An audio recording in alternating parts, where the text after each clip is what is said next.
And it shall come to pass in the days when the dark hunt rides, when the right hand falters and the left hand strays, that mankind shall come to the crossroads of twilight, and all that is, all that was, and all that will be, shall balance on the point of a sword, while the winds of the shadow grow from the prophecies of the Dragon translation, believed done by Jane Charin, known as Jane Farstrider.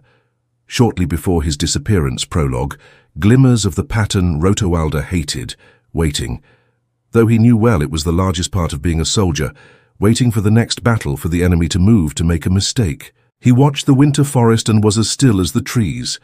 The sun stood halfway to its peak and gave no warmth. His breath misted white in front of his face, frosting his neatly trimmed mustache and the black fox fur lining his hood. He was glad that his helmet hung at his pommel. His breastplate held the cold and radiated it through his coat and all the layers of wool, silk, and linen beneath. Even Dart's saddle felt cold, as though the white geeling were made of frozen milk. The helmet would have addled his brain. Winter had come late. Arden very late, but with a vengeance from summer heat that lingered unnaturally into fall to winter's heart. In less than a month, the leaves that had survived the long summer's drought had been frozen before they could change color, and now they glistened like strange ice-covered emeralds in the morning sun. The horses of the 20-odd armsmen around him occasionally stamped a hoof in the knee-deep snow. It had been a long ride this far, and they had farther to go, whether this day turned out good or ill. Dark clouds roidal the sky to northward. He did not need his weatherwise there to tell him the temperature would plummet before nightfall. They had to be under shelter by then. Not as rough as winter before last. "Is it my lord?" Du said quietly. The tall young officer had a way of reading. Its mind and his voice was pitched for the others to hear. Even so, I suppose some men would be dreaming of mulled wine about now. Not this lot, of course, remarkably abstemious. They all drink tea. I believe. Cold tea. If they had a few birch switches, they'd be. Stripping down for snow baths, they'll have to keep their clothes on for the time being, it replied dryly. But they might get some cold tea tonight if they're lucky. That brought a few chuckles, quiet chuckles. He had chosen these men with care, and they knew about noise at the wrong time. He himself could have done with a steaming cup of spiced wine or even tea, but it was a long time since merchants had brought tea to Aradaman, a long time since any outland merchant had ventured farther than the border of Sala. By the time news of the outside world reached him, it was as still as last month's bread, if it was more than rumored to begin. That hardly mattered, though if the White Tower truly was divided against itself, or men who could channel really were being called to Camin, well, the world would have to do without Rota Lighteralda until Ardan was whole again. For the moment, Ardan was more than enough for any sane man to go on with. Once again he reviewed the orders he had sent, carried by the fastest riders he had, to every noble loyal to the king, divided as they were by bad blood and old feuds. They still shared that much: they would gather their armies and ride. When orders came from the wolf, at least so long as he held the king's favor, they would even hide in the mountains and wait at his order. Oh, they would chafe and some would curse his name, but they would obey. They knew the wolf won battles more, they knew he won wars. The little wolf they called him when they thought he could not hear. But he did not care whether they drew attention to his stature. Well, not much. So long as they rode when and where he said very soon, they would be riding hard, moving to set a trap that would not spring for months. It was a long chance. He was taking complex plans, had many ways to fall apart. And this plan had layers inside layers. Everything would be ruined before it began. If he failed to provide the bait, or if someone ignored his order to evade couriers from the king. They all knew his reasons, though, and even the most stiff-necked shared them, though few were willing to speak of the matter aloud. He himself had moved like a wraith, racing on a storm, since he received Alsam's latest command in his sleeve, where the folded paper lay tucked above the pale lace that fell onto his steel-backed gauntlet. They had one last chance, one very small chance to save Ardan, perhaps even to save Al-Salam from himself, before the Council of Merchants decided to put another man on the throne. In his place, he had been a good ruler for over 20 years. The light send that he could be again a loud crack to the south sent Idalda's hand to the hilt of his long sword. There was a faint creak of leather and metal as others eased their weapons for the rest. Silence. The forest was as still as a frozen tomb, only a limb breaking under. The weight of snow. After a moment he let himself relax as much as he had relaxed since the tales came north of the dragon, reborn appearing in the sky at Fulma. Perhaps the man really was the dragon reborn. Perhaps he really had appeared in the sky. But whatever the truth, those tales had set Aradi Deen on fire. Ataldo was sure he could have put out that fire, given a freer hand. It was not boasting to think so. He knew what he could do with a battle, a campaign, or a war. But ever since the council had decided the king would be safer, smuggled out of Bandaran al-Salam seemed to have taken into his head that he was the rebirth of Art Hawkwing. His signature and seal had marked scores of battle orders since flooding out from wherever the council had him hidden. They would not say where that was, even Tualda himself. Every woman on the council that he confronted went flat-eyed and evasive at any mention of the king. He could almost believe they did not know where Alsam was. A ridiculous thought. Of course, the council kept an unblinking eye on the king. Atildalda had always believed the merchant houses interfered too much, yet he wished they would interfere now. Why they remained silent was a mystery, for a king who damaged trade did not remain long on the throne. He was loyal to his oaths, and Alsam was a friend. Besides, but the orders the king sent could not have been better written to achieve chaos, nor could they be ignored. Alsam was the king. But he had commanded Itilda to march north with all possible speed against a great gathering of dragon, sworn that Alsam supposedly knew of from secret spies. Then 10 days later, with no dragons sworn yet in sight, an order came to move south again with all possible speed against another gathering that never materialized. He had been commanded to concentrate his forces to defend Bandar Ban when a three-pronged attack might have ended it all, and to divide them when a hammer blow could have done the same to hairy ground.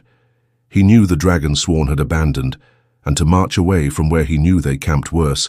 Alsam's orders often had gone directly to the powerful nobles who were supposed to be following Itirala, sending Mashir in this direction, Dekal in that Raman in a third 4 times.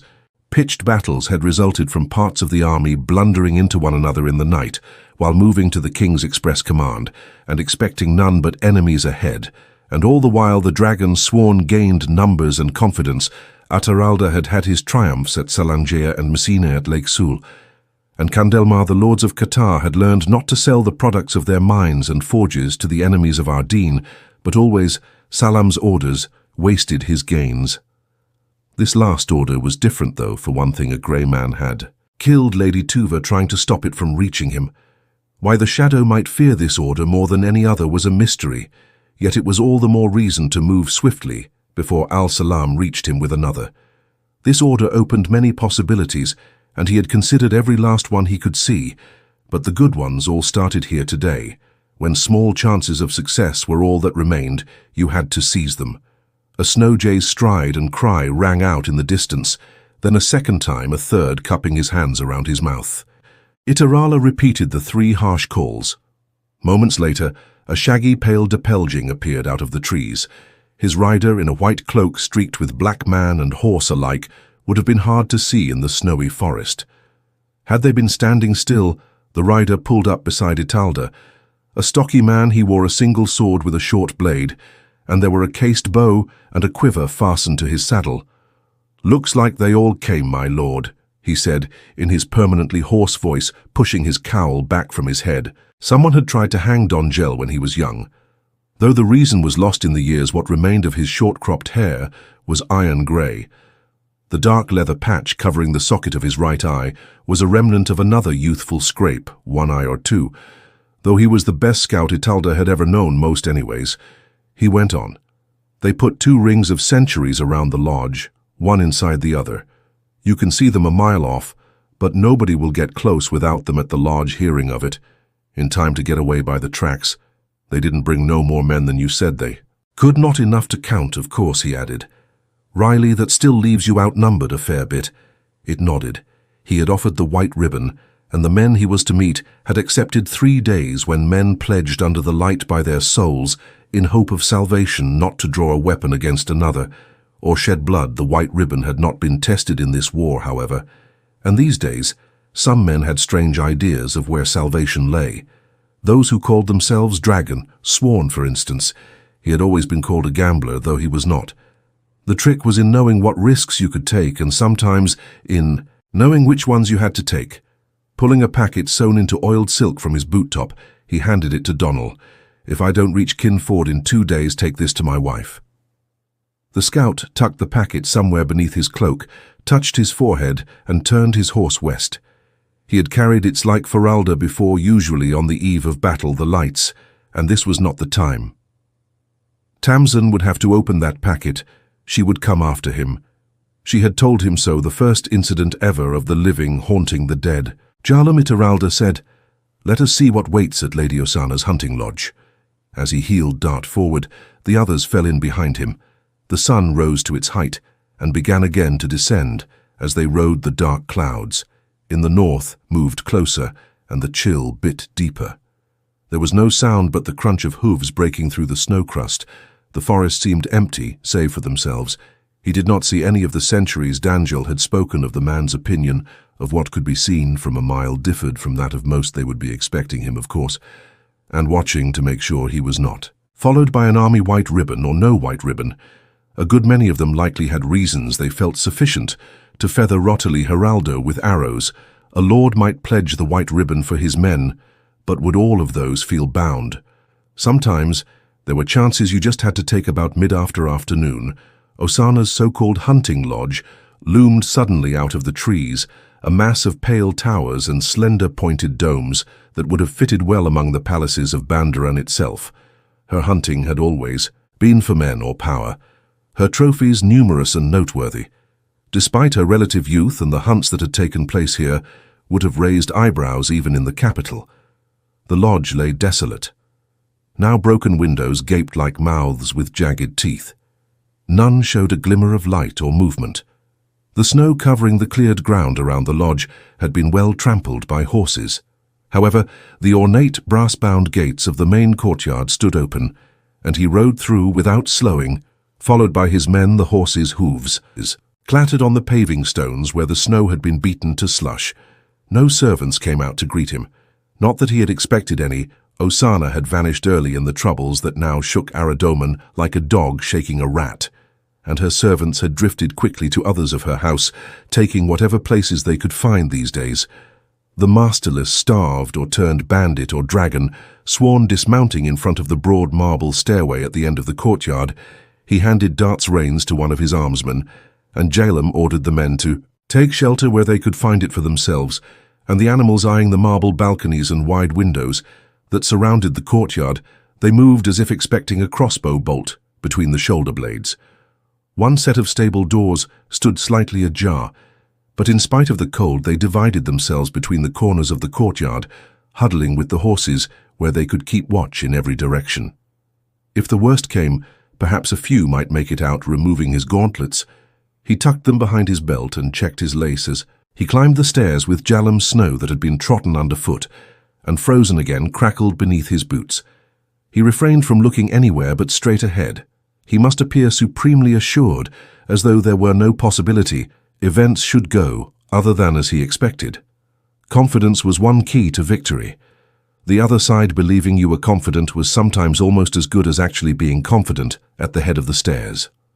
Jalum pulled open one of the tall carved doors by its gilded ring. Ituralda touched his beauty spot with a finger to make sure it was in place. His cheeks were too cold to feel the black velvet star clinging before he stepped inside as self. Assured as he would have been at a ball, the Cavender entry hall was as icy as the outside. Their breath made feathered mists unlit. The space seemed already breathed in twilight. The floor was a colorful mosaic of hunters and animals, the tiles chipped in places as though heavy weights had been dragged over them, or perhaps dropped aside from a single toppled plinth that might once have held a large vase or a small statue. The hall was bare. What the servants had not taken when they fled had long since been looted by bandits. A single man awaited them, white-haired and more gaunt than when it had last seen him. His breastplate was battered, and his earring was just a small gold hoop, but his lace was immaculate, and the sparkling red quarter moon beside his left eye would have gone well at court in better times. "By the light be welcome under the white ribbon, Lord Italda," he said formally with a slight bow. "By the light I come under the white ribbon," Lord Shimron Itera replied, making his courtesy in return. Shimron had been one of Al-Salam's most trusted advisors, Until he joined the dragon sworn, at least now he stood high in their councils. My armsman is Jolamnishur, honor-bound to House Itaralda, as are all who came with me. There had been no House Itarerala before Rodel, but Shimron answered Jolam's bow hand to heart. Honor be to honor. Will you accompany me, Lord Italda? He said as he straightened. The great doors to the ballroom were gone from their hinges. Though Italda could hardly imagine bandits looting those, they left a tall pointed arch, wide enough for 10 men to pass within the windowless oval room. 100 lanterns of every size and sort beat it, shadows though the light barely reached the dough ceiling, separated by a wide, expansive floor. 2 groups of men stood against the painted walls, and if the white ribbon had induced them to leave off helmets, all 200 or more were armored otherwise, and certainly no one had put aside his swords. To one side were a few Damani lords as powerful as Shimron Rajabi, Wakada and Air, each surrounded by his cluster of lesser lords and sworn commoners, and smaller clusters of few, as 2 or 3 many, containing no nobles at all. The dragon sworn had councils, but no one commander. Still, each of those men was a leader in his own right, some counting their followers in scores, a few in thousands. None appeared happy to be where he was, and 1 or 2 shot glares across the floor to where 50 or 60 Terraboners stood in one solid mass, and scowled-back dragons sworn they might all be yet. There was little love lost between Damani and Terraboners. Ataralda almost smiled at the sight of the Outlanders, though he had not dared to count on half so many appearing today. Lord Rodel. Ataralda comes under the white ribbon. Shimron's voice rang through the lantern shadows. Let whoever may think of violence search his heart and consider his soul. And that was the end of formality.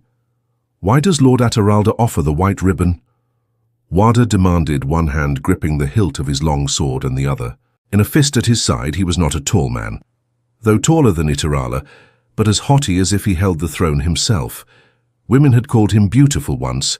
Now a slanting black scarf covered the socket of his missing right eye, and his beauty spot was a black arrowhead pointing at the thick scar running from his cheek up onto his forehead. Does he intend to join us or ask us to surrender? All know the wolf is bold as well as devious. Is he that bold? A rumble rose among the men on his side of the room, part mirth, part anger. Myalda clasped his hands behind his back to keep from fingering the ruby in his left ear that was widely known as a sign that he was angry, and sometimes he did it on purpose. But he needed to present a calm face now, even while the man spoke past his ear. No calm duels were entered into in anger, but he was here to fight a duel, and that required calm words. Could be deadlier weapons than swords. Every man here knows. We have another enemy to the south, he said in a steady voice. Seanchan have swallowed Taban. He ran his gaze over the Terrabunners and met flat stares. He never had been able to read Terrabunners' faces between those preposterous mustaches like hairy tusks worse than a sans, and those ridiculous veils. They might as well wear masks, and the poor light from the lanterns did not help. But he had seen them veiled in mail, and he needed them. They have flooded onto Almouth Plain and moved ever north. Their intent is clear. They mean to have our demand too. They mean to have the whole world, I fear. Does Lord Italda want to know who we will support if these Seanchan invade us? Wada demanded. I have true faith. You will fight for Arad Doman, Lord Wada. Italda said mildly. Wakada went purple at having the direct insult flung in his teeth, and his oathman's hands went to hilts. Refugees have brought word that there are ale on the plain now, Shimron put in quickly, as though he feared Wada might break the white ribbon. None of Wada's oathmen would draw steel unless he did or commanded them to. They fight for the dragon reborn, so say the reports he must have sent them, perhaps as an aid to us. No one has ever defeated an Aiel army. Not even Otter Hawkwing. You recall the blood snow Lord Italda when we were younger. I believe you agree with me that we did not defeat them there, whatever the histories may say, and I cannot believe the Seanchan have the numbers. We did then. I myself have heard of Seanchan moving south away from the border. No, I suspect the next we hear will be of them, retreating from the plain, not advancing on us. He was not a bad commander in the field, but he had always been pedantic. Ilda smiled. Word came more swiftly from the south than from anywhere else, but he had been afraid he would have to bring up the eel, and they might have thought he was trying to trick them. He could hardly believe it himself. Aeon he did not point out that Aiel sent to help the dragon sworn were more likely to have appeared in Ardan itself. I have questioned refugees too, and they speak of AI raids, not armies. Whatever the AI are doing on the plain may have slowed the Shane, but it hasn't turned them back. Their flying beasts have begun scouting on our side of the border. That does not smack a retreat. Producing the paper from his sleeve with a flourish, he held it up so all could see the sword and hand impressed in green and blue wax. As always of late, he had used a hot blade to separate the royal seal on one side, while leaving it whole so he could show it unbroken. To doubters there had been plenty of those when they heard some of Alsam's orders. I have orders from King Alsam to gather as many men as I can from wherever I can find them and strike as hard as I can at the Seanchan. He took a deep breath here. He took another chance, and Alsam might have his head on the block unless the dice fell the right way. I offer a truce, I pledge in the king's name, not to move against you in any way so long as the Seanchan remain a threat to Ardan. If you will all pledge the same, and fight beside me against them until they are beaten back. A stunned silence answered him bull-neck. Rajabi appeared, paxed. Wakada chewed his lip like a startled girl. Then Shimron muttered, "Can they be beaten back, Lord? I faced their chained eyes, had I on plain as did you?"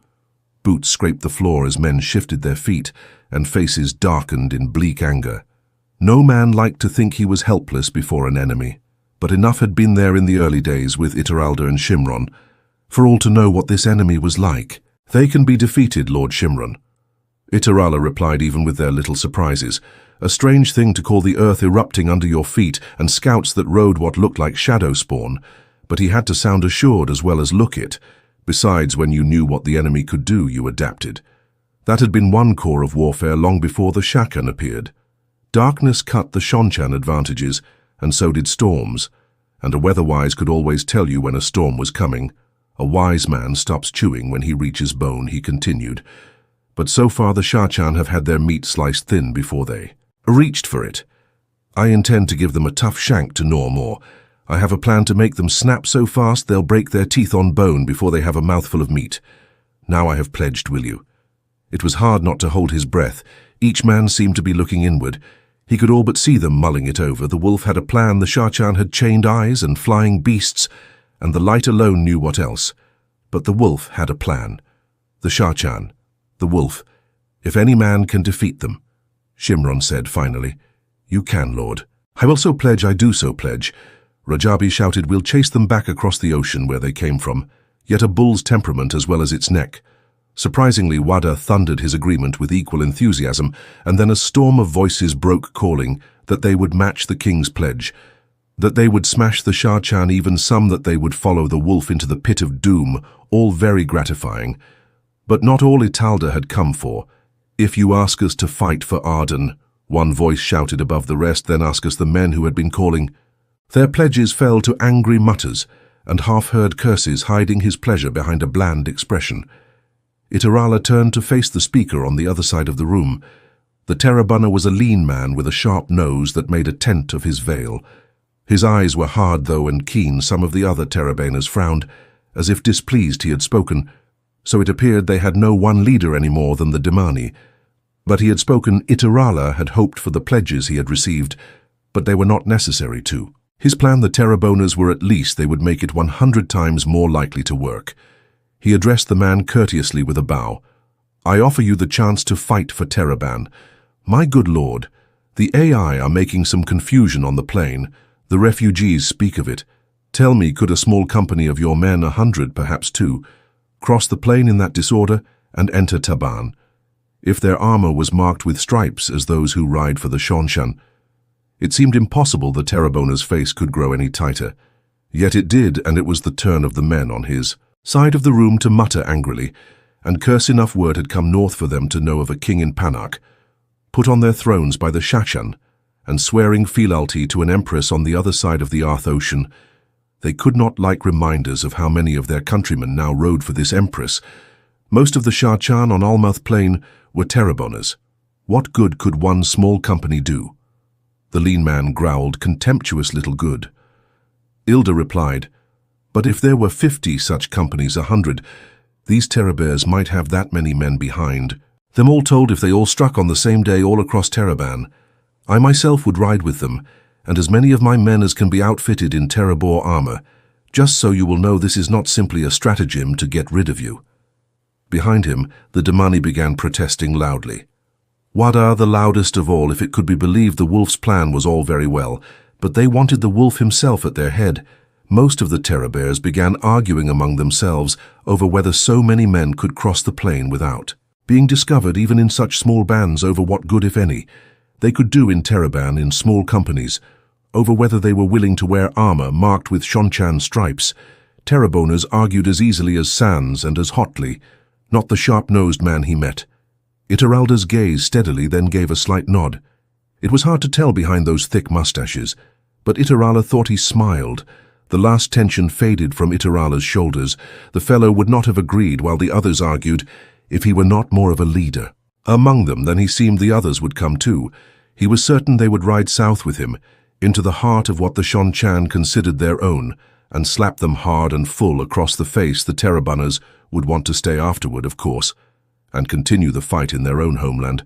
He could not expect anything more which would leave him and the few thousand men he could take with him to be hounded back north again, all the long way across Almouth Plain.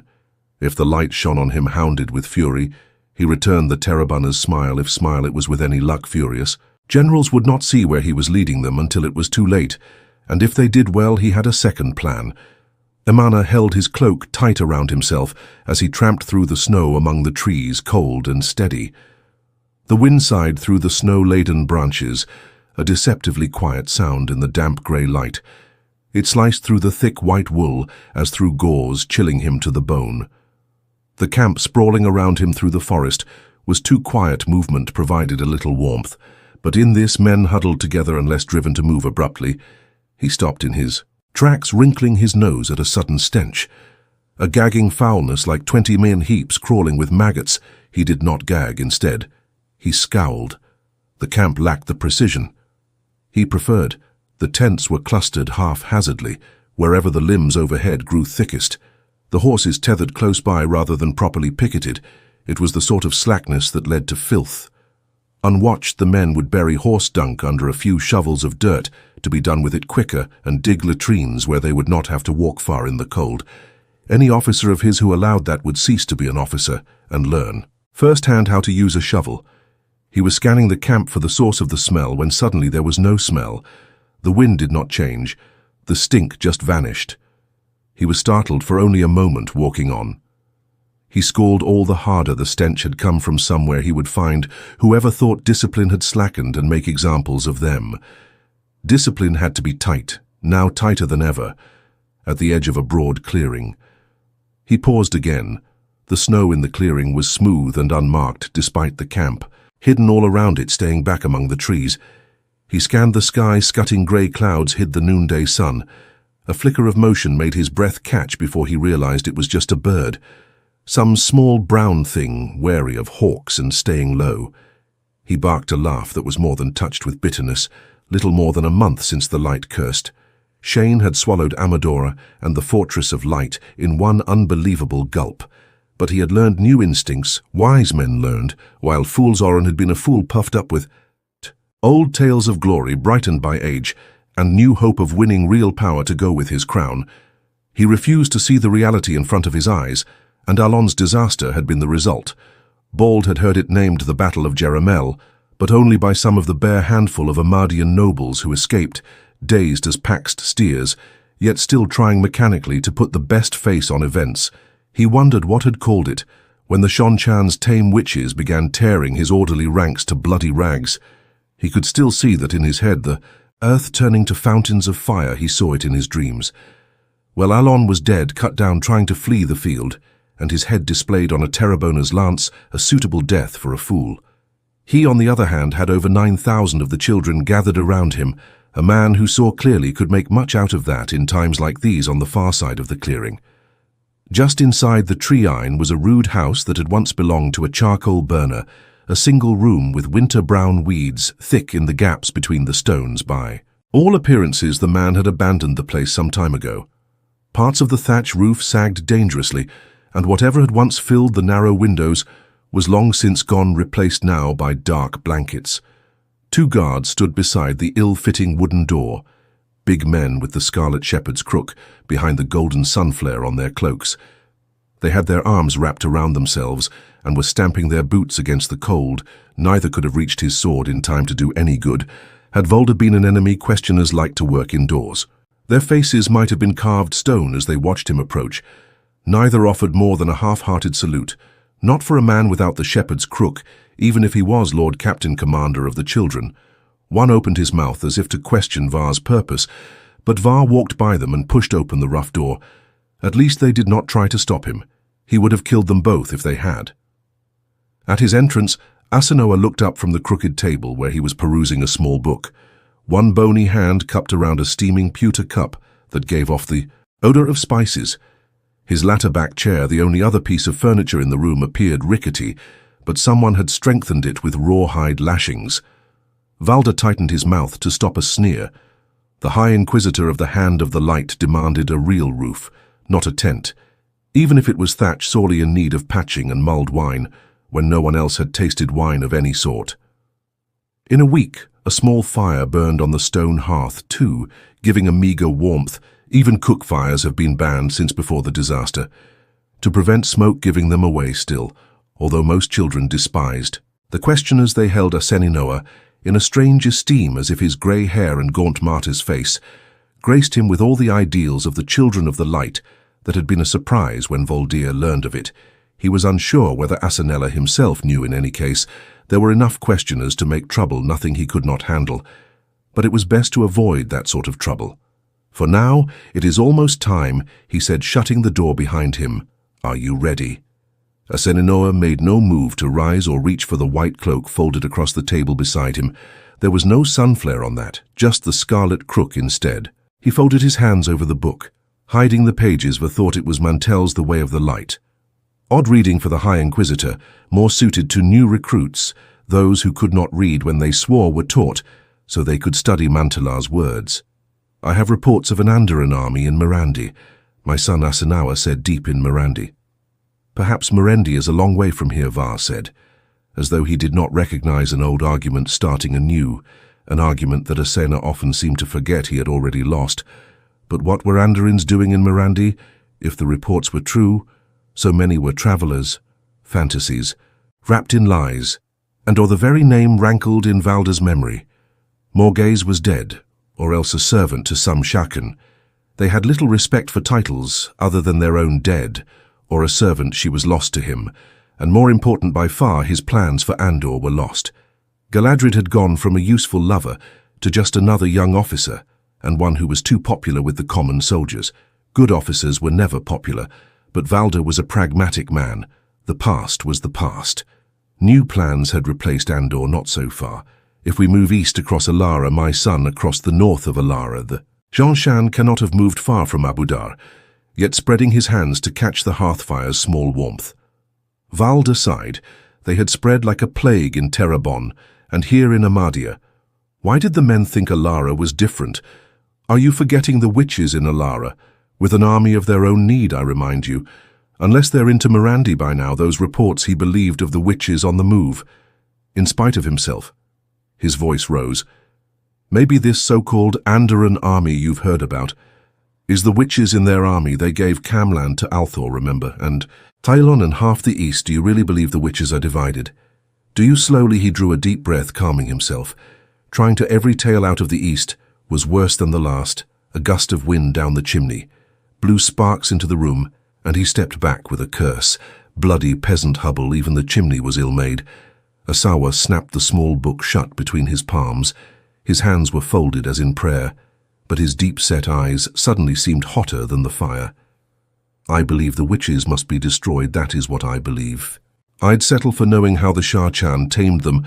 With enough tame witches he could drive Althor out of Andor, out of Elon, and everywhere else he had settled, like the shadow itself. He could better Hawkwing himself. They must be destroyed, Asenoa asserted stubbornly, and us with them, Valder demanded.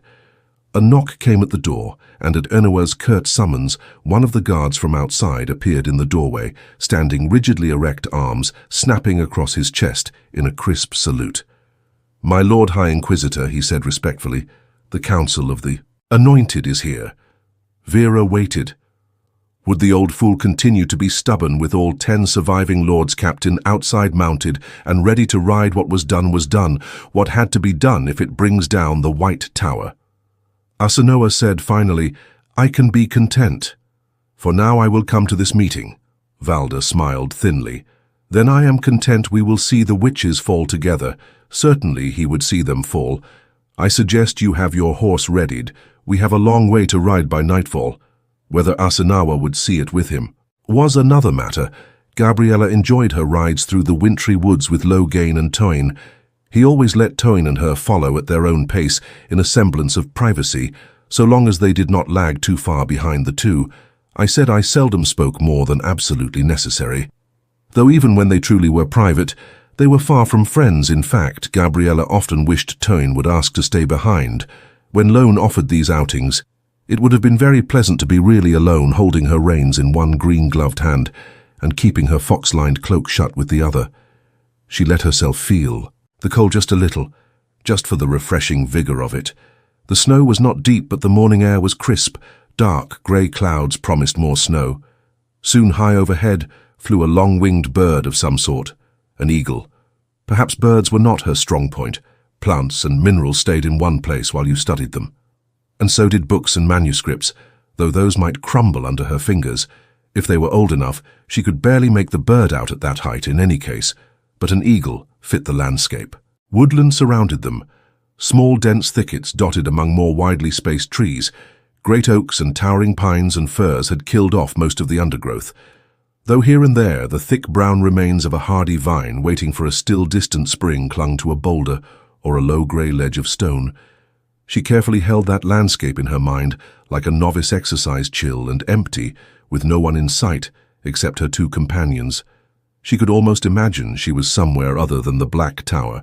That horrid name came all too easily to mind, now a thing as real as the White Tower, and no longer so called for anyone who laid eyes on the great stone barracks buildings that held hundreds of men in training, and the village that had grown up around them.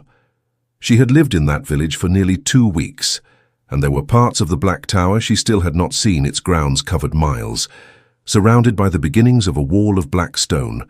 Still, she could almost forget here in the woods, almost except for the bundle of sensation and emotion, the essence of Logain Abler, that always rode in the back of her mind. A constant feel of controlled weariness, of muscles always on the edge of tensing. A hunting wolf might feel that way, or perhaps a lion. The man's head moved constantly. Even here he watched his surroundings as though expecting attack. She had never had a warder. They were needless flamboyance for Browns. A hired servant could do all she needed, and it felt peculiar to be not only part of a bond, but at the wrong end of it. So to speak, worse than simply the wrong end. This bond required her to obey, and she was hedged about with prohibitions, so it was not the same as a warder bond, really. Sisters did not force their warders to obedience, well, not very often, and sisters had not bonded men against their will for centuries. Still, it did provide a fascinating study. She had worked at interpreting what she sensed at times. She could almost read his mind other times. It was like fumbling through a mine shaft with no lamp. She supposed she would try to study if her neck was stretched on the headsman's block, which in a very real way it was. He could sense her as well as she could him. She must always remember that some of the Ashaman might believe the Aes Sedai were resigned to their captivity. But only a fool could think 51 sisters who had been forcibly bonded would all embrace resignation, and Logane was no fool.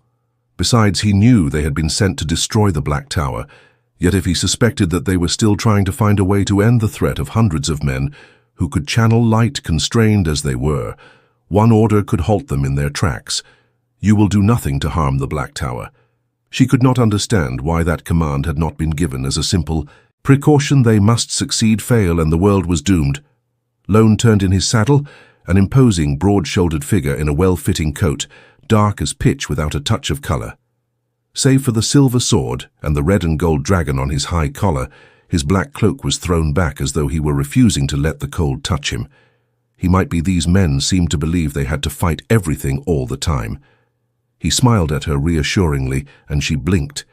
Had she let too much anxiety slip into her end of the bond? It was such a delicate dance, trying to control her emotions to present just the right responses. It was almost like taking the test for the shawl, where every weave had to be made exactly so, without the slightest falter, despite every manner of distraction. Only this test went on and on and on. He turned his attention on Tuon, and Gabriella exhaled softly. Just a smile, then a companionable gesture. He was often congenial. He might have been likable if he were anything but what he was. Tuon beamed back at him, and Gabriella had to stop herself from shaking her head in wonderment, not for the first time pulling her hood a little forward, as though against the cold so it sheltered her face while giving her an edge to peek around. She studied the Red Sisters surreptitiously. Everything she knew of the other woman said she buried her hates in shallow graves, if at all, and Tuon loathed men who could channel as deeply as any Red Gabilla had ever met. Any Red must despise Loghain Ablar, after the claims he had made that the Red Ara itself had set him up to become a false dragon. He might be holding his silence now, but the damage was done. There were sisters captive with them who looked at Reds as though thinking they at least were caught in a trap of their making. Yet Tuon all but simpered at him, Gabriella bit her underlip in perplexed thought. True, Desandre and Lamy had ordered everyone to achieve cordial relations with the Ashaman who held their bonds. The men must be lulled before the sisters could do anything useful. But Tuon bristled openly at every command from either sister. She had detested yielding to them, and might have refused if Lamy were not also Red, no matter that she had admitted it must be so, or that no one had recognized her authority, once she led them into captivity. She hated that too. Yet that was when she had begun smiling at Loghain, for that matter. How could Loghain sit at the other end of her bond and take that smile as anything but fraud? Gabriella had picked at that knot before too, without coming close to untying it. He knew too much about Tuon. Knowing her should have been enough. Yet Gabriella felt as little suspicion in him when he looked at the Red Sister, as when he looked at her. He was hardly free of suspicion. The man was distrustful of everyone, it seemed, but less of any sister than of some Ashaman. That made no sense either. He's no fool, she reminded herself, so why and why for Tuon as well? What is she scheming at abruptly? Tuon flashed that seemingly warm smile at her and spoke as if she had voiced at least one of her questions aloud. "With you near?" she murmured in a mist of breath. "He's barely aware of me. You've made him your captive sister." Caught by surprise, Gabriella flushed in spite of herself. Tuon never made conversation, and to say she disapproved of Gabriella's situation with Loghain was to understate drastically. Seducing him had seemed such an obvious way to get close enough to learn his plans, his weaknesses, after all.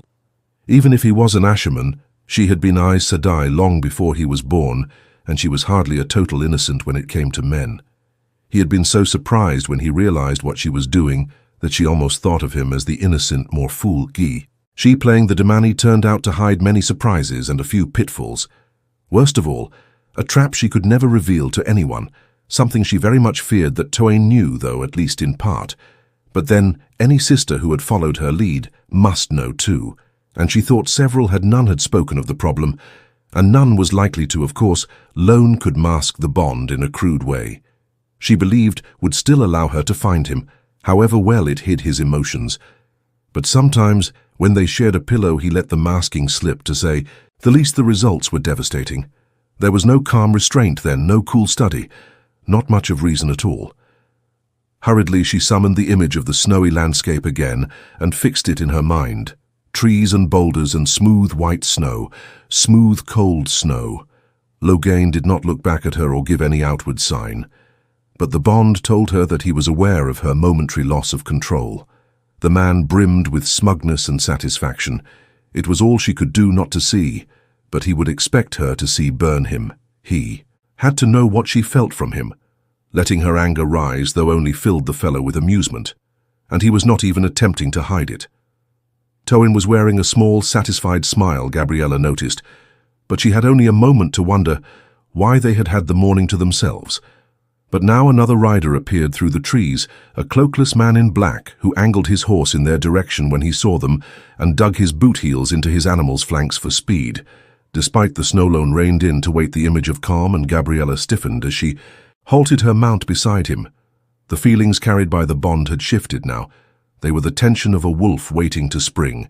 She expected to see his gauntleted hands on his sword hilt, rather than resting at ease on the tall pummel of his saddle.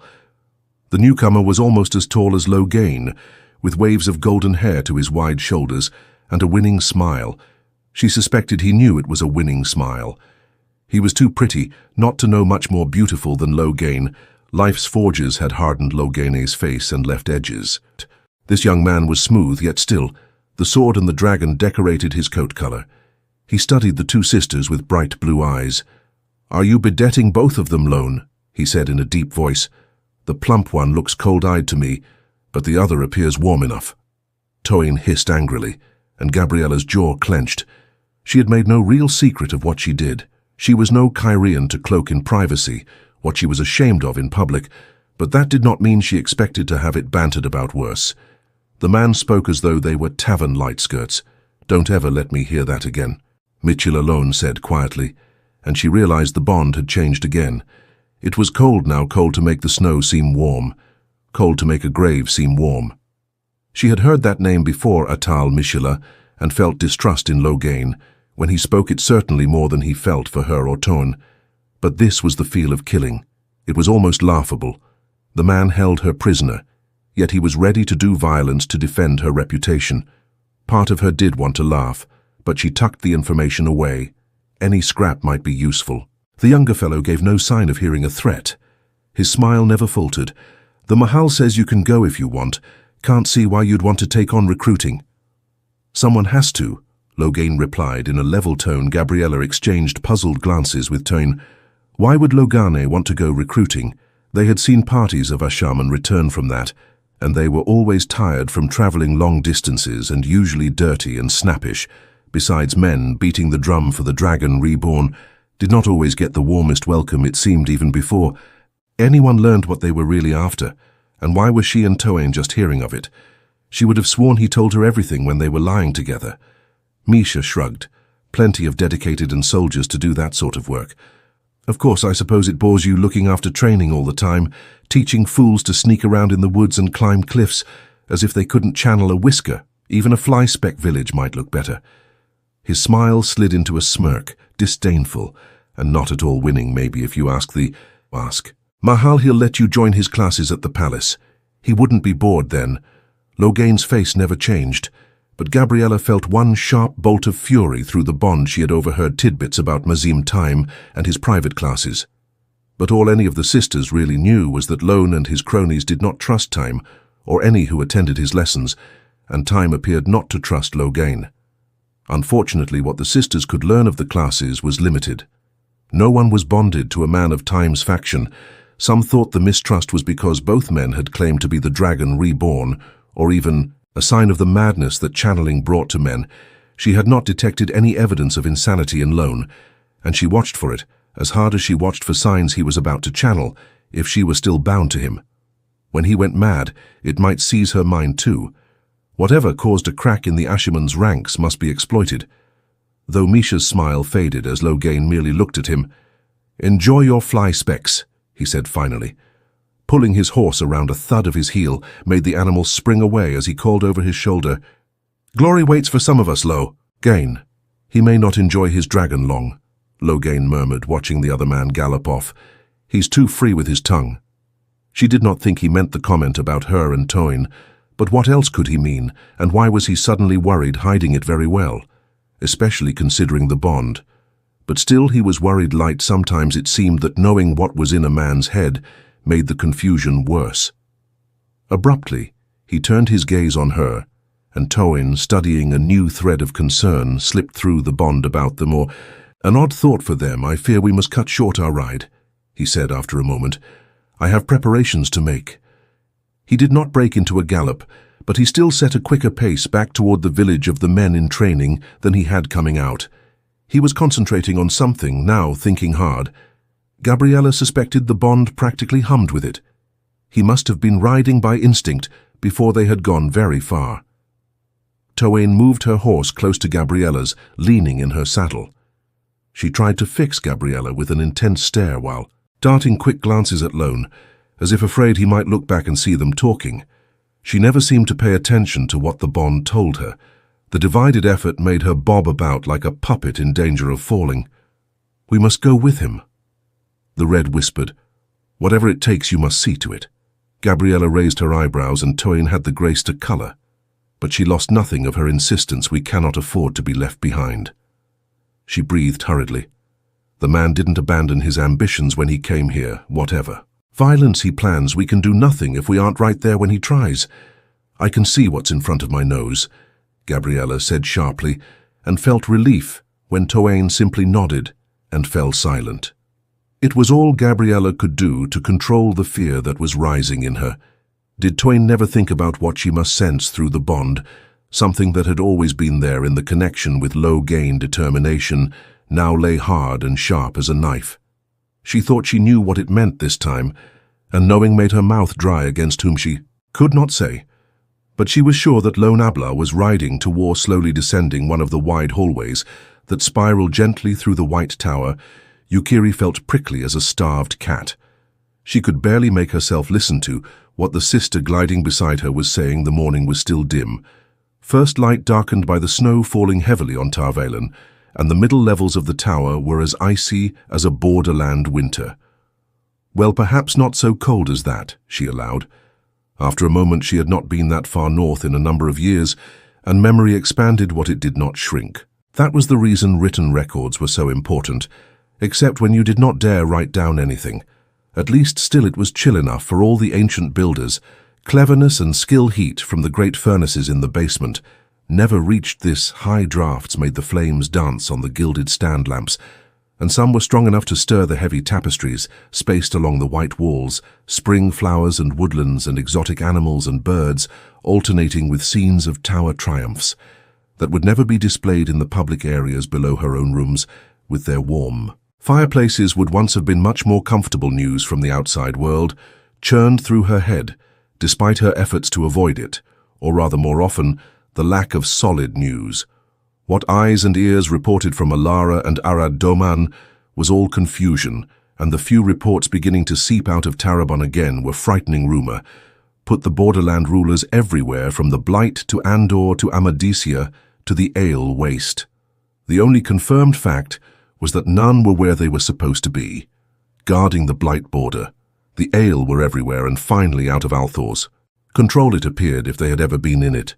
The latest news from Murand made her want to grind her teeth and weep at the same time, while Kyrie sisters all over the Sun Palace, some suspected of being rebels, and none known to be loyal, and still no word of Corrin and her embassy, since they departed the city, though they should have been back in Tar Valon long since.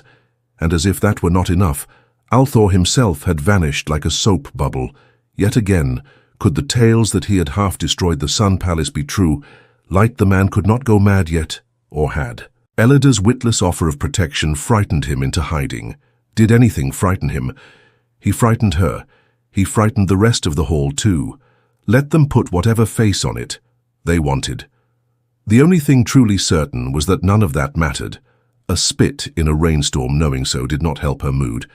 In the slightest worry over being caught in a tangle of roses, even if the thorns might kill you.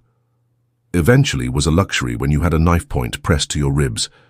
Every time she's left the tower in the last 10 years it has been on her own affairs, so there are no recent records to check, her companion murmured. It's difficult to learn exactly when she has been out of the tower and remain discreet.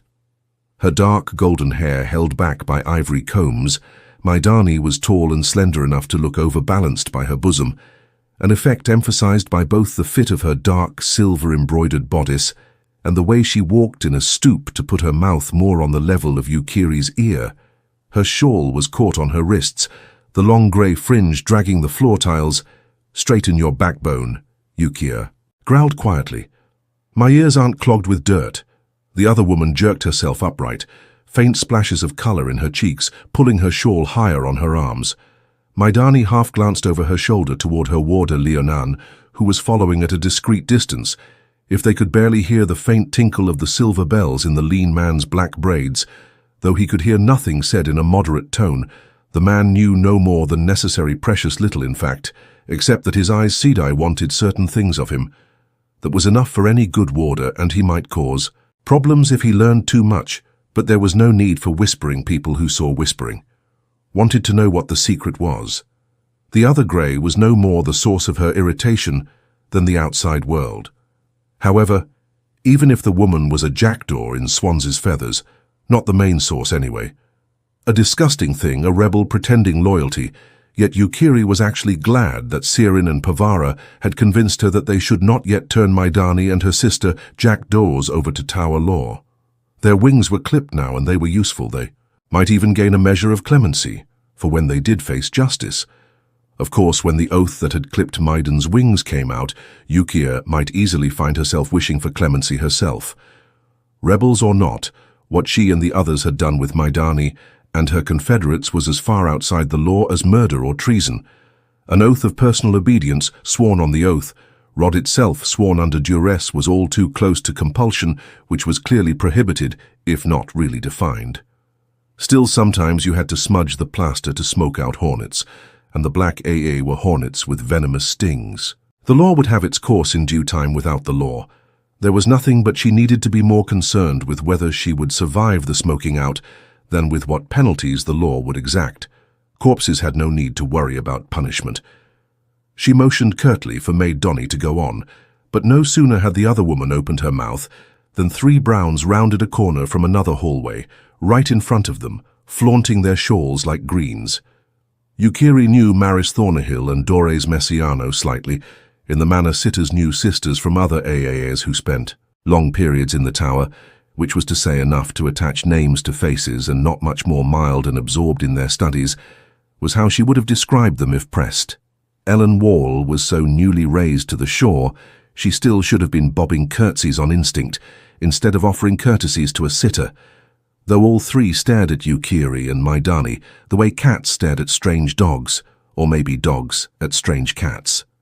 No mildness. There, may I ask about a point of a fell-in-law sitter, Maidani said as smoothly as if, that were what she had been intending to say all along. Yukiri nodded, and Maidani began rambling about fishing rights on rivers versus lakes. Hardly an inspired choice. A magistrate might ask an Aes Sedai to listen to a case of fishing rights, but only to bolster her own opinion if powerful people were involved. And she was worried about an appeal to the throne.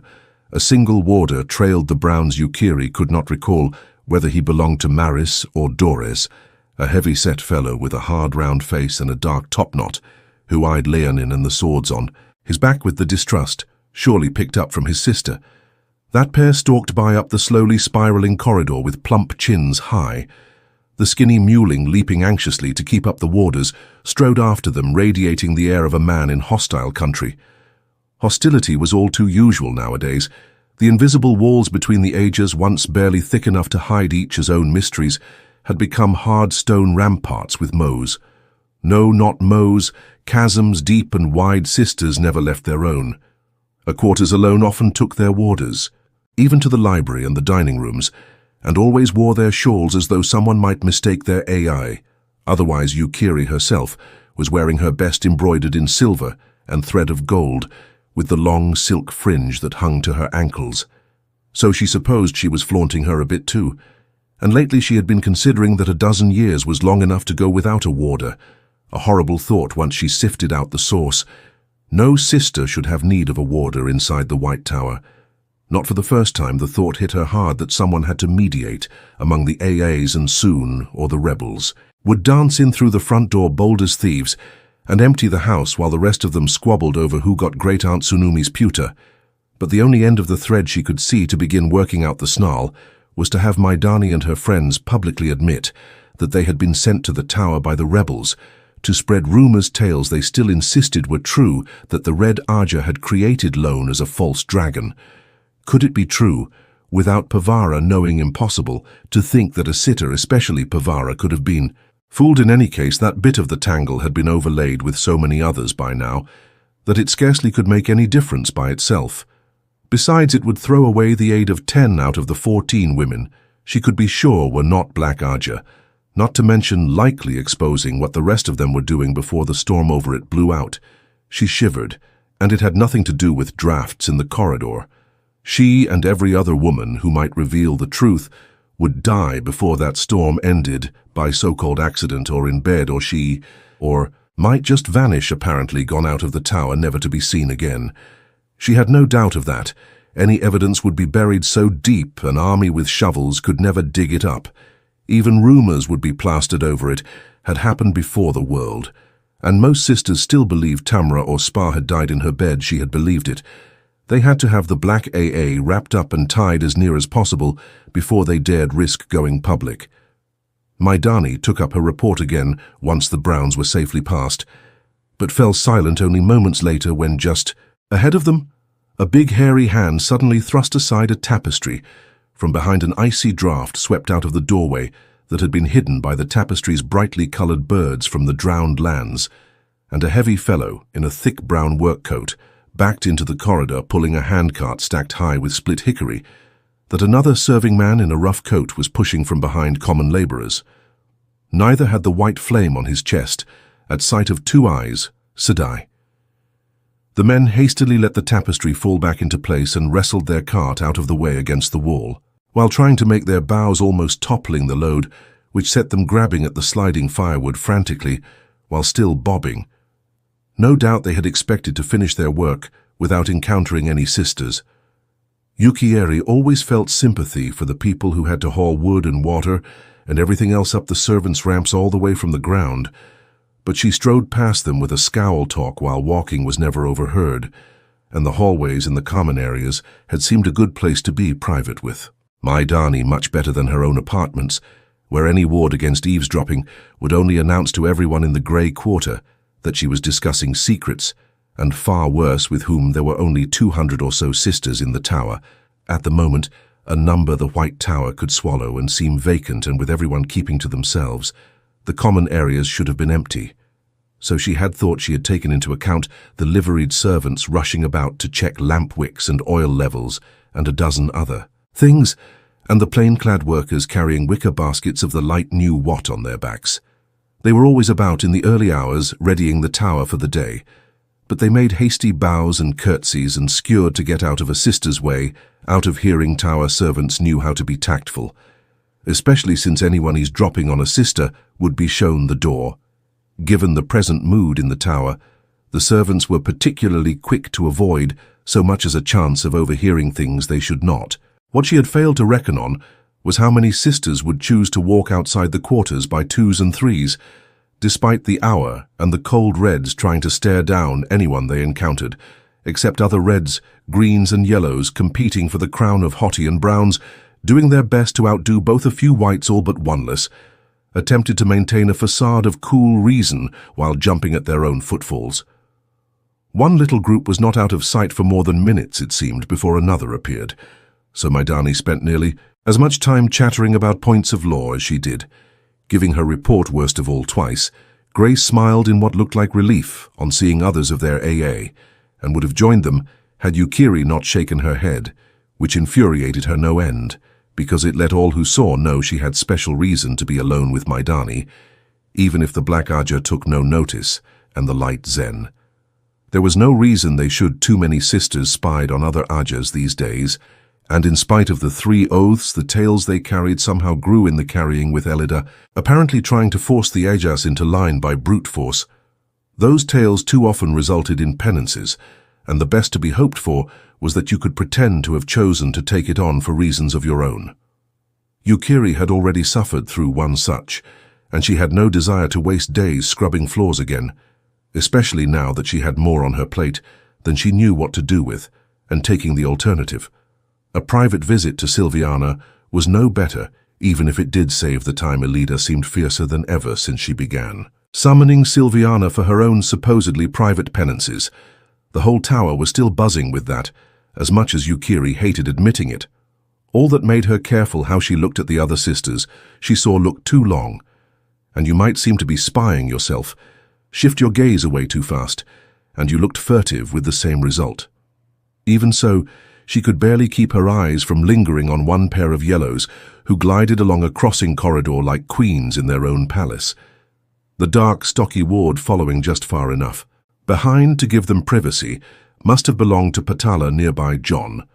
a green-eyed woman who had largely escaped the Selenian nose because Atuan Lorette had no warder. Yukiri knew little about Pratella, but she would learn more after seeing her in close conversation with Atuan, in high-necked grey slashed with yellow, and a silk-fringed shawl. The Terabona was striking her dark hair, and thin, brightly beaded braids that hung to her waist framed a face that somehow seemed perfect, as it was without being beautiful. She was even fairly modest, at least as yellows went, but she was the woman Maidani and the others were trying to study without being caught out. The woman whose name they were afraid to speak aloud, except behind strong wards, Atan. Larisiet was one of only 3 black sisters. Talon knew that was how they organized themselves. 3 women who knew each other. 3 women who formed one heart, with each woman knowing one more, the other 2 did not. Atuan had been Talon's one more, so there was some hope she could be followed to 2 others. Just before the pair passed out of view beyond the corner, Atuan glanced up the spiral hallway, her gaze only brushed by Yukiri, yet that was enough to make Yukiri's heart leap into her throat. She kept walking, holding her face calm with an effort, and risked a quick glance of her own. When she reached the corner, Atan and Pratella were already well along the corridor, heading toward the outer ring. The warder was in the way, but neither was looking back. Pratella was shaking her head to something Atuan was saying. They were too far for Yukiri to hear any sound, other than the faint click of the dark warder's boot heels on the floor tiles. It had just been a glance, of course it had. She quickened her step to take her beyond sight.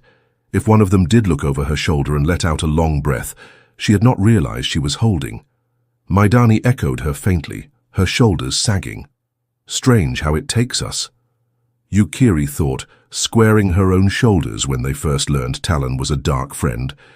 Talon had been a shielded prisoner, and she still scared us spitless. She admitted to herself, well, what they did to make her confess had scared them spitless first. But learning the truth turned their tongues to dust. Now Talon was tethered tighter than Maidani, closely guarded, even if she did appear to walk free. How to keep a sitter prisoner without anyone noticing had been beyond even Sarin, and she was pathetically eager to offer up every scrap she knew or even suspected in hope it might save her life. Not that she had any choice, hardly an object of fear.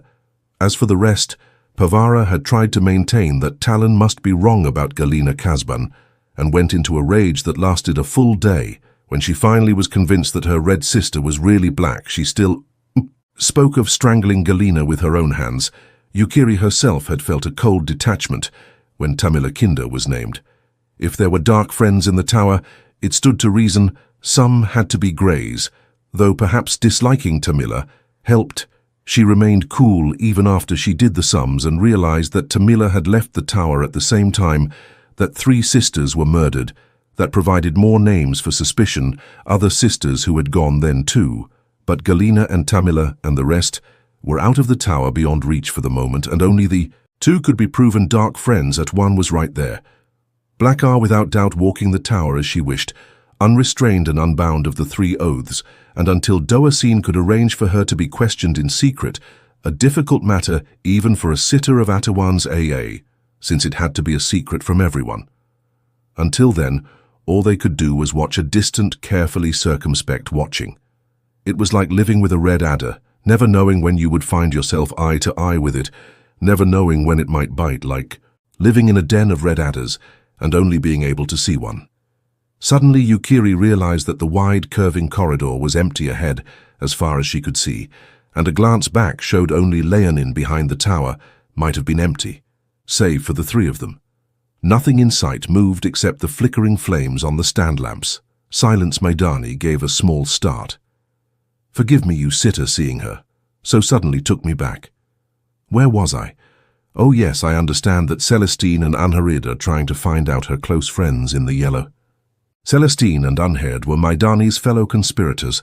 Both yellows, there were 2 from each AA, except the red and the blue, of course, which had proven very useful. I fear that won't be much help. She has a wide circle of friends, or did before the current situation rose between the AAs. A touch of satisfaction tinged her voice. However smooth her face, she was still a rebel, in spite of the added oath. Investigating all of them will be difficult, if not impossible. Forget her for the moment. It took an effort for Yukiri not to crane her neck trying to look every way at once. A tapestry worked with large, white flowers rippled slightly, and she hesitated until she was sure it was a draft and not another servant coming out of a servant's ramp.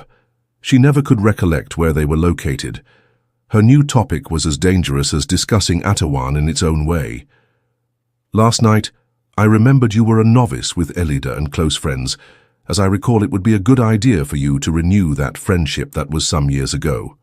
The taller woman replied stiffly, lifting her shawl to her shoulders, and wrapping it around herself as though she suddenly felt the cold Elida very properly broke it off when she was raised accepted.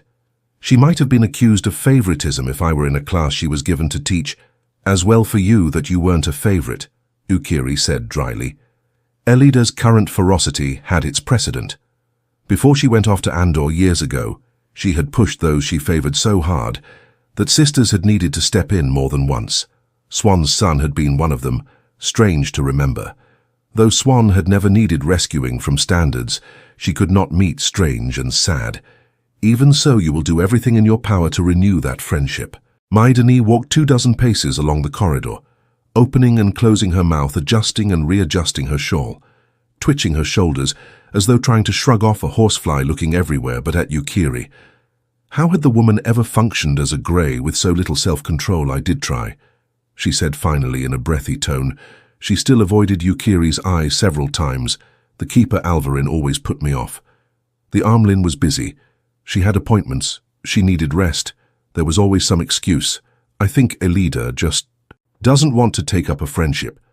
She dropped more than 30 years ago, so the rebels had remembered that friendship too. How had they thought to use it? Spying, most likely. She would have to find out how Maidani was supposed to pass on what she learned. In any case, the rebels had provided the tool and Yukiri would use it. Alvarin is out of your way. She left the tower yesterday, or maybe the day before. No one is quite certain. But the maids say she took spare clothes, so it's unlikely she'll return for a few days at the soonest. Where could she have gone in this weather? Maidani frowned. It's been snowing since yesterday morning, and it was threatening before Yukiri stopped and used both hands to turn the other woman to face her. The only thing that need concern you, Maidani, is that she's gone, she said firmly. Where had Alvarin gone in this? You have a clear path to Elida, and you will take it, and you will keep a close watch to see if anyone might be reading Elida's papers. Just be sure no one sees you watching. Talon said the Black Aja knew everything that came out of the Armorland study before it was announced, and they needed someone close to Elida, if they were to find out how it was done. Of course, Alvarin saw everything before Elida signed, and the woman had taken on more authority than any keeper in memory, but that was no reason to accuse her of being a dark friend. No reason not to either. Her past was being investigated too. Watch Alvarin as well as much as you can, but Elida's papers are the important thing. Maidani sighed and gave a reluctant nod. She might have to obey, but she knew the added danger she would be in if Alvarin did turn out a dark friend. Yet Elida herself still might be black, whatever Sarin and Pavara insisted. A dark friend as Armorland's seat. Now that was a thought to pickle your heart, Yukiri. A woman's voice called from back up the hallway. A sitter in the hall of the tower did not jump like a startled goat at hearing her own name. But Yukiri did. If she had not been holding on to Maidani, she might have fallen. And as it was, the pair of them staggered like drunken farmers at a harvest dance. Recovering, Yukia jerked her shawl straight and set her face in a scowl that did not diminish when she saw who was hurrying toward her. Kian was supposed to be keeping close to her own rooms, with as many white sisters around her as she could manage when she was not with Yukiri or one of the other sitters who knew about Talon and the Black Aja. But here she was, scurrying down the hallway with only Benila Galbar, a stocky Terrabona, and another of Maidan's Jakar for company. Leonin stepped aside and gave Kane a formal bow, fingertips pressed to his heart. Maidani and Benila were foolish enough to exchange smiles. They were friends, but they should know better when they could not tell who. Might see Yukiri was in no mood for smiles taking the air. San, she said sharply, Sirin won't be pleased when I tell her not at all. Pleased, I'm not pleased. Maidani made a small sound in her throat, and Bernila's head twitched, her multitude of narrow beaded braids rattling against one another. The pair of them took to studying a tapestry that supposedly showed the humbling of Queen Frian, and for all their smooth faces, clearly they wished they were somewhere else in their eyes. Sitters were supposed to be equals, and so they were normally. After a fashion, Leonin should not have been able to hear a word, but he could feel Maiden's mood, of course, and he moved a step farther away, while still keeping watch along the corridor. Of course, a good man, a wise man. Chai had sense enough to look abashed. Unconsciously, she smoothed her dress covered with snowy embroidery along the hem and across the bodice, but almost immediately her hands knotted in her shawl and her eyebrows drew down stubbornly. Shane had been strong-willed from the day she first came to the tower, a furniture-maker's daughter from Lugard, who had talked her father into buying. Passage for her and her mother, passage for two upriver, but only one down strong-willed and confident, and frequently as blind to the world around her, as any brown whites were often like that. All logic and no judgment. There's no need for me to hide from the black or Kiri, she said. Kiri winced, fool woman, naming the black right out in the open. The corridor was still empty in both directions as far as the curve allowed sight, but carelessness led to more carelessness. She could be stubborn herself when there was need, but at least she showed more brain than a goose about. When and where she opened her mouth to give Cain a piece of her mind, a sharp piece. But the other woman rushed on before she could speak. Sarin told me I could find you. Cain's mouth tightened and spots of colour flared in her cheeks. At having asked permission or at having to ask, it was understandable for her to resent her situation. Of course, just witless for her not to accept it. I need to talk to you alone, Yukiri, about the second mystery for a moment. Yukiri was as puzzled as Maidani and Bernila looked. They could sham not listening, but that did not shut their ears. Second mystery. What did Sane mean, unless could she mean the thing that had brought Yukiri into the hunt for the Black Aura in the first place? Wondering why the heads of the Ajas were meeting in secret had lost its urgency compared to finding dark friends among the sisters. Very well, Cain, Yukia said more calmly than she felt.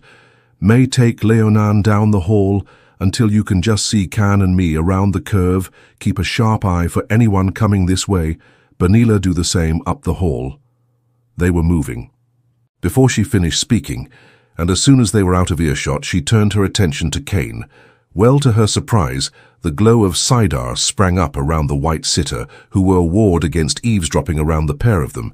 It was a clear sign of secrets to anyone who saw this had better be important.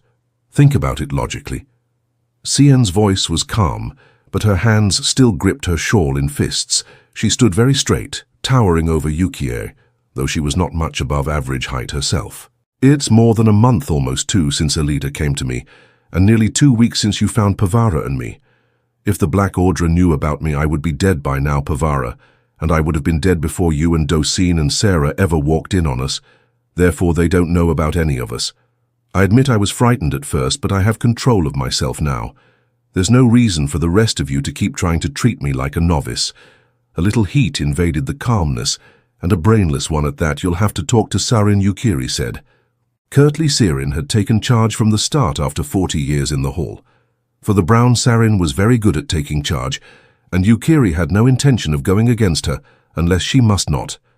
Without the sitter's privilege, she could hardly claim in the circumstances as well. Try to catch a falling boulder. If Sarin could be convinced, Pavara and Dosine would come around, and she herself would hardly try to stand in the way. Now what about this second secret? You do mean the Aja heads meeting's face took on a Mui expression, Yukiri. Almost expected her ears to lie back, then she exhaled. Did the head of your AA have a hand in choosing Andaya for the hall more than usual? I mean, she did, Yukiri replied carefully. Everyone had been sure Anda would go into the hall one day, perhaps in another, 40 or 50 years, yet Serena had all but anointed her when the customary method was discussion, until a consensus could be reached on 2 or 3 candidates, then a secret ballot that was a business, though as secret as Serena's name and title. I knew it. Sane nodded. Excitedly, not at all her normal manner. Sarin says that Julaine was hand-picked for the brown too, apparently not their usual way, and Dosine says the same about Sana, though she was hesitant about saying anything. I think Sana may be head of the yellow herself. In any case, she was a sitter for 40 years is the first time, and you know it isn't common to take a chair after you were a sitter that long, and Verona stepped down for the white less than 10 years ago. No one has ever entered the hall again so soon to cap it off. Talon says the Greens nominate choices, and their captain. General chooses one, but Adalora chose Rena without any nominations. Ukiri managed to stifle a grimace, but only by a hair. Everyone had their suspicions about who headed other Ajas. Else no one would ever have noticed the meetings in the first place. Yet speaking those names aloud was rude at best. Anyone but a sitter might face penance for it. Of course, she and Cain both knew when it came to Adalora. In her attempts to curry favor, Talon poured out all the secrets of the Green. Without being asked, it embarrassed all of them except Tene herself, at least. It explained why the Greens had been in such an outstanding rage when Adalora was birched. Still, Captain General was a ridiculous title battle. A no-battle Aja. At least Head Clerk really described what Saranjaya did in a manner of speaking down the corridor. Maidani and her warder were standing just in sight on the curve, apparently talking quietly, one or the other. Always watched further down around the curve, though in the opposite direction, Bernilla was just in sight too. Her head was swiving constantly as she tried to watch Ukiri and Cain, while keeping an eye out for anyone.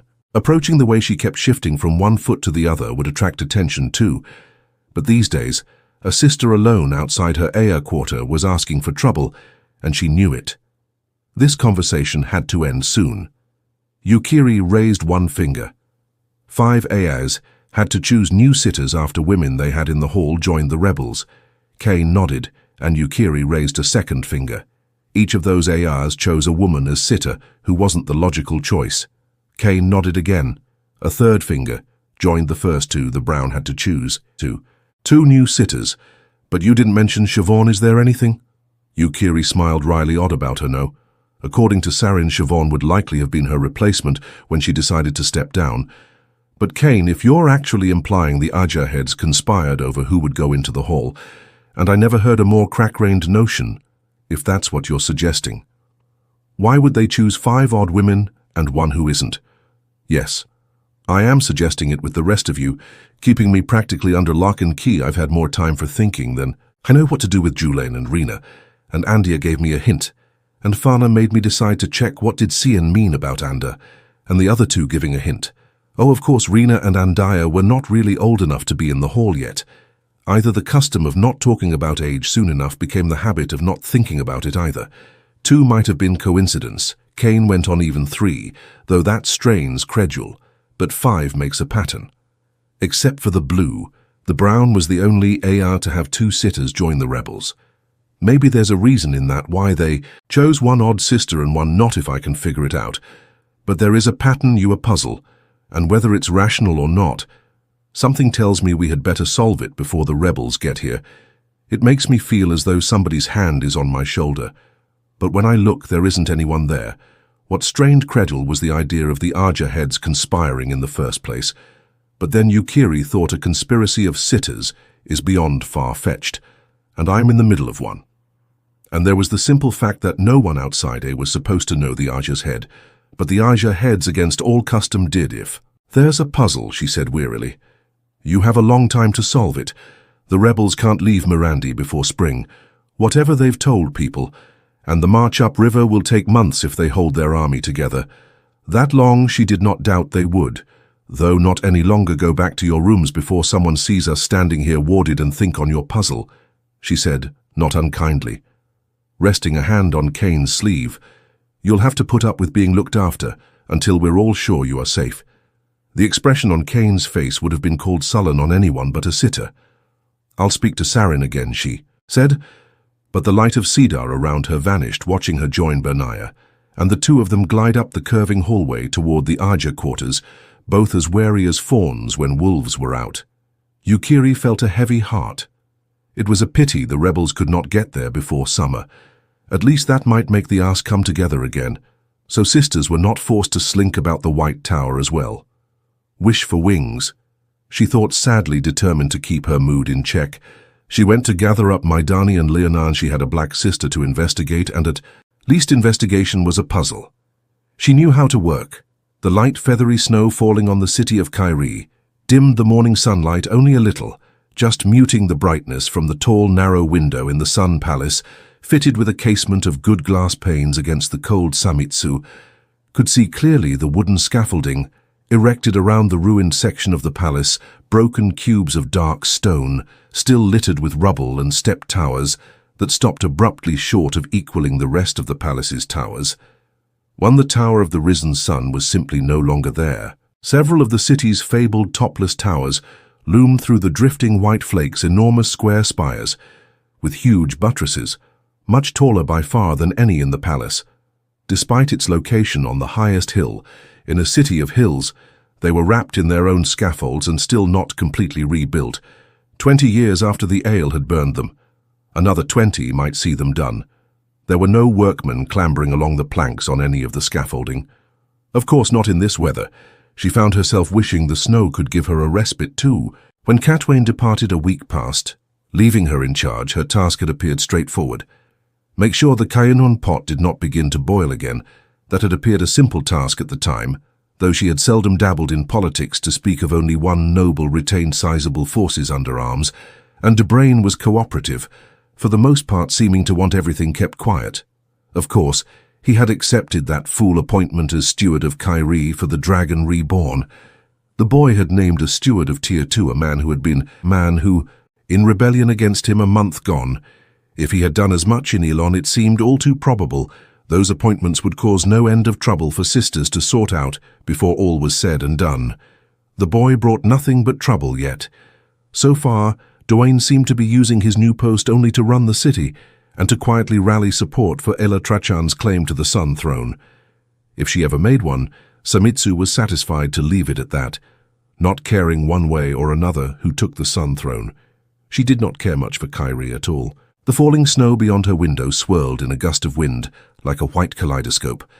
So tranquil had she ever valued tranquility before, she certainly could not recall it if she had neither the possibility of Elayne Trachan taking the throne nor Dobrain's new title, had brought nearly as much consternation as the ridiculous and ridiculously persistent rumors about the Althor boy going to Tar Valon to submit to Elida. Though she had done nothing to quell those that tale had everyone from nobles to stablemen half afraid to breathe, which was very well and good for maintaining the peace, the game of houses, had ground to a halt. Well compared to how matters normally were in Kyrie the Aiel, who came into the city from their huge camp a few miles east, very likely helped, however much they were hated by the general run of folk. Everyone knew they followed the Dragon Reborn, and no one wanted to risk finding themselves on the wrong end of thousands of Aiel spears. Young Althor was much more useful absent than present rumors out of the west of Aiel raiding elsewhere, looting, burning, killing indiscriminately. So merchants. Hearsay claimed gave people another reason to step gingerly with those here. In fact, there seemed to be no burrs to prick Kyrie out of its quiet, aside from the occasional street brawl between 4 gators and city folk who considered the noisy, brightly clad for gators as alien as the Aiel, and a good deal safer to fight the city was crowded to the attics, with people sleeping anywhere they could find shelter from the cold. Yet food supplies were more than adequate, if not overabundant, and trade was actually better than expected in winter all in all. She should have felt content that she was carrying out Cadwayne's instructions as well as the Green could wish for, except that Cadwayne would expect more. She always did. Are you listening to me? Samitsu sighing, Samitsu turned from the peaceful view through the window, taking pains not to smooth her yellow-slashed skirts. The Jakanda-made silver bells in her hair tinkled faintly, but today the sound failed to soothe her. At the best of times, she did not feel entirely comfortable in her apartments in the palace, though a blazing fire in the wide marble fireplace gave a good warmth, and the bed in the next room had the best quality feather mattresses and goose. Down pillows, all 3 of her rooms were overly ornate in the severe Kiennanan fashion. The white ceiling plaster worked in interlocking squares, the wide bar cornices heavily gilded, and the wooden wall panels polished to a soft glow, yet dark. Even so, the furnishings were darker still and massively constructed, edged with thin lines of gold leaf and inlaid with patterned ivory wedges. The flowered tyrant carpet in this room seemed garishly disordered compared to everything else, and emphasized the surrounding stiffness. It all seemed too much like a cage of late. What really discomforted her, though, was the woman with her hair and ringlets to her shoulders, standing in the middle of the carpet, fists on her hips, a belligerent set to her chin, and a frown narrowing her blue eyes. Sashel wore the great serpent ring, of course, on her right hand, but also an Aiel necklace and bracelet, fat beads of silver and ivory, intricately worked and carved gaudy, against her high-necked dress of brown wool, which was plain if fine and well, cut not crude pieces certainly, but flamboyant and hardly the sort of sister. Would wear the oddity of that jewellery might hold the key to much, if Samitsu could ever find the reason behind it. The wise ones, especially Soria, looked at her as if she were a fool for not knowing without asking, and refused to be bothered with answering. They did that all too often. Most especially Soria Samitsu was unused to being thought a fool, and she disliked it immensely. Not for the first time, she found it difficult to meet the other sister's gaze. Sashel was the major reason contentment eluded her, no matter how. Well, everything was going otherwise most maddening. Sashel was a red. Yet despite her, as she was oath-sworn to young Althor, how could any eyes swear fealty to anyone or anything other than the White Tower itself? How in the light could a red swear to a man who could channel? Maybe Vin had been right about Tava, and twisting chance Samitsu could not begin to think of any other reason for 31 sisters, 5 of them red, to take such an oath. The Lady Aiel has been approached by lords and ladies who represent most of House Riotin's strength. She replied much more patiently than she felt. They want her to take the high seat of Riotin, and she wants White Tower approval. Eyes. Approval, at least for something to do besides match stares and likely lose. She moved to a black wood table where a gold-worked silver pitcher sitting on a silver tray still gave off the faint scent of spices, filling a cup with mold. Wine provided an excuse to break the fleeting eye contact. Needing an excuse made her replace the picture on the tray with a sharp clink. She found herself avoiding looking at Sashel too. Often even now she realized she was looking at the other woman sideways to her frustration. She could not quite make herself turn completely to meet her stare. Tell her no, Sashel. Her brother was still alive when last seen, and rebellion against the Dragon Reborn is nothing that need concern. The tower certainly not now. It's done with. The memory arose of Toram Riotin, as last seen running off into a strange fog that could take on solid form, and kill a fog that resisted the one power the shadow had walked outside the walls of Kyrie. That day, Samitsu's voice tightened from the effort to stop it short of trembling, not with fear but anger that had been the day she failed at healing young Althor. She hated failures, hated remembering them, and she should not have to explain herself. Most of Riotin's strength is not all. Those still tied to Torm will oppose her with force of arms if necessary, and in any case fostering upheaval inside the houses themselves is no way to maintain the peace. There is a precarious balance in Kirion, now, Sashel, but it is a balance, and we mustn't disturb it. She managed to stop short of saying Cadwyn would be displeased if they did. That would hardly carry weight with Sasha. Upheaval will come whether or not we foster it, the other sister said firmly. Her frown had faded as soon as Samitsu showed she had been listening, though the set of her jaw remained. Perhaps it was stubbornness rather than belligerence. Yet that hardly mattered. The other woman was not arguing or trying to convince her, just stating her own position, and most gling of all plainly doing that much as a courtesy. The Dragon Reborn is the herald of upheaval and change. Samitsu the herald. Foretold, and if he weren't, this is Kyrie. Do you think they have really stopped playing at Desda? The surface of the water may be still, but the fish never stop swimming a red. Preaching the Dragon Reborn, like a street corner demagogue light. And if you are wrong in spite of herself, Samitsu bit off the words. Sashel Burnher maintained a perfect serenity. Isla has forsworn any claim to the Sun Throne in favor of Ela Trachand, which is what the Dragon Reborn desires, and she is ready to swear fealty to him if I ask it. Toram led an army against Rand. Thalthor, I say the change is worth making, and the chance worth taking, and I will tell her so. The bells in Samitsu's hair chimed at an irritated shake of her head, and she barely managed to stop herself from sighing again. 18 of those dragon-sworn sisters remained in Kyrie.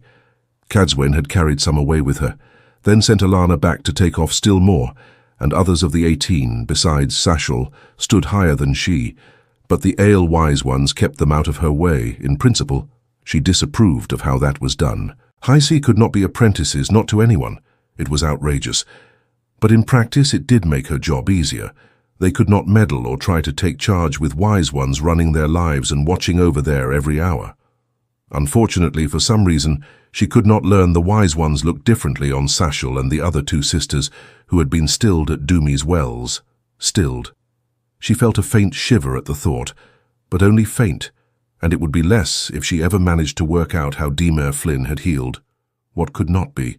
Healed at least someone could heal stilling, even if it was a man channeling light.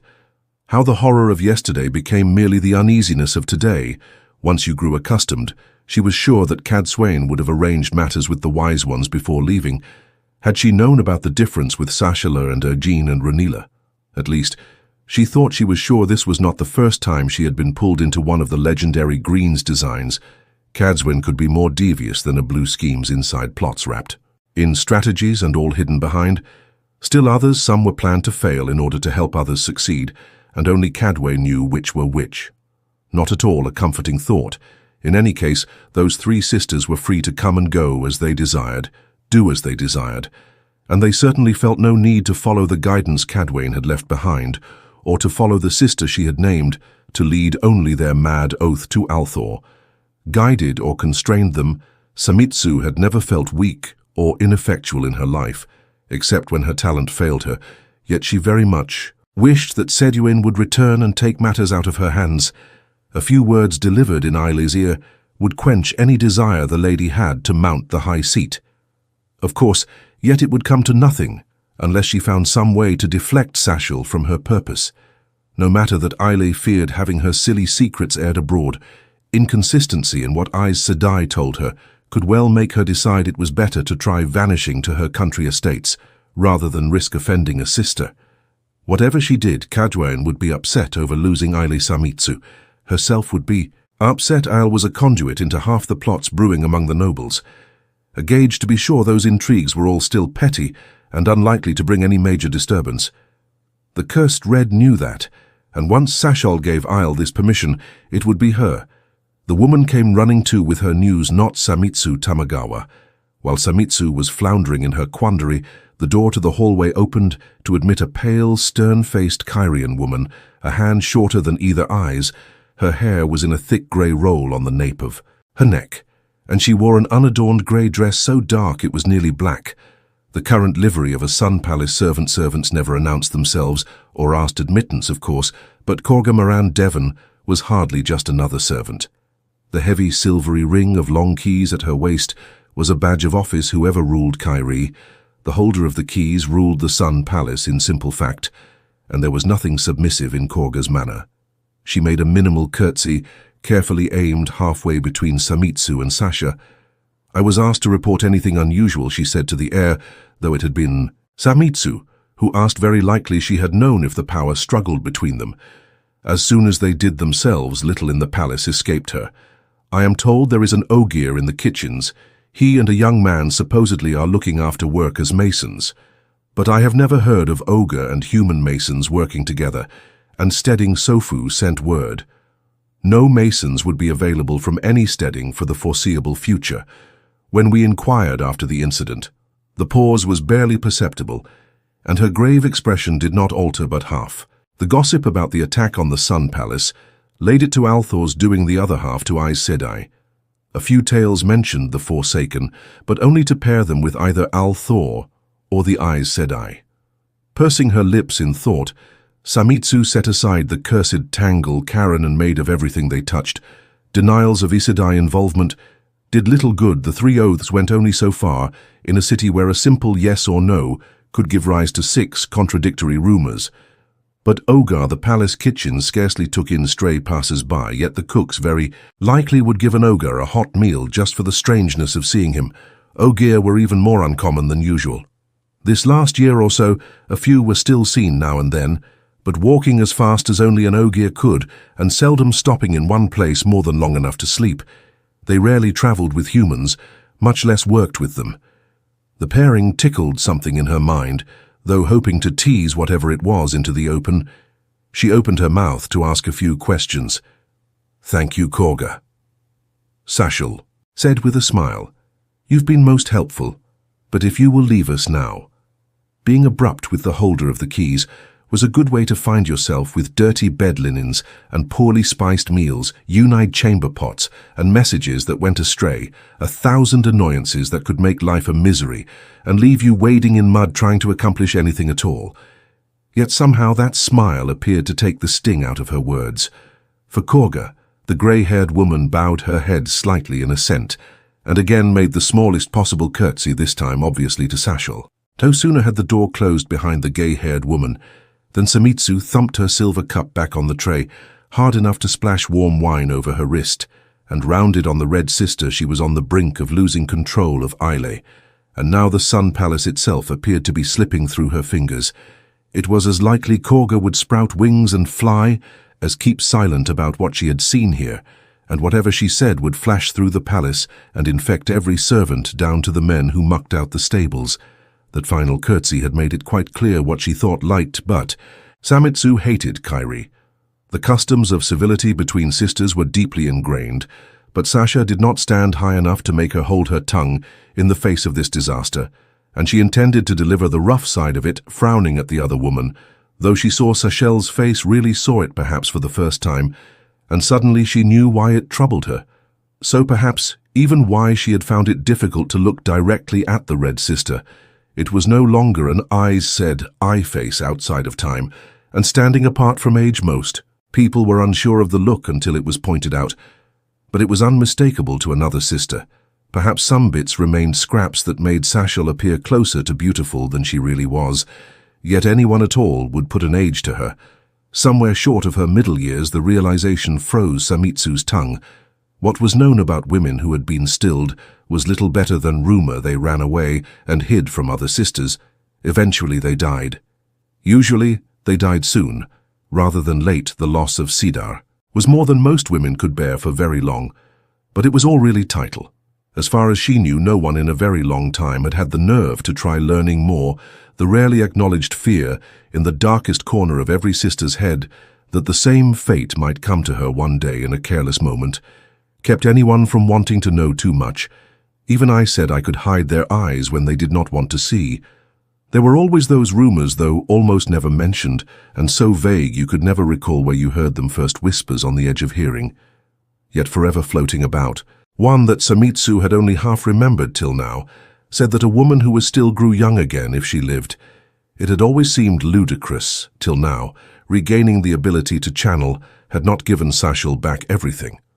Once more she would have to work with the power for years to gain the face that would proclaim her eyes to die to any sister who could see her clearly. Or would she regain it? It seemed inevitable, yet this was unmapped terrain. And if her face was changed, was anything else about her changed as well? Samitsu shivered harder than she had for the thought of stilling. Perhaps it was as well. She had gone slow in trying to puzzle out Dornma's way of healing, fingering her Aiel necklace. Sashal seemed unaware that Samitsu had any grievance, unaware of Samitsu's scrutiny. "This may be nothing, or it may warrant looking into," she said.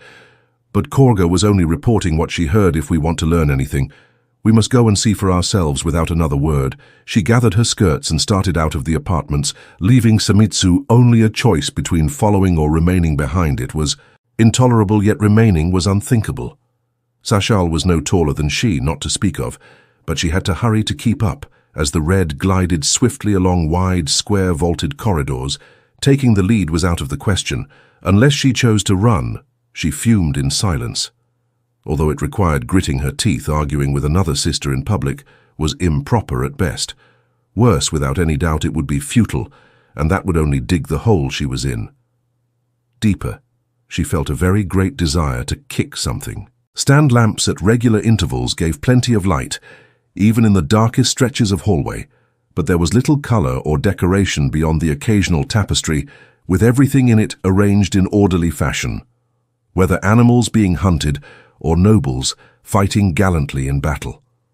A few niches in the walls held ornaments of gold or sea folk porcelain, and in some corridors the cornices were worked in friezes, most left unpainted. That was all Kairi, and hid their opulence out of public view, as they did with so much the serving men. And women who hurried industriously along the halls like streams of ants wore livery the color of charcoal, except for those in service to nobles resident in the palace, who seemed bright beside the rest, with their house badges embroidered on their breasts and their collars and sometimes sleeves marked in house colors. One or two even had a coat or dress, all in house colors, and appeared almost an outlander among the others, but they all kept their eyes down and barely paused long enough to offer quick bows or curtsies to the two sisters as they passed the Sun Palace. Required countless hundreds of servants, and it seemed they were all scurrying about this morning, tending their chores. Nobles strolled in the hallways too, offering their own cautious courtesies to the Aes Sedai as they passed, perhaps with a greeting carefully balanced between an illusion of equality and the true state of affairs spoken in low voices that did not carry far. They proved the old saying that strange times make for strange traveling companions. Old enmities had been put away in the face of new dangers for the moment. Here 2 or 3 pale Kyanin lords in dark silk coats with thin stripes of color across the front, some with the fronts of their heads shaved and powdered. Soldier fashion promenaded alongside an equal number of dark tyrants, taller in their bright coats with fat striped sleeves. There a tyrant noblewoman in a snug pearl-sewn cap, colorfully brocaded gown and pale lace ruff, walked arm in arm beside a shorter Kyan and noble, with her hair in an elaborate tower that reached well above her companion's head, smoky grey lace under her chin, and narrow stripes of her house colors cascading down the front of her wide-skirted dark silk, all like bosom friends and trusted confidants months. Some pairings did look odder than others. A number of women had begun wearing outlandish clothes of late, apparently never noticing how they drew men's eyes and made even the servants struggle. Not to stare tight, breeches and a coat barely long enough to cover the hips were not suitable garments for a woman. No matter how much effort went into rich embroidery or patterning the coat with gemstones, jeweled necklaces and bracelets and pins with sprays of colorful feathers, only pointed up the oddity, and those brightly dyed boots with their heels that added as much as a hand to a woman's height made them appear in danger of falling down with every swaying step. Scandalous, Sashal muttered, eyeing one such pair of women and twitching her skirts in displeasure. Scandalous, Sumitsu murmured before she could stop herself, then snapped her mouth shut so hard her teeth clicked. She needed to control her tongue, voicing agreement. Just because she agreed was a habit she could ill afford with Sashal. Still, she could not help glancing back at the pair in disapproval and a bit of wonder. A year ago, Elayne, Trulandrid and Fonda Anaris would have been at each other's throats, or rather have had their armsmen at one another's throats. But then, who would have expected to see Bertoma Saigon walking peacefully with Waman Santiago, neither man reaching for the dagger at his belt? Strange times and strange traveling companions. Doubtless they were playing the game of houses, maneuvering for advantage, as they always had. Yet dividing lines that once were graven in stone now turned out to have been drawn on water instead. Very strange times. The kitchens were on the lowest level of the Sun Palace above ground at the back, a cluster of stone-walled beamed ceiling rooms centered around a long windowless room full of iron stoves and brick ovens and dressed stone fireplaces, and the heat was enough to make anyone forget the snow outside, or even that it was winter. Normally sweaty-faced cooks and undercooks, as darkly clad as any other palace servants beneath their white aprons, would have been scurrying about getting ready to prepare the midday meal, kneading loaves on long flour-strewn tables, topped with marble basting the joints and fowl that were turning on spits in the fireplaces. Now only the trotting spit dogs were moving, eager to earn their bits from the joints. Baskets of turnips and carrots stood unpeeled and unchopped, and smells sweet and spicy came from untended pots of sauces. Even the skulls boys and girls, surreptitiously wiping their faces on their aprons, stood on the fringe of a group of women clustered around one of the tables. From the doorway, Samitsu could see the back of an ogre's head rising above them, where he was seated at the table. Taller than most men would have been, standing up and broad with it. Of course Kyrie, and was short by and large, and that helped. She laid a hand on Sashal's arm, and for a wonder the woman stopped where they were without protest. Vanished without leaving a clue where he was going, the Ogier was asking in a deep rumble, like the earth shifting, his long, tufted ears sticking up through dark hair that hung to his high collar, flicked back and forth uneasily. "Oh, do stop talking about him, Master Lar." A woman's voice answered in a quaver that seemed well-practiced wicked. "He was tore half the palace apart with the one power he did. He could turn your blood to ice, just looking at you, and kill you as soon as look. Thousands have died by his own hand, tens of thousands. Oh, I never like talking about him for someone as never likes talking about something. Eldred Methan, another woman said sharply. You surely talk of little else stout and quite tall for a Kyrian nearly as tall as Samitsu herself, with a few strands of grey hair escaping her white plain lace cap. She must have been the chief cook on duty, because everyone Samitsu could see quickly nodded agreement and twittered with laughter and said, "Oh, right, you are Mistress Belair," in a particularly sycophantic way. Servants had their own hierarchies as rigidly maintained as the tower itself. But that sort of thing really is not for us to be gossiping over, Master Ladar. The stout woman went on. I said I business, that is, and not for the likes of you and me tell us more about the borderlands. Have you really seen Trollocs? I said. A man muttered, hidden by the crowd around the table. He had to be Ladar's companion. Samitsu could see no grown men among the kitchen folk. This morning, tell me, do you really think they bonded those men? You were talking about those Ashaman as warders. And what about the one who died? You never said why it was. The dragon reborn has killed him, Eldred piped up. And what else would eyes bond a man as? Oh, terrible, they was them. Ashaman turn you to stone with a look they could. You can tell one just by looking at him, frightful glowing eyes they have. Be quiet, Eldred, Mistress Beldair said firmly. Maybe they was Ashman and maybe not, Master Underhill. Maybe they was bonded and maybe not. All I or anyone else can say is they was with him. The emphasis in her voice made plain who she was talking about. Eldred might consider Randall Thor fearful, but this woman did not want to so much as name him. And soon after he left, suddenly the eyes said, I was telling them what to do. And they was doing it, of course, any fool knows to do. As an eye said, I says, anyway, those fellas are all gone off now. Why are you so interested in them, Master Underhill? Is that an Andoran name? Lar threw back his head and laughed a booming sound that filled the room. His ears twitched violently. Oh, we want to know everything about the places we visit. Mistress Belair. The borderlands. You say you might think it's cold here, but we've seen trees crack open like nuts on the fire from the cold in the borderlands. You have blocks of ice in the river floating down from upstream.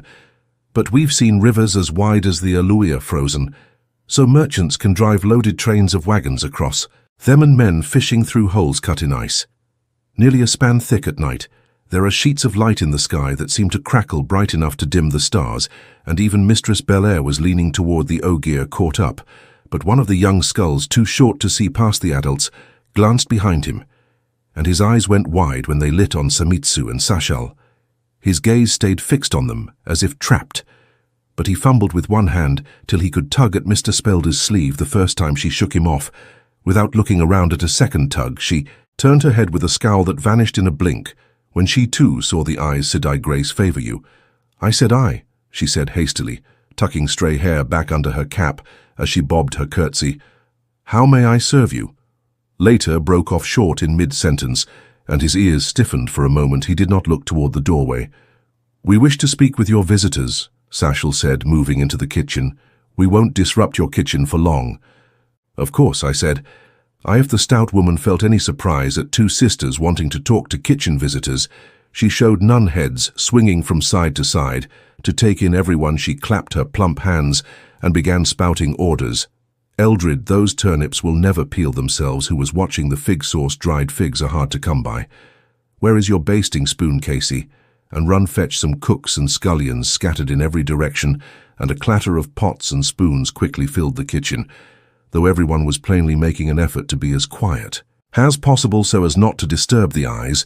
They were plainly making an effort not to even look in their direction. Though that involved some contortion, the Ogar rose to his feet smoothly, his head coming near the thick ceiling beams. His clothing was what Samitsu remembered from meeting Ogar, before a long dark coat that flared over turned-down boots.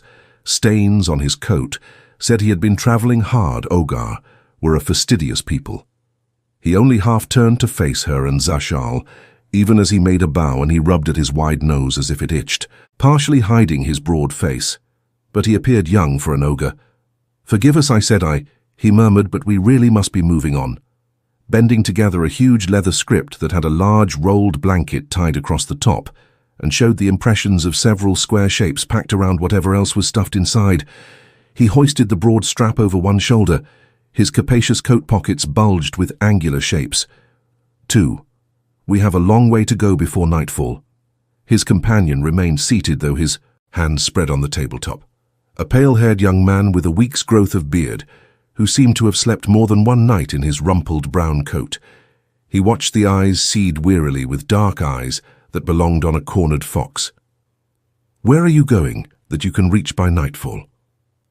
Sashel did not stop until she was standing in front of the young Ogier, close enough to need to crane her neck to look up at him, though she made it seem graceful rather than awkward as it should have been. "Are you on your way to the meeting we've heard about insteading? Shangtai Master La, is it?" His tall ears twitched violently, then were still, and his teacup-sized eyes narrowed almost as wearily as the young man's, till the dangling ends of his eyebrows trailed onto his cheeks. "Leader son of Shandin, son of Qual, I die," he said reluctantly, "but I'm certainly not going to the Great Stump. Why, the elders wouldn't let me close enough to hear what was being said." He gave a deep bass chuckle that sounded forced. "We can't get where we're going tonight, Eyes, but every league behind us is a league we don't have to walk tomorrow. We need to be on our way." The unshaven young man stood up, running a hand nervously along the long hilt of the sword belted at his waist, yet he made no move to pick up the script and blanket roll at his feet and follow as the ogre started toward the door that led to the street, even when the Ogier said over his shoulder, "We need to go. Now, Carlin." Sashel glided fluidly into the Ogier's path, though she had to take 3 strides to his one. "You were asking after work as a mason, Master La," she said, in tones brooking no nonsense. "But your hands are not as callous as any mason's I've ever seen. It would be best for you to answer my questions," suppressing a triumphant smile. Samitsu moved up beside the Red Sister, so Sashal thought she could simply push her aside and ferret it out. What was going on, did she? The woman was in for a surprise. "You really must stay a while longer," she said to the Ogier in a low voice. "The noise in the kitchen should keep anyone from overhearing. Yet there was no need to take chances. When I came to the Sun Palace, I had already heard of a young Ogier, a friend of Randall Thor. He left Kyrie some months past, in company with a young man named Carlin. Isn't that right, Loyal?" The Ogre's ears wilted. The young man bit off a coarse curse he should have known better than to mouth in front of sisters. "I leave when I want to leave, Aes Sedai," he said harshly, but in a low voice. For the most part, he divided his gaze between her and Sashel, yet he was watchful for any of the kitchen workers who might come near. "He did not wish to be overheard either. Before I do, I want some answers. What happened to my friends and him? Did he go mad?" Loyal sighed heavily and made a pacifying gesture with one huge hand. "Be easy." "Carlin," he murmured. "Rand wouldn't like you starting trouble with Eyes. Be easy." Carlin's scowl only deepened abruptly. It occurred to Samitsu that she could have handled this better. Those were not the eyes of a cornered fox, but a wolf. She had grown too accustomed to Demer and Giar, and Arn safely bonded and tamed. That might be an overstatement, though Maurice was making an effort with Giar that was Maurice's way. Yet it seemed the horror of yesterday could become the complacency of today. After long enough exposure, Carlin Manor was an Asherman too, and neither bonded nor tame was he embracing the male half of the power. She almost laughed. Did birds fly? Sashel was watching the young man with a studying frown, her hands much too still on her skirts, but Samitsu was glad not to see the light of Sidar around her. A shaman could feel it when a woman held the power, and that might make him act precipitately. Certainly she and Samitsu together could handle him. Could they if he already held the power? Of course they could, of course, but it would be much better if they did not have to. Sashel certainly was making no move to take charge now. So Samitsu laid a hand lightly on his left arm through his coat sleeve. It felt like a bar of iron, so he was as uneasy as she liked. But Demer and those other two had spoiled all her instincts.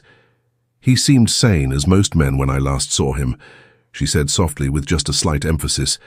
None of the kitchen folk were nearby, but a few had begun sneaking peeks toward the table. Loyal exhaled heavily in relief, a sound like wind rushing across the mouth of a cave, but she kept her attention on Carlin. "I don't know where he is, but he was alive as of a few days ago."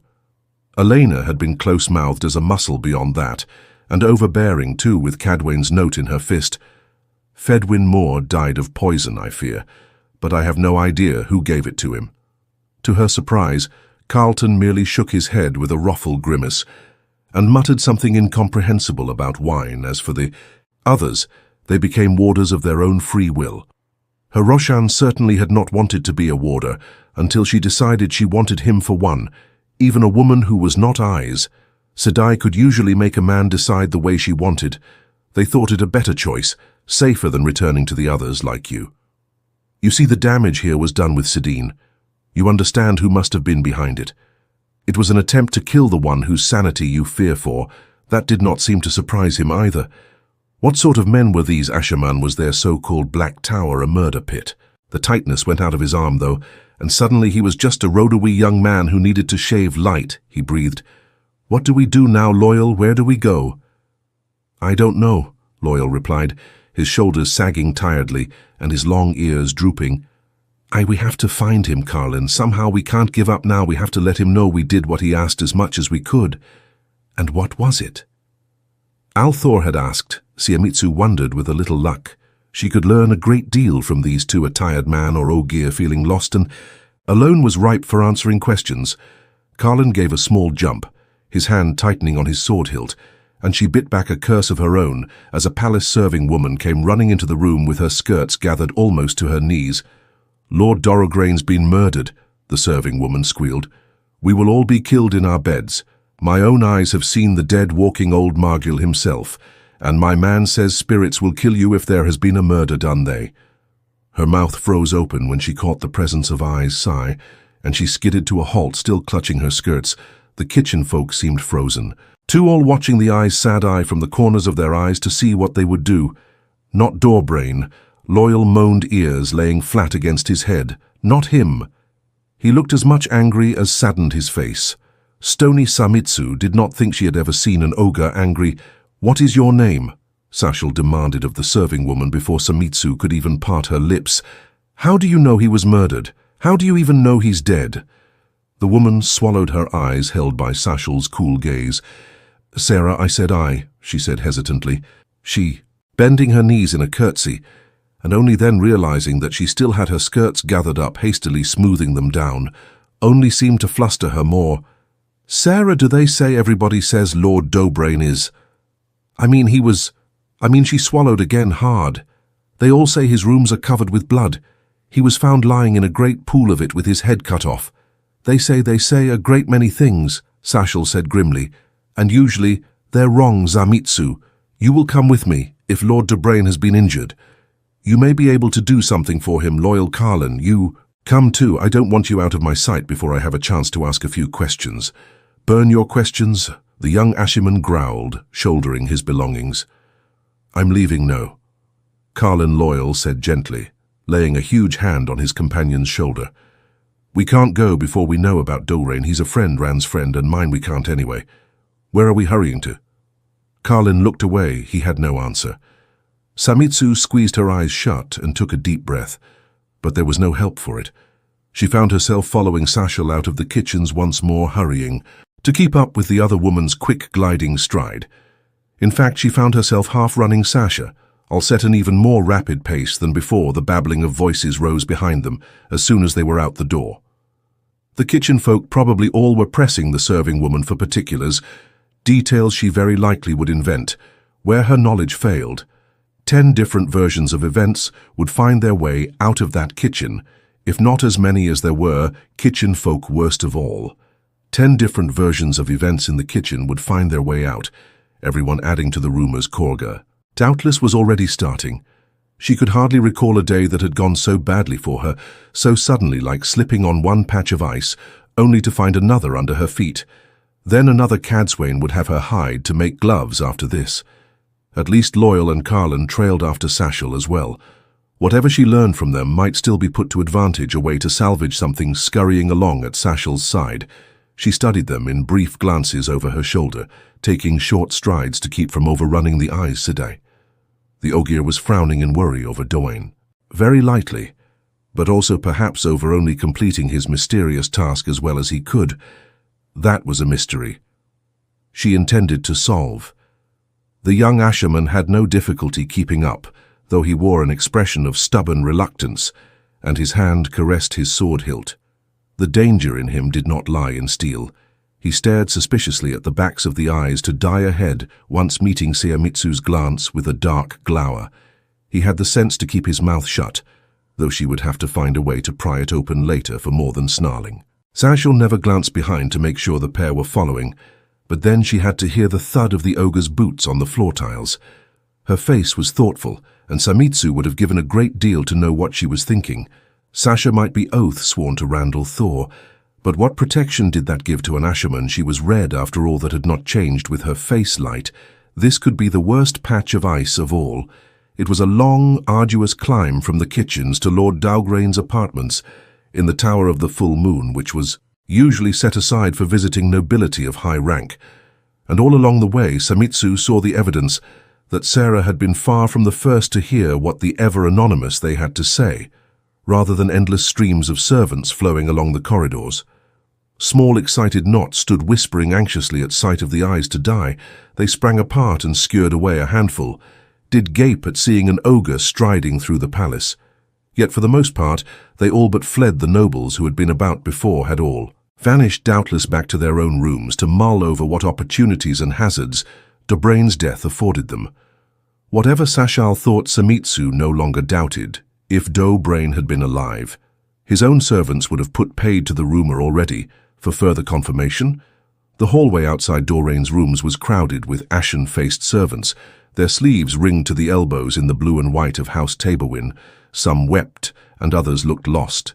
Their foundation stone pulled out from under them. At a word from Sashal, they stood aside for the Aes to die, moving drunkenly or mechanically.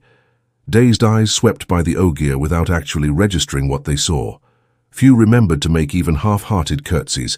Inside the anteroom was almost as full of Dobrain's servants, most staring, as if Polax Dobrain himself lay motionless on a litter in the middle of the large room, his head still attached to his body, but his eyes closed, and a drying sheet of blood from a long cut in his scalp across his still features. A dark trickle had leaked from his slack mouth. Two serving men with tears streaming down their cheeks paused in the act of laying a white cloth over his face at the entrance of the Aes to die. Dobrain did not appear to be breathing, and there were blood-stained gashes in the chest of his coat with its thin stripes of color that marched down to his knees beside the litter. A dark blot larger than a man's body marred the green and yellow Tyron maze of the fringed carpet. Anyone who lost that much blood had to be dead. Two other men lay sprawled on the floor, one with death, glazed eyes gazing at the ceiling, the other on his side, an ivory knife hilt sticking up from his ribs where the blade had surely reached his heart. Short, pale-skinned Karenan both wore the livery of palace servants, but a servant never carried the long wooden-handled dagger that lay beside each corpse. A house-tab or windman, his foot drawn back to kick one of the corpses, hesitated on seeing the two sisters, then planted his boot hard in the dead man's ribs anyway. Clearly proper decorum lay far from anyone's mind at the moment. "Move that cloth out of the way, Sashal," told the men by the litter. "Seamitsu, see whether you can still help Lord Dobrain," whatever she believed. Instinct had moved Seamitsu toward Dobrain, but that command, it was clearly a command, put a stutter in her step. Gritting her teeth, she kept moving and knelt carefully beside the litter on the side away from the still damp blot to put her hands on Dobrain's blood-soaked head. She never minded getting blood on her hands, but bloodstains were impossible to get out of silk unless you channeled, and she still felt a pang of guilt at the waist when she used the power for something so mundane. The necessary weaves were second nature to her, so much so that she embraced the source and delved the Kyrie Andon Lord without thought, and blinked in surprise. Instinct had made her go ahead. Though she had been certain there were 3 corpses in the room, yet life still flickered in Dobrain, a tiny guttering flame, that the shock of healing might well extinguish the shock of the healing. She knew her eyes searched out the pale-haired Asherman. He was crouched beside one of the dead servants, calmly searching the man, oblivious of the shocked stares of the living servants. One of the women suddenly noticed Loyal standing just inside the door and goggled, as if he had leapt out of thin air with his arms folded across his chest, and a grim expression on his broad face. The Ogier looked as though he were standing guard. "Carlin, do you know the kind of healing that Dimir Flynn uses?" Seamitsu asked. "The kind that uses all of the 5 powers." He paused for a moment, frowning at her. "Flynn, I don't even know what you're talking about. I don't have much talent for healing anyway." Eyeing Doughbrain, he added, "He looks dead to me, but I hope you can save him." He was at the wells, and he bent back to rummaging through the dead servant's coat. Samitsu licked her lips. The thrill of being filled with Sidar always seemed diminished to her in situations like this, situations when all of her possible choices were bad. Carefully, she gathered flows of air spirit and water, weaving them just so the basic weave of healing that every sister knew no one in living. Memory had the talent for healing as strongly as she and most sisters were limited in what they could heal some, to little more than bruises by herself. She could heal almost as well as a linked circle. Most sisters could not regulate the weave to any degree at all.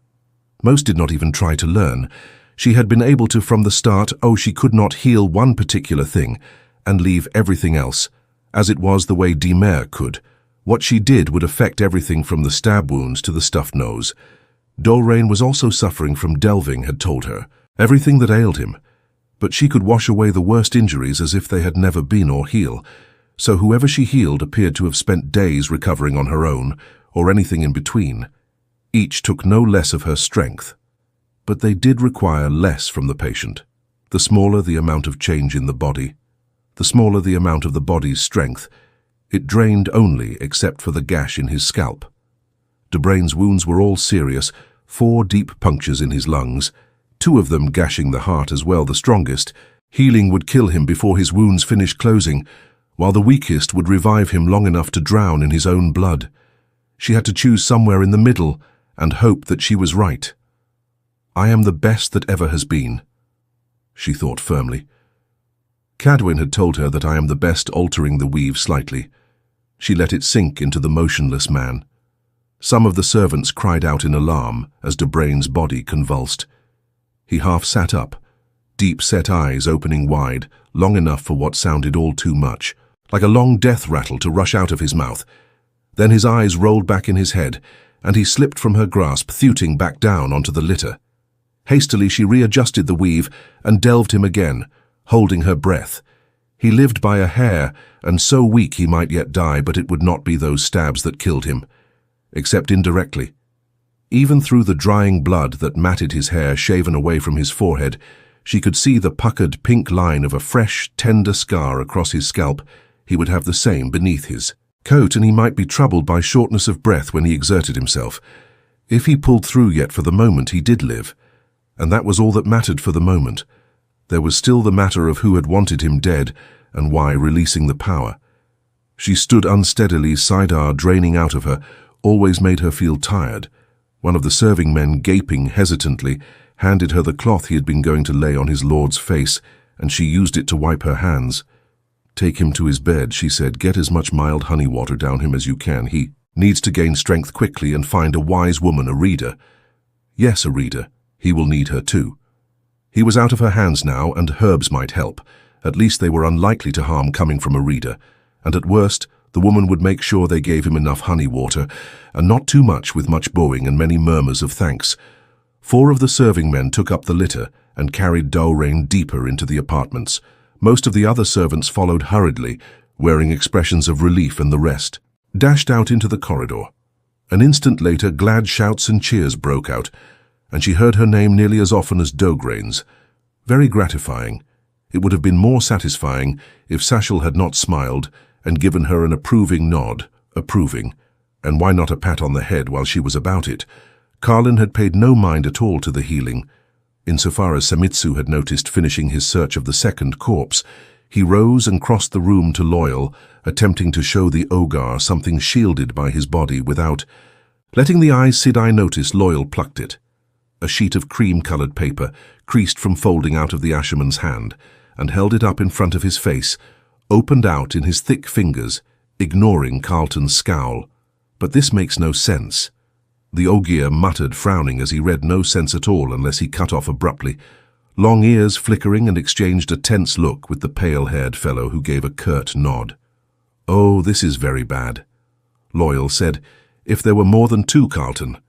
If they found. He choked off his words again at a frantic headshake from the young man. "I will see that, please," Sashel said, holding out her hand. "And please or no please, It was not a request. Carlton attempted to snatch the paper from Loyal's hand, but the Ogier calmly handed it to Sashal, who inspected it without any change of expression, then handed it to Samitsu. It was thick paper, smooth and expensive, and new-looking. Samitsu had to control her eyebrows, desire to climb as she read. At my command, the bearers of this are to remove certain items, which they will know from my apartments, and take them out of the Sun Palace, make them private of my rooms, give them whatever aid they require, and keep silent on this matter, in the name of the Dragon Reborn, and on pain of his displeasure Doain Tabawin. She had seen Duckrain's writing often enough to recognize the rounded hand as his. Obviously someone employs a very good forger, she said, earning a quick contemptuous glance from Sasha. It did seem unlikely he wrote it himself, and was stabbed by his own men. In mistake, the Red said. In cutting tones, her gaze swung to Loyal and the Asherman. What is it they might have found? She demanded. What is it you are afraid they found? Carlin stared back at her blandly. I just meant whatever they were looking for. Loyal answered. They had to be here to steal something, but his tufted ears twitched so hard they almost vibrated before he could master them. Most Ogier made very poor liars, at least. While young Sashal's ringlets swung as she shook her head deliberately. What you know is important. The pair of you are not leaving until I know it too. And how are you going to stop us? The very quietness of Carlton's words made them more dangerous. He met Sashal's gaze level as if he had not a worry in the world. Oh yes, very much a wolf, not a fox. I thought I'd never find you. Rosara Madano announced, marching into that moment of perilous silence, still wearing her red gloves and fur-lined cloak, with the hood thrown back to reveal the carved ivory combs in her black hair. There were damp patches on the shoulders of the cloak from melted snow. A tall woman as brown as a sun-dark ale, she had gone out at first light to try finding spices for some sort of fish stew from her native tier. She spared only the briefest glance for Loyal and Carlin, and did not waste a moment inquiring after Dowrain. A party of sisters has entered the city. Samitsu, I rode like a mad woman to get here ahead of them. But they could be riding in at this moment. There are Asherman with them, and one of the Ashiman is Logain. Carlin barked a rough laugh, and suddenly Samitsu wondered whether she was going to live long enough for Cadwain to have her hide. Chapter 1. Time to be gone. The wheel of time turns and ages come and pass, leaving memories that become legend. Legend fades to myth, and even myth is long forgotten when the age that gave it birth comes again in one age called the Third Age by some, an age yet to come, an age long past. A wind rose in the Rainin hills. The wind was not the beginning. There are neither beginnings nor endings to the turning of the wheel of time, but it was a beginning, born among the groves and vineyards that covered much of the rugged hills, the olive trees and evergreen rose, the ordered vines leafless till spring. The cold wind blew west and north across the prosperous farms dotting the land.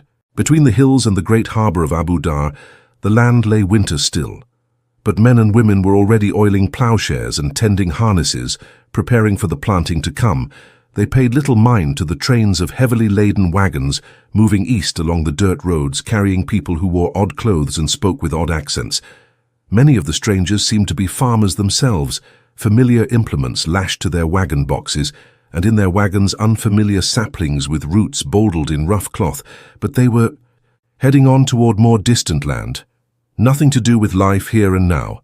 The Seanchan hand lay lightly on those who did not contest Seanchan rule, and the farmers of the Ranin Hills had seen no changes in their lives for them. Rain, or the lack of it, had always been the true ruler west and north. The wind blew across the broad blue-green expanse of the harbour, where hundreds of huge ships sat rocking at anchor on choppy swells. Some bluff-bowed and rigged with ribbed sails, others long and sharp, proud with men, labouring to match their sails and rigging to those of the wider vessels. Not nearly so many ships still flooded there, as had only a few days before, though many now lay in the shallows, charred wrecks heeled over on their sides, and burned frames settling in the deep grey mud, like blackened skeletons. Smaller craft skeeted about the harbour, slanting under triangular sails, or crawling on oars like many-legged water-bugs, most carrying workers and supplies to the ships that still floated. Other small vessels and barges rode tethered to what appeared to be tree trunks shorn of branches rising out of the blue-green water. and from those men dove holding stones to carry them down swiftly to sunken ships below, where they tied ropes to whatever could be hauled up for salvage. 6 nights ago, death had walked across the water here, the one power killing men and women in ships in darkness, split by silver lightnings and hurtling balls of fires. Now the rough rolling harbour, filled with furious activity, seemed at peace by comparison, the chop giving up spray too. The wind that blew north and west across the mouth of the river Eldar, where it widened into the harbour north and west and inland, sitting cross-legged atop a boulder covered with brown moss on the reed-fringed bank of the river. Mat hunched his shoulders against the wind and cursed silently. There was no gold to be found here, no women or dancing, no fun, plenty of discomfort, though in short, it was the last sort of place he would choose. Normally the sun stood barely its own height above the horizon. The sky overhead was pale slate grey, and thick purple clouds moving in from the sea. Threatened rain winter hardly seemed winter without snow. He had yet to see a single flake in Abu Budar, but a cold, damp morning wind off the water could serve as well as snow to chill a man to the bone. 6 nights since he had ridden out of the city in a storm, yet his throbbing hip seemed to think he was still soaked to the skin and clinging to a saddle. This was no weather or time of day for a man to be out by his own choice. He wished he had thought to bring a cloak. He wished he had stayed in bed. Ripples in the land hid Abu Dar just over a mile to the south, and hid him from the city as well, but there was not a tree or anything more than scrub brush in sight. Being in the open this way made him feel as though ants were crawling under his skin. He should be safe, though his plain brown woolen coat and cap were nothing like the clothes he was known by in the city. Instead of black silk, a drab woolen scarf hid the scar around his neck, and the collar of his coat was turned up to hide that as well. Not a bit of lace or a thread of embroidery dull enough for a farmer milking cows. No one he needed to avoid would know him to recognize if they saw him, not unless they were close just the same. He tugged the cap a bit lower. "You intend to stay out here much longer?" Mat Null's tattered dark blue coat had seen better days, but then so had he stooped and white-haired. The broken-nosed fellow was squatting on his heels below the boulder, fishing off the riverbank with a bamboo pole. Most of his teeth were missing, and sometimes he felt at a gap with his tongue, as though surprised to find the empty space. It's cold, in case you haven't noticed. Everybody always thinks it's warm in Abu Budar, but winter is cold everywhere, even places that make Abu Dar feel like Shar. My bones crave a fire or a blanket anyway. A man can be snug with a blanket if he's out of the wind. Are you going to do anything but stare down river? When Mat only glanced at him, Null shrugged and went back to peering at the tread wooden float, bobbing among the sparse reeds now and then. He worked one gnarled hand as though his crooked fingers felt the chill, particularly. But if so, it was his own fault. The old fool had gone waiting in the shallows to scoop up minnows for bait with a basket that now sat half submerged and anchored by a smooth stone at the edge of the water. Despite his complaints about the weather, Null had come along to the river without urging or invitation. From things he had said, everyone he cared about was long years dead, and the truth of it was, he seemed almost desperate for any sort of company. Desperate indeed to choose Mat's company when he could be 5 days from Abu Dar. By now a man could cover a lot of ground in 5 days if he had reason to, and a good horse Mat had thought on that very subject often enough himself. On the far side of the Eldar, half hidden by one of the marshy islands that dotted the river, a broad-beamed rowboat backed oars, and one of the crew stood up and fished in the reeds of a long boat hook. Another horseman helped him heave what he had caught into the boat at this distance. It looked like a large sack. Mat winced and shifted his eyes downriver. They were still finding bodies, and he was responsible. The innocent died along with the guilty. And if you did nothing, then only the innocent died, or as bad died, maybe worse than, depending on how you looked at it. He scowled. Irritably, blood and ashes. He was turning into a bloody philosopher. Taking responsibility, drained all the joy out of life, and dried a man to dust what he wanted. Right then was a great deal of mulled wine in a snug common room full of music, and a plump, pretty serving mate on his knee somewhere far from Abu Dar. Very far. What he had were obligations he could not walk away from, and a future he did not fancy. There seemed no help at all in being to Viran, not if this was how the pattern shaped itself to you. He still had his luck anyway. At least he was alive and not chained in a cell under the circumstances that counted as luck from his perch. He had a fairly clear view down past the last low marshy river islands. Wind-caught spray drifted up the harbour like banks of fine mist, but not enough to hide what he needed to see.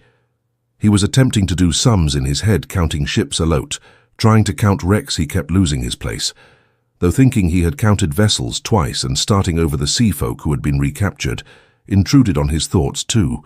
He had heard that gibbets in the Rahad across the harbour displayed more than 100 corpses with placards listing murder and rebellion as their crimes. Normally the Seanchan used the headsman's axe and the impaling stake, while the blood got the strangling cord, but property had to settle for being hanged.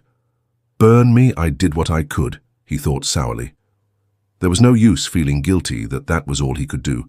Not a bit of use, none. He had to concentrate on the people who escaped. The Anmir who got away had taken ships in the harbour for their flight, and while they might have seized some smaller craft, anything they could board and overwhelm in the night they had intended to carry off as many of their people as possible, with thousands of them labouring as prisoners in the Rahad. That would have meant big ships by choice, and that meant Shaido great ships. Many of the sea folk's own vessels were large enough for certain, but they had all been stripped of their sails and rigging by that time to be fitted out in the Shaido fashion. If he could calculate how many great ships remained, he might have some notion of how many Anmir had actually reached freedom. Freeing the sea Folanders had been the right thing to do, the only thing he could do. But aside from the hangings, hundreds and hundreds of bodies had been fished out of the harbour in the last 5 days, and the light only knew how many had washed out to sea with the tides. The gravediggers laboured from sun up to sun down, and the graveyards were filled with weeping women and children. Men too, more than a few of those dead had been Anmir with no one to weep while they were dumped into mass graves, and he wanted some idea of the number he had saved to balance his bleak suspicions of the number he had killed. Estimating how many ships had made it out into the Sea of Storms was difficult, though, quite apart from losing the count. Unlike Aes Sedai, Windfinders had no strictures against using the power as a weapon, not when the safety of their people was at stake, and they would have wanted to halt pursuit before it began. No one gave chase in a burning ship. The Seanchan, with their Damani, had even less compunction against fighting back lightning bolts lacing through the rain, as numerous as blades of grass and balls of fire streaking across the sky, some the size of horses, and the harbour seemed to flame from one side to the other, till even in a storm, the night made any illuminator show look stark. Without turning his head, he could count a dozen places where the charred ribs of a great ship stuck up out of shallow water, or a huge bluff-bowed hull lay on its side with the harbour waves looking against the tilted deck, and twice as many where the lines of blackened timbers were finer. The remains of seafrakers, apparently they had disliked leaving their own vessels to people who had put them in chains 36 right in front of him, and that without adding in the sunken wrecks that had salvage boats working over them. Perhaps a seafarer could tell great ship from raker by the tops of masts sticking out of the water, but the task was beyond him. Suddenly an old memory tugged at him of leading ships for an attack from the sea, and how many men could be crowded into how much space, for how long. It was not his memory, really, from an ancient war between Ferguson and Marina. Yet it seemed his realizing that he had not actually lived one of those ancient bits of other men's lives that were stuck in his head always took him a little by surprise now. So maybe they were his in a way. They were certainly sharper than some stretches of his own life. The vessels, he recalled, had been smaller than most in the harbour, yet the principles were the same. They don't have enough ships, he muttered. The Seanchan had even more in Tanchico than had come here, but the losses here were sufficient to make the difference enough. Ships for what? No, said I never saw so many in one place before. That was quite a statement coming from him to hear Null tell it. He had seen everything, and nearly always bigger or grander than what was in front of his nose back home. They would have said he kept tight purse strings on the truth. Matt shook his head. They don't have enough ships left to take them all back home. We don't have to go home, a woman drawled behind him. We've come home. He did not quite jump at the slur Seanchan accent, but it was a near thing before he recognized he was speaking. Elayne was scowling, her eyes like blue daggers, but not for him at least. He thought not. She was tall and lean with a hard face that was pale skin. Despite her life at sea, her green dress was bright enough for a tinker, or close to it, and embroidered with a mass of tiny yellow and white blossoms on the high neck, and down the sleeves A flowered scarf tied tightly under her chin held a long black wig on her head, spilling halfway down her back and over her shoulders. She hated the scarf and the dress, which did not quite fit, but her hands checked every other minute to make sure the wig was straight. That concerned her more than her clothes, though concern was not nearly a strong enough word. She had only sighed over cutting her long fingernails short, but she almost had a fit red-faced and pop-eyed when he told her she must shave her head completely the way her hair had been cut, before shaved above her ears with only a bull-like cap and a wide shoulder-length tail in the back remaining, shouted that she was of the Seanchan blood, a lesser noble. Even someone who had never laid eyes on a Seanchan would have remembered seeing her. She had agreed reluctantly, but afterward she was close to hysterical until she was able to cover her scalp, not for the reasons most women would have gone over the moon, though no among the Seanchan. Only the imperial family shaved their heads. Men who went bald began wearing wigs as soon as their hair started falling out. To any noticeable degree, a Gwynan would have died before letting anyone think she was pretending to belong to the imperial family. Even people who would never have had the thought in their lives. Well, that sort of pretense did carry a death penalty among the Seanchan, but he would never have believed she would go on about it. Though what was one more death penalty? When your neck was already being stretched for the axe with a strangling cord in her case, the noose would be for him. Slipping the half-drawn knife back up his left sleeve, he slid down from the boulder. He landed poorly and almost fell, barely hiding a bruise at the stabbing jar to his hip. He did hide it, though she was a noblewoman and a ship captain, and she made enough tries at taking charge without him showing any more weakness to give her an opening than he had to. She had come to him for help, not the other way round, but that buttered no bread. With her leaning against the boulder with his arms folded, he pretended he was lounging idly, kicking at tufts of dead grass to work the pain out that was sharp enough to put sweat on his forehead. Despite the cold wind fleeing in that storm had cost him ground with his hip, and he had not made it up yet. "Are you sure about the seafall?" he asked her. No point in mentioning the lack of ships again. Too many Seanchan settlers had spread out from Abu Dar anyway, and apparently even more from Tancho, however many ships they had. No power on earth would ever root out all the Seanchan now. Reaching toward the wig again, she hesitated, frowning at her short fingernails, and instead tucked her hands under her arms.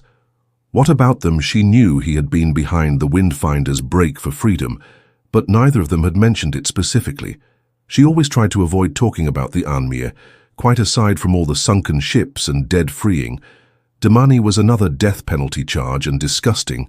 Besides, in the Seanchan view, as bad as rape or molesting children. Of course, she had helped free some Damani herself, though. To her way of thinking, that was among the least of her crimes. Still, she avoided that topic too. There were quite a few subjects she held silent on. "Are you certain about the Windfinders who were caught? I've heard talk about cutting off hands or feet." Matt swallowed a sour taste. He had seen men die, had killed men with his own hands. The light sent him mercy. He had killed a woman once. Not even the darkest of those other men's memories burned so hot as that, and a few of those were dark enough to need drowning in wine when they floated to the surface. But the thought of deliberately cutting off someone's hands curdled his stomach. Einan's head jerked, and for a moment he thought she would ignore his question. "Talk for Morena." "I'll wager," she said with a dismissive gesture, "some soul talk about that nonsense to frighten recalcitrant the money when they're new-leashed. But nobody's done it in 06 or 700 years, not many anyway. And people who can't control their property without mutilation are Simoff." To start, her mouth twisted in loathing, though. Whether for mutilation or Simoff was unclear. Shamed or not, they do it. He snapped. Simoff went beyond being shamed to a Seanchan, but he doubted that anyone who deliberately cut off a woman's hand could be humiliated enough to kill themselves. Is Sir one of that? Not many. The shaken woman glared to match his and planted her fists on her hips, leaning forward with her feet astride, as though she were on the deck of a ship and about to berate a fumble-witted sailor. "The High Lady, sir, doesn't own these Damani, you lump-raid farmer. They're property of the Empress. May she live forever. Surath might as well slit her own wrists straight away as order. Something like that for Imperial Demon. That's even if she would. I've never heard of her mistreating her own. I'll try to put this in terms. You can understand if your dog runs away, you don't maim it. You switch the dog so it knows not to do that again, and you put it back in the kennel. Besides, the money are just too valuable." Matt finished for her dryly. He had heard that until he was sick of it, she disregarded his sarcasm, or maybe did not notice in his experience. If a woman did not want to hear something, she could ignore it till you yourself started to doubt you had spoken. "You're finally beginning to understand," she drawled, nodding. "Those demon you're so worried about probably don't even have welts left by this time." Her gaze went to the ships in the harbor and slowly took on a look of loss, made deeper by the hardness of her face. Her thumbs ran across her fingertips. "You wouldn't believe what my demon cost me," she said in a quiet voice. "Her and hiring the sul'dam for her, worth every throne I paid. Of course her name's Sarisa, well-reined, responsive. She'll gorge herself on honeyed nuts if you let her. But she never gets seasick or the sulks the way some do. A pity. Had to leave her in Canarin. I suppose I'll never see her again." She sighed regretfully. "I'm sure she misses you as much as you miss her," Noel said, flashing a gap-toothed smile. And for all the world he sounded sincere. Maybe he contended that he had seen worse than Damani and Dakovale for what that was worth. Ainan's back stiffened, and she frowned as if she did not believe his sympathy, or else she had just realized how she was staring at the ships in the harbor. Certainly she turned away from the water very deliberately. "I gave orders that no one was to leave." The wagons, she said firmly, likely crewmen on her ships, had jumped at that tone. She jerked her head away from the river, as though she expected Matt and Null to jump where she indicated too. "Did you now, Matt?" Grinned, showing teeth. He could manage an insolent grin that sent most puffed-up fools into apoplexy. Ainan was far from a fool most times, but puffed up she was ship captain and noble woman. He did not know which was worse bay for both. "Well, I was about ready to head that way, unless you're not done fishing. Null, we can wait here a while if you're not," but the old man was already emptying the remaining silver-grey minnows out of his basket into the water. His hands had been broken badly, maybe more than once, by their lumpy appearance. Yet they were deft in winding his line around the bamboo pole. In the short time he had been fishing, he had caught nearly a dozen fish, the largest less than a foot long, strung through the gills on a looped reed, and he moved those to the basket. Before picking it up, he claimed that if he could find the right peppers, he was going to make a fish stew from Shara of all places as well, say from the moon, a stew that would make Matt forget all about his hip, the way Null went on about the peppers.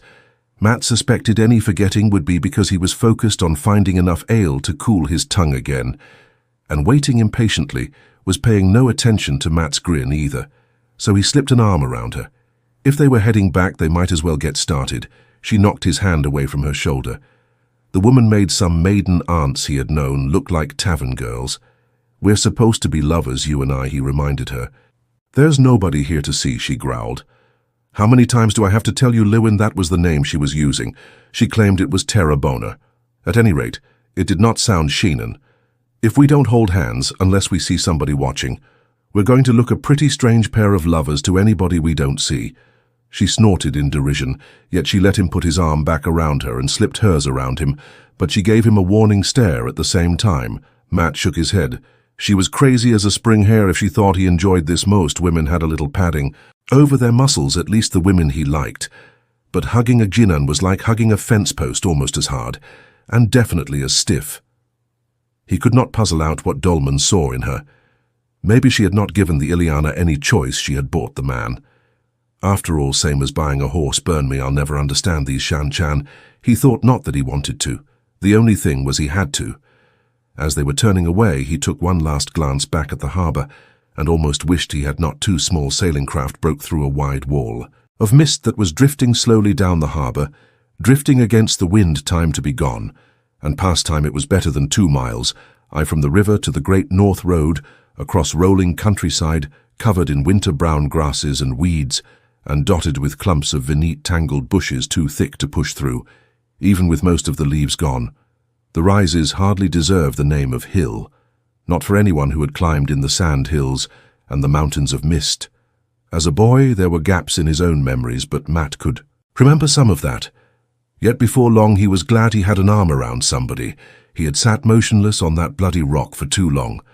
The throb in his hip had faded to a dull ache, but it still made him limp, and without some sort of support, he would have been staggering on the slopes.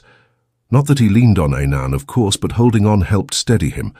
The woman frowned at him as though she thought he was trying to take advantage. "If you did as you were told," she growled. "I wouldn't need to carry you." He showed his teeth again this time, not trying to disguise it as a smile, the way Null scampered along beside them easily, never missing a step, despite balancing his basket of fish on his hip with one hand and carrying his fishing pole in the other, was embarrassing for all he looked hard-worn. The old man was spry enough too, spry by half at times. Their routes slanted north of the circuit of heaven, with its long, open-ended tiers of polished stone seats, where in warmer weather wealthy patrons sat on cushions beneath colourful canvas awnings to watch their horses race now. The awnings and poles were stowed away, the horses all on their country stables, those the Seanchan had not taken, and the seats were empty, save for a handful of small boys darting up and down the tiers in a game of keep-away. Matt was fond of horses and racing, but his eyes slid past the circuit toward Abu Buda. Whenever he topped a rise, the city's massive white ramparts were visible deep enough that they supported a road encircling the city on top, and looking gave him an excuse to pause a moment. Foolwoman, a scrap of a limp did not mean she was carrying him. He managed to keep a good temper, take the rough with the smooth and no complaining. Why could she not inside the city, white roofs and walls, white domes and spires, ringed in thin bands of colour, gleamed in the grey morning light? A picture of serenity. He could not make out the gaps where buildings had burned to the ground. A long line of farmers' high-weed ox carts was trundling through the wide-arched gateway that opened on the Great North Road. Men and women on their way to the city markets with whatever they had left to sell, this late in winter, and in there, midst a merchant's train of big canvas-topped wagons behind 6- and 8-horse teams, carrying goods from the light. New where 7 more trains ranging from 4 wagons to 10 stood in line at the side of the road to wait for the gate guards to finish their inspections. Trade never stopped entirely while the sun shone, no matter who ruled the city, unless there was actual fighting. Sometimes it did not stop completely. Then the stream of people flowing the other way was mostly Seanchan soldiers in ordered ranks with their segmented armor, painted in stripes and helmets that looked like the heads of huge insects, some marching and some mounted nobles, who were always mounted, wearing ornate cloaks, pleated riding dresses and lace veils, or voluminous trousers and long coats. Seanchan settlers were still departing the city too. Wagon upon wagon filled with farmers and craftsmen, and the tools of their trades the settlers had begun leaving as soon as they came off the ships. But it would be weeks before they were all gone. It was a peaceful scene, work a day in ordinary if you ignored what lay behind it. Yet every time they reached a place where he could see the gates, his mind flashed back to 6 nights ago, and he was there again. At those same gates the storm had grown worse. As they crossed the city from the terrace and palace, rain fell by buckets, pounding the darkened city and slicking the paving stones under the horses' hooves, and wind howled off the sea of storms, driving the rain like stones from slings and jerking at cloaks, so that keeping it all dry was a lost cause. Clouds hid the moon, and the deluge seemed to soak up the light of the pole lanterns carried by Blurk and Fen on foot ahead of the rest. Then they entered the long passageway through the city wall and gained a bit of shelter, at least from the rain. The wind made the high-ceiling tunnel keen like a flute. The gate guards were waiting just inside the far end of the passage, 4 of them also bearing pole lanterns, a dozen more, half of them. Seanchan carried halyards that could strike at a man in the saddle or pull him out of it. 2 Seanchan with their helmets off were peering from the lighted doorway of the guardhouse built into the white plastered wall, and shifting shadows behind them told of others inside, too many to fight past. Quietly, maybe too many to fight past at all, not without everything going off like an illuminator's firework bursting in his hand. The guards were not the danger anyway, not the main danger. A tall, plump-faced woman in dark blue, her divided ankle-length skirts bearing red panels worked with silver lightning bolts, stepped past the men in the guardhouse door.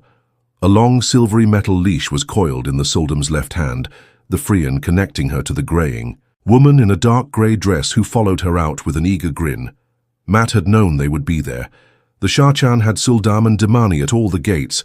Now there could even be another pair inside or 2.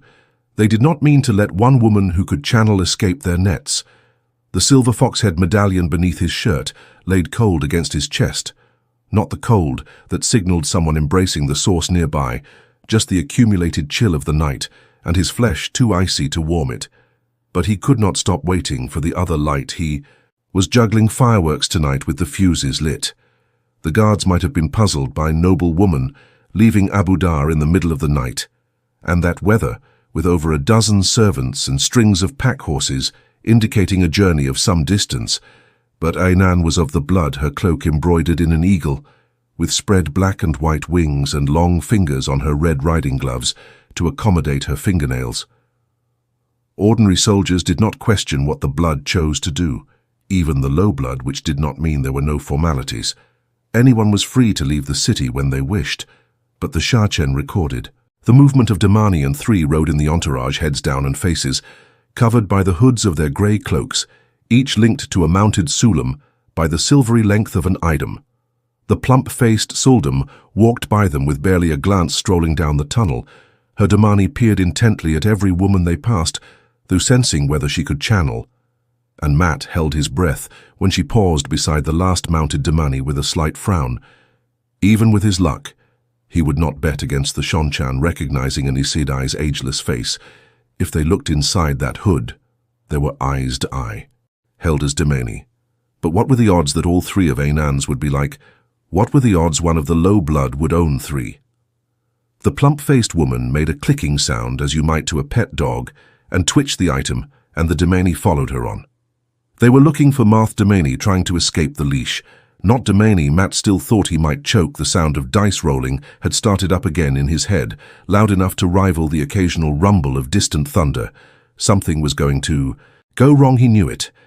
The officer of the guards, a burly Seanchan with tilted eyes like a Salian, but pale honey-brown skin, bowed courteously and invited Elayne into the guardhouse to have a cup of spiced wine, while a clerk wrote down the information about the Damani.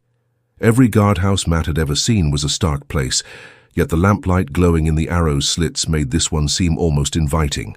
A pitcher plant probably looked inviting to a fly too.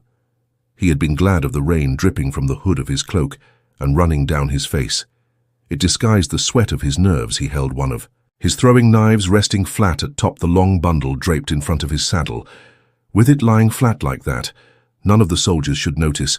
He could feel the woman inside the cloth breathing under his hands, and his shoulders were knotted from waiting for her to cry out for help. Susia kept her mount close to him, peering at him from the shelter of her hood with her golden braid tucked out of sight, never even glancing away when the Suld and Damani walked by. A shout from Seleucia would have put the weasel in the chicken run as much as one from Tuon. He thought the threat of the knife had held both women silent. They had to believe he was desperate enough or crazy enough to use it, but he still could not be sure. There was so much about night. He could not be sure of so much off-balance and askew. He remembered holding his breath, wondering when someone would notice that the bundle he carried was richly embroidered, and question why he was letting it get soaked with rain, wondering and cursing himself for grabbing a wall hanging because it had been close to hand. In memory, everything slowed. Elayne stepped down, tossing a range to Dolman, who took them with a bow from his saddle. Dolman's hood was pushed back just enough to show that his head was shaved on one side, and his remaining hair gathered in a braid that hung to his shoulder. Raindrops dripped from the stockyer's short beard, yet he managed the proper stiff-necked arrogance of a Sojan hereditary upper servant to one of the blood, and thus almost equal to the blood, definitely higher than any common soldier. Elayne glanced back toward Mat, and his burden, her face a frozen mask that could pass for her if you did not know she was horrified by what they were doing. The tall sul'dam and her Damani turned briskly back toward the tunnel, finished with their inspection, Vanon just behind Mat, leading one of the strings of pack horses, and as always sitting his horse like a sack of sow. It leaned from his saddle and spat. Mat did not know why that hung in his memory, but it did. Bannon spat, and trumpets sounded thin and sharp in the distance, far behind them from south of the city, where men had been planning to fire Seanchan supplies stored along the Bay Road. The officer of the guard hesitated at the sound of the trumpets, but suddenly a bell pealed loudly on the city itself, then another, and then it seemed hundreds were clanging alarm in the night, as the black sky split with more lightning than any storm had ever birthed. Silver-blue streaks stabbing down inside the walls. They bathed the tunnel in flickering light. That was when the shouting started amid the explosions back in the city, and the screaming. For a moment, Mat had cursed the Windfinders for moving sooner than he had been promised, but the dice in his head had stopped. He realized why. It made him want to curse all over again. But there was no time for even that. In the next instant, the officer was hurriedly urging Aginan back into her saddle, and on her way, hurriedly shouting orders to the men boiling out of the guardhouse, directing one into the city at a run to see what the alarm was, while he arrayed the rest against any threat from inside or out. The plump-faced woman ran to place herself in her demani with the soldiers, along with another pair of women linked by Nidam, who came running from the guardhouse, and Mat and the others galloped out into the storm, carrying with them 3 eyes. 2 of them escaped Damani and the kidnapped heir to the Shane crystal throne, while behind them a far worse storm broke over Abu Dar lightning bolts, more numerous than blades of grass. With a shiver, Mat pulled himself back to the present. Einan scowled at him and gave him an exaggerated pull. "Lovers arm in arm don't hurry," he muttered. "They stroll," she sneered. Dolman had to be blinded by love that he had taken too many thumps on the head. The worst was over and done. In any case, Mad hoped that getting out of the city had been the worst. He had not felt the dice, since they were always a bad sign. His back trail was as muddled as he could manage, and he was sure it would take someone as lucky as he to separate the gold from the drawers. The Seekers had been on Aginan's scent before that night, and she would be wanted on charges of stealing demon now as well, but the authorities would expect her to be riding as hard as she could, and already leagues from Abua, not just sitting outside the city. Nothing except a coincidence of timing connected her to Tuon or to Mat, and that was important. Thailand certainly would have leveled her own charges against him. No woman was going to forgive a man tying her up and shoving her under her bed even when she had suggested it, yet with any luck, he was beneath suspicion for anything else that had happened that night. With any luck, no one except Thailand had a thought for him at all, trusting a queen like a pig. For market would be enough to get a man dead usually, but it had to count for mouldy onions alongside the daughter of the 9 moons disappearing, and what could Thailand's toy have to do with that? It still irritated him that he had been seen as a hanger-on, worse a pet. But there were advantages. He thought he was safe from the Cheyenne anyway, yet one point worried him like a thorn buried in his heel. Well, several did, most growing out of Tuon herself, but this one had a particularly long point. Tuon's disappearance should have been as shocking as the sun vanishing at noon. But no alarm had been raised, no announcements of rewards or offers of ransom, no hot-eyed soldiers searching every wagon and cart within miles, galloping through the countryside to root out every cubbyhole and niche where a woman might be hidden. Those old memories told him something of hunting for kidnapped royalty, yet except for the hangings and the burned ships in the harbor from the outside, Abu Dar seemed unchanged from the day before the kidnapping. Einan alleged that the search would be in utter secrecy, that many of the Seanchan themselves might still not know. Tuon was missing. Her explanation involved the shock to the Empire and ill omens for the return and the loss of sight, and she sounded as if she believed every word. But Mat refused to buy a penny's worth. The Seanchan were strange folk, but no one could be that strange. The silence of Abu Dar made his skin prickle. He felt a trap in that silence when they reached the Great North Road. He was grateful that the city was hidden behind the low hills. The road was a broad highway, a major avenue of trade wide enough for 5 or 6 wagons, abreast, uncrowded with a surface of dirt and clay that hundreds of years of use had packed nearly as hard as the occasional ancient paving stone that stuck an edge or corner inches into the air. Mat and Einan hurried across to the verge on the other side, with Null dogging their heels between a merchant's train rumbling toward the city, guarded by a scar-faced woman and 10 hard-eyed men in leather vests, covered with metal discs and a string of the settlers oddly shaped. Wagons rising to peaks at the ends that were heading north. Some pulled by horses or mules, others by oxmen clustered between the wagons. Barefoot boys used switches to herd 4-horned goats with long black hair and big delapped white cows. One man at the rear of the wagons in baggy blue breeches and a round red cap was leading a massive humpbacked bull by a thick cord tied to a ring in its nose, except for his clothes. He could have been from the 2 rivers. He eyed Mat and the others, walking in the same direction as if he might speak, then shook his head and plodded on without looking at them again, contending with Mat's limp. They were not moving fast, and the settlers forged ahead slowly but steadily, hunch-shouldered and clutching the scarf beneath her chin. With her free hand, Einan let out a breath and loosened fingers that had begun to grip Mat's side almost painfully. After a moment she straightened and glared at the farmer's departing back, as though she were ready to chase after him and box his ears and his bulls. If that were not bad enough, once the farmer was 20 or so paces away, she shifted her scowl to a company of Seanchan's soldiers, marching down the middle of the road at a pace that would soon overtake the settlers, perhaps 200. Men in a column for abreast, followed by a milly collection of mule-drawn wagons covered with tightly lashed canvas. The middle of the road was left free for military traffic, half a dozen well-mounted officers in thin, plumed helmets that hid all but their eyes rode at the column's head, looking neither left nor right. Red cloaks spread neatly over their horses. Creer's the banner, following on the officers' heels, was marked with what looked like a stylized silver arrowhead, or maybe an anchor crossed by a long arrow and a jagged lightning bolt in gold with script and numerals below. That Matt could not make out as gusts swept the banner this way and that. The men in the supply wagons wore dark blue coats and breeches and square red and blue caps, but the soldiers were even more showy than most Seanchan. Their segmented armor striped in blue, banded at the bottom with silvery white and red, banded with golden yellow, their helmets painted in all four colors, so they resembled the faces of fearsome spiders. A large badge with the anchor, Matt thought it must be an anchor, and arrow and lightning was fastened to the front of each helmet, and every man except the officers carried a double-curved bow at his side with a bristling quiver at his belt, balancing a short sword ship's archers. Elayne grumbled, glowering at the soldiers. Her free hand had left her scarf, but it was still clenched in a fist. Tavern rollers. They always cause problems when they're left ashore too long. They had a well-trained look to Matt, anyway. He had never heard of soldiers who did not get in fights, especially when they were drunk or bored and bored. Soldiers tended to get drunk. A corner of his mind wondered how far those bows would carry.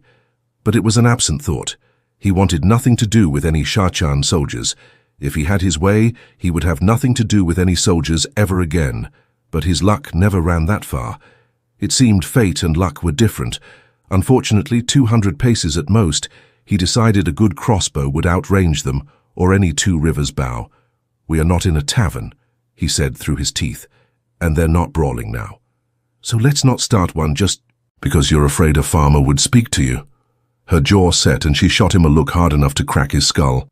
It was the truth, though. She was fearful of opening her mouth near anyone who might recognize her accent, a wise precaution in his book, but everything seemed to grate at her.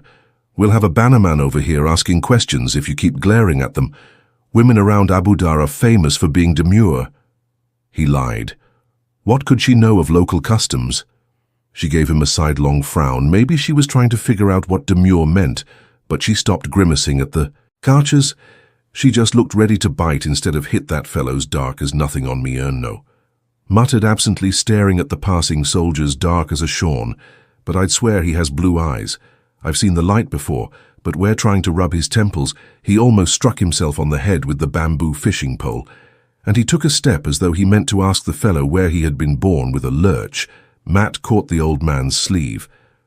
"We're going back to the show, Null. Now we should never have left." "I told you that," again said with a sharp nod. Matt groaned, but there was nothing for it but to keep walking. Oh, it was way past time to be gone. He hoped he had not left it too late. Chapter 2. Two captains about 2 amin north of the city. A wide blue banner stretched between two tall poles, rippled in the wind, proclaiming Volunluca's grand travelling show, and magnificent display of marvels and wonders, in brilliant red letters, large enough to be read from the road perhaps 100 paces east. For those unable to read it, at least indicated the location of something out of the ordinary. This was the largest travelling show in the world. So the banner claimed Luca claimed a great many things, but Matt thought he must be telling the truth about that the show's canvas wall 10 ft high and tightly pegged at the bottom, enclosed as much ground as a good-sized village. The people streaming by looked toward the banner curiously, but the farmers and merchants had their work ahead of them, and the settlers their future, and none turned aside thick ropes fastened to posts set in the ground were meant to. Herd crowds to the wide-arched entrance just behind the banner, but there was no one waiting to get in. Not at this hour of late. Few came at any hour. The fall of Abu Dar had brought only a slight drop in attendance. Once people realized the city would not be looted, and they did not have to flee for their lives, But with the return all those ships and settlers, nearly everyone decided to hold on to their coin against more pressing needs. 2 bulky men, huddling in cloaks that might have come from a rag bag, were on duty beneath the banner to keep out anyone who wanted to peek around without paying. But even those were in short supply nowadays. The pair, one with a crooked nose above a thick mustache and the other missing an eye, were squatting on the dirt tossing dice. Surprisingly, Petra Anhill, the show's strongman, stood watching the 2 horse handlers play arms, larger than most men's legs, folded across his chest. He was shorter than Matt, but at least twice as wide his shoulders, straining the heavy blue coat his wife made him wear against the cold. Petra seemed engrossed in the dicing, but the man did not gamble, not so much as pitching pennies.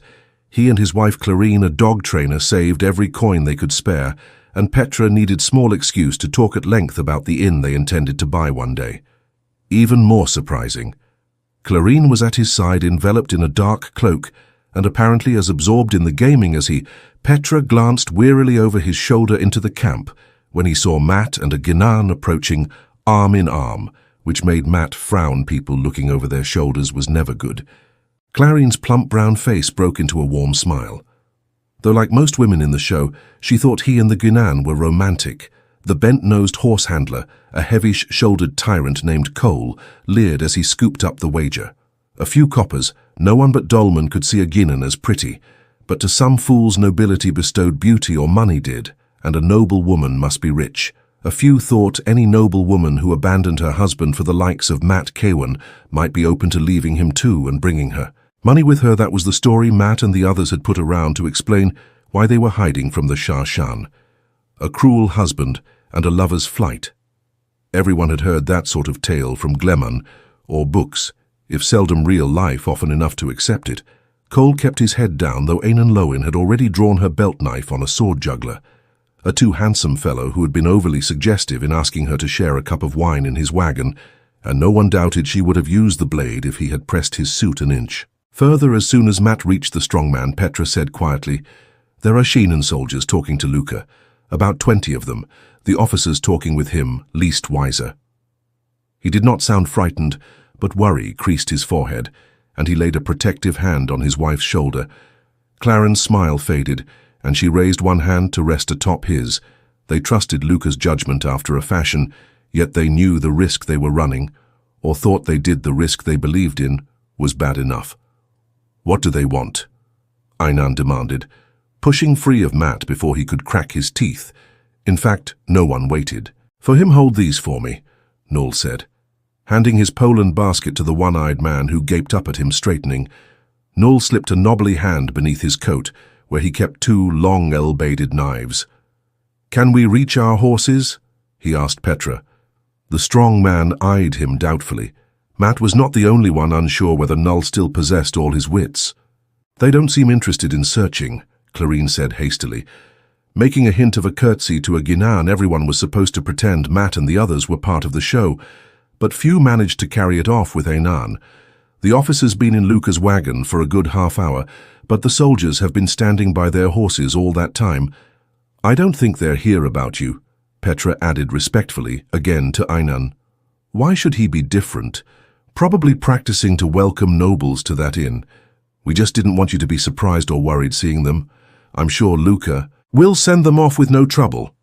Despite his tone, the creases remained in his forehead. Most men became upset if their wives ran off, and a nobleman could make others bear the brunt of his ire. A traveling show. Strangers just passing through made a particularly easy target without added complications. You don't have to worry about anybody talking out of turn. My lady, glancing at the horse handlers. Petra added, "Does she call bent nose?" Shook his head, his eyes on the dice. He was bouncing on his palm. He was a big man, but not as big as Petra.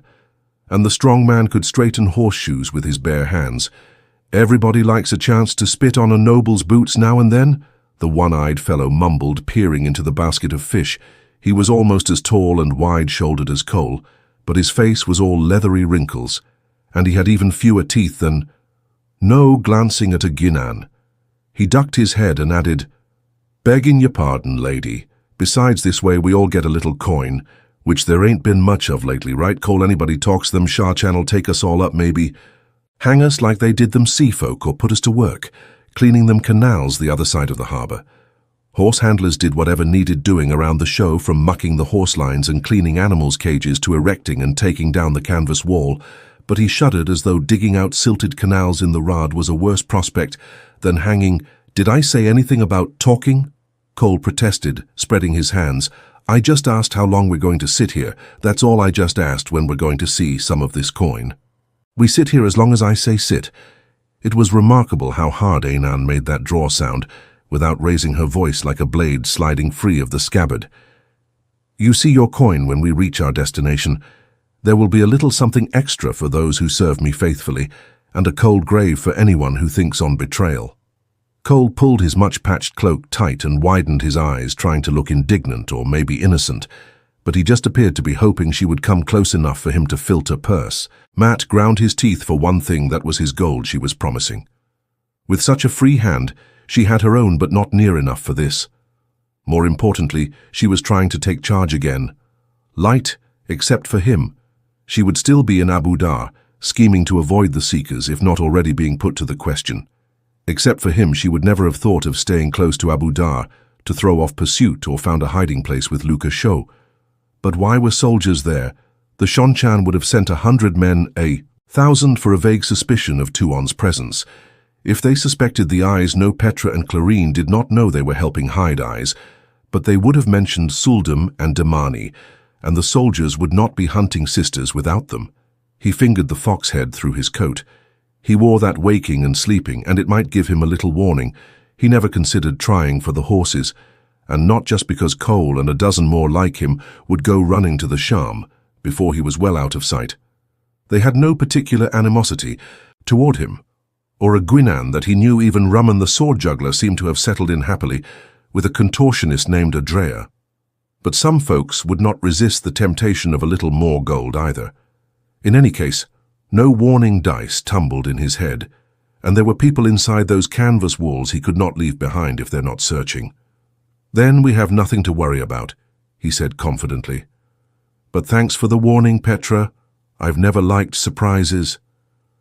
The strong man made a small gesture, as if to say it was nothing, but Elayne and Clarine looked at Matt as though startled to find him there. Even Cole and the one-eyed lout blinked at him. It took an effort to stop short of gritting his teeth again. I'll just wander near Luca's wagon and see what I can see. Lo and you and Null find Oliver and stay with him. They liked the boy, everyone did, and that would keep them out of his hair. He could eavesdrop better alone. And if they had to run, maybe Elayne and Null could help get the boy out. At least the light sender did not come to that. He could see nothing but disaster in it. Well, I suppose nobody lives forever. No lie retrieving his bamboo pole and basket burn him, but the fellow could make a colicky goat seem cheerful. Petra's frown certainly deepened. Married men always seemed to be worried. One reason Matt was in no hurry himself. As Null vanished around the corner of the canvas wall, the one-eyed man watched the fish go, regretfully. He appeared to be another, without a full set of wits. He probably had a wife somewhere. Matt pulled his cap almost down to his eyes. Still no dice. He tried not to think of how many times he had nearly had his throat slit or his skull split without any dice, but surely they would have been there if there was any real danger. Of course they would. He had not taken 3 steps inside the entrance before Elayne caught up to him and slipped her arm around his waist. He stopped in his tracks, eyeing her balefully. She resisted his orders the way a trout fought the hook, but this went beyond stubborn. What do you think you're doing? What if this shaken officer recognizes you? That seemed as likely as Tylan herself walking into the show, but anything that might make her leave was worth grabbing.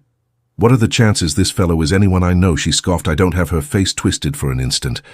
Didn't have many friends this side of the ocean, and none in Abu Dar. She touched an end of the black wig over her bosom anyway in this. My own mother wouldn't recognize me.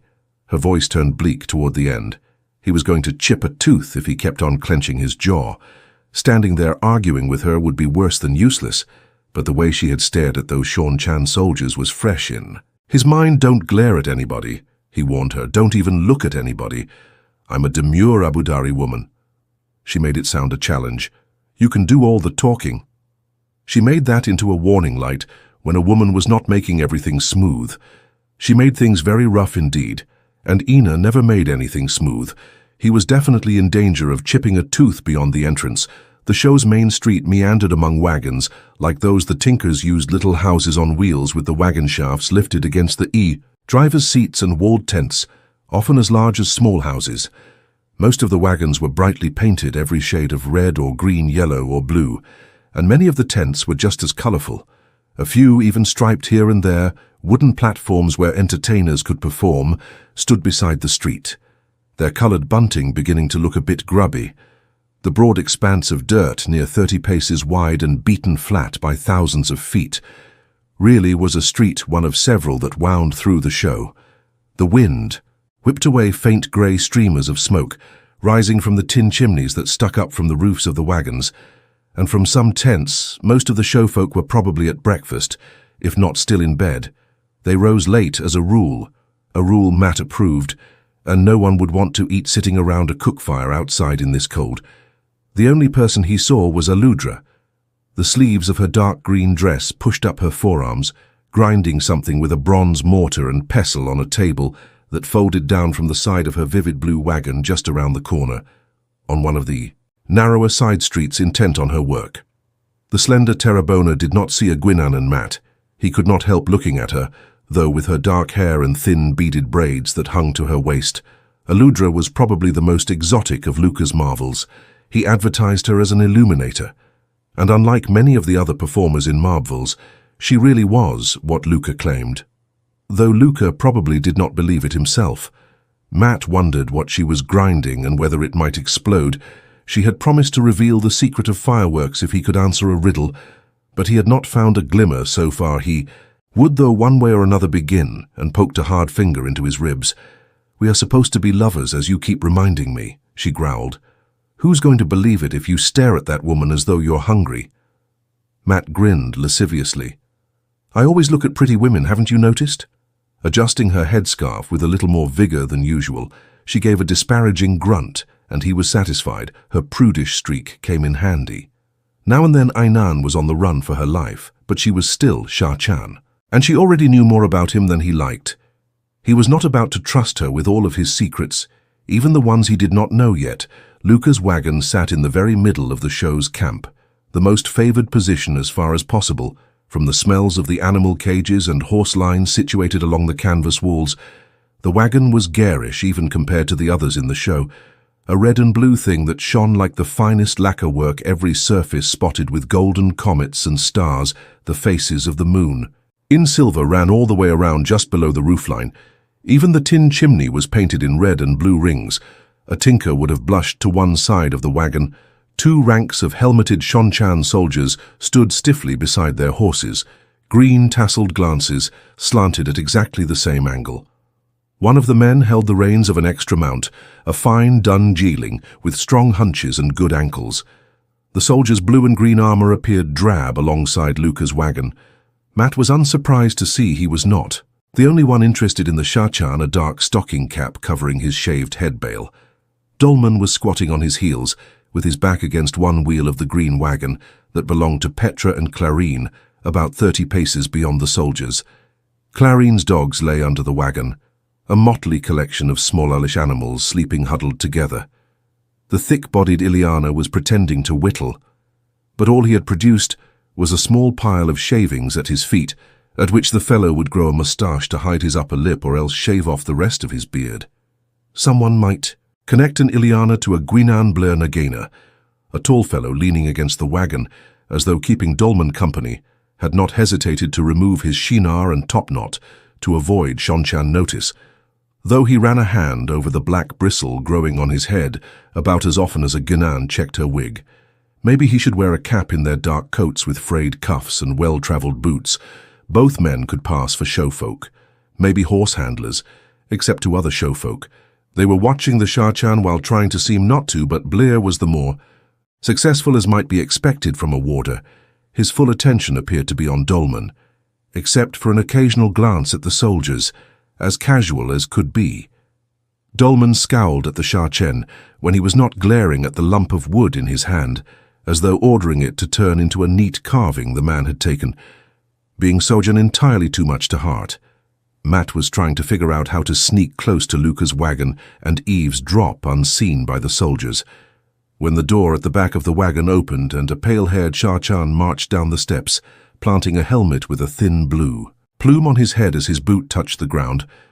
Luca appeared behind him, resplendent in scarlet embroidered with golden sunbursts, bowing with elaborate flourishes as he followed the officer. Luca owned at least 24 coats, most red, and each gaudier than the last. It was a good thing his wagon was the largest in the show, or he would not have had room for them all. Ignoring Luca, the shaken officer stepped up onto his geeling, adjusted his sword, and barked orders that sent his men flowing into their saddles and forming a column of twos that moved off at a slow walk toward the entrance. Luca stood, watching them leave with a fixed smile on his face, poised for another bow. If any looked back, Matt stayed well to the side of the street and let his mouth hang open, affecting to gape in wonder as the soldiers rode by. Not that any of them so much as glanced his way. The officer stared straight ahead, and so did the soldiers behind him. But no one ever paid any mind to a country yokel, or remembered one. To his surprise, Elayne studied the ground in front of her toes, clutching the scarf knotted beneath her chin until the last horseman passed. Lifting her head to look after them, she pursed her lips for a moment. "It seems I do know that boy," she drawled softly. "I carried him to Falmer on Fearless. His servant died mid-voyage, and he thought he could use one of my crew. I had to put him straight. You'd have thought he was of the blood, the fuss he put up, blood and bloody ashes." Matt breathed. How many other people had she gotten crosswise, fixing her face in their minds? Elayne being Enan, probably hundreds. And he had been letting her walk around with just a wig and a change of clothes for disguise. Hundreds, thousands more likely. She could irritate a brick in any case. The officer was gone now. Matt exhaled slowly. His luck really was still with him at times. He thought that was all that kept him from bawling like a baby. He headed for Luca to find out what the soldiers had wanted. Dom Olman and Blerick reached Luca as quickly as he and Enan did, and the scowl on Dolman's round face deepened as he stared at Matt's arm around Enan's shoulder. The Ileana honor understood the necessity for the pretense, or said he did, yet he seemed to believe they could carry it off without so much as touching hands. Matt removed his arm from her. There was nothing to carry off here. Luca knew the truth of everything, and again started to release him too. Yet after a look at Dolman, she tightened her grip on Matt's waist instead, all without the slightest change of expression. Dolman continued to scowl, but at the ground now Matt decided he would understand the Seanchan long before he understood women or Illas for that matter. "Horses," Luca growled almost, before Matt stopped walking. His frown took in all of them, but he focused most of his anger on Matt. A little the taller, Luca stretched down to stare at Matt. "That's what he wanted. I showed him the warrant exempting me from the horse lottery, signed by the High Lady Soreth herself. But was he impressed? It didn't matter to him that I rescued a high-ranking Seanchan. The woman had not been high-ranking, and he had not so much rescued her as given her away to travel as a hired performer, but Luca always exaggerated to his own advantage. I don't know how long that exemption is really good for. Anyway, the Cheyenne are desperate for horses. They might take it back any day." His face was turning almost as red as his coat, and he jabbed a finger at Matt repeatedly. "You're going to get my horses taken. How do I move my show with no horses? Answer me that. If you can, I was ready to leave as soon as I saw that madness in the harbor.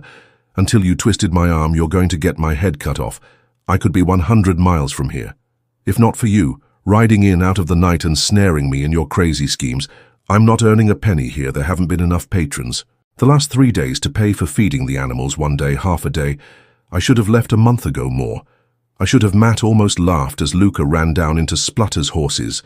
That was all just horses. Besides the notion that the show's heavy-laden wagons could cover 100 miles in 5 days, was as ludicrous as Luca's wagon. The man could have gone a month ago, 2 months, except for wanting to eke every copper he could out of Abu Dar and its Shakan conquerors. And as for talking him into staying 6 nights past, that had been as easy as falling out of bed instead of laughing. Matt put a hand on Luca's shoulder. The fellow was vain as a peacock and greedy besides, but there was no point making him angrier than he already was. "If you'd left that night, Luca, you think nobody would have gotten suspicious. You would have had Seanchan tearing your wagons apart before you made 2 leagues. You could say I saved you from that." Luca glowed. "Some people just could not see beyond their own noses anyway. You can stop worrying as soon as Tom returns from the city. We can put as many miles behind us as you want." Luca leaped so suddenly that Matt stepped back in alarm. But all the man did was cap her in a little circle, laughing. Dolman goggled at him, and even Blerick stared. Sometimes Luca seemed a flat, ballsy fool. Luca had barely begun his dance when again shoved Matt away from her as soon as Marilyn returns. I gave orders. No one was to leave her.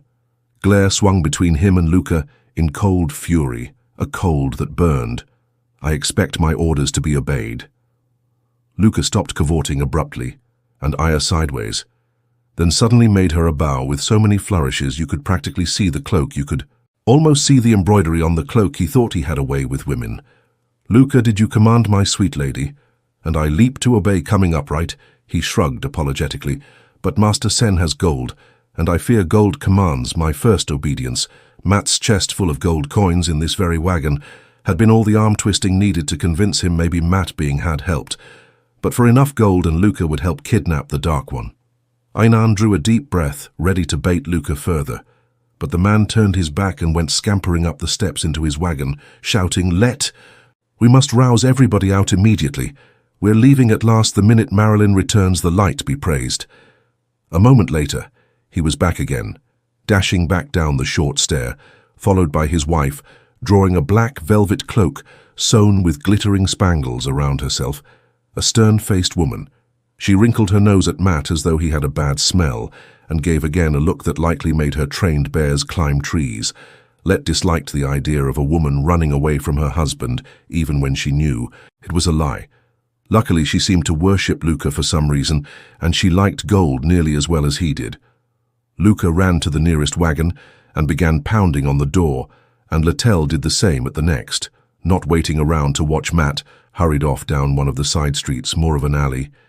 Compared to the main street, it wound around the same sort of wagons and tents, all shut up tight against the cold, with smoke streaming from the metal chimneys. There were no platforms for performers here, but lines for drying laundry hung between some of the wagons, and here and there wooden toys lay scattered on the ground.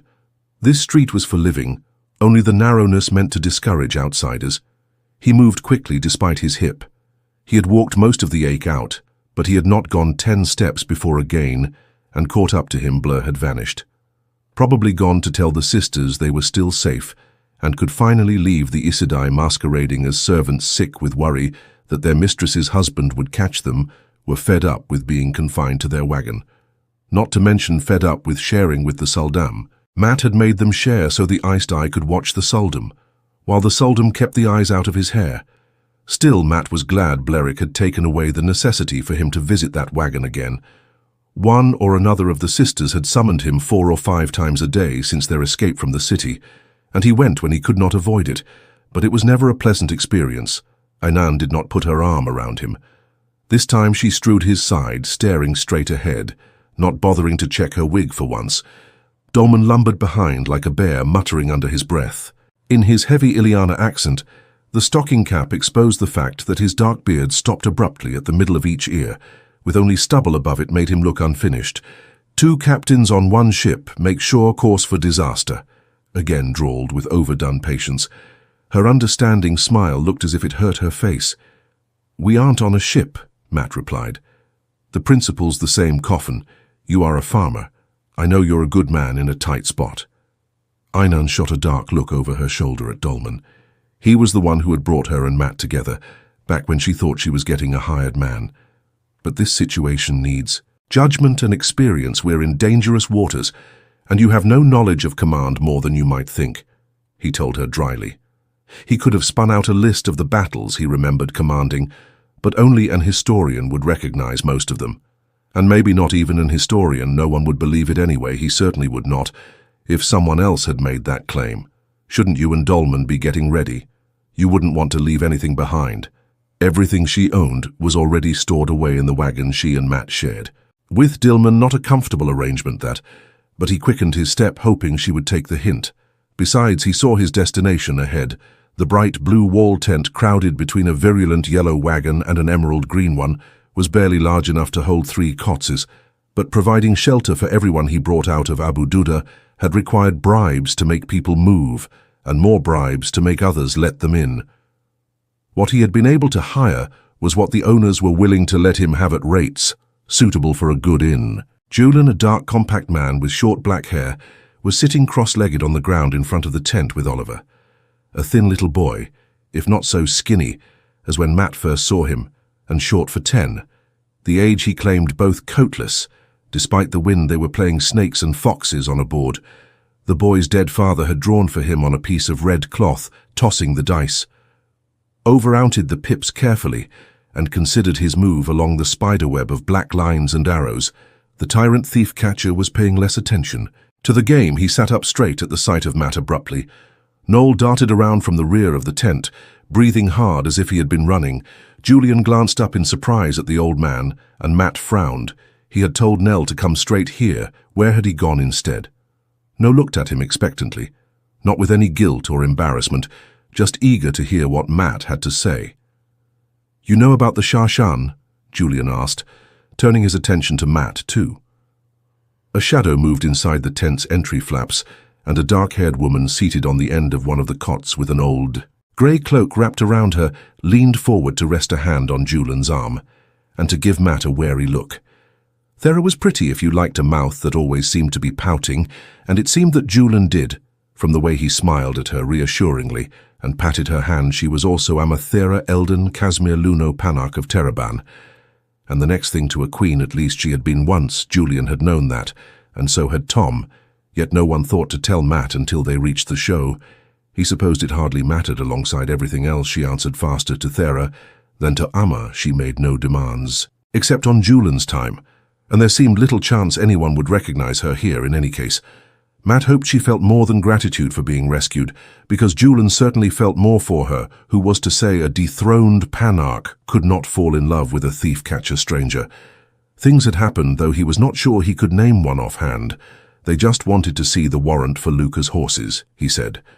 And Julian nodded visibly, relaxing a little as well. They didn't count the horse lines.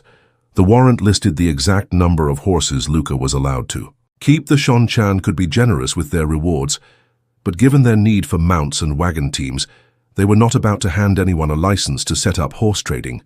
At best, they would have taken the extra. At worst, the thief-catcher shrugged, another cheerful soul with a gasp. Thera suddenly pulled her cloak tighter and jerked back into the depths of the tent. Julian looked behind Matt, his eyes going hard, and the tyrant could match the waters when it came to hard. Einan did not seem to catch hints, and she was glaring at the tent. Dolman stood beside her with his arms folded, sucking his teeth in thought or forced patience. "Get your tent packed up, Sandar," Eigen ordered. "The show is leaving as soon as Marilyn returns." Her jaw tightened, and she did not quite glare at Matt. "Not quite make sure your woman doesn't give any trouble." Most lately, Thera had been a servant Dakavale, the property of the High Lady Saroth, until Julian stole her away to Agjinan. Stealing Du was almost as bad as freeing Damani. "Can I ride wind?" Al exclaimed, bounding to his feet. "Can I, Matt? Can I, La?" Agjinan actually smiled at him. Matt had yet to see her smile at anyone else, even Dolman. "Not yet," Matt said. "Not until they were far enough from Abu Dar that no one was likely to remember the grey winning races with a small boy in his back in a few days. Maybe Julian, will you tell the others? Blur already knows. So the sisters are taken care of." Julian did not waste time aside from ducking inside the tent to reassure thee. She seemed to need reassuring frequently. When he came out carrying a dark tyrant coat that was beginning to show wear, he told Oliver to put the game away and helped Thera with the packing until he returned, then settled his flat-topped conical red hat on his head and started off shrugging into the coat. He never so much as glanced at Einan. She considered him a thief, offensive in itself to a thief-catcher, and the tyrant had no love for her either. Matt started to ask Null where he had been, but the old man darted nimbly after Julian, calling over his shoulder that he would help let the others know the show was leaving.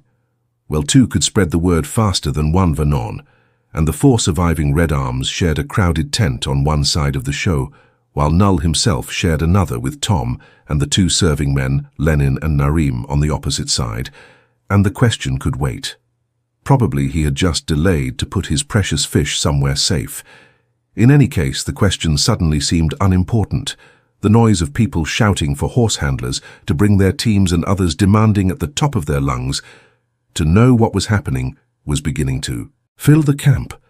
Adria, a slim woman holding a flowered green robe around her, came running up in bare feet and vanished into the yellow wagon where the other 4 contortionists lived. Somebody in the green wagon bellowed hoarsely that people were trying to sleep, a handful of performers, children. Some performers themselves dashed by, and Oliver looked up from folding the game that was his most prized possession. But if not for that, he plainly would have gone after them. It was going to take some time yet before the show was ready to travel, but that was not what made Matt groan. He had just heard those bloody dice start rattling in his head again. Chapter 3. A fan of colours, Matt did not know whether to curse or weep with the soldiers gone, and Eboir about to be left in his dust. There seemed no reason for the dice, but there never was a bloody reason he could see until it was too late. Whatever was coming might lie days in the future or only an hour, but he had never been able to figure it out ahead of time.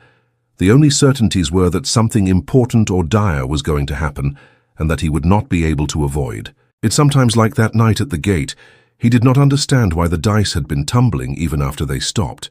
All he really knew for sure was that however much the dice made him twitch like a goat with the itch, once they started, he did not want them to stop ever, but they did sooner or later. They always did. Are you all right, Matt?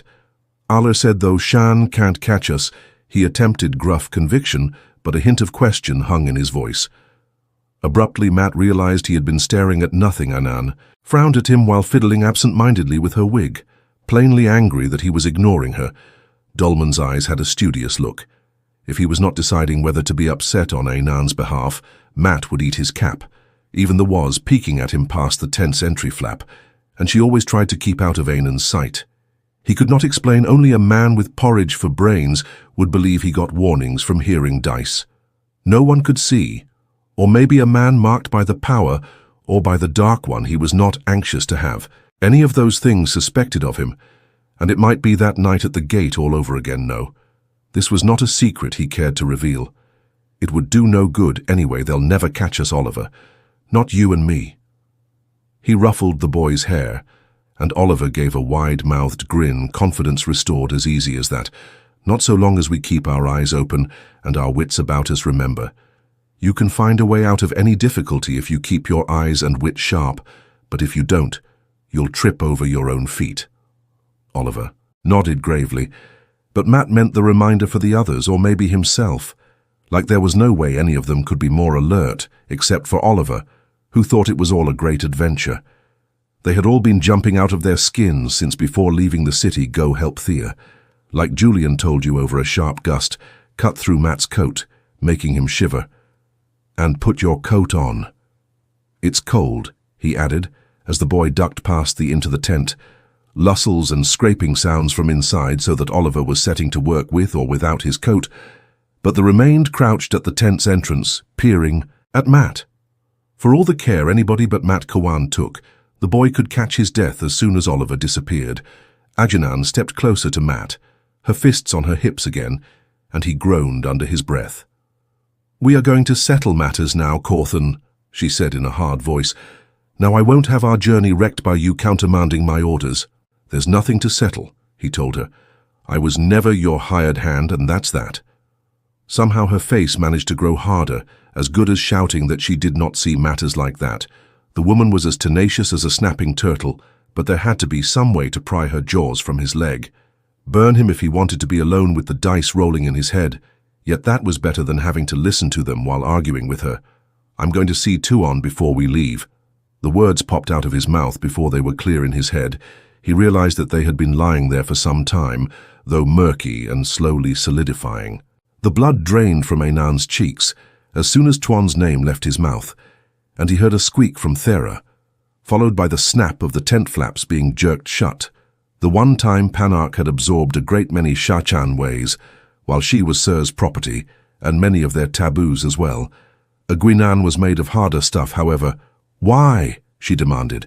In almost the same breath she went on, anxious and furious all at once. "You mustn't call her that. You must show respect harder in some ways." Matt grinned, but she did not seem to see the joke. "Respect. There was precious little respect in stuffing a gag in someone's mouth and rolling them up in a wall. Hanging calling Tuon High Lady or anything else was not going to change that. Of course, Ajinan was more willing to talk about freeing to the money than she was about Tuon if she could have pretended the kidnapping never happened. She would have, and as it was, she had tried to ignore it while it was happening in her mind. Any other crimes she might have committed paled to nothing beside that. Because I want to talk with her, he said. And why not? He had to. Sooner or later people had begun trotting up and down the narrow street, now half-dressed men with their shirts hanging out, and women with their hair still wrapped in night kerchiefs, some leading horses and others just milling about as far as he could make out. A wiry boy a little bigger than Oliver went past doing handsprings wherever the crowd gave him a pace of room practicing, or maybe playing the sleepy fellow in the deep green wagon. Still had not appeared. Luca's grand travelling show would not be travelling anywhere for hours, yet there was plenty of time. You could come with me, he suggested in his most innocent voice. He should have thought of this before the invitation made a gin-and-go fence post stiff for true. It hardly seemed possible. Her face could grow any paler, but an extra scrap of colour leached out. You will show her fitting respect, she said harassingly, clutching the knotted scarf with both hands as though trying to squeeze the black wig tighter onto her head. Come, Bale. I want to make sure my things are stowed properly. Dolman hesitated as she turned and hurried away into the crowd without looking back, and Matt watched him. Wearily, he had vague memories of a flight on Dolman's river ship once, but vague was the best he could say of them. Tom was friendly with Dolman, a point in the Elon Honor's favour, yet he was a Guinan's man to the knife, ready to back her on anything down to disliking Julian, and Matt trusted him no further than he did her, which was to say, not very far. Einan and Dolman had their own goals, and whether Matt Kawan kept a whole high did not factor in them. He doubted that the man really trusted him for that matter. But then neither of them had much choice at the moment. Fortune prick me, Dolman muttered, scratching the bristles growing above his left ear.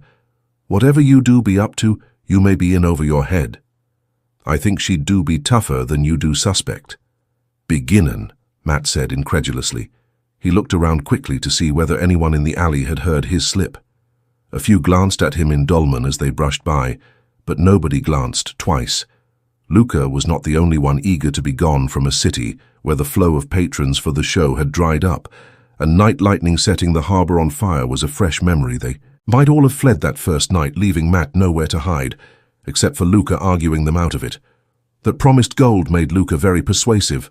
I know she's tougher than old boots, Dolman, but old boots don't count with me. This isn't a bloody ship, and I'm not letting her take charge and ruin everything. Dolman grimaced as if Matt were goose-brained, the girl man. Do you believe you can be so calm if you did be carried off in the night? Whatever you be playing at with that wild talk of her being your wife, have a care, or she may shave your head at the shoulders. I was just cutting the fool, Matt muttered. How many times do I have to say it? I was unnerved for a minute. Oh, he had been that learning who Tuon was while he was wrestling with her would have unnerved a bloody Trolloc. Dolman grunted in disbelief. Well, it was hardly the best story Matt had ever come up with, except for Dolman. Everyone who had heard him babbling seemed to accept the tale, though Matt thought they had anyway. Einan might get a knot in her tongue at the very thought of Tuon, but she would have said plenty if she believed he had been serious. Likely she would have put a knife in him peering in the direction Anne had gone. The Elon Honor shook his head. Try to keep a grip on your tongue from now on. Lewin do near a fit whenever she do think about what you did say. I've heard her muttering under her breath, and you can wager the girl herself does take it no lighter. You cut the fool with her, and you may get us all shortened. He slid a finger across his throat expressively and gave a curt nod before pushing through the crowd after and watching him go. Matt shook his own head. To one tough true, she was the daughter of the 9 moons and all of that. And she had been able to get under his skin with a look back in the terrace and palace when he thought she was just another Seanchan noblewoman with her nose in the air. But that was just because she kept turning up where he did not expect no more than that tough. She looked like a doll made of black porcelain. How tough could she be? It was all you could do to keep her from breaking your nose, and maybe more. He reminded himself he had been careful not to repeat what Dolman called wild talk, but the truth of it was he was going to marry Tuon. The thought made him sigh. He knew it as sure as prophecy, which it was in a way he could not imagine how such a marriage could come about. It seemed impossible on the face of it, and he would not weep if that proved to be so, but he knew it would not. Why did he always find himself bloody lumbered with bloody women who pulled knives on him or tried to kick his head off? It was not fair. He intended to go straight to the wagon where Tuon and Seleucia were being kept with Satala Anand to watch the innkeeper. Could make a stone seem soft. A pampered noblewoman and a lady's maid would give her no trouble, especially with a red arm on duty outside. At least they had not so far, or he would have heard. But he found his feet wandering, taking him along the winding streets that ran through the show bustle, filled all of them wide and narrow alike. Men rushed by leading horses that frisked and shied too long without exercise. Other people were taking down tents and packing the storage wagons, or hauling cloth-wrapped bundles or brass-bound chests and casks and canisters of every size out of the house-like wagons that had been standing here for months, partially unloading, so everything could be repacked for travel even while the teams were being harnessed. The den was constant horses, whickered, women shouted for children. Children cried over lost toys or yelled for the pure pleasure of noise. Men bellowed to know who had been at their harness or who had borrowed some tool. A troop of acrobats, slender but muscular women who worked on ropes dangling from tall poles, had surrounded one of the horse handlers, all of them waving their arms and giving voice at the top of their lungs and nobody listening. Matt paused a moment trying to figure out what they were arguing over, but eventually he decided they were not sure themselves. Two fighting, coatless men rolled on the ground, watched closely by the likely cause, a willowy, hot-eyed seamstress named J-Men. But Petra appeared and pulled them apart. Before Matt could even get a bet down, he was not afraid of seeing Tuon again, of course not. He had stayed away after sticking her into that wagon to give her time to settle down and collect herself. That was all only calm. Dolman had called her, and it was Drew kidnapped in the middle of the night, snatched out into a storm by people who would as soon have cut her throat as look at her as far as she knew, and she had been by far the coolest of them all, light she could have planted herself. That was how upset she was. It made him feel as if the point of a knife were tickling between his shoulder blades. Then, and the knife was back again. Just thinking about her. And those dice were rattling away inside his skull. The woman's hardly likely to exchange vows here and now, he thought with a chuckle. But it sounded forced even to him. Yet there was no reason under the sun for him to be afraid. He was just properly wary. Not afraid the show might have equal a fair-sized village for size. But there was only so long a man could wander about in that much space before he started doubling back on himself soon enough. Too soon he found himself staring at a windowless wagon, painted in faded purple, surrounded by canvas-topped storage wagons, and inside of the southernmost horse lines, the dung carts had not gone out this morning and the odor was strong. The wind carried a heavy scent from the nearest. Animal cages too, a musky smell of big cats and bears, and the light knew what else beyond the storage wagons and pickets. A section of the canvas wall fell, and another began to shake as men loosened the guy ropes holding the poles. The sun, half hidden by dark clouds, now had climbed halfway to its noonday peak or better, but it was still too soon. Arnon and Metwin, two of the Red Arms, had already hitched the first pair of horses to the shaft of the purple wagon, and were almost done with the second pair soldiers well trained in the band of the Red Hand. They would be ready to take the road while the showfolk were still figuring out which way the horses were supposed to face. Matt had taught the band to move fast. When there was need, his own feet dragged, as though he were wading in mud. Harren, with that fool tattoo of a hawk on his cheek, was the first to see him buckling at Trace. The heavy-jawed Faile leader exchanged looks with Metwin, a boyish-faced Kyrian, whose appearance belied his age and his weakness for tavern brawls. They had no call to look surprised. Everything going smoothly, I want to be away in good time, rubbing his hands. Together against the cold, Matt eyed the purple wagon uneasily. He should have brought her a present, jewelry or flowers. Either worked as well with most women, smooth enough, my Lord Arnon replied in a cautious tone.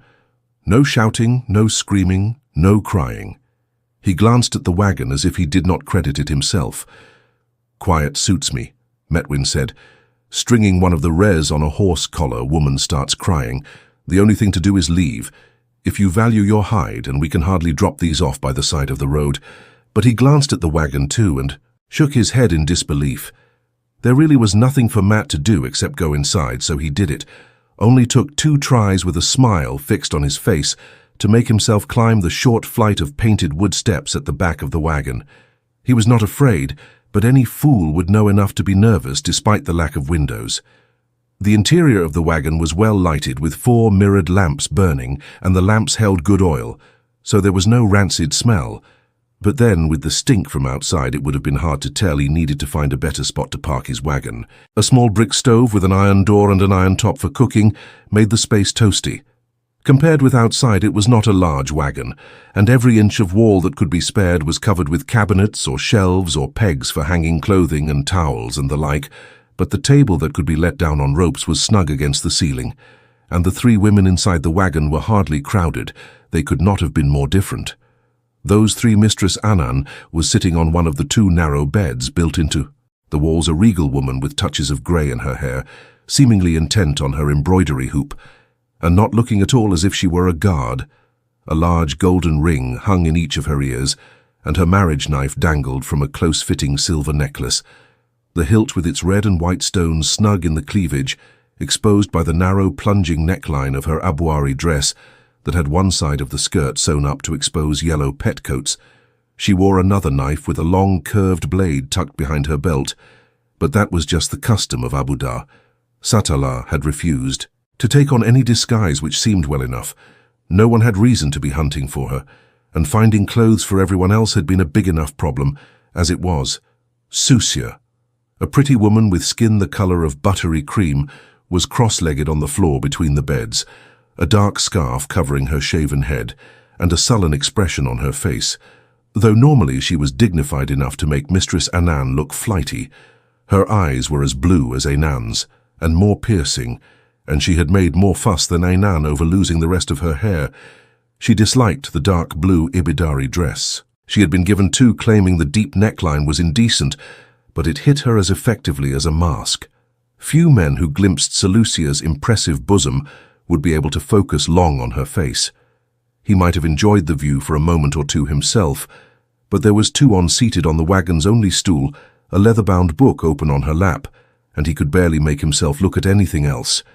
His wife-to-be like Tuon was tiny, not just short, but almost slim as a boy, and a loose-fitting dress of brown wool bought from one of the showfolk made her seem a child wearing her older sister's clothes not at all. The sort of woman he enjoyed especially, with only a few days' growth of black stubble covering her scalp. If you ignored that she was pretty, though in a reserved way with her heart-shaped face and full lips, her eyes large, dark, liquid pools of serenity, that utter calmness almost unnerved him. Not even an Aes would be serene in her circumstances. The bloody dice in his head did not help matters. "Satella has been keeping me informed," she said in a cool drawl as he pulled the door shut. He had gotten so he could tell. A difference in the Seanchan accents. Tuon's made a Guinan sound as if she had a mouthful of mush, but they all sounded slurred and slow. "She's told me the story you have put about concerning me." Tuon had persisted in calling him that. Back in the terrace palace he had not cared then. "Well, not much. My name is Matt," he began. He never saw where the pottery cup in her hand came from, but he managed to drop to the floor in time for it to shatter against the door instead of his head. "I am a servant toy." If Tuon's tone had been cool before now, it was deep winter ice. She barely raised her voice, but it was hard as ice too. Her expression would have made a hanging judge look giddy. "A thieving servant." The book slid from her lap as she stood and bent to snatch up the littered white chamber pot. "A faithless servant." "We will need that," Celia said deferentially. Slipping the bulbous pot out of Tuon's hands, setting it carefully to one side, she crouched at Tuon's feet, almost as if ready to hurl herself at Matt, laughable as that was, though nothing much seemed laughable. Right then Mistress Han reached up to one of the railed shelves above her head and handed Tuon another cup. "We have plenty of these," she murmured. Matt shot her an indignant look, but her hazel eyes twinkled with amusement. Amusement she was supposed to be guarding those 2. A fist thumped on the door. "Do you need help in there?" Arnon called uncertainly. Matt wondered which of them he was asking. "We have everything well in hand," Satala called back calmly, pushing her needle through the fabric stretched on her hoop. He would have thought that needlework was the most important thing. "Go on about your work." Don't dawdle. The woman was not Abu Dari, but she certainly had soaked up Abu Dari ways. After a moment, boots thumped back down the steps outside. It seemed Harren had been too long in Abu Dar as well. Tuon turned the new cup in her hands, as though examining the flowers painted on it, and her lips quirked in a smile so small it almost might have been Mat's imagination. She was more than pretty when she smiled, but it was one of those smiles that said she knew things he did not. He was going to break out in hives if she kept doing that. "I will not be known as a servant toy. My name is Mat, not that other thing," he said, climbing to his feet and cautiously testing his hip. To his surprise, it acted no worse after smacking the floorboards. Tuon arched an eyebrow and hefted the cup in one hand.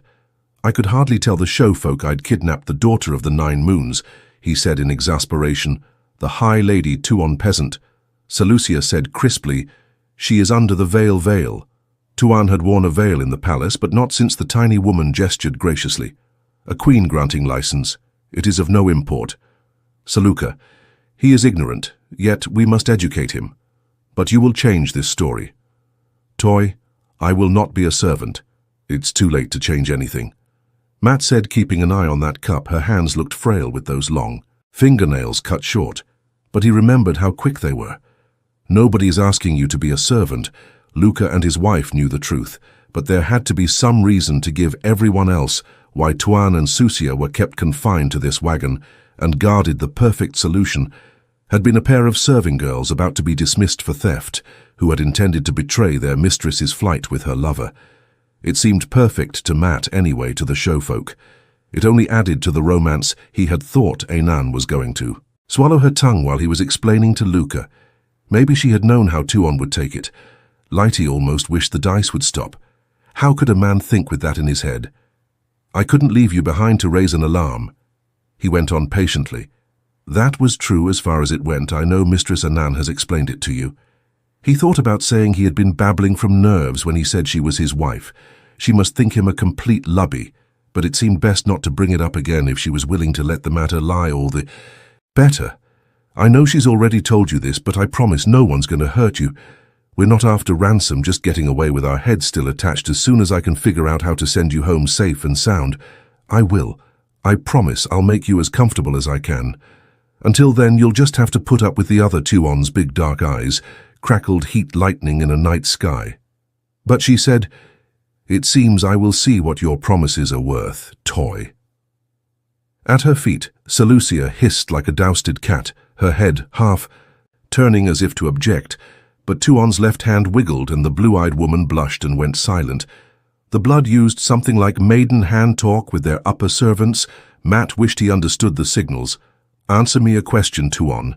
He said he thought he heard Satella murmur, "Fool."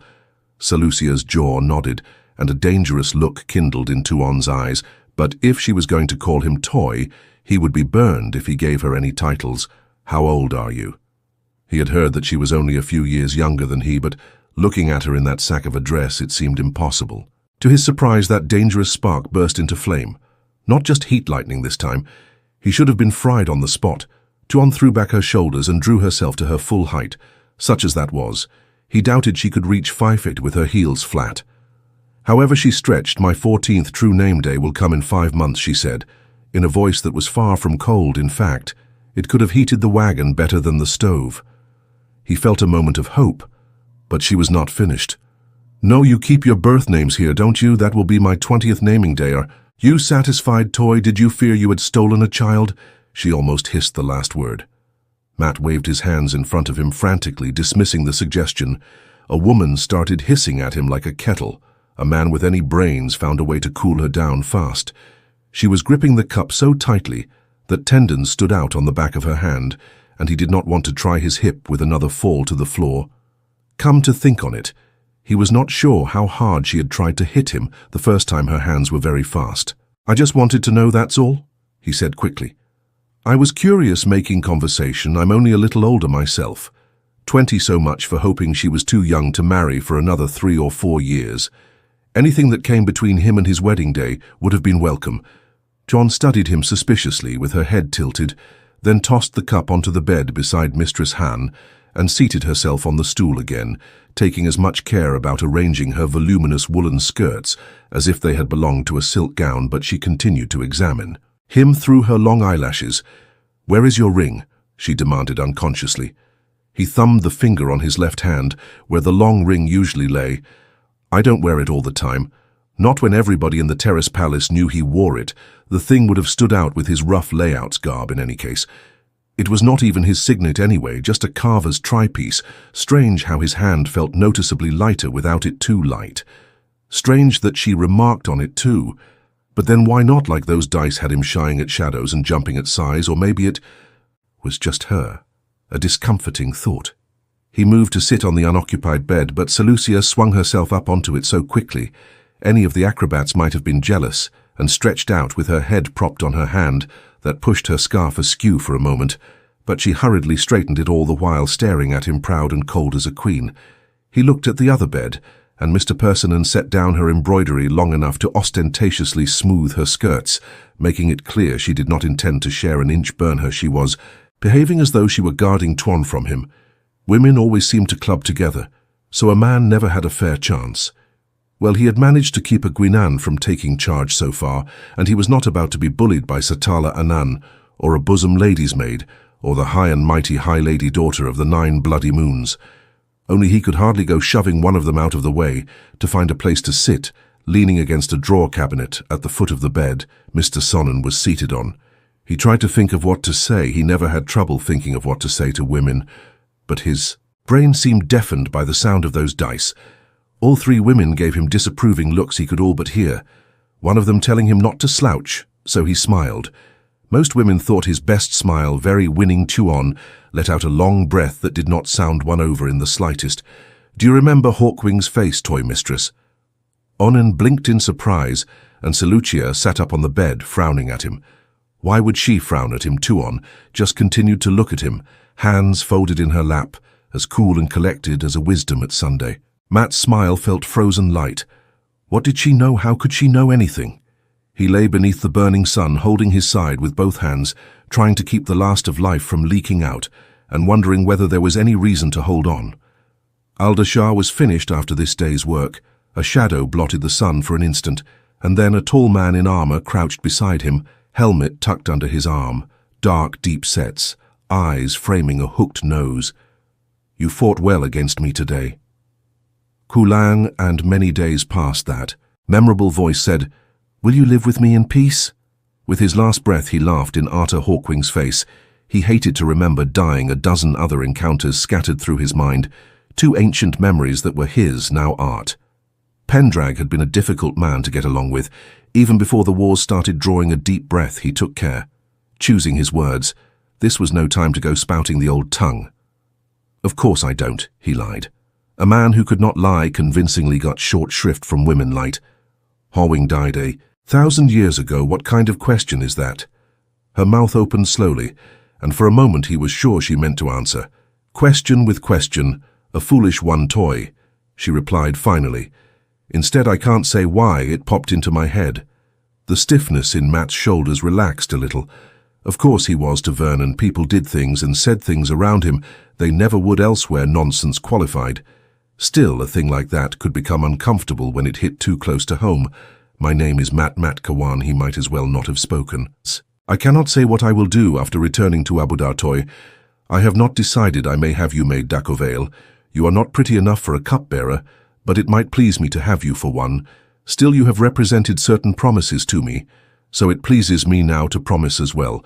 So long as you keep your promises, I will neither escape nor betray you in any way, nor will I cause dissension among your followers. I believe that covers everything necessary this time." Mistress Anan gaped at her, and Seleucia made a sound in her throat, but Tuon appeared not to notice either woman. She just looked at him expectantly.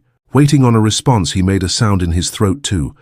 Not a whimper, just a sound. Tuon's face was as smooth as a stern mask of dark glass. Her calm was madness, but this made gibbering look sane. She would have to be insane to think he would believe that offer. Except he thought she did mean it that, or she was a better liar than he ever hoped to be.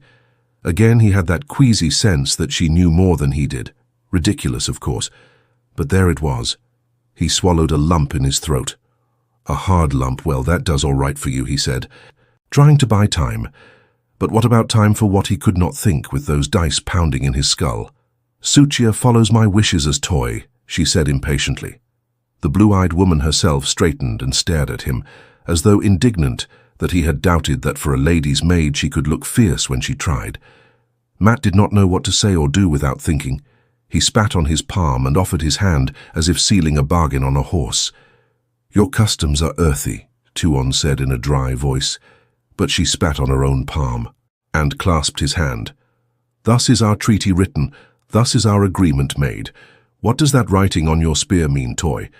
He did whimper this time, and not because she had read the old tongue inscription on his ashandari. A bloody stone would have whimpered. The dice had stopped as soon as he touched her hand. Light what had happened. Knuckles rapped on the door, and he was so on edge that he moved without thought, spinning a knife coming into either hand, ready to throw out whatever came in. "Stay behind me." He snapped the door, snapped the opened, and Tom stuck his head in the hood of his cloak was up, and Matt realized it was raining outside between Tuon and the dice. He had missed the sound of rain hitting the wagon's roof. "I trust I'm not interrupting anything," Tom said. Knuckling his long white mustaches, Matt's face heated. Satala had frozen with her embroidery needle trailing blue thread down to her work, and her eyebrows seemed to be trying to climb over the top of her head. Tensed on the edge of the other bed, Saluka watched him flip the knives back up his sleeves with considerable interest. He would not have thought she was the sort to like dangerous men. That kind of woman was worth avoiding. They tended to find ways to make a man need to be dangerous. He did not glance back at Tuon. She was probably staring at him as if he had been capering like Luca.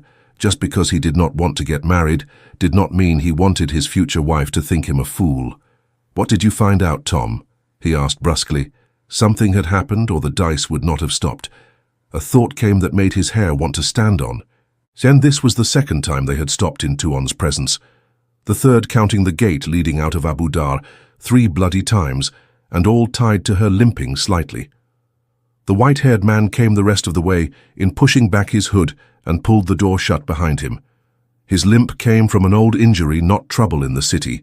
Tall and lean and leathery, with sharp blue eyes and snowy mustaches that hung below his chin. It seemed he would draw attention wherever he went.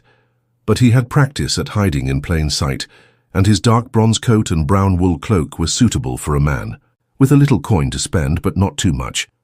"The streets are full of rumors about her," he said, nodding toward Tuon, "but nothing about her disappearing. I bought drinks for a few Seanchan officers, and they seem to believe she's snug in the terrace in Palace or off on an inspection trip. I didn't sense any dissembling, Matt. They didn't know." "Did you expect public announcements?" Tuon said incredulously. "As it is, Shroth may be considering taking her own life for the shame. Do you expect her to spread such an ill omen for the return?" About for everyone to see on top of that, so Ajinan had been right. It still seemed impossible, and it did not seem at all important compared to the dice stopping what had happened. He had shaken hands with Tuon. That was all, shaken hands and made a bargain. He meant to keep his side, but what had the dice told him that she would keep hers or that she would not? For all he knew, Seanchan noble women were in the habit of marrying. What was it? She had said she was going to make him a cupbearer. Maybe they married cupbearers all the time. "There's more," Matt Tom said, eyeing Tuon thoughtfully, and with a hint of surprise it came to Matt that she did not appear overly concerned that Sarath might kill herself. Maybe she was as tough as Dolman thought. What were the bloody dice trying to tell him that was what was important? Then Tom went on, and Matt forgot about how tough Tuon might be, and even the dice Thailand's dead. They're keeping it quiet for fear of disturbances. But one of the palace guards, a young lieutenant who couldn't hold his brandy, told me they're planning her funeral feast and Besselin's coronation for the same day. How Matt demanded she was older than he, but not that much older.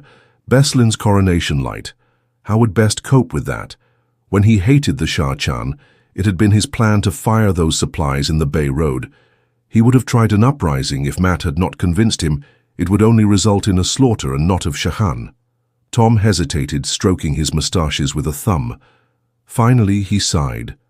She was found in her bedchamber the morning after we left Matt, still bound hand and foot. Her head had been torn off. Matt did not realize his knees had given way until he found himself sitting on the floor with his head buzzing. He could hear her voice. "You'll get your head cut off if you're not careful." "Piglet and I wouldn't like that." Satala leaned forward on the narrow bed to press a hand against his cheek in commiseration. "The Windfinders," he said hollowly.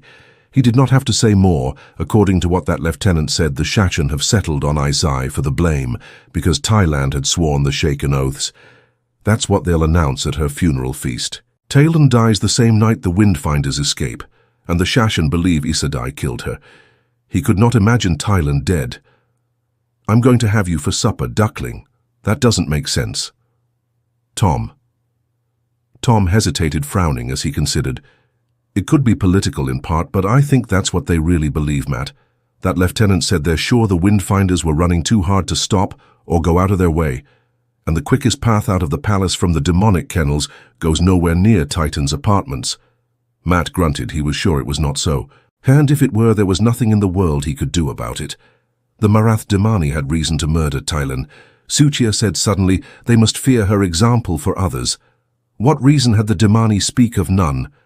The hand of justice requires motive and proof, even for Demain and Dakoval.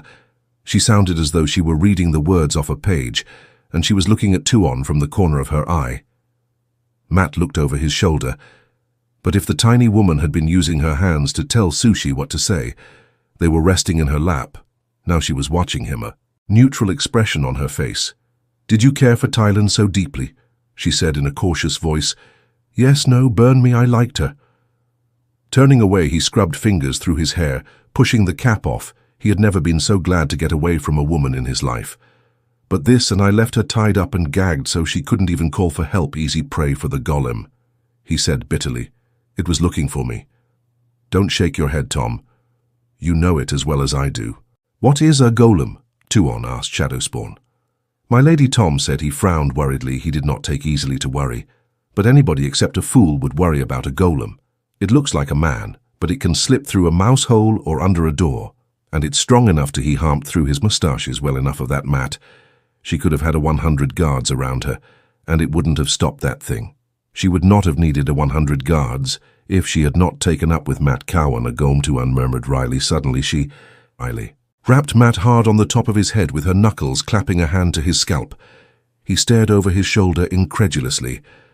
I'm very happy that you show loyalty to Thailand. Toy, she said in a severe voice, but I won't have superstition in you. I will not have it. It does Thailand no honor. Burn him. Thailand's death seemed to concern her as little as whether or not Sorath committed suicide.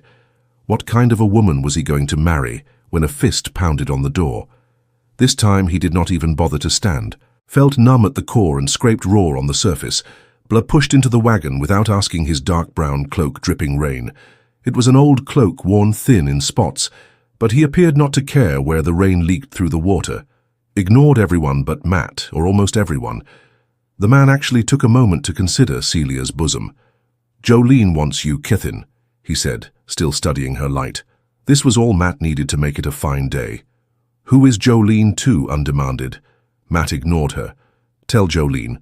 I'll see her. Once we're on the road, Blur. The last thing he wanted was to be forced to listen to more of the Eye's grievances. Now she wants you now. Kawan with a sigh. Matt got to his feet and gathered his cap from the floor. Blear looked as if he might try to drag him otherwise, in his own current mood. He thought he might put a knife in the man if he tried and get his neck broken. For his pains, a warder would not take a knife in the ribs lightly. He was fairly sure he had already died the one time he was allowed, and not in an old memory sure enough not to take risks he could sidestep. Who is Jolene Toy? If he had not known better, he would have said Tuon sounded jealous. A bloody Aes Sedai, he grumbled, tugging the cap on, and got one small pleasure for the day. Tuon's jaw dropped in shock. He shut the door behind him on the way out. Before she could find a word to say, a very small pleasure. One butterfly and a midden heap, Thailand dead, and the Windfinders might take the blame, yet whatever Tom said.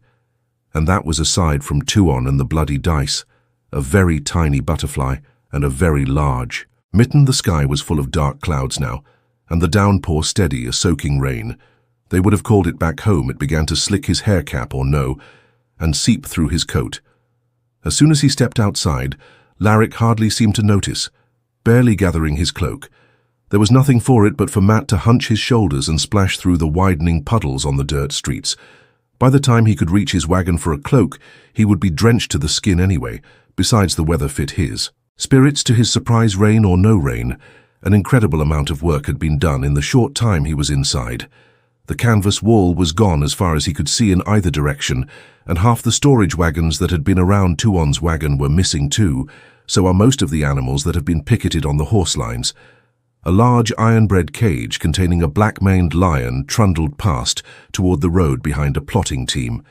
The horses as unconcerned about the apparently sleeping line behind them as they were with the shower performers were already taking to the road too, though how they determined the order of leaving was a mystery. Most of the tents seemed to have vanished in one place. 3 of the brightly colored wagons together might be missing another place. Every second wagon, while elsewhere the wagons standing and waiting still seemed a solid mass. The only thing that said the show were not scattering was Luca himself, a bright red cloak gathered around him against the wet as he paraded along the street, stopping now and then to clap a man on the shoulder or murmur something to a woman that made her laugh. If the show had been breaking apart, Luca would have been out chasing down those who tried to leave. He held the show together as much by persuasion as anything else, and he never let anyone leave without talking himself, trying to argue them out of it. Matt knew he should feel good about seeing Lucas still there, though it had never occurred to him that the man would run out on the gold, but right at that moment, he doubted that anything could make him feel anything but numb and angry. The wagon that Blair took him to was almost as large as Lucas, but it had been whitewashed rather than painted. The white had long since run and stretted, and the rain was washing it a little more toward grey where the wood was not already bare. The wagon belonged to a company of fools, 4 morose men who painted their faces for the show's patrons, dousing each other with water and hitting each other with inflated pig bladders, and otherwise spent their time and money and bibbing as much wine as they could buy. With what Matt had paid for rent, they might be drunk for months, and it had cost more than that to make anyone take them in 4 shaggy. Nondescript horses were already hitched to the wagon, and Fen Mizar Jolene's other warder was up on the driver's seat, swallowed in an old grey cloak and reins in hand. His tilted eyes watched Matt the way a wolf might watch an impudent cur. The Waters had been unhappy with Matt's plan from the start. Sure, they could have gotten the sisters away safely. Once they were outside the city walls, perhaps they could have. But the Seanchan hunted vigorously for women who could channel the show itself, apparently had been searched 4 times in the days after Abu Dar fell, and all it would have taken was one slip to land all of them in the stew pot. From what Einan and Dolman said, the Seekers could make a boulder, till everything it had ever seen. Luckily, not all the sisters were as sure as Jolene's Waters. I said I tended to dither when they could not agree on what to do. When Matt reached the steps at the back of the wagon, Blair stopped him with a hand to his chest. The Waters' face might have been carved, no more concerned than a piece of wood, with the rain running down his cheeks. Fan and I are grateful to you for getting her out of the city, Sin. But this can't continue. The sisters are crowded, sharing with those other women, and they don't get on. There's going to be trouble if we can't find another wagon.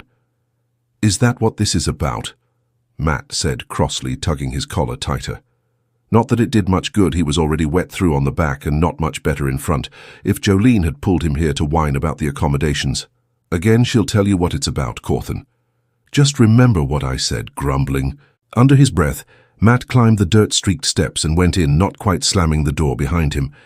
The wagon was laid out much like the one Tuon was in, though, with 4 beds, 2 of them folded flat against the walls above the other 2. He had no idea how the 6 women arranged sleeping, but he suspected it was not done peacefully. The air in the wagon all but crackled like grease on a griddle. 3 women sat on each of the lower beds, each variously watching or ignoring the women seated on the other bed. Jolene, who had never been held as Damani, behaved, as though the 3 sul'dam did not exist. Reading a small wood-bound book, she was an Aes Sedai to the inscient arrogance on a stick, despite her well-worn blue dress, lately owned by a woman who taught the lions to do tricks. The other 2 sisters knew firsthand what it was to be Damani, though Adina watched the 3 sul'dam wearily, one hand resting near her belt knife, while Teslan's eyes shifted, constantly looking at anything except the sul'dam, and her hands needed her dark woolen skirts. He did not know how Einan had coerced the 3 sul'dam into helping Demonia escape. But even though they were being sought by the authorities as surely as Aeon, they had not changed their attitudes toward women who could channel Bethamin tall and as dark as Tuon, in an Ebudari dress with a very deep neckline, and skirts sewn up above her knee on one side to show faded red petticoats, seemed a mother waiting for inevitable misbehavior by children, while yellow-haired Sitter, in high-necked grey wool that covered her completely, appeared to be studying dangerous dogs. That would need to be caged sooner or later. Renashi of the talk about cutting off hands and feet pretended to be reading too, but every so often her deceptively mild brown eyes rose from the slim volume to study the eyes, and when they did, she smiled in an unpleasant way. Matt felt like cursing before one of them opened her mouth. A wise man kept clear when women were at odds, especially if there were eyes among them. But this was how it always was when he came to this wagon. This better be important, Jolene unbuttoning his coat. He tried to shake some of the water off.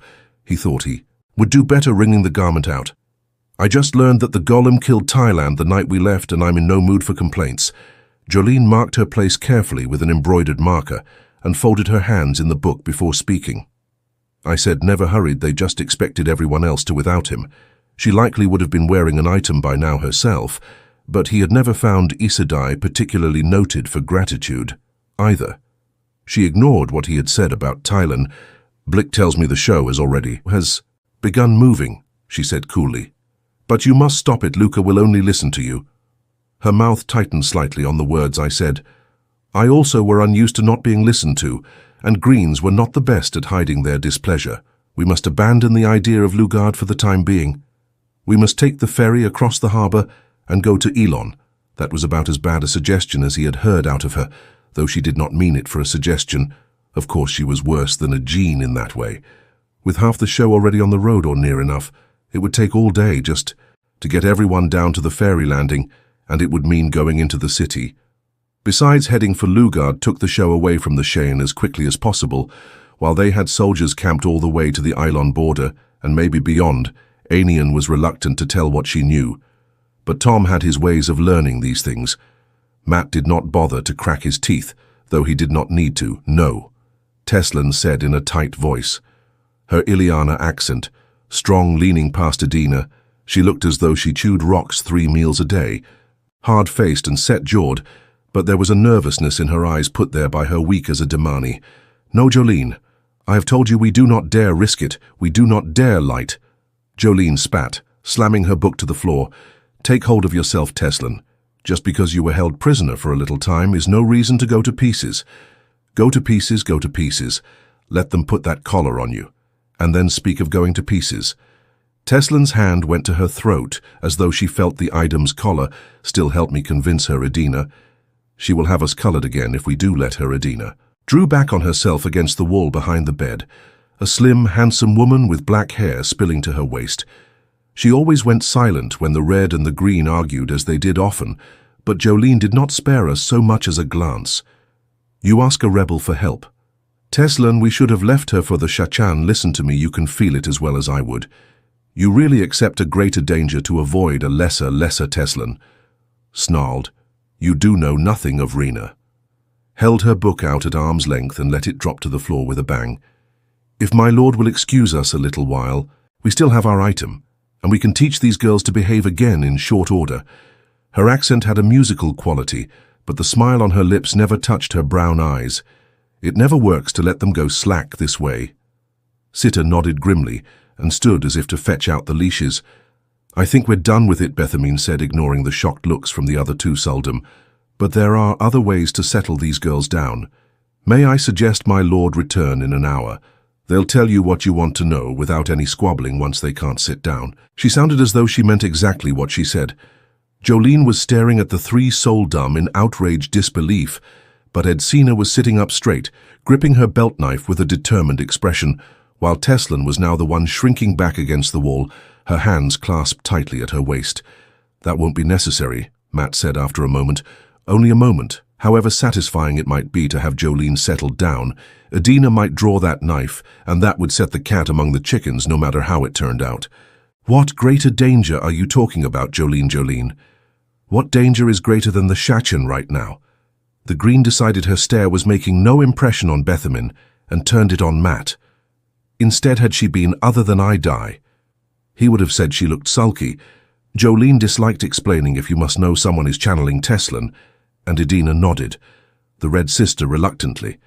The yellow emphatically in the camp, he said in alarm. His right hand rose on its own to press against the silver fox head under his shirt, but the medallion had not turned cold. Far away, Jolene replied, still unwilling to the north, much farther than any of us should be able to sense channeling. Edina put in a touch of fear in her voice. The amount of Sedar being wielded must be immense, inconceivable. She fell silent at a sharp glance from Jolene, who turned back to study Matt as though deciding how much she had to tell him. At that distance, she went on, we wouldn't be able to feel every sister in the tower channeling. It has to be the Forsaken, and whatever they're doing, we do not want to be any closer than we can avoid. Matt was still for a moment, then finally he said, if it's far, then we stick with the plan. Jolene went on arguing, but he did not bother to listen whenever he thought of Rand or Perrin. Colours swirled in his head a part of being to Viran. He supposed this time he had not thought of either of his friends, but the colours had suddenly been there, a fan of 1,000 rainbows. This time, they had almost formed an image, a vague impression that might have been a man and a woman seated on the ground, facing one another. It was gone in an instant, but he knew as surely as he knew his name, not the Forsaken Rand, and he could not help wondering what Rand had been doing when the dice stopped. Chapter 4. The Tale of a Doll Ferric. Carid sat staring at his writing table without seeing the papers and maps spread out in front of him. Both of his oil lamps were lit and sitting on the table, but he no longer had need of them. The sun must be the horizon yet. Since waking from a fitful sleep and saying his devotions to the Empress, might she live forever, he had only donned his robe in the dark imperial green that some insisted on calling black and sat here without moving. Since he had not even shaved, the rain had stopped, and he considered telling his servant Ajin Bura to swing a window open for a little fresh air in his room. At the wandering woman, clean air might clear his head. But over the last 5 days, there had been lulls in the rain that ended with sudden drenching downpours, and his bed was located between the windows he had needed to have his mattress and bedding hung in the kitchen to dry once already. A tiny squeal and a pleased grunt from Ajinura made him look up to find the wiry little man displaying a limp rat, half the size of a cat, on the end of his long knife. It was not the first Ajinura had killed in this room recently. Something Carid believed would not have happened if Satala Anan still owned the inn.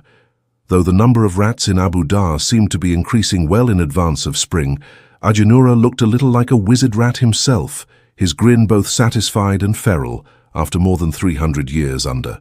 The Empire, the Kanuta hill tribes were only half civilized and less than half tamed.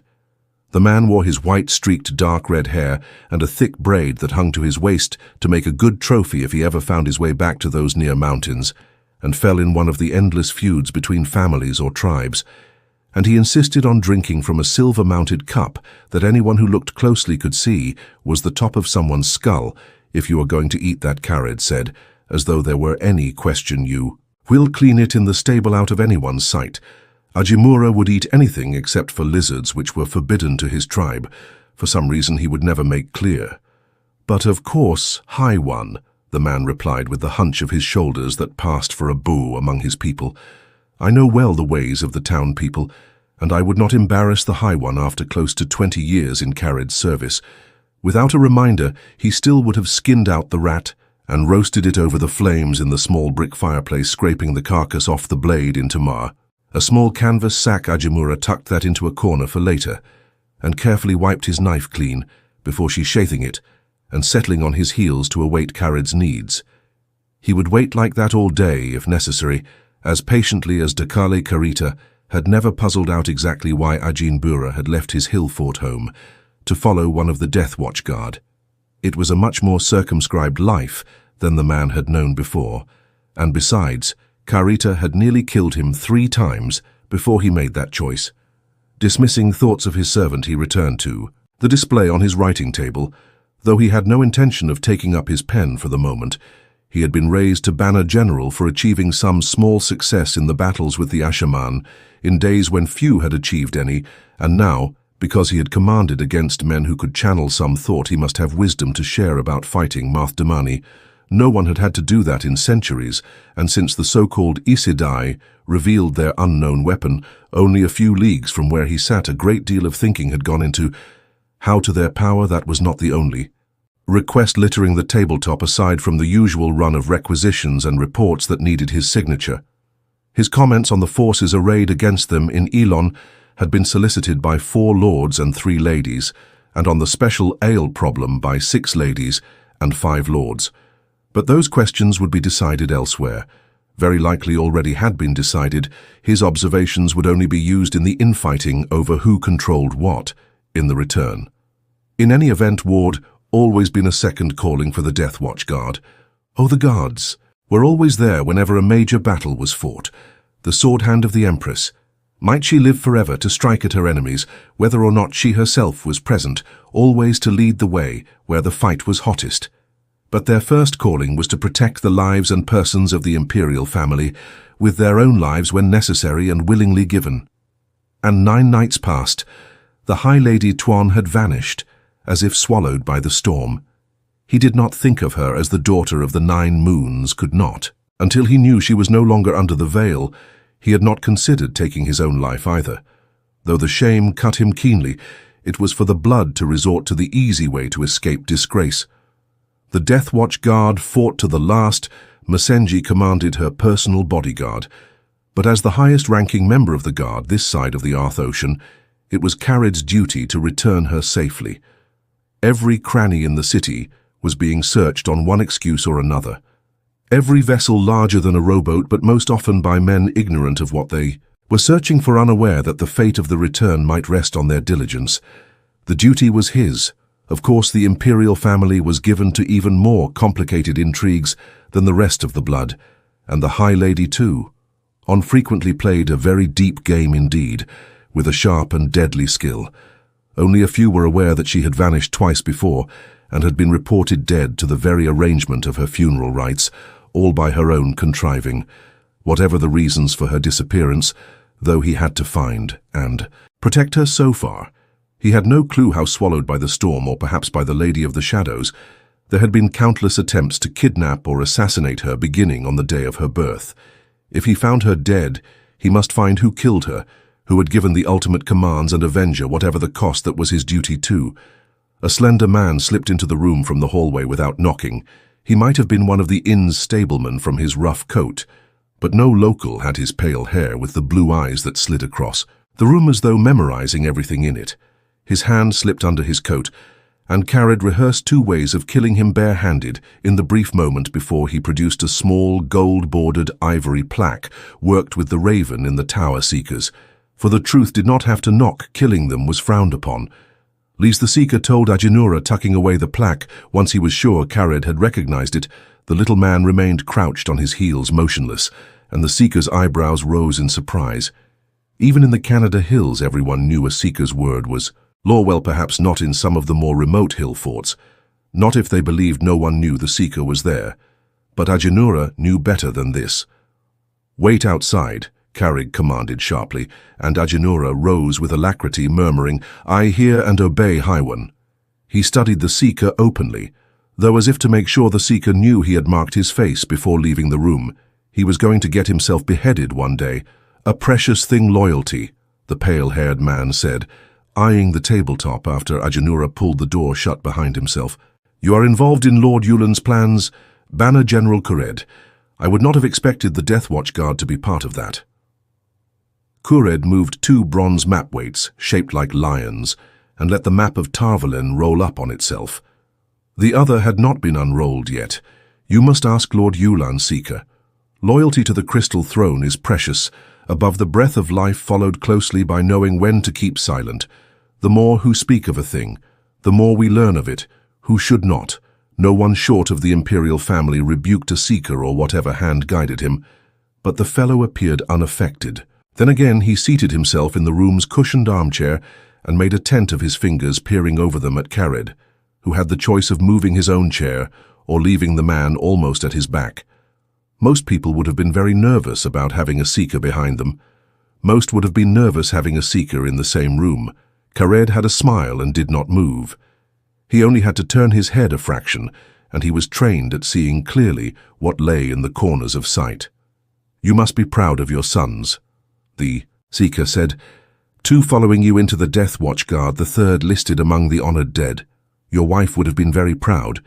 What is your name, Seeker? The answering silence was deafening. More people rebuked Seekers than inquired after their names. More the reply came finally.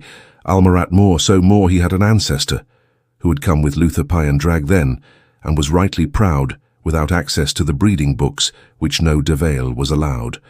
Carid had no way of knowing whether any of the tales about his own ancestry were true. He also might have an ancestor who had once followed the great Hawkwing, but it did not matter. Men who tried to stand on their forebears' shoulders, rather than their own feet, often found themselves shorter by a head, especially do call me Furik. We are both the property of the Crystal Throne. What do you want of me, Almarat, not to discuss my family? I think if his sons were in trouble, the fellow would never have mentioned them so soon, and Kalia was beyond any misery from the corner of his eye. Carid could see the struggle on the Seeker's face, though he hid it almost well enough. The man had lost control of the interview, as he might have expected, flashing his plaque as though a Death Watch guard were not ready to thrust a dagger into his own heart and command, "Listen to a story," Moore said slowly, "and tell me what you think." His gaze was fastened to Carid as if by tact, studying, weighing, evaluating, as though Carid were on the block at sale. This came to us in the last few days. By us he meant the Seekers. It began among the local people, as near as we can tell, though we have not yet found the original source. Supposedly a girl with a Shandar accent has been extorting gold and jewelry from merchants here in Debois. The title, Daughter of the Nine Moons, was mentioned. He grimaced with disgust, and for a moment his fingertips turned white. They were pressing against each other so hard, none of the locals seemed to understand what the title means, but the description of the girl is remarkably precise, remarkably accurate, and no one can recall hearing this rumor before the night after Thailand's murder was discovered. He finished choosing the last unpleasant event to fix the time. "I shunned our accent," Carid said in a flat voice, and Moore nodded. "This rumor has passed to our own people." That was not a question, but Moore nodded again, a Shandar accent and an accurate description. 2 things no local could invent. Someone was playing a very dangerous game, dangerous for themselves and for the Empire. How does the Terrasun Palace take recent events? There would be listeners among the servants, likely, among even the Abu Dari servants by now, and what the listeners heard soon passed to the Seekers. Moore understood the question. Of course, there was no need to mention what should not be mentioned. He replied in an indifferent tone, "The High Lady Tuon's entourage carries on as though nothing has happened, except that Aneth, her truth speaker, has taken to seclusion. But I am told that it is not unusual for her Surith herself is even more distraught in private than in public. She sleeps poorly, snaps at her favorites, and has her property beaten over trifles. She ordered the death of 1 Seeker each day until matters are rectified, and only rescinded the order this morning when she realized she might run out of Seekers before she ran out of days." His shoulders moved in a small shrug, perhaps to indicate this was all in a day for Seekers, perhaps in relief at a near escape. "It's understandable. If she is called to account, she will pray for the death of 10,000 tears. The other blood who know what has happened are trying to grow eyes in the backs of their heads. A few have even quietly made funeral arrangements to cover any eventuality." Carid wanted a clearer look at the man's face. He was inured to insult. That was part of the training, but this pushing back his chair. He stood and sat at the edge of the writing table. Moore stared at him, unblinking, tensed, to defend himself against an attack, and Carid drew a deep breath to still his anger. "Why did you come to me if you believe the Death Watch guards are implicated in this?" The effort of keeping his voice level almost strangled him, since the first Death Watch guards sworn the corpse of Luther Payne dragged to defend his son. There had never been treason among the guards, never more relaxed by increments, as he realized that Carid did not intend to kill him, at least not right then, but there was a haze of sweat on his forehead. "I have heard it said a Death Watch guard can see a butterfly's breath. Do you have anything to drink?" Carid gestured curtly to the brick hearth, where a silver cup and pitcher sat near the flames to keep warm. They had been there untouched since Ajimura brought them. When Carid awoke, "The wine may be cool by now, but be free of it, and when your throat is wet, you will answer my question. Either you suspect guardsmen or you wish to play me in some game of your own, and By my eyes I will know which and why the fellow sidled to the hearth watching him from the corner of his eye. But as Moore bent for the picture, he frowned and then gave a small start. What appeared to be a silver-rimmed bull with a ram's horn patterned silver base sat beside the cup-light of heaven.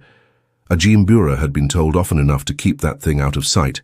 There was no doubt that Moore recognized it for what it was. The man considered treason possible for the guards, poor for me as well. If you will. Moore blinked. Showing a faint consternation, he held only the obvious cup, and then a light of understanding appeared in his eyes, an uneasy light. He filled the bowl, too, a trifle unsteadily, and wiped his hand on his coat before taking it up.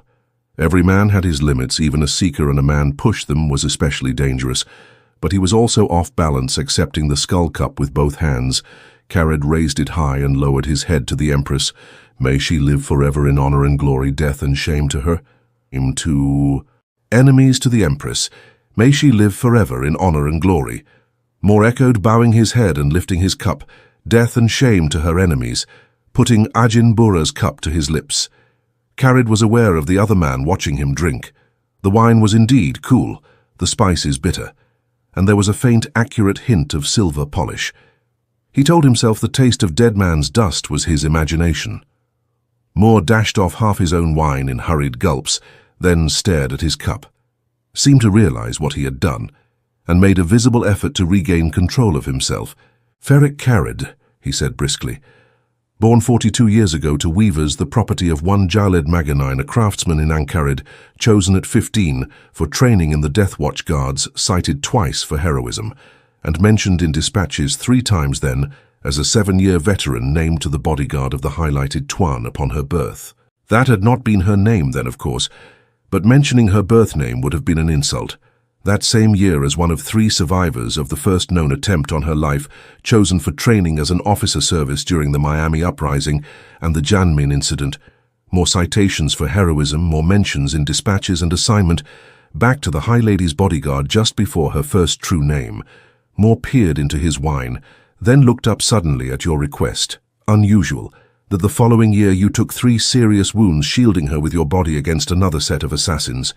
She gave you her most precious possession, a doll, after Moore. Distinguished service with further citations and mentions. You were selected for the bodyguard of the Empress herself. May she live forever, and served there until named to accompany the High Lord Turk to these lands. With the Helene times change, and men change. But before going to guard the throne, you made 2 other requests for assignment to the highlighted Tuon's bodyguard, most unusual, and you kept the doll until it was destroyed in the Great Fire of Sahima, a matter of 10 years. Not for the first time, Carid was glad of the training that allowed him to maintain a smooth face no matter what. Careless expressions gave away too much to an opponent. He remembered the face of the small girl who had laid that doll on his litter.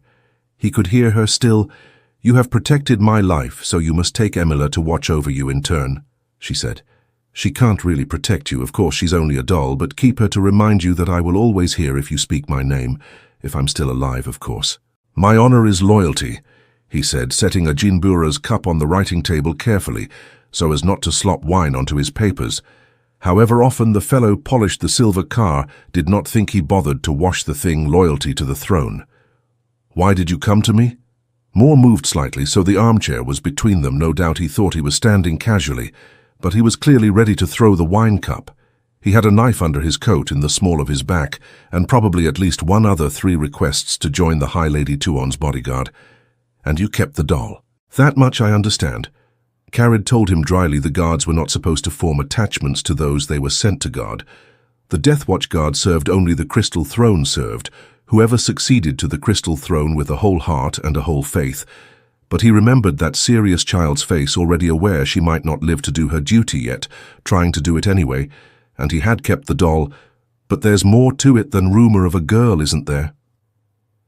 A butterfly is breath, the fellow murmured. It is a pleasure to talk to someone who sees deeply on the night that Thailand was murdered. 2 Damani were taken from the Tarasan Palace canals. Both were formerly Aes Sedai. Do you not find the coincidence too much? I find any coincidence suspect, Almarat. But what has that to do with rumors and other matters? This web is more tangled than you imagine. Several others left the palace that night, among them a young man who was apparently Thailand's pet, 4 men who were certainly soldiers, and an older man, one Tom Marilyn or so he called himself, who was supposedly a servant, but who displayed much more education than would be expected at one time or another. They were all seen with Aes Sedai, who were in the city before the Empire reclaimed it. Intent, the speaker leaned forward slightly over the back of the armchair. Perhaps Tylan was not murdered because she swore fealty, but because she had learned of things that were dangerous. She might have been careless in what she revealed to the boy on the pillows. And he carried word to Marilyn. We can call him that until we learn a better name. The more I learn of that one, the more. Intriguing, he is knowledgeable of the world. Well-spoken, at ease with nobles and crowns, a courtier. In fact, if you didn't know he was a servant, if the White Tower has certain plans in Abuar, they might send such a man to carry them out. Plans unthinking, Carid picked up a Jimbarura's cup and almost drank before he realized what he was doing. He continued to hold the cup, though so as not to give away his turmoil. Everyone, those who knew anyway, were sure the High Lady Tuon's disappearance was part of the contest to succeed the Empress. Might she live forever? Such was life in the imperial family. If the High Lady were dead, after all, a new heir must be named if she were dead. And if not, the White Tower would have sent their best if they planned to carry her away. If the Seeker was not playing him in some game of his own, Seekers could try to snare anyone short of the Empress herself. Might she live forever? You have taken this notion to your superiors, and they rejected it, or you would not come to me that, or you haven't mentioned it to them. Have you? Why not? Much more tangled than you can imagine, Moore said softly, eyeing the door as if suspecting eavesdroppers. Why did he grow cautious now? There are many complications. The 2 Damani were removed by the Lady Antamarath, who has had dealings with Sedai before, close dealings. In fact, very close, clearly. She released the other Damani to cover her escape. Elayne left the city that same night with 3 Damani in her entourage, and also, we believe, Marilyn and the others. We don't know who the 3rd Diani was. We suspect someone important among the Enmir, or perhaps an Iodai, who was hiding in the city, but we have identified the sul'dam she used, and 2 have close connections with Soroth, who herself has many connections to Aes for all his weariness. Moore said that as if it were not a lightning bolt. No wonder he was on edge. So Sroth plotted with Aes Sedai and had corrupted at least some of the Seekers above Moore, and the White Tower had placed men under one of their best to carry out certain actions. It was all believable when Carid was sent with the Forerunners. He had been asked to watch the blood for over-ambition. There had always been a possibility this far from the Empire that they would try to set up their own kingdoms, and he himself had sent men into a city he knew would fall whatever was done to defend it, so they could harm the enemy from within. You have a direction. Almarator shook his head. They went north, and Janna was mentioned in the palace stables. But that seems an obvious attempt at deception. They will have changed direction at the first opportunity. We have checked on boats large enough to have carried the party across the river, but vessels of that size come and go all the time. There is no order in this place, no control. This gives me a great deal to think on. The Seeker grimaced, a slight twisting of his mouth, but he seemed to realize he had gotten as much commitment as greed would make. He nodded once. Whatever you choose to do, you should know this. You may wonder how the girl extorted anything from these merchants. It seems 2 or 3 soldiers always accompanied her. The description of their armor was also very precise. He half stretched out a hand, as though to touch Carid's robe, but wisely let it fall back to his side. Most people call that black. You understand me. Whatever you choose to do, do not delay. Moore raised his cup. Your health, Banner General Furyk, your health, and the health of the Empire. Cared drained Ajambar's cup. Without hesitation, the Seeker departed as abruptly as he had entered, and moments after the door closed behind him, it opened to admit Ajinura. The little man stared accusingly at the skull cup in Carid's hands. You know this rumor, Ajumbura, as well as ask whether the sun rose in the morning, as asked whether the fellow had been listening. He did not deny it. In any case, I would not soil my tongue with such filth. High one, he said, drawing himself up. Cured permitted himself a sigh. Whether the High Lady Tuon's disappearance was her own doing, or some others, she was in great danger. And if the rumor was some ploy by Moore, the best way to defeat another's game was to make the game your own layout. My razor sitting down. He reached for his pen, holding the sleeve of his robe, clear of the ink with his left hand. Then you will find Captain Mauseni when he is alone, and give him this. Return quickly, I will have more instructions for you shortly after noon." On the following day he was crossing the harbour on the ferry that departed each hour. According to the strict ringing of bells, it was a lumbering barge that heaved as long sweeps propelled it across the harbour's choppy surface, the ropes lashing a merchant's half-ozen canvas-covered wagons. To the cleats on the deck creaked with every shift, the horses stamped their hooves nervously, and the oarsmen had to fend off wagon drivers and hired guards who wanted to empty their bellies. Over the side, some men had no stomach for the motion of water. The merchant herself, a plump-faced woman with a coppery skin, stood in the bow, wrapped in her dark cloak, balancing easily with the fare's movements, staring fixedly at the approaching landing, and ignoring Kared beside her. She might know that he was Seanchan from the saddle on his bay galing, if nothing else but a plain grey cloak covered his red-trimmed green coat, so she thought of him at all. It was as an ordinary soldier, not a settler, with a sword on his hip. There might have been sharper eyes back in the city, despite all he had done to evade them, but there was nothing he could do about that. With luck, he had a day, perhaps two, before anyone realized he would not be returning to the inn any time soon, swinging into his saddle, as soon as the ferry bumped hard against the landing dock's leather-padded posts. He was first off when the loading gate swung wide. The merchant was still chiding her drivers to the wagons, and the ferrymen unlashing wheels. He kept all desire to a slow walk. Across the stones, still slippery with the morning's rain, a litter of horse dung and the leeings of a flock of sheep, and let the base pace increase only when he reached the Ilan road itself, though he kept short of a trot. Even then, impatience was a vice. When beginning a journey of unknown length, inns lined the road beyond the landing, flat-roofed buildings, covered in cracked and flaking white plaster, and with faded signs out front or none at all. This road marked the northern edge of the Rahad, and roughly dressed men slouching on benches in front of the inns solemnly watched him pass, not because he was Shah. He suspected they would have been no brighter for anyone on horseback, anyone who had 2 coins to rub for that matter. Soon he left them behind, though, and the next few hours took him past olive orchards and small farms where the workers were accustomed enough to passers-by in the road that they did not look up from their labours. The traffic was sparse, in any case, a handful of high-wheeled farmers' carts and twice a merchant's train rumbling toward Abu Budar, surrounded by hired guards. Many of the drivers and both merchants wore distinctive Ilana beards. It seemed strange that Elon continued to send its trade to Abu Dar while fighting to resist the empire, but people on this side of the Eastern Sea were often peculiar with odd customs, and little like the stories told of the great Hawkwing's homeland, often nothing like they must be understood. Of course, if they were to be brought into the empire, but understanding was for others higher than he had his duty. The farms gave way to woodlands and fields of scrub, and his shadow was lengthening in front of him, the sun more than halfway to the horizon by the time he saw what he was looking for just ahead. Ajim Bura was squatting on the north side of the road playing a reed flute, the image of an idler shirking before Kared reached him. He tucked the flute behind his belt, gathered his brown cloak and vanished into the brush and trees, glancing behind to make sure the road was empty in that direction as well. Kared turned Aldazar into the woodland. At the same point, the little man was waiting just out of sight of the road, among a stand of some sort of large pine tree, the tallest, easily 100 FT. He made his hunch-shouldered bow and scrambled into the saddle of a lean chestnut with 4 white feet. He insisted that white feet on a horse were lucky this way, Haiwan, he said, and at Kared's gesture of permission turned his mount deeper into the forest. They had only a short way to ride, no more than half a mile, but no one passing on the road could have suspected what waited there.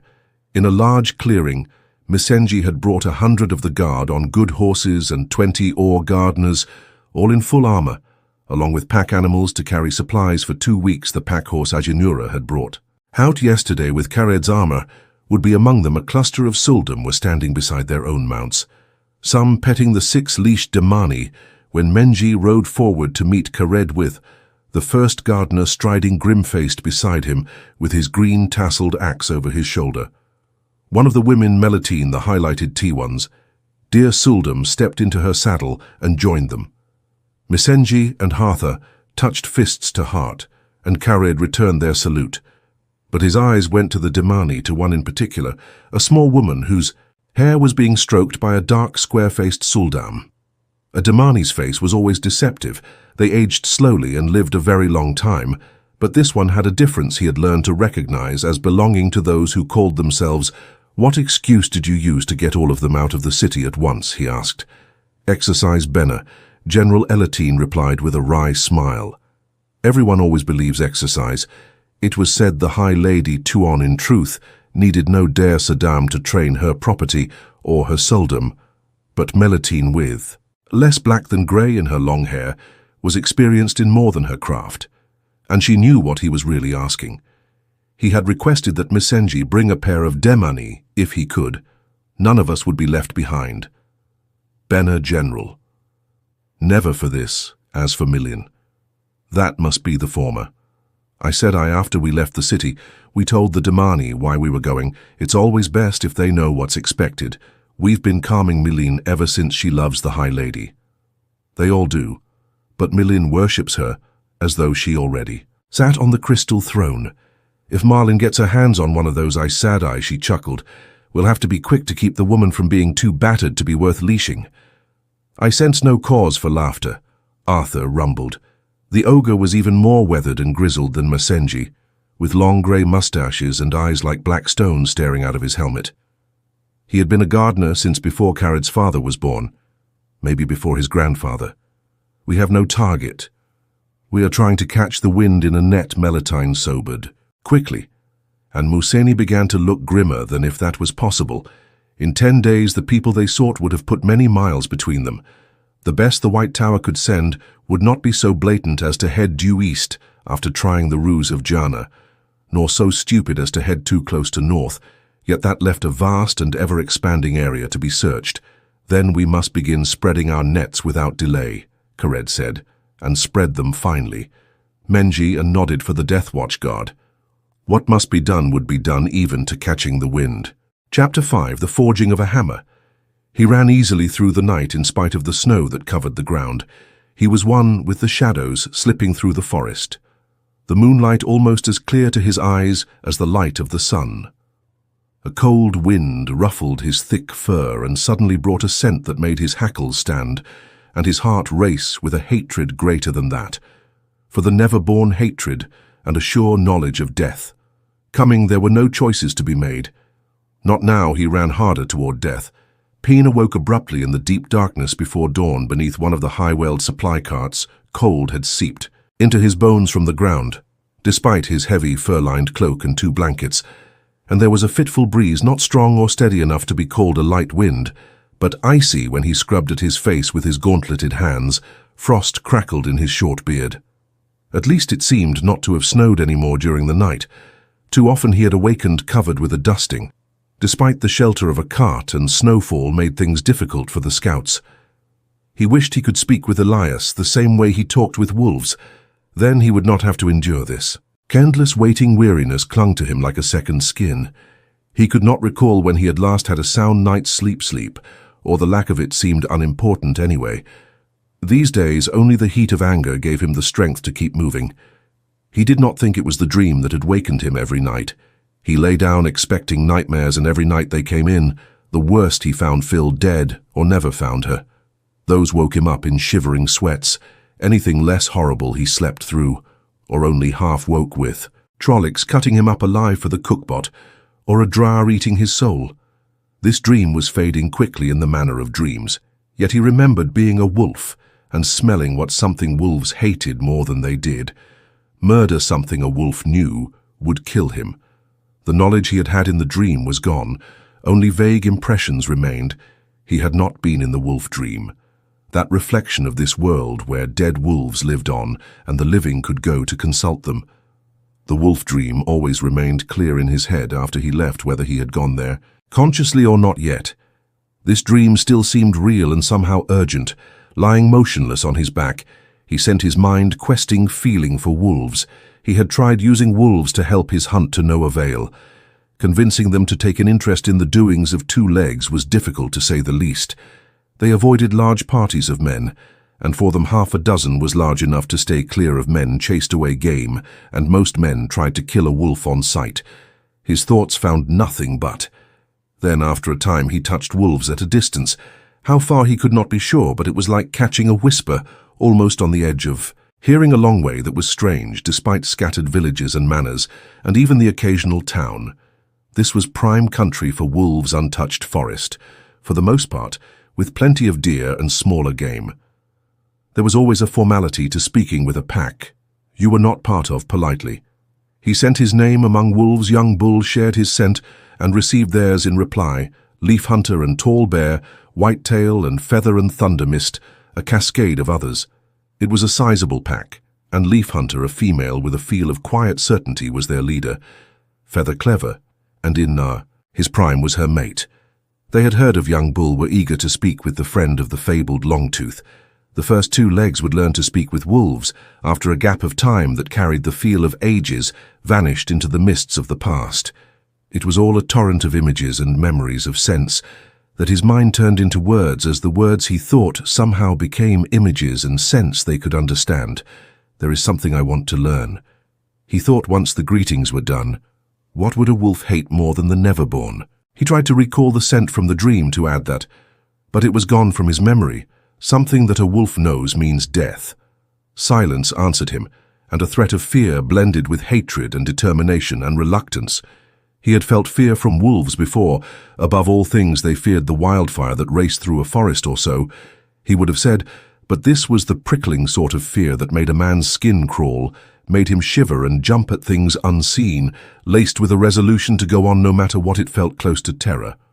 Wolves never experienced that kind of dread, except that these did one by one. They faded from his consciousness, a deliberate act of shutting him out, until only Leaf Hunter remained. "The last hunt is coming," she said at last, and then she also was gone. "Did I offend?" he sent if I did. It was in ignorance, but there was no reply. These wolves at least would not speak with him again. Not any time soon. The last hunt is coming. That was what wolves called the last battle, Tarmangeddon. They knew they would be there at the final confrontation between the light and the shadow. The why was something they could not explain. Some things were faded, as sure as the rise and fall of the sun and the moon, and it was faded that many wolves would die in the last hunt. What they feared was something else. Pin had a strong sense that he also had to be. There was meant to be at least. But if the last battle came soon, he would not be. He had a job of work in front of him that he could not shirk, would not even for Gaiden. Putting nameless fears and the last battle alike out of his mind, he fumbled his gauntlets off and felt in his coat pocket for the length of rawhide cord he kept there. In a morning ritual, his fingers made another knot mechanically, then slid down the cord, counting 22 knots, 22 mornings, since Phil was kidnapped. At the start, he had not thought there was need to keep count. That first day, he had believed he was cold and numb, but focused, yet looking back he could see he had been overwhelmed by unbound rage and a consuming need to find the Shaido as fast as possible. Men from other clans had been among the Aiel who had stolen Faile, yet on the evidence, most were Shaido. And that was how he thought of them, the need to rip Phil away from them. Before she could be hurt, had gripped him by the throat till he almost choked. He would rescue the other women, captured with her, of course, but sometimes he had to list their names in his head, to make sure he did not forget them entirely. Aleandra, Martha, Kagarin, Queen of Gildan, and his leisurewoman. It still seemed off-kilter to have anyone oath-sworn to him, especially a queen. He was a blacksmith. He had been a blacksmith once, but he had responsibilities toward Aleandra, and she would never have been in danger except for him. For Bane of the Black Rockshed and Chiad of the Stones River, Goshin Ale Maidens of the Spear, who followed Phil to Gildan and Amidst. They had faced Trollocs in the 2 rivers as well, when Pin needed every hand that could raise a weapon, and that earned them the right to call on him Arigo and Lasil Elderwin. 2 foolish young women who thought they could learn to be Aiel, or some strange version of Aiel. They were oath-sworn to Phil, and so was Emden Doran, a penniless refugee Phil had taken under a wing as one of her maids. He could not abandon Faile's people, Fili Bashir Tabara. The litany came back to her. His wife, the breath of his life. With a groan, he clutched the cord so tightly that the knots impressed themselves painfully on a hand, hardened by long days, swinging the hammer at a forge light. 22 days working iron had taught him that haste ruined metal, but in the beginning he had been hasty, traveling southward through gateways created by Grady and Neild, the two Ashimen, to where the farthest traces of the Shaido had been found, then leaping south again the direction their tracks went as soon as the Ashimen could make more gateways. Fretting every hour it took them to rest from making the first and holding them open long enough for everyone to pass through. His mind was eaten up with freeing Phil at any cost. What he found were days of increasing pain, as the scouts spread farther and farther through uninhabited wilderness, without locating the slightest sign that anyone had been that way before, until he knew he had to retrace his path, furthering away more days to cover ground the Ashimen had taken him across. In a step searching for any indication of where the shadow had turned aside, he should have known they would turn south, took them toward warmer lands without the snow that seemed so strange toil, yet it took them closer to the Cheyenne and Ibuar as well.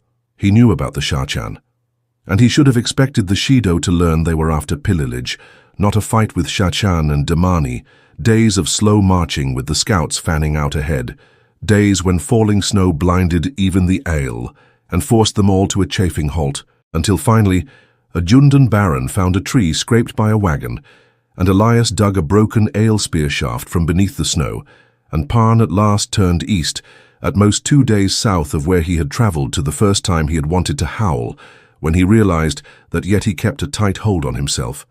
He could not give way, not so much as an inch. Not when Vil was depending on him. That was when he began to husband. His anger began to forge it.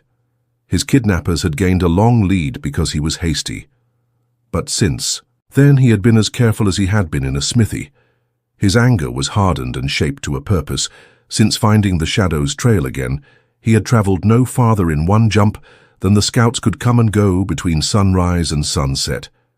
And it was well that he had been cautious, because the Shadow changed directions suddenly several times, zigzagging almost as though they could not decide on a destination, or maybe they had turned to join others of their kind.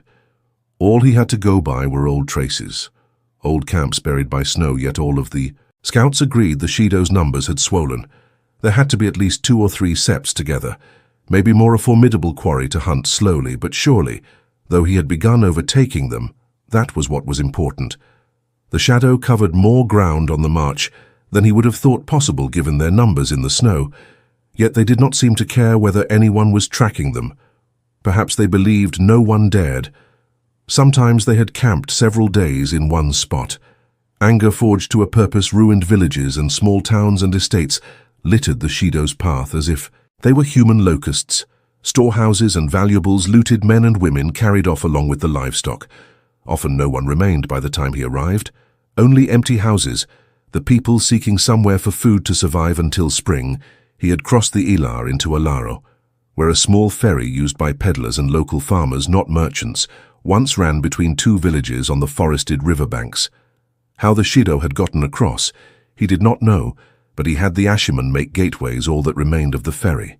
Were the rough stone landings on either bank, and the few unburned structures were deserted, except for 3 slat-ribbed feral dogs that slunk away at the sight of humans, anger hardened and shaped for a hammer. Yesterday morning he had come to a tiny village where a double handful of stunned, dirty-faced people had stared at the hundreds of lancers and bowmen riding out of the forest at first light, behind the red eagle of Manfran and the crimson wolf's head, the silver stars of Gildan, and the golden hawk of Man, followed by long lines of high-wheeled carts and strings of remounts at first sight of Gaul and the other Aiel. Those people overcame their paralysis and began running for the trees in panic. Catching a few to answer questions had been difficult. They were ready to run themselves to death, rather than let an Aiel near Brighttown had consisted of only a dozen families. But the Shaido had carried off 9 young men and women from there, along with all of their animals. Only 2 days ago. 2 days a hammer was a tool, with a purpose and a target. He knew he had to be careful or lose Vil forever, but being too careful could lose her too early yesterday. He had told those who were going ahead to Scott that they were to go farther than before, push on harder, returning only with a full turn of the sun, unless they found the Shaido sooner. In a little while the sun would rise, and at most a few hours after that Elias and Gaul and the others would return the maidens. and 2 riversmen he knew could track a shadow across water as fast as the Shaido moved. The scouts could move faster. They were not encumbered with families and wagons and captives. This time they would be able to tell him exactly where the Shaido were. He knew it in his bones. The certainty flowed in his veins. He would find Phil and free her. That came before anything even living, so long as he lived long enough to accomplish it. Yet he was a hammer now, and if there was any way to accomplish it anyway at all, he intended to hammer these Shaido into scrap. Tossing the blankets aside, Perrin tugged his gauntlets back on, gathered his axe from where it lay beside him. A half-moon blade balanced by a heavy spike and rolled out into the open, rising to his feet on trampled, frozen snow carts stood. All around him, in rows in what had been Brighton's fields, the arrival of more strangers, so many, and armed with their foreign banners, had been more than the survivors of the little village could absorb as soon as Perrin would let them. The pitiful remnant had fled into the forest, carrying what they could on their backs, and on drag sleds they had run as hard as if Perrin was another Shaido, not looking back for fear he was following them as he slipped the axe haft through the thick loop on his belt. A deeper shadow. Beside a nearby cart grew taller and resolved into a man swathed in a cloak that seemed black in the darkness. Pin was not surprised. The nearby horse lines thickened the air with the smell of several thousand animals, mounts and remounts and cart horses, not to mention the sweet stink of horse dung, but he still had caught the other's scent on waking man's smell always stood out. Besides, Aram was always there when Perrin woke waiting. A waning sickle moon, low in the sky, still gave enough light for him to make out the other man's face, if not clearly, and the brass-pummeled hilt of his sword. Slanting up against his shoulder, Aram had been a tinker once, but Perrin did not think he would be again, even if he did wear a brightly striped tinker coat. There was a frowning hardness about Aram, now that moon shadows could not hide. He stood as though ready to draw that sword, and since Phil was taken, anger seemed a permanent part of his scent. A great deal had changed when Faile was taken anyway. PN understood anger, he had not. Not really. Before Phil was taken. They want to see you, Lord, Pinaram said, jerking his head toward 2 dim forms farther away between the lines of carts. The words came out in a faint mist in the cold air. I told them to let you sleep. It was a fault Aram had looking after him too much. Unasked testing, the air pin separated out the sense of those 2 shadows from the masking smell of the horses. I'll see them now. Have Stepper readied for me, Aram. He tried to be in the saddle before the rest of the camp woke. Partly, that was because standing still for long seemed beyond him. Standing still was not catching the Shaido. Partly it was to avoid having to share anyone's company. He could avoid. He would have gone out with the scouts himself if the men and women already doing that job were not so much better at it than he. Yes, my lord. A jaggedness entered Aram's scent as he trudged away across the snow, but Perrin barely noticed it. Only something important would make Seban Balwar root himself out of his blankets in the dark. And as for Solander, Daringal Bor appeared skinny, even in a bulky coat. His pinched face all but hidden in the deep hood. Had he stood straight instead of hunching, he still would have been at most a hand taller than the Kyrie, and woman who was not tall with his arms wrapped around himself. He was hopping from one foot to the other, trying to avoid the cold that must be soaking through his boots. Solander, in a man's dark coat and breeches, made a good effort at ignoring the temperature, despite the feathery white that marked every breath she was shivering, but managed to swagger standing still with one side of her cloak thrown back, and a gloved hand in the hilt of her sword. The hood of her cloak was lowered too, exposing hair cut short, except for the tail in the back that was tied at the nape of her neck with a dark ribbon. Solander was the leader of those fools who wanted to be imitation Aiel Aiel, who carried swords. Her scent was soft and thick like a jelly. She was worried Balwar smelled intent, but then he nearly always did, though there was never any heat to his intensity. Only focus. The skinny little man stopped hopping to make a stiff, hurried bow. The Lady Solander has news I think you should hear from her lips, my lord. Balworth's thin voice was dry and precise, just like its owner. He would sound the same with his neck on a headsman's block. My lady, if you would, he was only a secretary, Phil's secretary, and Pier a fussy self-acing fellow for the most part. And Solander was a noble woman, but Balwar made that more than a request. She gave him a sharp sideways glance, shifting her sword and Pin tense to grab her. He did not think she would actually draw on the man, but then again he was not sure enough of her or any of her ridiculous friends to put it out of the question. Bor merely watched her, his head tilted to one side, and his smell carried impatience, not concern with a toss of her head. Solander turned her attention to Perrin. "I see you, Lord Perrin. Golden eyes." She began in the crisp accents of Karen, but aware that he had little patience for her pretend eel formality. She hurried on. "I have learned 3 things tonight. First, the least important Javar reported that Masema sent another rider back toward Amadisia. Yesterday, Narian tried to follow but lost him. Tell Narian I said he isn't to follow anybody." Pin told her sharply, "And tell Javar the same. They should know that they are to watch, listen, and report what they see and hear no more. Do you understand me?" Solander gave a quick nod, a thorn of fear entering her scent for a moment. Fear of him parents, opposed fear that he was angry with her yellow eyes on a man, made some people uneasy. He took his hand from his axe and clasped both hands behind his back. Javar and Narian were more of Far's 24 young fools, one Tyron the other.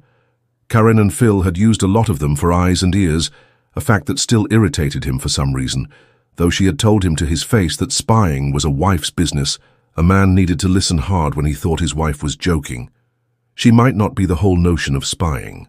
Made him uncomfortable, but if Phil could use them, then so could her husband when there was need, just the two. Though Masema seemed convinced that everyone except dark friends were fated to follow him sooner or later. Yet he might grow suspicious if too many left parents' camp to join him. "Don't call him Masema, not even here," he added. Brusquely lately, the man claimed Masema Dagar was actually dead and risen from the grave as the prophet of the Lord Dragon Reborn, and he was touchier than ever about mention of his former name. You get careless with your tongue in the wrong place, and you might be lucky if he just has a few of his bully boys fog you the next time they can find you alone. Solander nodded again gravely, and this time without any fear. "Smell light, those idiots of Phil's lack the sense to recognize what they should be afraid of. It's almost dawn," B murmured, shivering and pulling his cloak tighter. "All will be waking before long, and some matters are best discussed unseen. If my lady will continue once again." That was more than a suggestion. Solander and the rest of Phil's hangers-on had been good only for causing trouble that Parn could see, and Balwer looked to be trying to put a fly up her nose for some reason, but she actually gave an embarrassed start and murmured an apology. The darkness truly was beginning to lessen. Pin realized, at least to his eyes, the sky overhead still looked black, dusted with bright stars, yet he could almost make out the colors of the 6 thin stripes that crossed the front of Solander's coat. He could tell one from another. Anyway, the realization that he had slept later than usual made him growl he could not afford to give in. To weariness, however tired he was, he needed to hear Solan's report. She would not be worried about Masema sending out riders. The man did that almost every day. Yet he looked anxiously for Aram and Stepper. His ears picked up the sounds of activity among the horse lines, but there was no sign of his horse yet. "The second thing my Lord Solander said is that Javar has seen casks of salt fish and salt beef branded with Alaran markings, a great many of them. He says there are Alarans among the prophet's people too. Several appear to be craftsfolk, and 1 or 2 could be merchants or town officials, established men and women, in any case solid folk, and some seem unsure they made the right decision. A few questions might reveal from where the fish and beef came, and perhaps gain more eyes and ears for you. I know where the fish and beef came from, and so do you," Parent said irritably. His hands nodded into fists behind his back. He had hoped the speed with which he was moving would keep Masema from sending out raiding parties. That was what they were. And as bad as the Shaido, if not worse, they offered people a chance to swear to the Dragon Reborn and those who refused. Sometimes those who simply hesitated too long died by fire and steel. In any case, whether or not they marched off to follow Masema, those who swore were expected to donate generously in support of the Prophet's cause, while those who died were plainly dark friends, their belongings forfeit. Thieves lost a hand by Masema's laws, but none of what his raiders did was thieving. According to Masema, by his laws, murder and a whole host of other crimes merited hanging.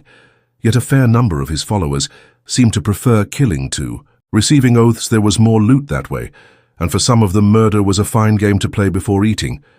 Tell them to keep clear of these. Alar went on all sorts drift into Masema's following, And even if they are having second thoughts, it won't take them long to stink of zeal like the rest. They wouldn't hesitate to gut a neighbor. Then much less somebody who's asked the wrong questions. What I want to know is what Messima is doing, what he's planning. But the man had some scheme seemed obvious. Messima claimed it was blasphemy for anyone except Rand to touch the one. Power claimed he wanted nothing more than to join Rand in the east.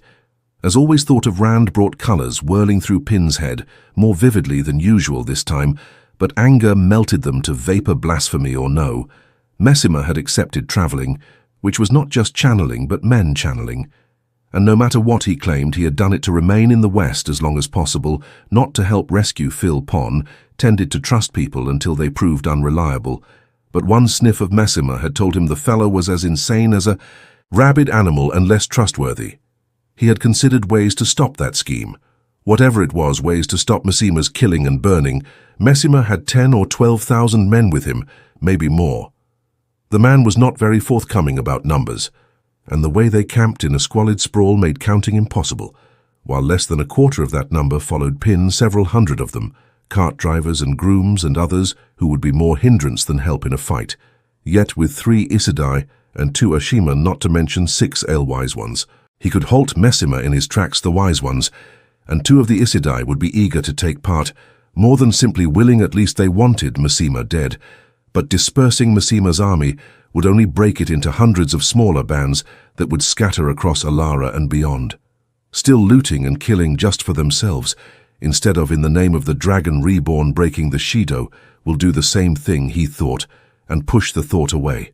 Stopping Messima would take time. He did not have the man would have to keep until Phil was safe, until the Shaido were smashed to kindling. "What's the third thing you learned tonight, Solander?" he said roughly. To his surprise, the smell of worry coming from the woman thickened. "Javar saw someone," she said slowly. "He did not tell me at first." Her voice hardened for a moment. "I made sure that will not happen again." Drawing a deep breath, she seemed to struggle with herself. Then burst out Masuri. "Sedai has visited Messima the prophet. It is true, my lord, believe me. Javier has seen her more than once. She slips into their camp, hooded, and leaves the same way. But he has had a good look at her face twice. A man accompanies her each time, and sometimes another woman, Javier, has not seen the man well enough to be sure. But the description fits Ro Missouri's water, and Javier is certain the second woman is a Nuradai."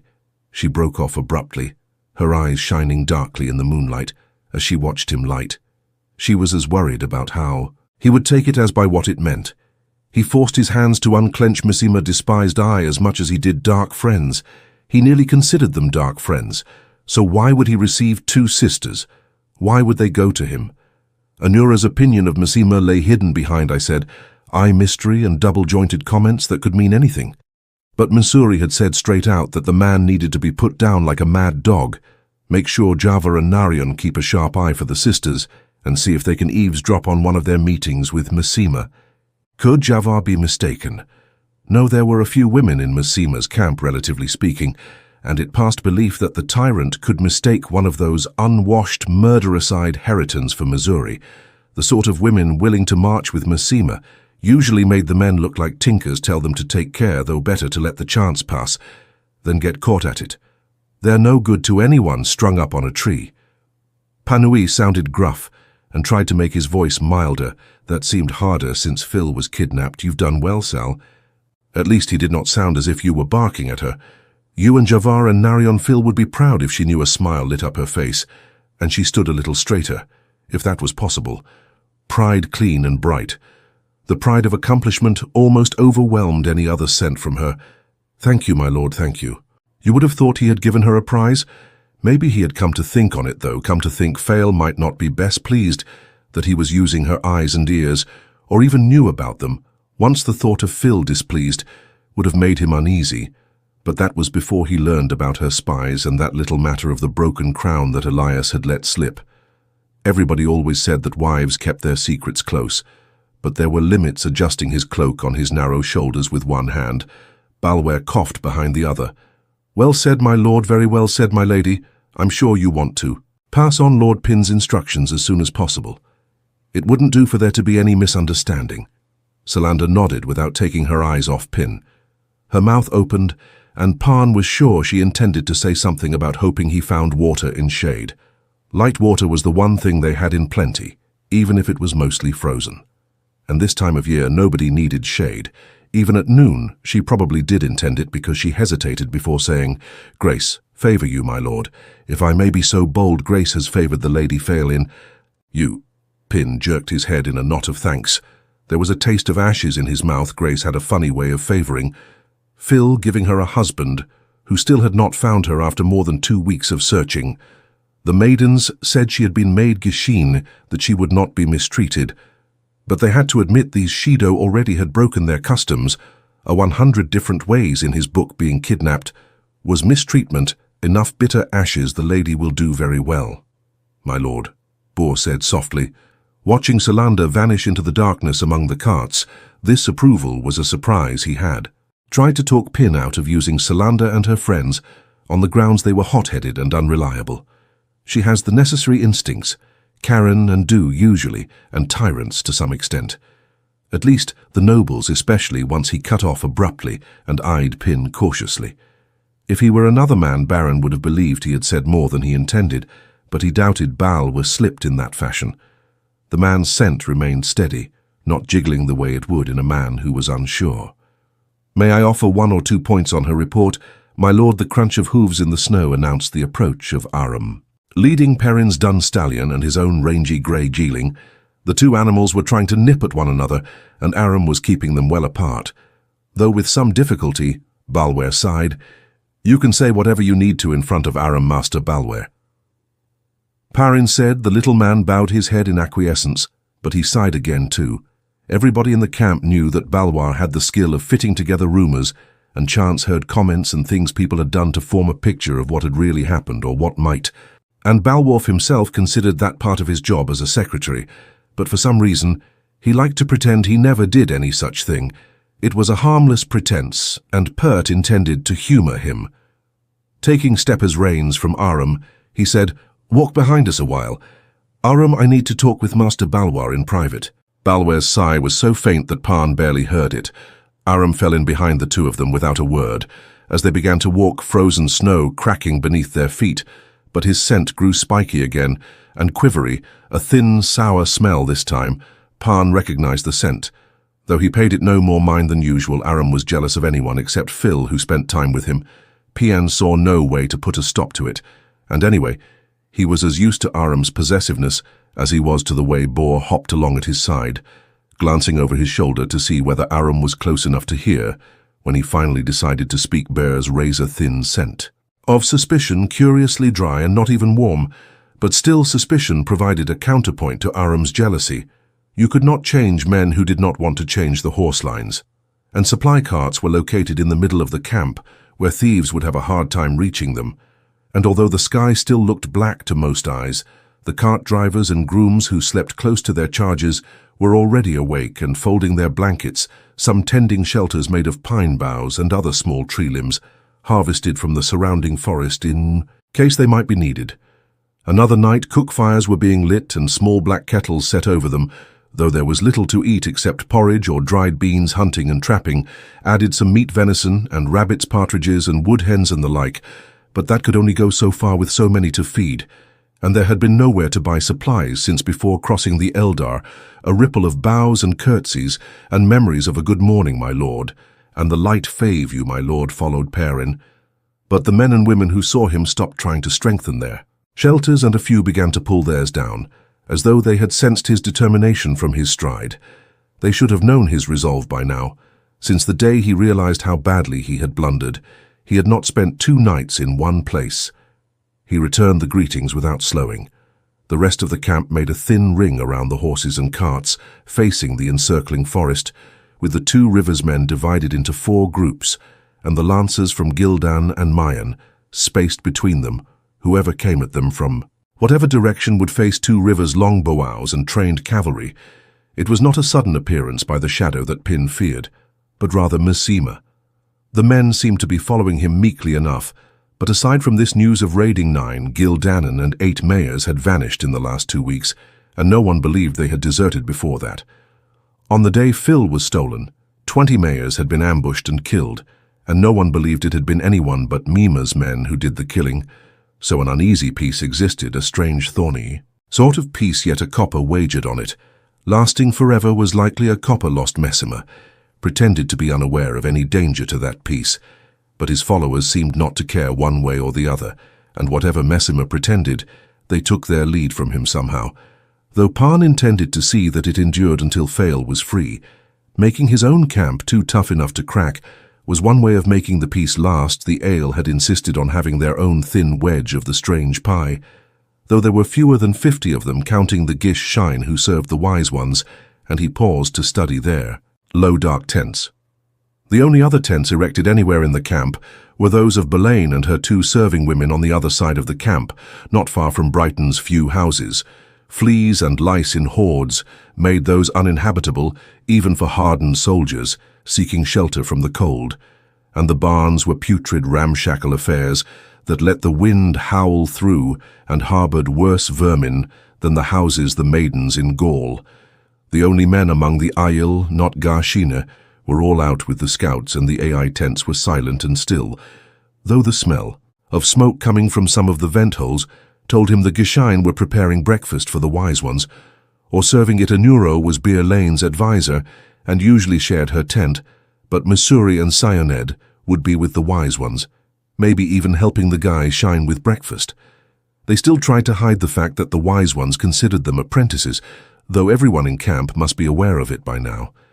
Anyone who saw an Aes Sedai actually carrying firewood or water, or heard one being switched, could make it out the two.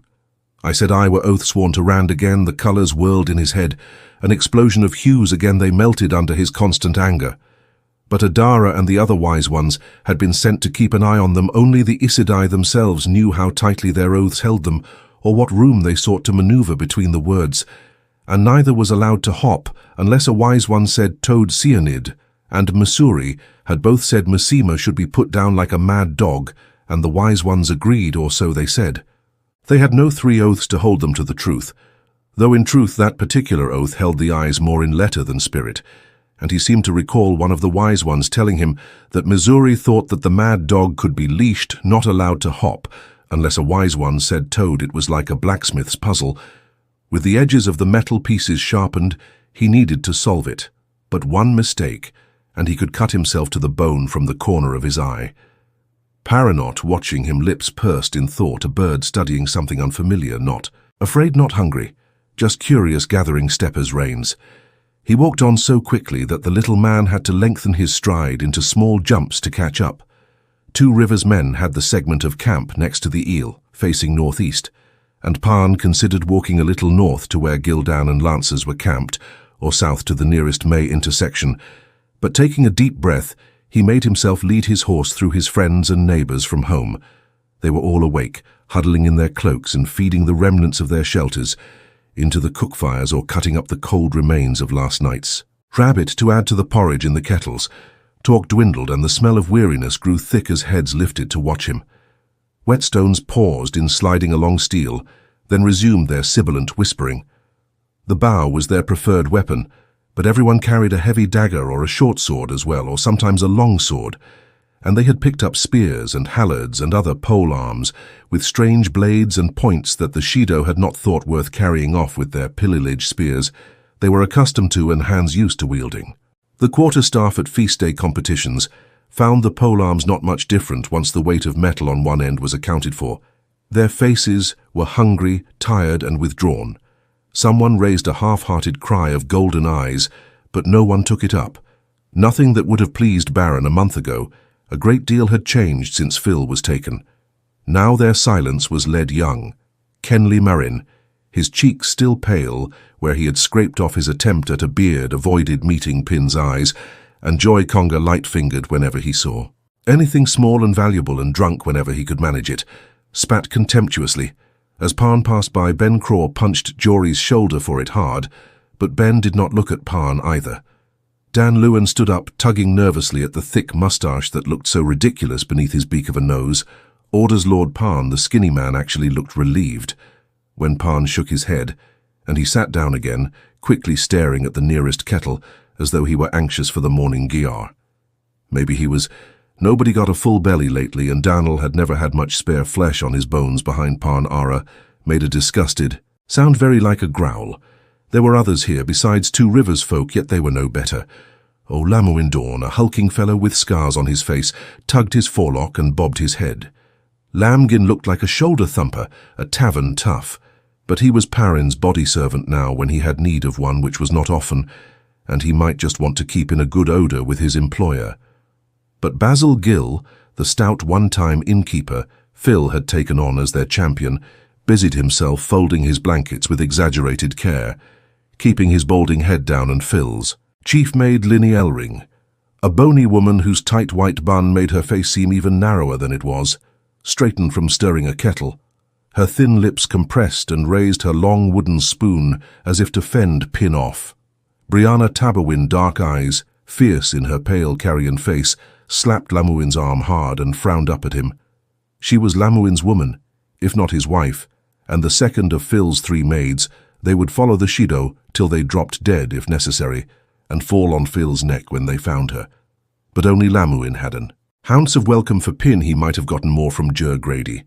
The Ashimen were estranged from everyone else themselves, by who and what they were, and neither had shown any animosity toward Parn. But despite the noise of people tramping about on the frozen snow and cursing when they slept, Grady was still wrapped in his blankets, snoring away beneath the pine branch, leaned to Baron, walked through his friends and neighbors and servants, and felt alone. A man could only proclaim his faithfulness so long before he just gave up. The heart of his life lay somewhere to the northeast. Everything would return to normal once he had her back. A thicket of sharpened stakes, 10 paces deep, encircled the camp, and he went to the edge of the Gildan and Lancers section, where angled paths had been left for mounted men to ride out, though Balwar and Aram had to fall in behind him in the narrow way in front of the 2 riversmen. A man of foot would have to twist and turn to make it through. The edge of the forest lay little more than a 100 paces distant easy bow shot for 2 riversmen, huge trees thrusting a canopy high into the sky. Some of the trees here were strange to Perrin, but there were pines and leather leaf and elms out there, some as much as 3 or 4 paces thick at the base, and oaks that were larger. Still trees that big killed anything larger than weeds or small bushes that tried to grow beneath them, leaving wide spaces between, but shadows darker than the night filled those spaces. An old forest, one that could swallow armies whole and never give up the bones.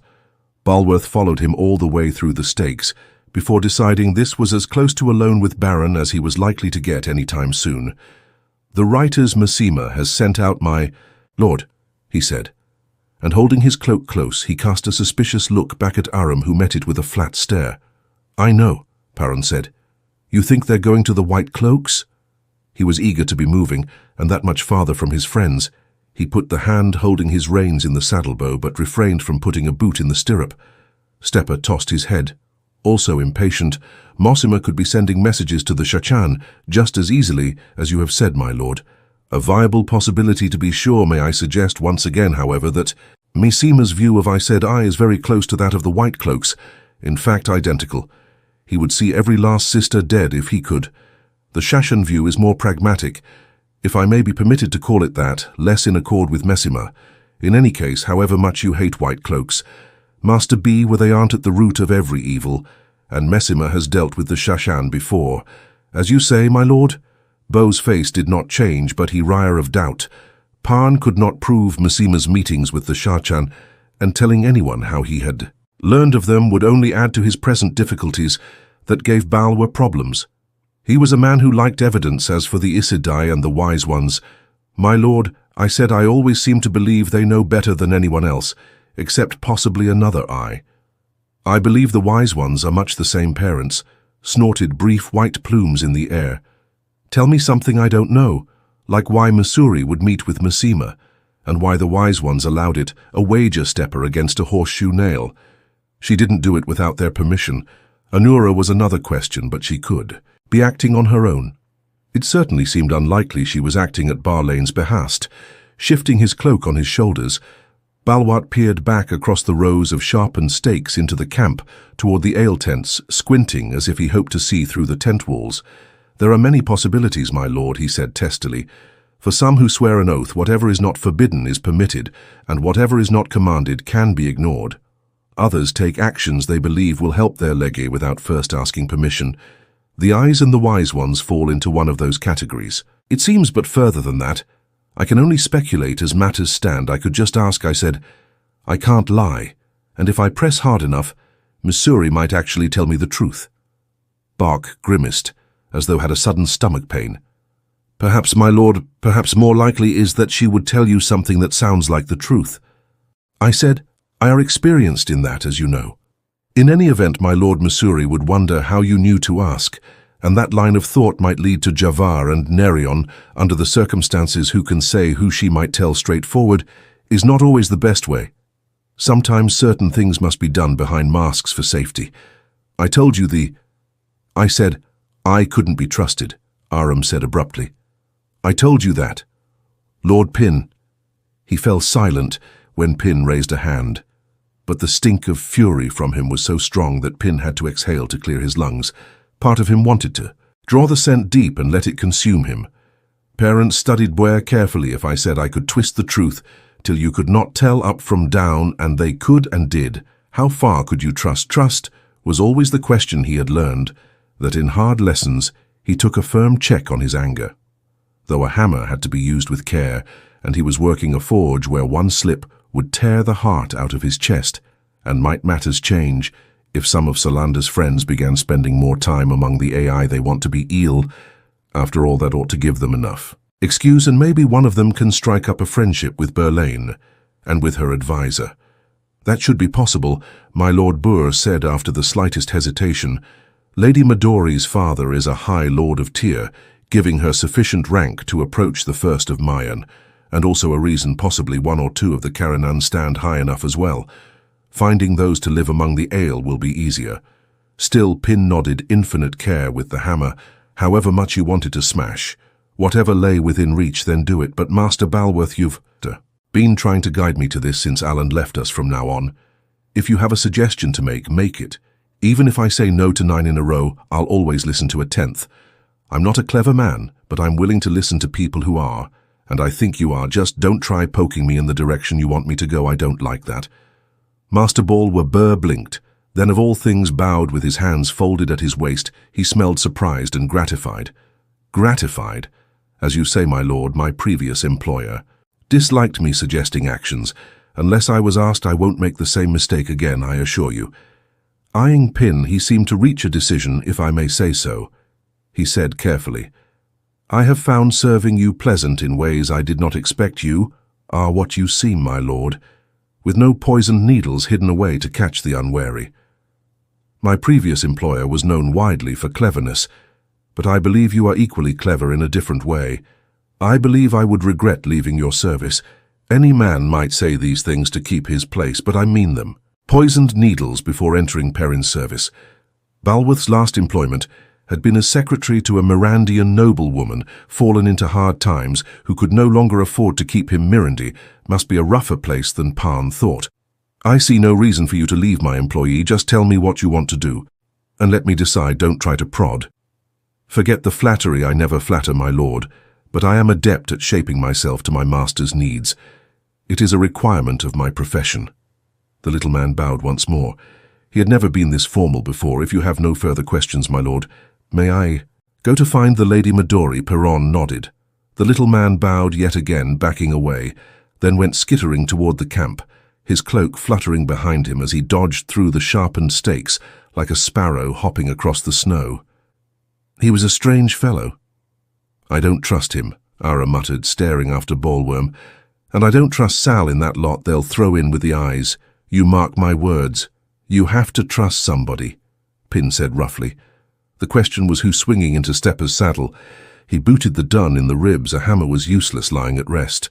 Chapter 6. The Scent of a Dream. The cold air seemed clean and fresh in Perrin's nose as he galloped into the forest, the breezes full of the crispness of the snow that fountained in sprays beneath Steppers's hooves. Out here, he could forget old friends who were willing to believe the worst on rumor. He could try to forget Messima, and the Aes and the wise ones. The Shaido were welded to the inside of his skull. However, an iron puzzle that would not yield. No matter how he twisted, he wanted to wrench it apart, but that never worked, ever. With a blacksmith's puzzle. After one short burst of speed, he slowed the dun to a walk, feeling a touch of guilt. The darkness beneath the forest canopy was deep, and stone outcrops between the tall trees warned of more hidden beneath the snow, 100 places that might break a running horse's leg, and that without counting gopher holes and fox dens and badger sets, there was no need to take the risk. A gallop would not free Phil an hour sooner, and no horse could maintain that pace for long. In any case, the snow here was knee-deep in places where it had drifted, and deep enough elsewhere. He rode northeast, though the scouts would be coming from the northeast with news of Phil, news of the Shaido, at least a location he had hoped for, that so often prayed for it. But today he knew it would come. Yet knowing only increased his anxiety. Finding them was only the first part of solving this puzzle. Anger made his mind flash from one thing to another. Yet no matter what Balworth said, Baron knew he was methodical at best. He did not do well trying to think quickly and lacking cleverness. Methodical was going to have to do somehow. Arm caught up to him, running his grey hard, and slowed to ride just a little behind and to one side like a heeling hound. Pin led him. Arm never smelled comfortable when PN made him ride alongside. The one-time Tinker did not speak, but eddies in the icy air brought his scent a melange of anger and suspicion and disgruntlement.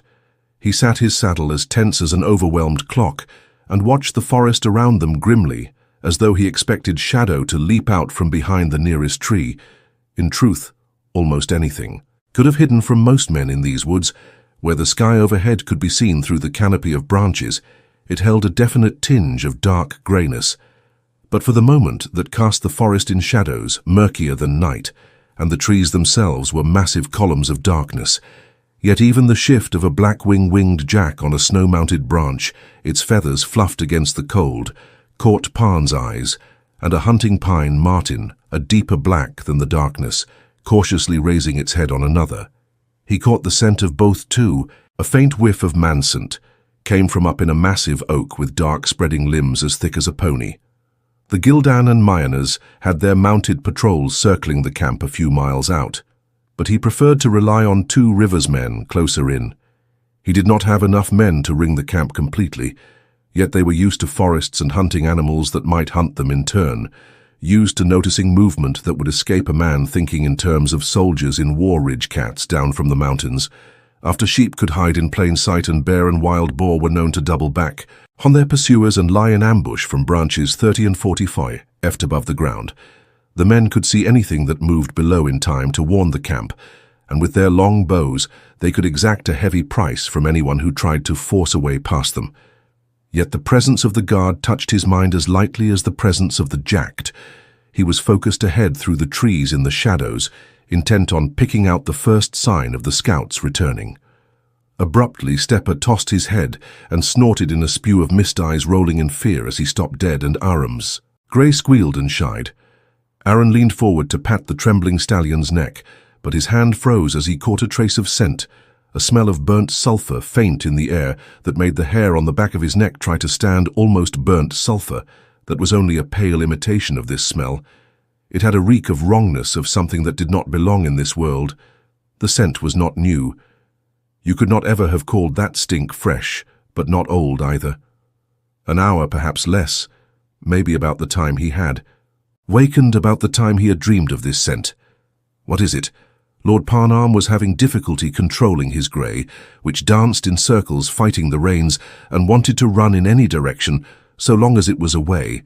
But even while sewing at his reins, he had his wolf-head pummeled sword out.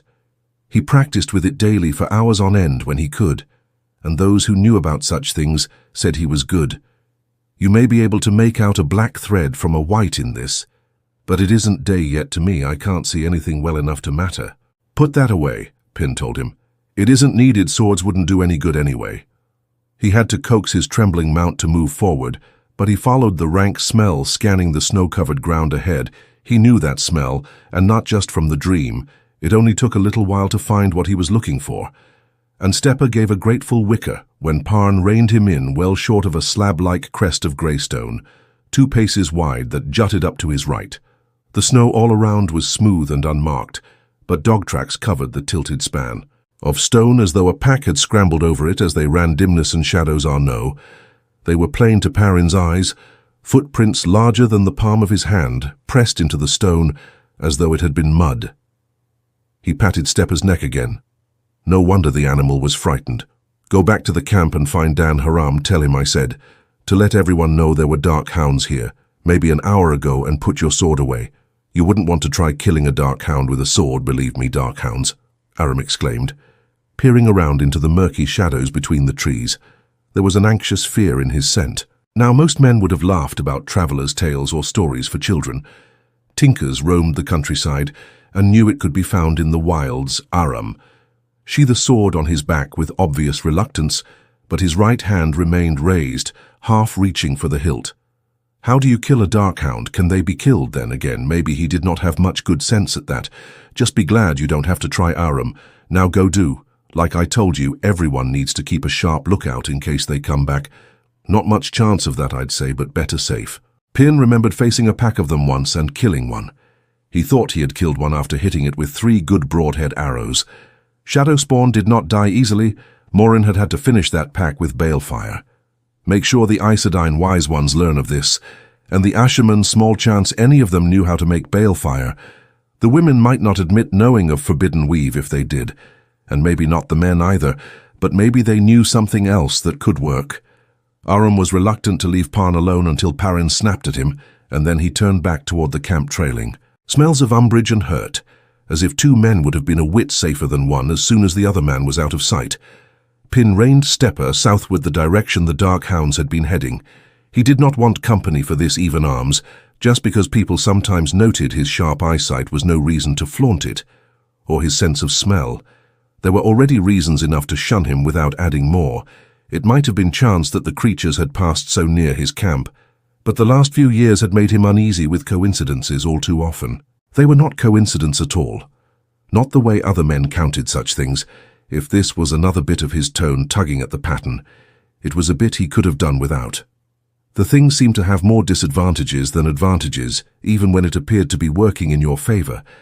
The chance that favored you one minute could turn on you in the next, and there was always another possibility being to Viran, made you stand out in the pattern, and some of the Forsaken could use that to find you at times, or so he had been told. Maybe some shadow spawn could too. The trail he followed was surely near an hour old, but Parn felt a tightness between his shoulder blades, a prickling on his scalp.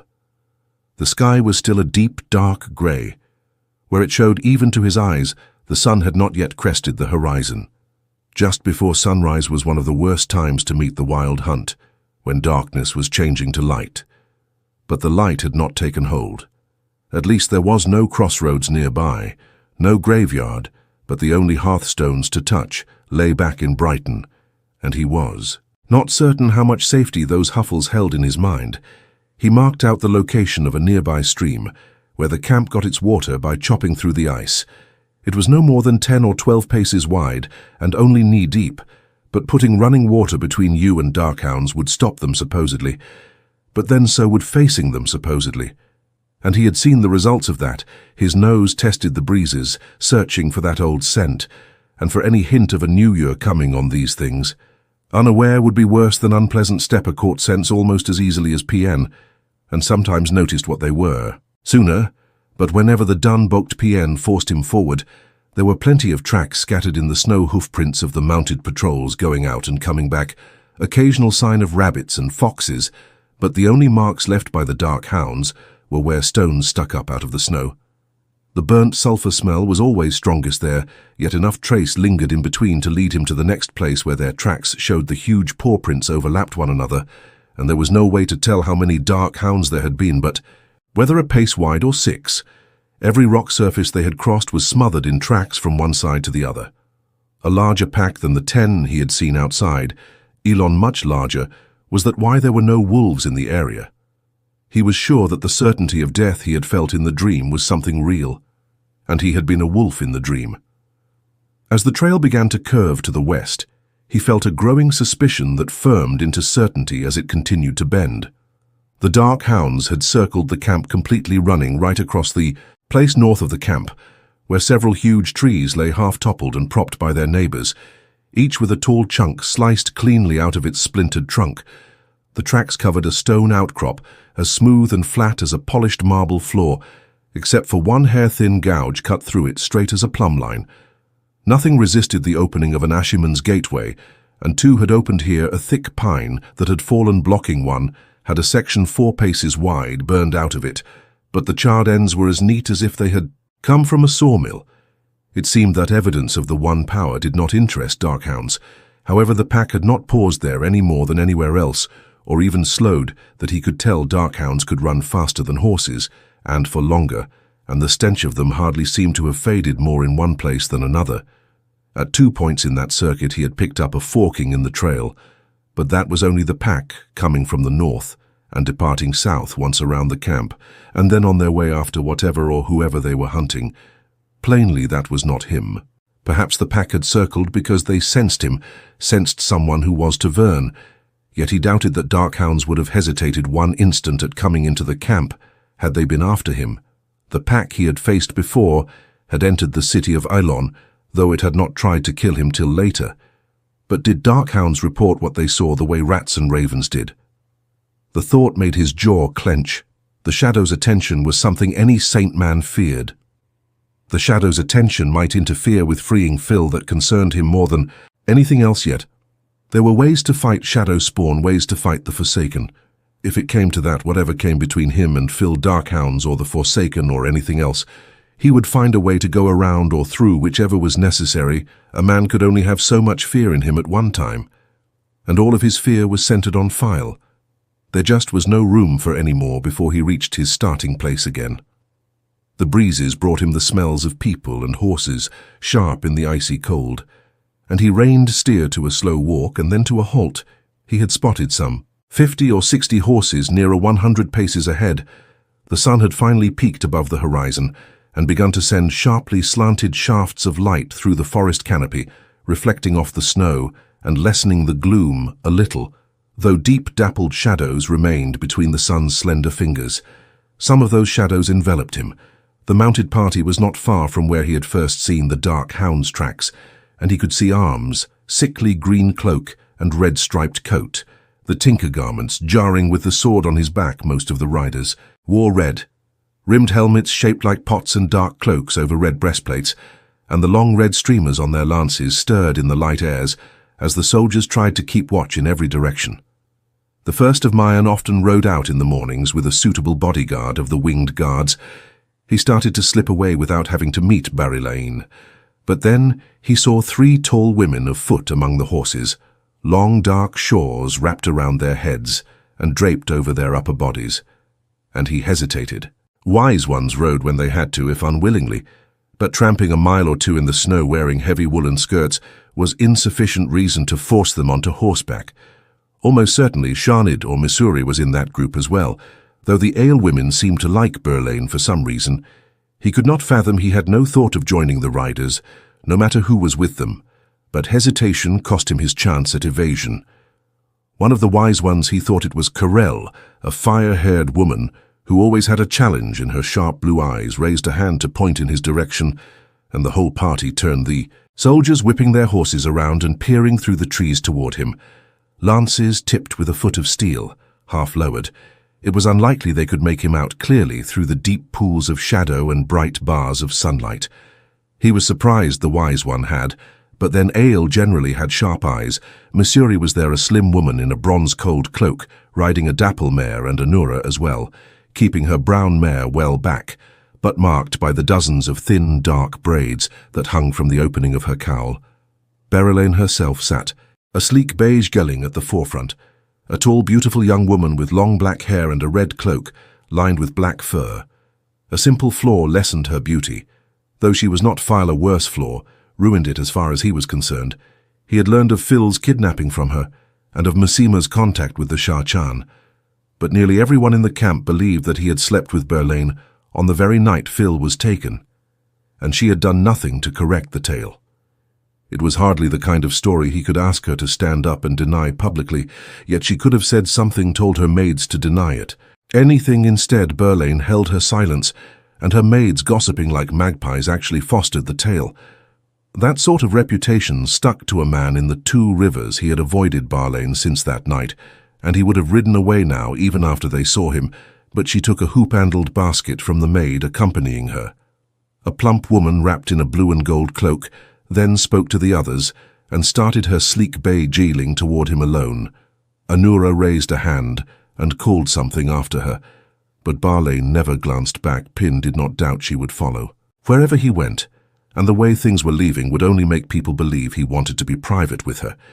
He dug his heels into Steppa's flanks, meaning to join the others, no matter how little he wanted to let her follow him back to them if she wanted. But she urged the bay to a canter despite the rough ground, and the snow even leaping a stone outcrop, her red cloak flowing out behind her, and met him halfway. She was a good rider, he admitted grudgingly. Not as good as Phil, but better than most. Your skull is quite fierce, she laughed softly as she halted right in front of Steppa from the way she held her res. She was ready to block him if he tried going around. The woman had no shame at all smile. So people think we are flirting. She pushed the basket at him with one crimson-gloved hand. This should make you smile, at least I hear you forget to eat. Her nose wrinkled, and to wash it. Seems your beard needs trimming too. A careworn, somewhat disheveled husband. Rescuing his wife is a romantic figure, but she might not think so well of a dirty raga muffin, no. Woman will ever forgive you ruining her image of you. Suddenly confused, Pan took the basket, sitting it in front of him on the tall pummel of his saddle, and unconsciously rubbed at his nose. He was accustomed to certain smells from Elayne, usually those of a hunting sholf, and he was the intended prey. But today she gave off no hunting scent, not a whisker of it. She smelled patient as stone and amused with undercurrents of fear. The woman certainly had never been afraid of him that he recalled, and what did she have to be patient about, for that matter? What did she have to be amused about? A ridge cat smelling like a lamb would not have confounded him. More confusion or no, his stomach rumbled at the aromas drifting from the littered basket. Roasted wood hen, unless he was much mistaken, and bread still warm from the baking flour was in short supply, and bread almost as rare as meat. It was true that he missed eating. Some days he really did forget sometimes, and when he remembered, eating was a chore, for he had to run the gauntlet of Lenny and Brianna, or be given the cold shoulder by people he had grown up with just to get a meal. Food right under his nose made his mouth water. Would it be disloyal to eat food brought by Elayne? Thank you for the loaf and the wood hen, he said roughly, but the last thing on earth I want is for anyone to think we're flirting, and I wash when I can if it's any of your business. It isn't easy in this weather, besides nobody else smells any better than I do. She did, he realized suddenly. There was no hint of sweat or dirt under her light flowery perfume. It irritated him that he had noticed she was wearing perfume, or that she smelled clean. It seemed a betrayal. Feraline's eyes widened momentarily in startlement. Why? But then she sighed through her smile, which was beginning to look fixed, and a threat of irritation entered her scent. Have your tent set up? I know there's a good copper bathtub in one of your carts. You won't have thrown that out. People expect a noble to look like a noble, Perrin, and that includes being presentable even when it takes extra effort. It's a bargain between you and them. You must give them what they expect, as well as what they need or want, or they lose respect and start resenting you for making them lose it. Frankly, none of us can afford for you to let that happen. We're all far from our homes, surrounded by enemies, and I very much believe that you, Lord Perrin Gold Eyes, may be our only chance of living to reach our homes again. Without you, everything falls apart now. Smile, because if we're flirting, then we aren't talking about something else. Pin bared his teeth. The mayors and the wise ones were watching, but at 50 paces in this gloom, it would be taken for a smile, loose respect. Barlane had helped strip him of any respect he once had from the Two Rivers folk, not to mention Phil's. Servants worse, Phil had given him some version of that lecture, about a noble's duty to give people what they expected. More than once, what he resented was hearing this woman of all people echo his wife. What are we talking about then? That you don't trust your own people to know? Her face remained smooth and smiling, yet the undercurrent of fear in her scent strengthened. It was nowhere near panic, but she believed herself in danger. Her gloved hands were tight in the bay's res. I've had my thief-catchers nosing about in Massima's camp, making friends, not as good as having eyes and ears there, but they took wine they supposedly stole from me, and they learned a little by listening for an instant. She regarded him quizzically, tilting her head. Light. She knew Phil used Solander and those other idiots as spies. It had been Berlin who told him about them in the first place. Likely Gandar and Santes, her thief-catchers, had seen Javara and Nerion in Massima's camp. Bwyr would have to be warned before he tried to set Midori on Berlin and Anura. That would certainly make a fine tangle when he said nothing. She went on. I put something in that basket besides bread and a wood hen. A document that Santis found early yesterday, locked away in Messima's camp desk. The fool never saw a lock without wanting to know what it hid. If he had to meddle with what Messima kept under lock and key, he should have memorized the thing instead of taking it. But what's done is done. Don't let anyone see you reading it after I went to all this trouble to hide it, she added sharply as he lifted the basket's lid, revealing a cloth-wrapped bundle and releasing stronger smells of roasted bird and warm bread. I've seen Massima's men following you before they could be watching now. I'm not a fool, he growled. He knew about Massima's watchers. Most of the man's followers were townsmen, and most of the rest awkward enough in the woods to shame a 10-year-old back home, which was not to say one or two might not be hiding somewhere among the trees, close enough to spy from among the shadows. They always kept their distance, since his eyes made them believe he was some sort of half-tame shadow spawn. So he seldom detected their sense, and he had had other things on his mind this morning, fingering the cloth aside to expose the wood hen almost as large as a fair-sized chicken. With its skin crisply browned, he tore off one of the bird's legs while feeling under the bundle and sliding out a piece of heavy cream-colored paper, folded in 4 careless of grease spots. He unfolded the paper atop the bird a little clumsily in his gauntlets and read while nibbling on the leg to everyone watching. He would appear to be studying what part of the wood hen to attack next. A thick green wax seal cracked on one side held an impression of what he decided were 3 hands each with the forefinger. And little finger raised and the others folded the letters written on the paper in a flowing script were oddly formed, some unrecognizable. But the thing was readable with a little effort.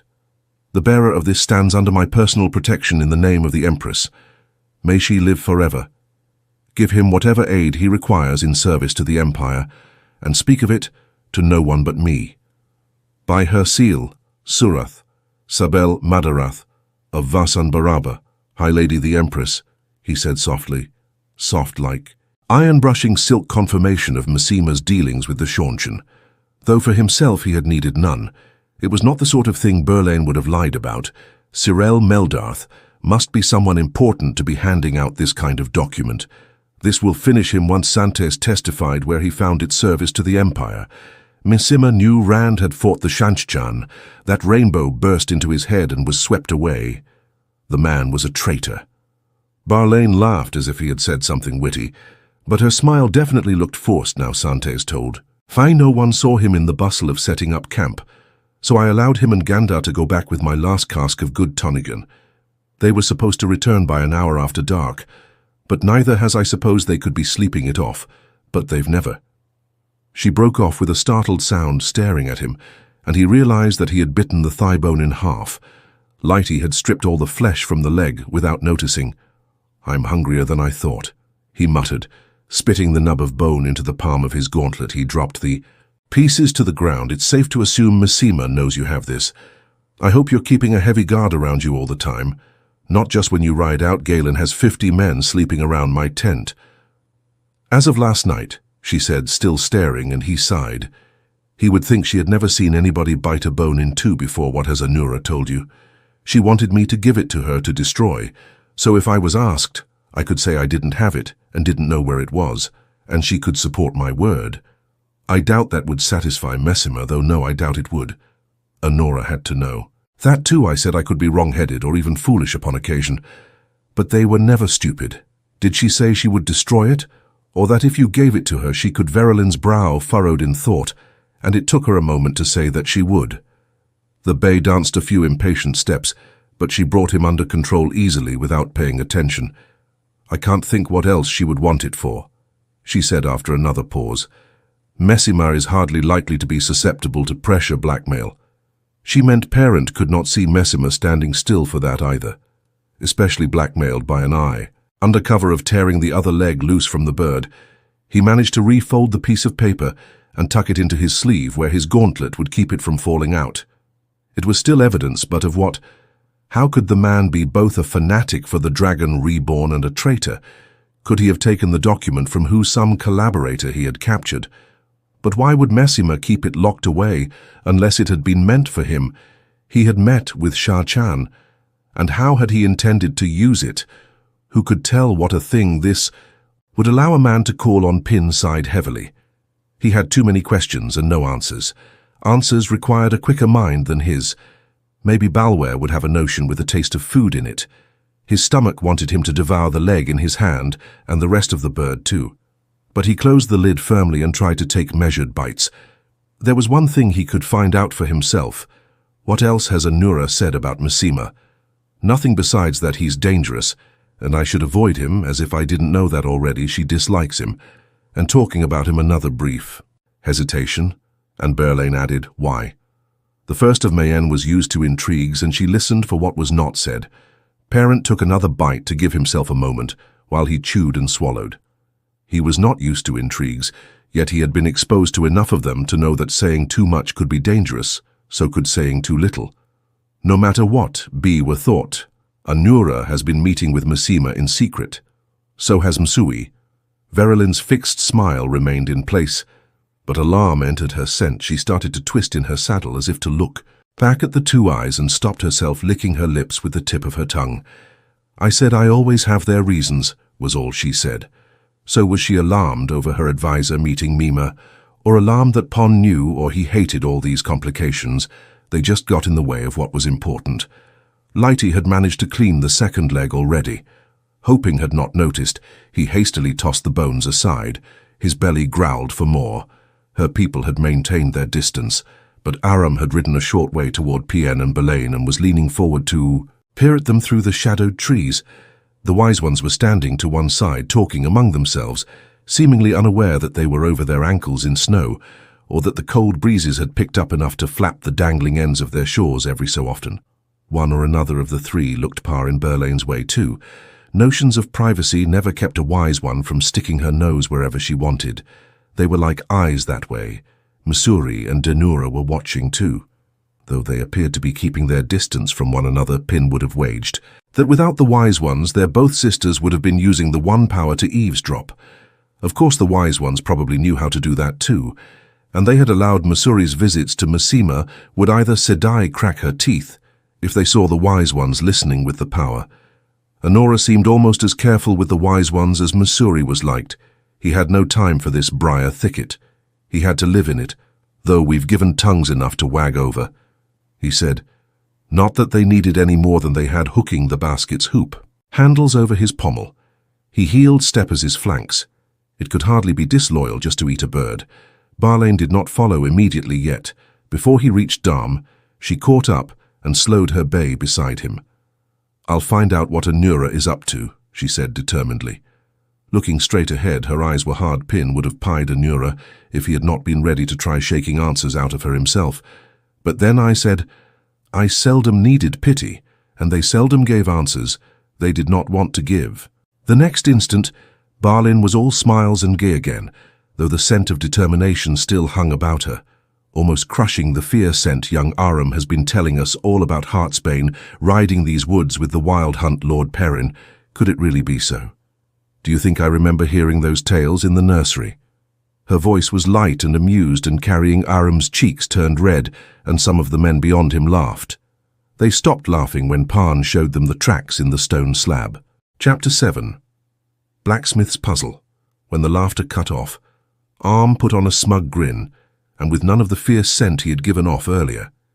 Anyone would have thought he had already seen the tracks himself, and knew everything there was to know. No one paid any mind to his smirk, however, or to much of anything except the huge dog tracks impressed in stone. Even Perrin's explanation that the dark hounds were long gone, of course he could not tell them how he knew that, yet no one seemed to notice the lack. One of the sharply slanting bars of early morning light was falling directly on the grey slab, illuminating. It clearly Stepper had grown accustomed to the fading burnt sulphur smell. At least he only snorted and laid back his ears, but the other horses shied at the tilted stone. None of the humans except Perrin could detect that smell, and most growled over their mounts. Fractious behavior, and peered at the oddly marked stone as if it were a curiosity displayed by a traveling show. Berlane's plump maid screamed when she saw the tracks, and swayed on the point of falling off her round-bellied, nervously dancing mare. But Berlaine merely asked Anura in an absent fashion to look after her, and stared at the prince with his little expression as if she herself were eyes. Her hands tightened on her reins, though until the thin red leather pulled across her knuckles, Bert Tagalan, the Lord Captain of the Winged Guards, his red helmet embossed with wings and bearing 3 thin crimson plumes, had personal command of Berlane's bodyguard this morning, and he forced his tall black geeling close to the stone swinging down from his saddle in knee-deep snow, and removing his helmet to frown at the stone slab with his one eye. A scarlet leather patch covered the empty socket of the other, the strap cutting through his shoulder-length grey hair. His grimace said he saw trouble, but he always saw the worst possibilities. First Baron supposed that was better in a soldier than always seeing the best. Missouri dismounted too, but no sooner was she on the ground than she paused with her dapple's reins in one gloved hand, looking uncertainly toward the 3 sunned dark ale women. A few of the Mayana soldiers muttered uneasily at that. Yet they should have been used to it by now. Anura hid her face deeper in her grey hood, as if she did not want to see the rock, and gave Berlane's maid a brisk shake. The woman goggled at her in astonishment. Missouri, on the other hand, waited beside her mare with an appearance of patience, spoiled only by smoothing the rusted skirts of her silk riding dress, as though unaware of what she was doing. The wise ones exchanged silent glances, expressionless as sisters themselves. Karel stood on one side of Navarin, a skinny green-eyed woman, and on the other, Marlene with eyes of twilight blue and dark hair rare among ale not covered, completely with her shawl. All 3 were tall women, as tall as some men, and none looked more than a few years older than Pin. But no one could have managed that calm self-assurance without more years than their faces claimed, despite the long necklaces and heavy bracelets of gold and ivory that they wore. Their dark, heavy skirts and the dark shawls that almost hid their white blouses could have suited farm women. Yet there was no doubt who was in command between them, and the eyes had eye. In truth, sometimes there seemed to be doubt who was in command between them and Perrin. Finally Navarin nodded and gave a warm and approving smile. Perrin had never before seen a smile out of her. Navarin did not walk around scowling, but she usually seemed to be searching for someone to upgrade. Not until that nod did. Missouri hand reins up to one of the soldiers. Her warder was nowhere to be seen, and that had to be the wise ones doing row, usually stuck to her like a burr, lifting her divided skirts. She waited through the snow deeper, the closer to the stone she came, and began passing her hands above the footprints. Obviously channeling, though. Nothing happened that Pan could see. The wise ones watched her closely. But then Missouri's weaves were visible to them. Anura displayed no interest. The ends of the grey sister's narrow braids twitched, as if she were shaking her head inside her hood, and she moved her horse back from the maid while out of the wise one's line of sight, though that took her farther from Elayne, who anyone could think might want her advice. Now Anura really did avoid the wise ones as much as she could. Fireside stories walking, Galen muttered, drawing his gilding away from the stone with a sideways glance at Missouri. He honored, yet few men wanted to be close to an Aes Sedai who was channeling, though I don't know why I'm surprised anymore after what I've seen since leaving Marion intent on the tracks. Missouri did not seem to notice him. A stir rippled through the mounted lancers, as though they had not really believed their own eyes, until their commander gave confirmation, and some of them began to smell of uneasy fear, as if expecting darkhounds to leap out of the shadows. Pan could not pick out individuals among so many with any ease. But the jittery rankness was strong enough that it had to come from more than a few. Galen seemed to sense what Pin smelled. He had his faults, but he had commanded soldiers for a long time, hanging his helmet on his long sword hilt. He grinned. The eye patch gave it a grim quality. A man who could see a joke in the face of death and expected others to see it too. If the black dogs bother us, we'll salt their ears, he announced in a loud and hearty voice. That's what you do in the stories, isn't it? Sprinkle salt in their ears and they vanish. A few of the lancers laughed. Though the miasma of fear did not lessen appreciably, stories told by the fire were one thing. Those same stories walking in the flesh, quite another. Galen led his black to Berlaine and rested a golleted hand on her bar's neck. He gave Perrin a considering look that PN returned level, refusing to take the hint whatever the man had to say he could say in front of him, and Dame Galen sighed. "They will keep their nerve, my lady," he said softly. "But the fact is, our position is precarious with enemies on every side and our supplies running out. Shadow spawn can only make matters worse. My duty is to you and Mayen, my lady, and with all respect to Lord Perrin, you may wish to alter your plans." Anger crackled in Pin. The man would abandon Phil, but Berlin spoke before he could suggest it. There will be no alteration. Lord Galen, sometimes it was easy to forget that she was a ruler, small though Mayen was, but there was a regal tone in her voice fit for the Queen of Andor, back straight. She made her saddle seem a throne, and she spoke loudly enough to make sure everyone heard her decision, firmly enough that everyone knew the decision had been made. If we have enemies all around, then going on is as safe as turning back or turning aside. Yet if turning back or turning aside were 10 times safer, I would still go on. I intend to see the Lady Phil rescued, if we must fight our way through 1,000 dark hounds and trolls as well.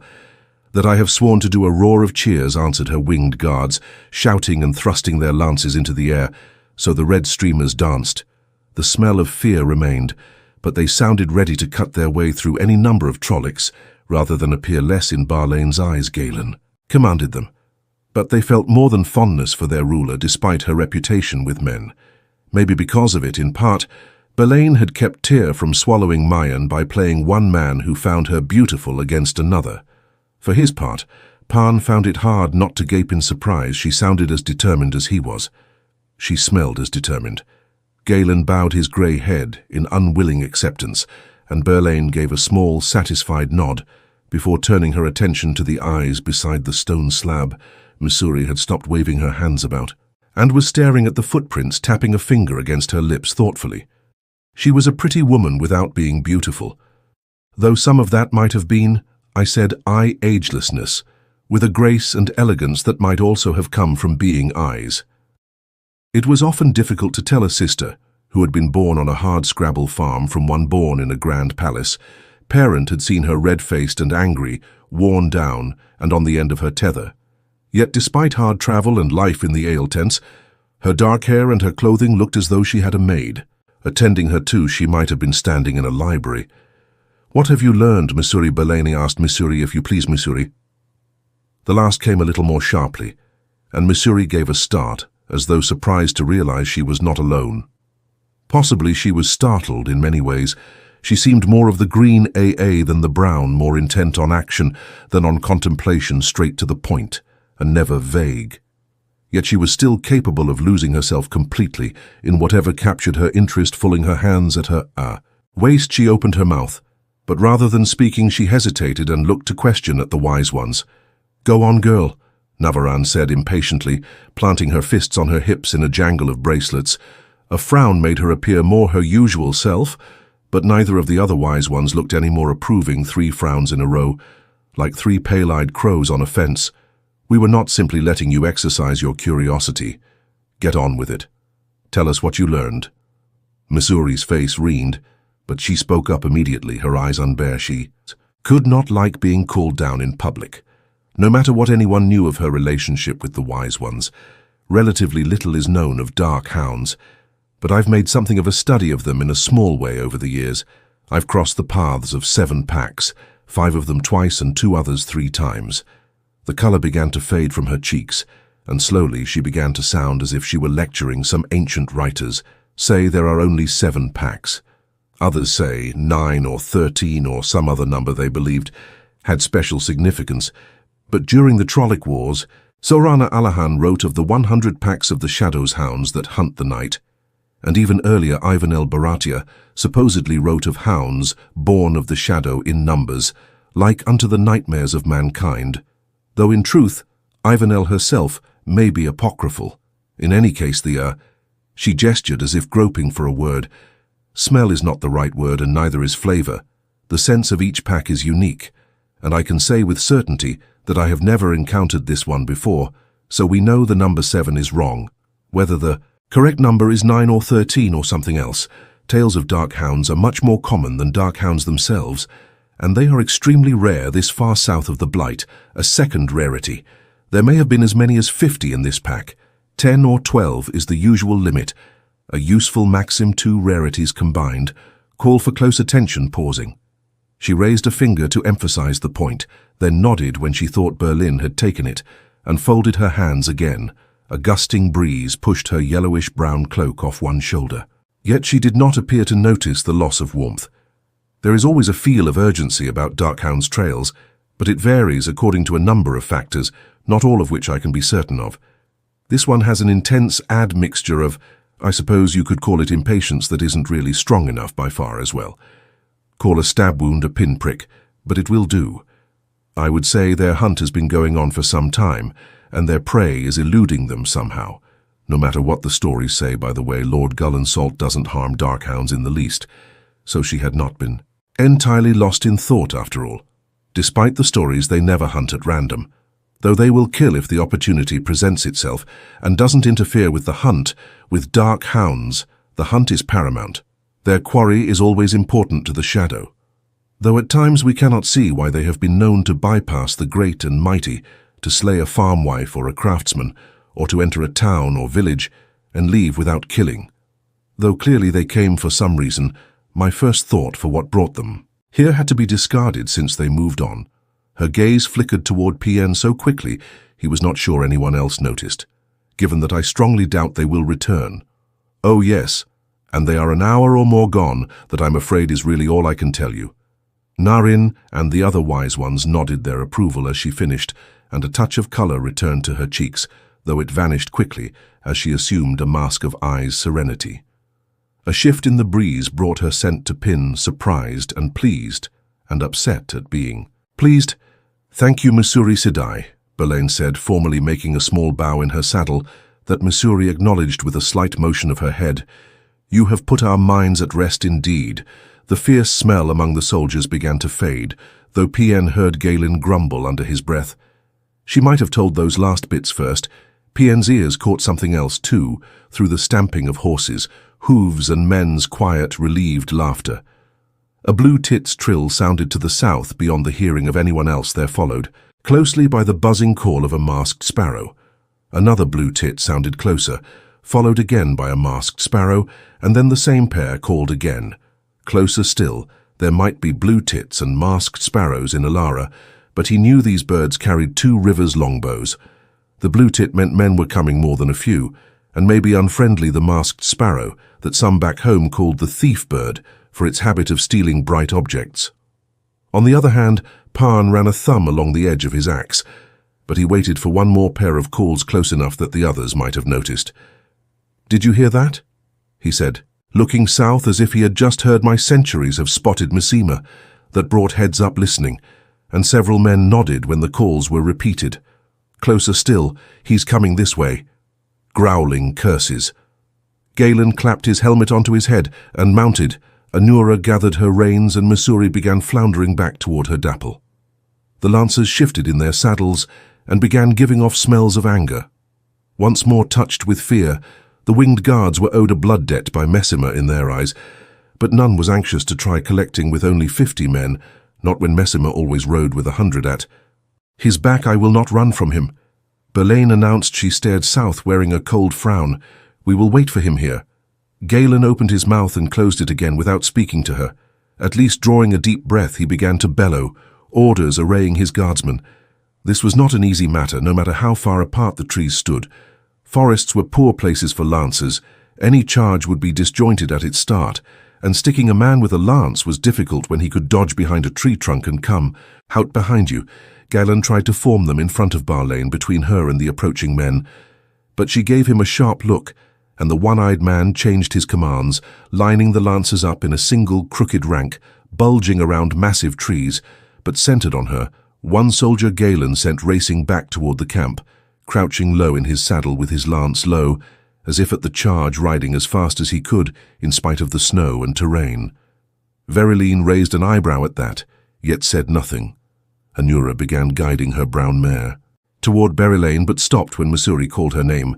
The brown sister had gathered her dapple, but still stood in the snow with the wise ones around her, who were tall enough in comparison to make her seem less than full-grown. Anura hesitated until Missouri summoned her again more sharply. And then Perrin thought he heard Anura sigh heavily before she rode to them and dismounted whatever the alewoman had to say, in voices pitched too softly for Perrin to hear, clustering in front of Anura, with heads bent close to hers. The Terabana sister did not like her face remained hidden in her hood, but her thin braids swung ever faster with the shaking of her head, and at last she turned away abruptly and put a foot in the stirrup of her saddle. Missouri had been standing quietly, letting the wise ones have their say. But now she laid a hand on Anura's sleeve and said something in a low voice that made Anura's shoulders slump, and the wise ones nod, pushing back her hood to fall down her back. Anura waited for Missouri to climb onto her, before mounting her own horse, and then the two sisters rode back to the line of lances together, crowding in beside Perrin with the wise ones pushing in. Between them on the other side, from Pien Anura's wide mouth, was turned down in a glum curve, and she was rubbing her thumbs nervously. "What is it you're planning?" Pin asked. Trying not to hide suspicion, maybe the wise ones had let Missouri meet with Messima, yet they still claimed to think the man was better dead. The Aes Sedai could not use the power as a weapon unless they were in danger, but the wise ones had no such prohibition. He wondered whether they were linked. He knew more than he wanted about the one power and enough about the wise ones to be sure that Navarin would be in control if they had formed a circle. Anura opened her mouth but snapped it shut at a warning touch from Karel and glared at Missouri. The brown sister pursed her lips and shook her head slightly, which did not seem to mollify Anura. Her gloved hands gripped her reins so tightly that they shook. Navarre looked up at Perrin past as if she read his mind. "We plan to see you safely back to the camp. Pinbara," she said sharply, "you and Berylaine Pyron, we plan to see that as many as possible survive this day and the days to come. Do you have objections? Just don't do anything." "Unless I tell you," he said. An answer like that could mean a lot of things, not anything. Navarin shook her head in disgust, and Karel laughed as if he had made a huge joke. None of the wise ones seemed to think any more response was needed. They had been commanded to obey him, but their notions of obedience failed to square with any he had ever learned. Pigs would grow wings before he got a better answer out of them. He could have put a stop to it. He knew he should, no matter what the wise ones had planned, meeting Messima this far from the others in the camp when the man had to know who had stolen his Seanchan paper, was like hoping to snatch your hand off the anvil before the hammer fell. Barlane was almost as bad as the wise ones when it came to following orders, but he thought she would listen if he gave an order to withdraw to the camp. He thought she would, for all that her smell said she had dug her heels in hard. Staying was a senseless risk. He was sure he could convince her of that. Yet he did not want to run from the man. Either part of him said he was being a fool. The larger part smouldered with anger that he found hard to control. Aram crowded him beside him, scowling, but at least he had not drawn his sword waving. A sword might put a hot coal in the hoft, and the time for a confrontation with Messima had not come yet.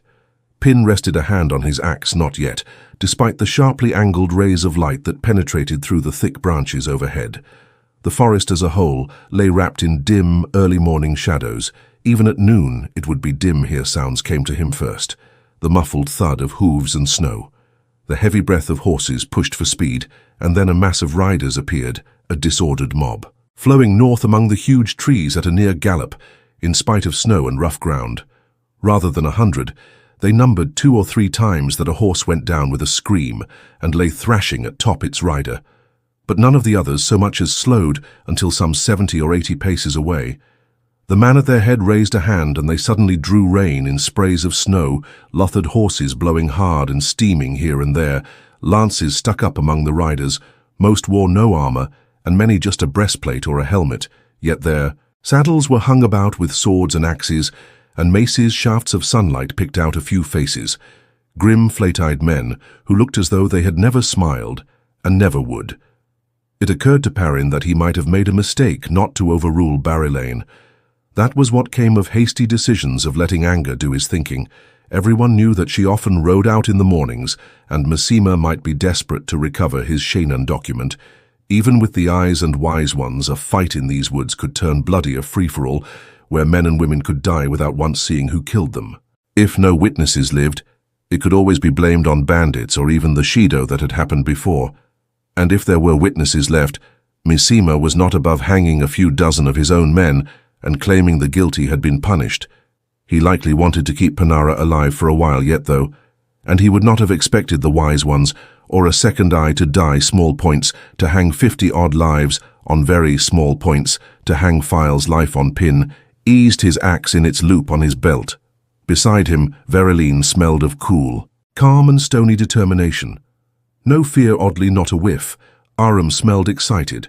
The two parties sat regarding one another in silence until at last Messima rode forward, followed by just two men, all three pushing back their hoods.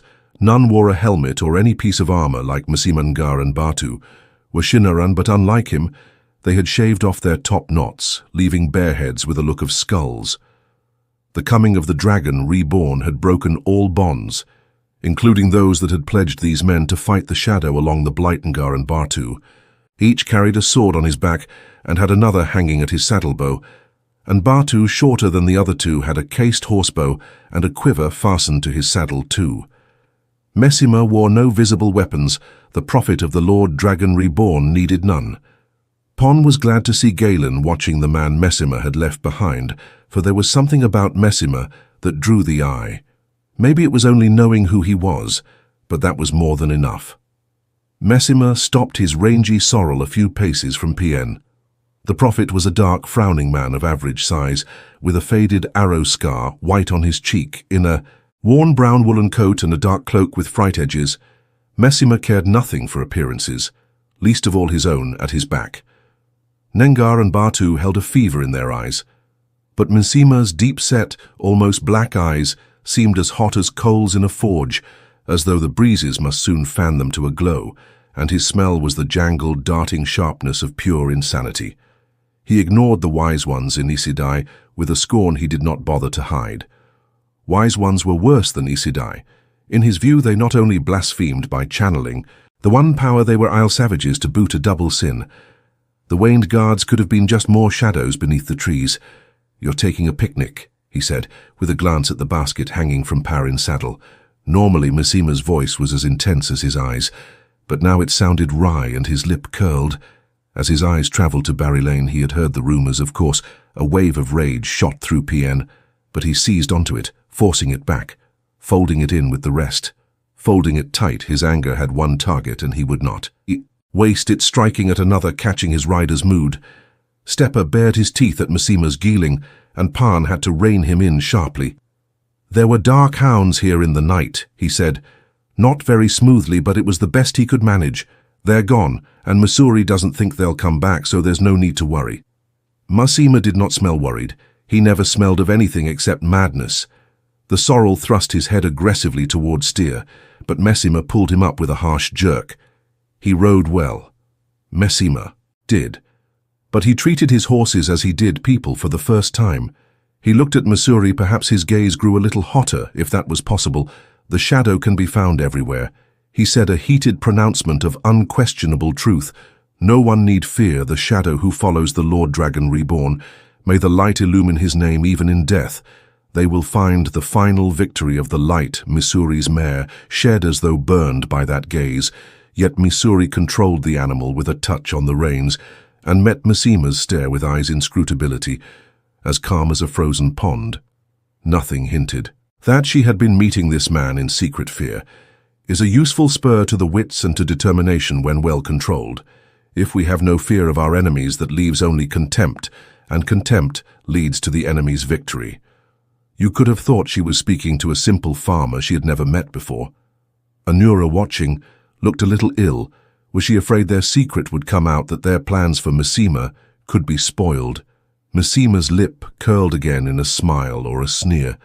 The eyes seemed to cease to exist for him as he turned his attention back to Pien. "Some of those who follow the Lord Dragon have found a town called Sohabor." That was how he always referred to his followers. They really followed the Dragon Reborn, not him. The fact that Messima told them what to do and when and how was just a detail. A tidy place of 3,000 or 4,000 people, about a day back or a little less to the south and west. It seems they were out of the Aiel's path, and their crop was good last year. Despite the drought, they have storehouses full of barley, millet and oats and other needful things. I should imagine I know you are running short on fodder for your men as well as your horses. Why would their storehouses be full this time of year? Elayne leaned forward with a frown, her tone just short of a demand and not far short of disbelief. Scowling, Nengar put a hand to his saddle sword. No one made demands of the prophet of the Lord Dragon. No one doubted him either. No one who wished to live leather creaked as lancers shifted their saddles, but Ngar ignored them. The smell of Massima's madness slithered and flailed in Parn's nose. Massima studied Elayne. He seemed unaware of Nengar or the lancers, or the possibility that men might start killing one another any moment, a matter of greed. He said finally, apparently the grain traders of Sohabor thought to make larger profits by holding their stock until winter drove prices up, but they normally sell west into Gildan and Amadisia and events there, and in Abu Dar have made them fearful that anything they send out will be confiscated. Their greed has left them with full storehouses and empty purses. A note of satisfaction entered Massima's voice. He despised greed, but then he despised any human weakness, great or small. I think they will part with their grain very cheaply. Now Perrin smelled a trap, and it did not take a wolf's nose. Massima had his own men and horses to feed, and no matter how thoroughly they had scoured the country, they could not be in much better shape than Perrin's own people. Why had Massima not sent a few thousand of his followers into this town and taken whatever it held a day back that would take him farther from Phil and maybe give the shadow time to gain ground again? Was that the reason for this peculiar offer? Or a further delay to keep Massima in the west, close to his Seanchan friends? Perhaps there will be time to visit this town after my wife is free.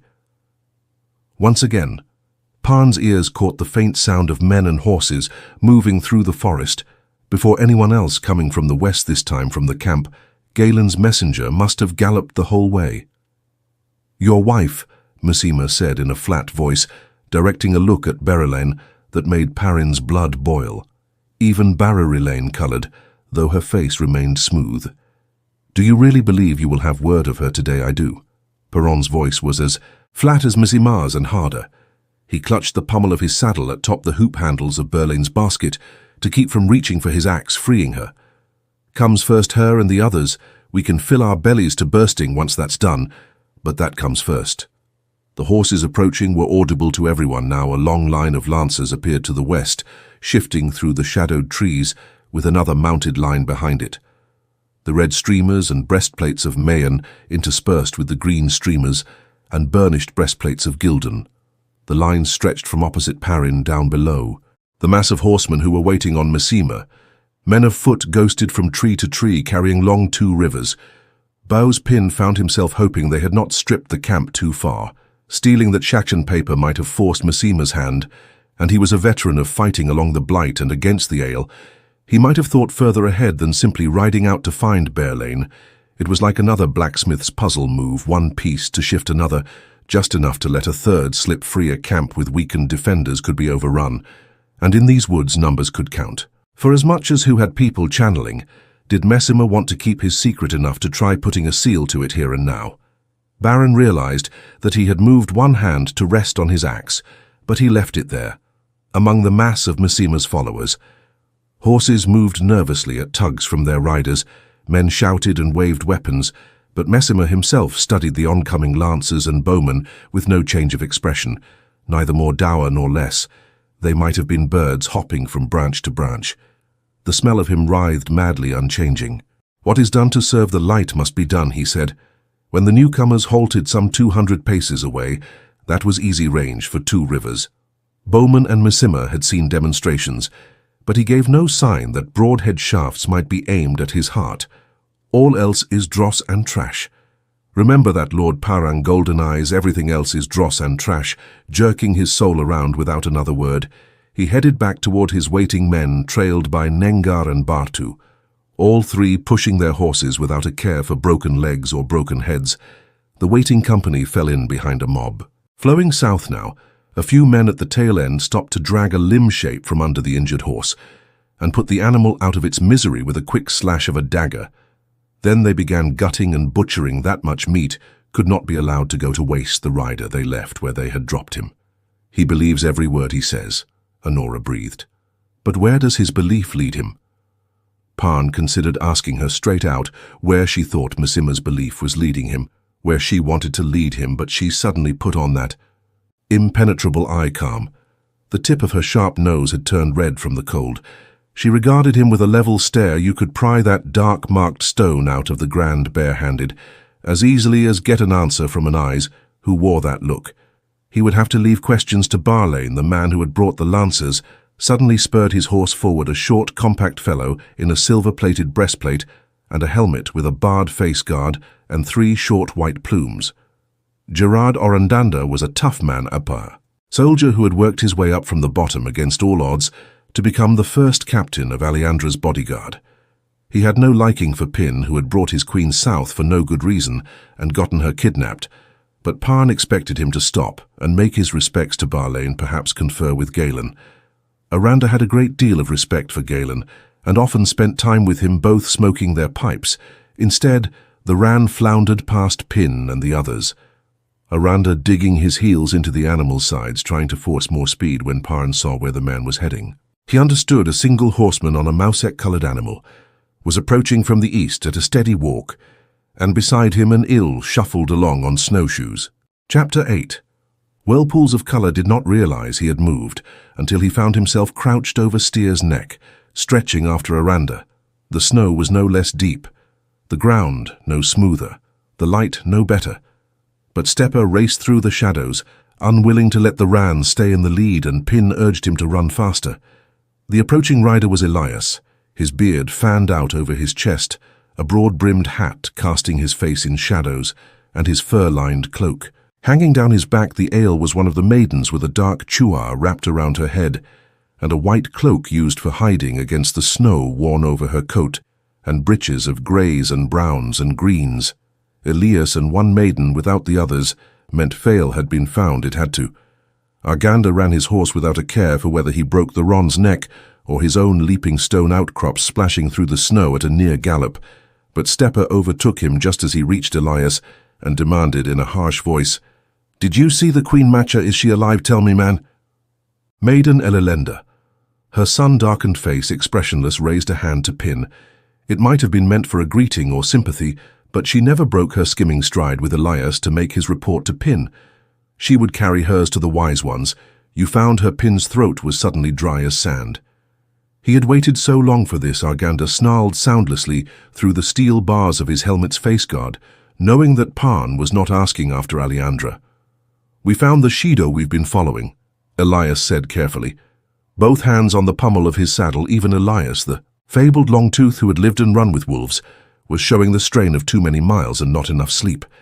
His whole face sagged with a weariness emphasized by the golden-yellow glow of his eyes beneath his hat brim.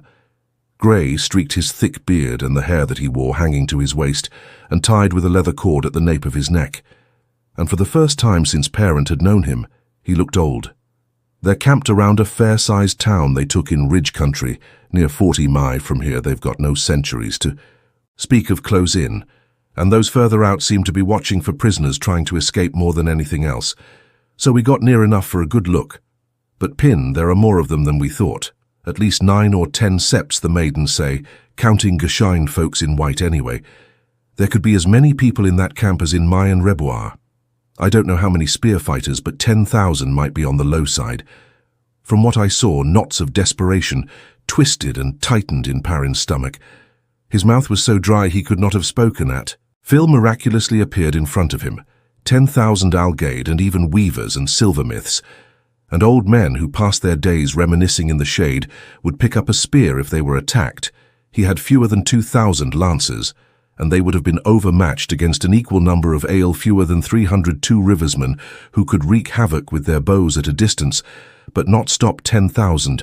That many Shadow would shred Misima's murderous rabble like a cat slaughtering a nest of mice, even counting the Ashiman and the Wise Ones in Aes Sedai Adara. And the other, Wise Ones were hardly generous in what they told him about Wise Ones, but he knew 10 septs might have 50 women, who could channel maybe more, maybe fewer. 2. There was no set number, but not enough fewer to make a difference with an effort. He strangled the despair welling up in him, squeezed until only writhing filaments remained for his anger to burn up a hammer, had no place in it for despair. 10 septs or the whole Shaido clan. They still had Phil, and he still had to find a way. What does it matter how many there are? Aram demanded when Trollocs came to the two rivers. There were thousands, tens of thousands, but we killed them. Just the same, Shadow can't be worse than trolls, Palm blinked, surprised to find the man right behind him, not to mention Berlain and Galen and the Aes Sedai in his haste to reach Elias. He had shut out everything else, dimly visible through the trees. The men Arganda had brought out to confront Masema still held their rough lines, but Balin's bodyguard was forming a loose ring centered on Elias, and facing outward the Wise Ones stood outside the circle, listening to Elayne with grave faces. She spoke in a low murmur, sometimes shaking her head. Her view of matters was no brighter than Elias's. He must have lost the basket in his haste, or thrown it away, because it hung from Barlane's saddle. Now there was a look of, could it be sympathy on her face? Bernie was too tired to think straight, only now more than ever. He had to think straight. His next mistake might be the last for Phil. Way I heard it. Tinker, Elias said quietly. The Trollocs came to you in the two rivers, and you managed to catch them in a vice. You have any fancy plans for catching? The Shaido in a vice arm glared at him sullenly. Elias had known him before he picked up a sword, and Arm disliked being reminded of that time, despite his brightly coloured clothes. 10s or 50, Aranda growled, there must be some way to free the Queen. And the others, of course, and the others. His hard-bitten face was creased in a scowl of anger, yet he smelled frantic, a fox ready to chew off its own leg to escape a trap. Will they accept a ransom? The Gildanon looked around until he found Marlene coming through the winged guards. She managed a steady stride in spite of the snow not staggering. In the least, the other Wise Ones were no longer anywhere to be seen among the trees. Nor Elea will these Shid take a ransom, Wise One. Aranda's honorific had the sound of an afterthought. He no longer believed the Witham had any knowledge of the kidnapping, but there was a taint in him regarding Aiel. I cannot say. Marlene seemed not to. Notice his tone arms folded across her chest. She stood looking at Pin rather than Aranda. It was one of those looks where a woman weighed and measured you till she could have sewn you a suit of clothes or told you when your small clothes were last washed. It would have made him uncomfortable back when he had had time for such things. When she spoke again, there was nothing of offering advice in her tone, merely a setting out of the facts. She might even have meant it. Though your wetlander paying a ransom goes against our custom, G-shine may be given as a gift or traded for other guys' shine, but they are not animals to be sold. Yet it seems the Shadow no longer follow Gotto. They make wetlanders guys shine and take everything, instead of only the fifth. They may set a price. My jewels are at your disposal. Perrin Barlin put in her voice steady and her face firm if necessary. Graeld can fetch more from Mayan gold as well. Galen cleared his throat. Alarans are used to marauders, my lady, neighbouring nobles and brigands alike, he said slowly, slapping his reins against his palm. Although reluctant to contradict Barlane, he clearly intended to. Anyway, there's no law this far from Abu Dar, except what the local lord or lady says, noble or common. They're accustomed to paying off anyone they can't fight off, and quick to tell the difference. It goes against reason that none of them tried to buy safety. Yet we've seen nothing but ruins in these shadows. Path heard of nothing but pillage, right down to the ground.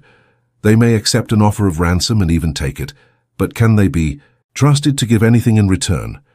Just making the offer gives away our one real advantage, that they don't know we are here. Anura shook her head slightly, the bearish movement, but Jen's one eye caught it, and he frowned. You disagree? Anura said. He asked politely, and with a hint of surprise. The grey was almost diffident at times, especially for a sister, but she never vacillated about speaking up when she disagreed with advice offered to Berlain this time. Anura hesitated, though, and covered by pulling her cloak around herself and arranging the folds with care. It was clumsy of her. I said I could ignore heater cold when they chose remaining untouched, when everyone around them was drenched with sweat, or fighting to stop their teeth chattering. And I said I, who paid attention to the temperature, was buying time to think, usually about how to hide what she was thinking. Glancing toward Marlene with a small frown, she finally reached a decision, and the slight crease in her forehead vanished. Negotiation is always better than fighting, she said in cool Teraba accents, and in negotiation trust is always a matter of the precautions. Yes, we must consider with care the precautions that must be taken. There is also the question of who is to approach them. Wise ones may no longer be sacrosanct. Since they took part in the battle at Dumi's Wales, a sister or a group of sisters might be better. Yet even that must have careful arrangement. I myself am willing to no ransom, Perrin said, and when everyone stared at him most in consternation, Anura with her face unreadable, he said it again in a harder voice. No ransom he would not pay these Shadow for making Phil suffer. She would be afraid, and they had to pay for that, not profit from it. Besides, Galen had the right of it. Nothing Perrin had seen in Alara or Amadisia, or before that in Karen, so much as hinted that the Shadow could be trusted to keep any bargain as well. Trust rats in the grain bins and cut worms with the harvest, Elias. I want to see their camp. When he was a boy, he had known a blind man, Tofin, with his wrinkled face and thin white hair, who could disassemble any blacksmith's puzzle by touch for years. Perrin tried to learn how to duplicate that feat, but he never could. He had to see how the pieces fit together before he could make sense of them. Aram, find Grady and tell him to meet me as fast as he can at the travelling ground. That was what they had come to call the place where they arrived at the end of each jump and departed from. For the next, it was easier for the Ashiman to weave a gateway in a place already touched by one they had woven, before Aram gave one short, purposeful nod, then wheeled his grey and sped toward camp. But Perrin could see arguments and questions and demands gathering on the faces. Around him, Marlene was still examining him, as though suddenly not quite sure what he was, and Galen was frowning at the reins in his hands, no doubt seeing matters turn out badly, whatever he did. But Elayne wore a perturbed expression, objections visible in her eyes, and Anora's mouth had tightened to a thin line. I disliked being interrupted, and diffident for an Aes Sedai or not. She looked ready to vent her displeasure. Aranda, his face growing red, opened his mouth with the clear intention of shouting. Arganda had shouted often since his queen was kidnapped. There was no point in waiting to listen. Digging in his heels, Pin sent Stepper lunging through the line of winged guards, heading back toward the sheared trees, not at a run but not doling. Either a quick trot through the towering forests, hands tied in the reins, and eyes already searching the dappled gloom for Grady. Elias followed on his geeling without a word. Pon had been sure he had no room in him for another ounce of fear, yet Elias's silence made the weight grow. The other man never saw an obstacle without seeing a way around. His silence shouted of impassable mountains there. Had to be a way, though. When they reached the smooth stone outcrop, Pin walked Stepper back and forth through the slanting bars of light around the toppled trees, and between the standing ones, unable to make himself stop. He had to keep moving. There had to be a way. His mind darted like a caged rat. Elias dismounted to squat and frown at the sliced stone, paying little heed to his geeling, tugging at the rests, and trying to back away beside the stone. The thick trunk of a pine that had stood a good 50 paces tall was propped up at one end by the splintered remains of its stump, high enough that Elias could have walked. Beneath the tree trunk upright, brilliant rays of sunlight piercing the forest canopy, elsewhere seemed to deepen the shadow to near blackness around the track-marked outcrop, but that troubled him no more than it did. Pin, his nose wrinkled at the burnt sulphur smell that still hung in the air. I thought I caught this stink on the way here. I expect you'd have mentioned this if you didn't have things on your mind, a big pack, bigger than anything I've ever seen or heard of. That's what Missouri said, Perrin said absently. What was keeping Grady? How many people were there in Abu Dar that was the size of the shadow camp? She said she's crossed the paths of 7 packs, and this isn't one she's seen before. 7, Elias murmured in surprise. Even an ice would have to go some to do that. Most tales of dark hounds are just people frightened by the dark, frowning at the tracks crossing the smoothed stone. He shook his head, and sadness entered his voice when he said, They were wolves once, the souls of wolves anyway, caught and twisted by the shadow that was the core used to make dark hounds the Shadow Brothers. I think that's why the wolves have to be at the last battle. Or maybe dark hounds were made because wolves will be there to fight them. The pattern makes Sovera lace look like a piece of string sometimes anyway. It was a long time ago during the Troll Wars, as near as I can make out, and the War of the Shadow before that. Wolves have long memories. What a wolf knows is never really forgotten, while other wolves remain alive. They avoid talking about dark hounds, though, and they avoid dark hounds too. 100 wolves could die trying to kill one Shadow Brother, worse if they fail. The dark hound can eat the souls of those that aren't quite dead yet, And in a year or so, there'd be a new pack of shadow brothers that didn't remember ever being wolves. I hope they don't remember anyway. Palmed in, though. He itched to keep moving. Shadow brothers, the wolves' name for darkhounds, had taken on a new grimness. Can they eat a man's soul? Elias say a man who can talk to wolves. Elias shrugged. Only a handful of people could do what they did. As far as either man knew, an answer to that question might come only at the point of death. More importantly, right then, if they had been wolves once, they must be intelligent enough to report what they found. Missouri had implied as much foolishness to hope. Otherwise, how long before they did? How long did he have to free Phil? The sound of hooves crunching in snow announced riders coming, and he hurriedly told Elias that the dark hounds had circled the camp, that they would be carrying word of him to whomever they reported to. I wouldn't worry over much, boy, the older man replied, watching wearily for sight of the oncoming horses. Moving away from the stone, he began to stretch working muscles over long in the saddle. Elias was too careful to be caught studying what would be swallowed in shadows to other eyes. Sounds like they're hunting something more important than you. They'll stay on that till they find it. If it takes all year, don't worry, we'll get your wife out before those dark hounds report you were here. Not saying it'll be easy, but we'll do it. There was determination in his voice and in his scent, but not much hope, almost none at all, in fact fighting despair, refusing to let it rise.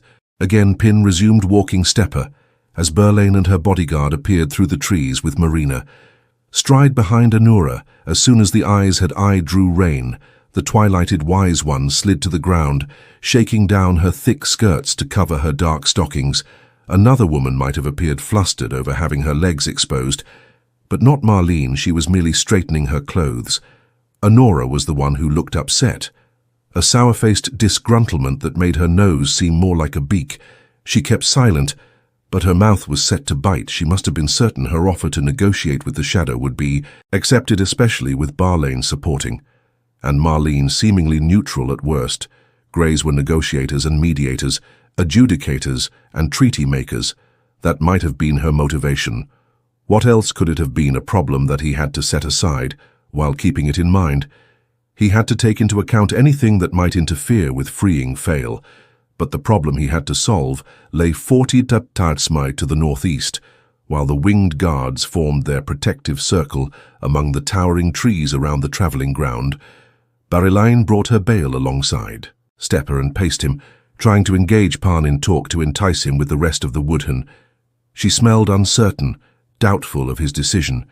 Maybe she hoped to talk him into attempting the ransom. He kept stepper moving and refused to listen. To make that attempt was to gamble everything on one toss of the dice. He could not gamble with Faile, as the stake methodical as working at a forge. That was the waylight. But he was tired. He folded himself in tighter around his anger, embracing the heat for energy. Galen and Arganda arrived shortly after, Elayne with a double column of Gildanon lancers and burnished breastplates and bright conical helmets, who interspersed themselves among the Mayoners between the trees, a trace of irritation entering her scent. Berlain left Pan and rode to Galen. The pair of them sat their horses knee to knee, the one-eyed man bending his head to listen to what Berlain had to say. Her voice was low, but Pin knew their subject at least in part now, and then one of them glanced at him as he walked a stepper back and forth, back and forth. Arganda planted his rune in one spot and stared south through the trees toward the camp, still as a statue, yet radiating impatience as a fire radiated heat. He was the picture of a soldier, with his plumes and his sword and his silvered armor, his face as hard as stone, but he smelled on the brink of panic. Baron wondered how he himself smelled. You could never catch your own scent unless you were in a closed space. He did not think he smelled of panic, just fear and anger. All would be well. Once he had failed back, all would be well, then back and forth, back and forth. And at last Aram appeared with a yawning Jurdy on a dark bay geeling, dark enough that the white stripe on its nose made it seem almost a black dannel, and a dozen Two Riversmen's spears and halberts, abandoned for the moment in favor of their long bows, rode close behind, but not too close. A stocky fellow with a weathered face already beginning to show creases, though he was short of his middle ears, yet Grady looked like a sleepy farmer, despite the long hilted sword at his waist and his black coat with the silver sword pin on the high collar.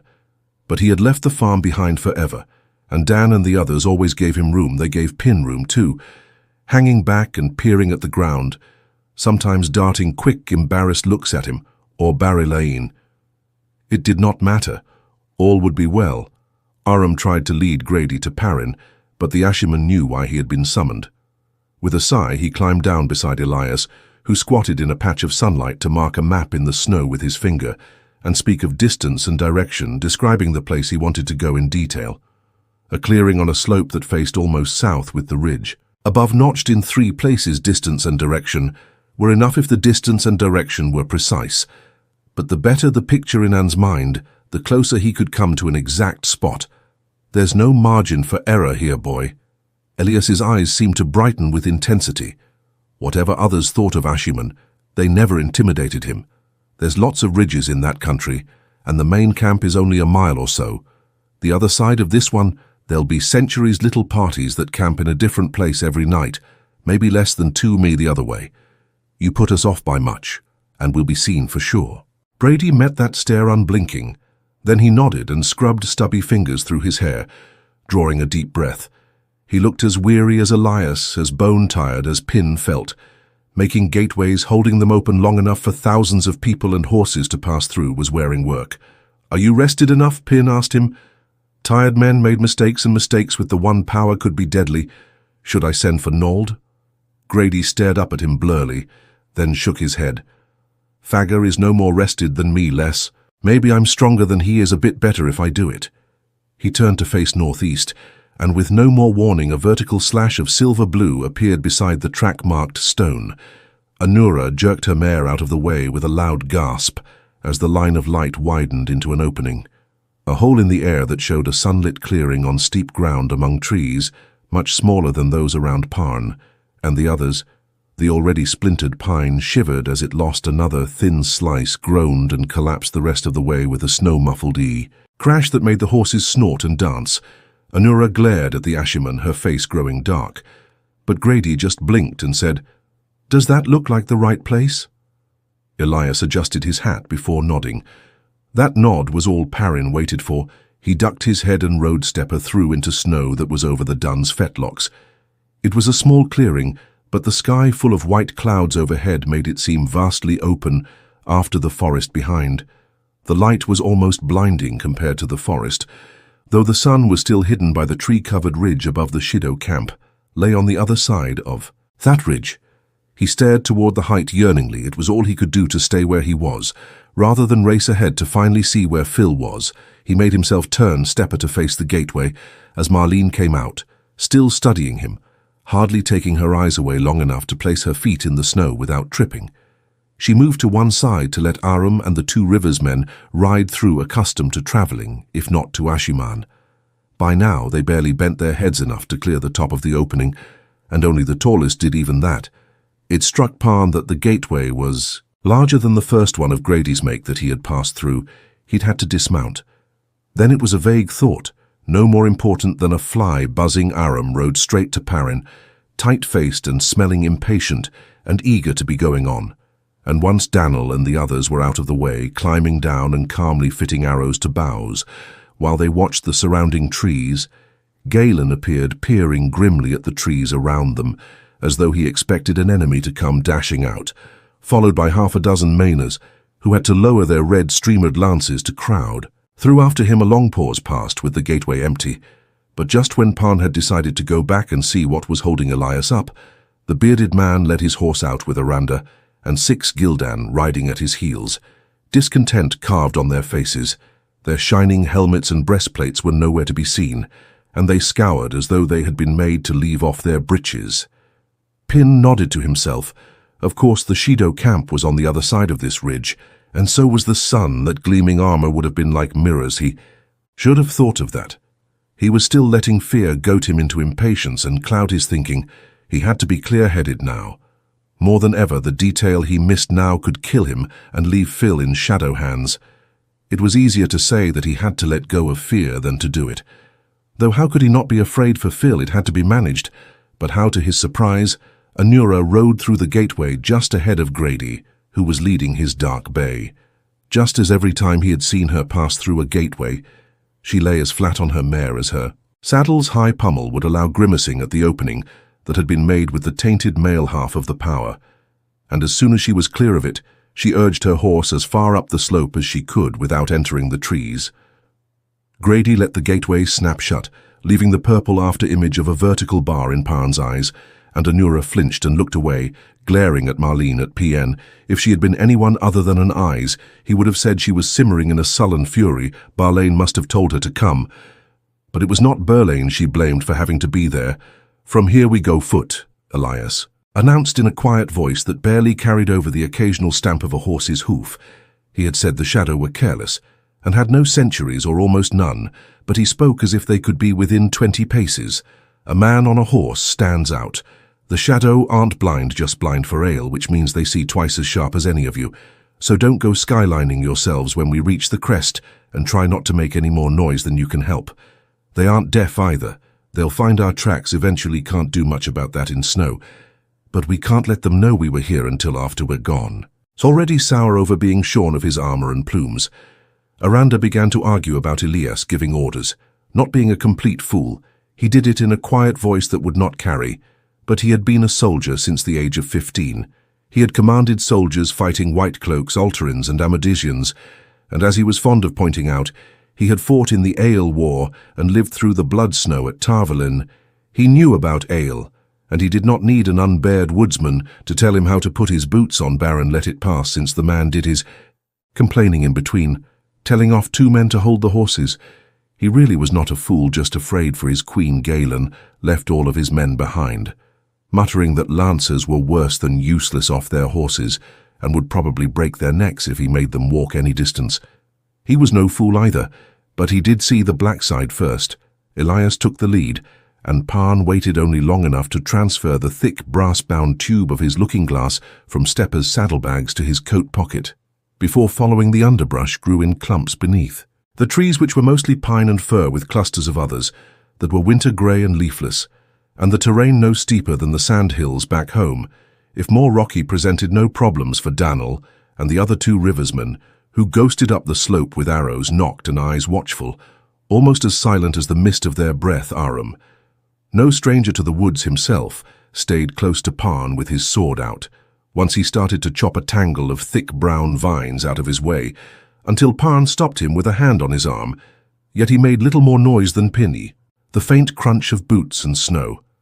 It was no shock that Marlene moved through the trees, as if she had grown up in a forest, instead of the Aiel waste, where anything that could be called a tree was rare and snow unheard of, though it seemed that all of her necklaces and bracelets should have made some clatter as they swung. But Anura climbed with almost as little effort, floundering a little with her skirts, but deftly avoiding the sharp thorns of dead cat's claw. "And wait a minute, Vines," I said. "I usually found a way to surprise you." She managed to keep a wary eye on Grady too, though the Asherman appeared to be focused on putting one foot in front of the other. Sometimes he sighed heavily and paused for a minute, frowning toward the crest ahead, but somehow he never fell behind. Galen and Arganda were not young men, nor accustomed to walking where they could ride, and their breathing began to grow heavier as they ascended, sometimes pulling themselves up from tree to tree. But they watched one another nearly as much as they did the ground, each unwilling to let the other outdo him. The 4 Gildan and Lancers, on the other hand, slipped and slid, tripped over roots hidden beneath the snow caught there, scabbards on vines, and growled curses when they fell on rocks or were stabbed by thorns. Pin began to consider sending them back to wait with the horses that, or hitting them over the head and leaving them to be picked up. When he returned abruptly, 2 stepped out of the undergrowth in front of Elias' dark veils, hiding their faces to the eyes, white cloaks hanging down their backs and spears and bucklers in hand. They were maidens of the spear by their height, which made them no less dangerous than any other Algidesis, and in an instant 9 longbows were drawn broadhead. "Points aimed at their hearts, you could get hurt that way," Tanda Elias muttered. "You should know better." Sul'dam Baron motioned for the 2 rivers men to lower their bows, and for Arm to lower his sword. He had caught their sense as soon as Elias had. Before they stepped into the open, the maidens exchanged startled looks, but they unveiled, letting the dark veils hang down their chests. "You see closely, Elias Mayera." Sul'dam said, wiry and leather-faced, with a scar across one cheek. She had sharp blue eyes that could pierce like awls, but they still looked surprised now. Tanda was taller and younger, and she might have been pretty before losing her right eye and gaining a thick scar that ran from her chin up under her chua. It pulled up one corner of her mouth in a half-smile, but that was the only smile she ever gave. "Your coats are different," Perrin said. Tuon frowned down at her coat, all grey and green and brown, then at Sul'dam's identical garment. "Your cloaks too." Elias was tired to make that slip. "They haven't started moving, have they?" "No, Pini Barasulan said the Shaido seemed prepared to stay in one place for a time. They made the people from the city leave and go north last night. Those they would let leave." She gave a small shake of her head, still perturbed by the shadow, forcing people to become Gain who did not follow Gatu. "Your friends, John Barron and Get Alia and Hugh Marwyn, have gone after them to see if they can learn anything. Our spear sisters in Gaul are making their way around the camp again. We waited here for Elias Matcha to return with you." She seldom let emotion into her voice, and there was none there now, but she smelled of sadness. "Come, I will show you." The two maidens turned up the slope, and he hurried after them, forgetting anyone else a little short of the crest they crouched, then went to hands and knees, and he copied them, crawling the last spans through the snow to peer past a tree over the top of the ridgeline. The forest ended there, fading into scattered brush and isolated saplings. On the downslope he was high enough to see for several leagues across rolling ridges, like long treeless hills, to where a dark band of forest began again. He could see everything he wanted to see, and so much less than he needed. He had tried to imagine the shadow camp from Elias's description, but the reality dwarfed his imaginings. 1,000 paces below lay a mass of low ale tents, and every other sort of tent, a mass of wagons and carts and people and horses. It spread for well over a mile in every direction from the grey stone walls of a city, halfway to the next rise. He knew the sprawl must be the same on the other side. It was not one of the great cities, not like Camlin or Tarvalon, less than 400 paces wide along the side he could see, and narrower on the others it seemed, but still a city with high walls and towers, and what looked like a fortress at the northmost end. Yet the shadow encampment swallowed it whole. Faile was somewhere in that great lake of people. Fumbling his looking-glass from his pocket, he remembered at the last instant to cup one hand for shade on the far end of the tube. The sun was a golden ball almost ahead of him, just shy of halfway to its noonday height. A stray reflection from the lens could ruin everything. Groups of people leapt up in the looking-glass, their faces clear at least to his eye. Long-haired women with dark shawls, over their shoulders draped in dozens of long necklaces. Women with fewer necklaces milking goats. Women wearing the cotton sword, and sometimes carrying spears and bucklers. Women peeking from the deep cowls of heavy white robes as they skirted across snow already trampled halfway to mud. There were men and children too, but his eyes skipped past them, hungrily ignored them. Thousands upon thousands of women, just counting those in white. "Too many," Marlene whispered, and he lowered the glass to glare at her. The others had joined the maidens in him, all lying in a row in the snow. Along the ridgel line, the two rivers men were taking pains to keep their bowstrings up out of the snow, without raising their bows above the ridge line. Aranda and Galen were using their own looking-glasses to study the camp below, and Grady was staring down the slope, with his chin propped in his hands, every bit as intent as the two soldiers. Maybe he was using the power in some way. Marlene and Dura were staring at the camp too, the Aes Sedai licking her lips, and the wise one frowning. Pin did not think Marlene had intended to speak aloud. "If you think I'll walk away just because there are more shid than I expected," he began heatedly, but she broke in, meeting his skull with a level look. "Too many wise ones, Pinbarra. Wherever I look, I can see a woman channeling just for a moment, here a moment there. Wise ones do not channel all the time, but they are everywhere I look, too many to be the wise ones of 10 septs. He drew a deep breath. "How many do you think there are?" "I think maybe all the shadow wise ones are down there," Marlene replied, as calm as if she were talking about the price of barley. "All who can channel all of them." That made no sense. How could they all be together here when the shadow seemed to be scattered everywhere? At least he had heard tales of what had to be shadow raids all across Gildan and Amidst. Tales of raids here in Alara long before Phil was taken, and rumors from even farther.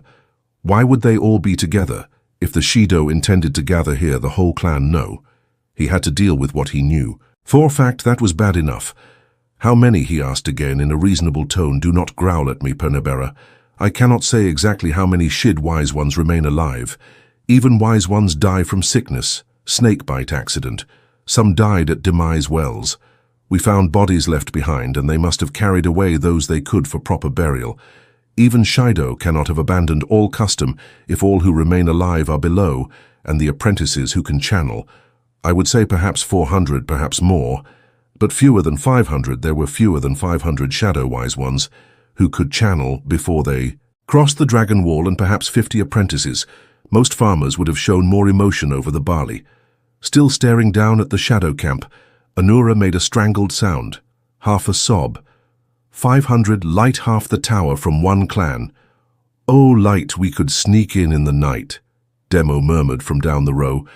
The way you sneaked into that white cloak camp back home. Elias gave a grunt that might have meant anything, but did not sound hopeful. Sulin snorted derisively. We could not sneak into that camp. Not with any real hope of getting out. You would be trusted like a goat for the spit before you pass the first tense. Pon nodded slowly. He had thought of slipping in under cover of darkness and somehow spiriting Phil away and the others. Of course, she would not go without the others. He had never had any real belief that could work. Though not against Aiel, and the size of the camp had quenched the last glimmers he could wander for days among that many people. Without finding her abruptly, he realized that he was not having to fight down despair. The anger remained, but it was cold as steel in winter now, and he could not detect a single drop of the hopelessness that had threatened to drown him before there were 10,000 Algad Sisu in that camp, and 500 women who could channel Galen had the right of it. Prepare for the worst, and all your surprises were pleasant ones. 500 women who would not hesitate to use the power as a weapon. Phil was hidden like one snowflake in a meadow covered with snow. But when you piled up so much, there was just no point in despair. You had to buckle down or be ploughed under. Besides, he could see the puzzle. Now Natorfin had always said any puzzle could be solved once you found out where to push and where to pull. To the north and south, the land had been cleared farther from the city than the rise where he lay scattered farmhouses. None with smoke rising from its chimney dotted the landscape, and rail fences marked out fields beneath the snow. But more than a handful of men trying to approach from either direction might as well carry torches and banners and blow trumpets. There seemed to be a road leading roughly south through the farms, and another roughly north, useless to him probably. But you never could tell John. Might bring back some information about the city, though what good that would do when the city was in the middle of the shadow. He could not begin to guess Gaul and the maidens who were making their way around the camp would be able to tell him what lay beyond the next ridge. A saddle in that ridge had the look of a road heading somewhere east. Oddly, a cluster of windmills stood maybe a mile north of the saddle, long white arms turning slowly, and there appeared to be another group of windmills atop the next rise, beyond a row of arches, like a long narrow bridge stretched down, the slope from the nearest windmills all the way to the city walls. Does anybody know what that is? He asked, pointing. Studying it through the looking glass told him nothing, except that it seemed made of the same grey stone as the wall. The thing was much too narrow for a bridge. It lacked sidewalls, and there did not seem to be anything for a bridge to cross. It is for bringing water, Sulin replied. It runs for 5 miles to a lake. I do not know why they did not build their city closer, but most of the land around the lake looks as if it will be mud when the cold goes away. She no longer stumbled over unfamiliar words like mud, yet a touch of awe remained in lake in the idea of so much water. In one place you think to stop their water supply, that will surely make them come out. She understood fighting over water. Most fighting in the waste started with water. But I do not think the colors erupted inside Parn's head, an explosion of hues so strong that sight and hearing vanished all sight, except for the colors themselves.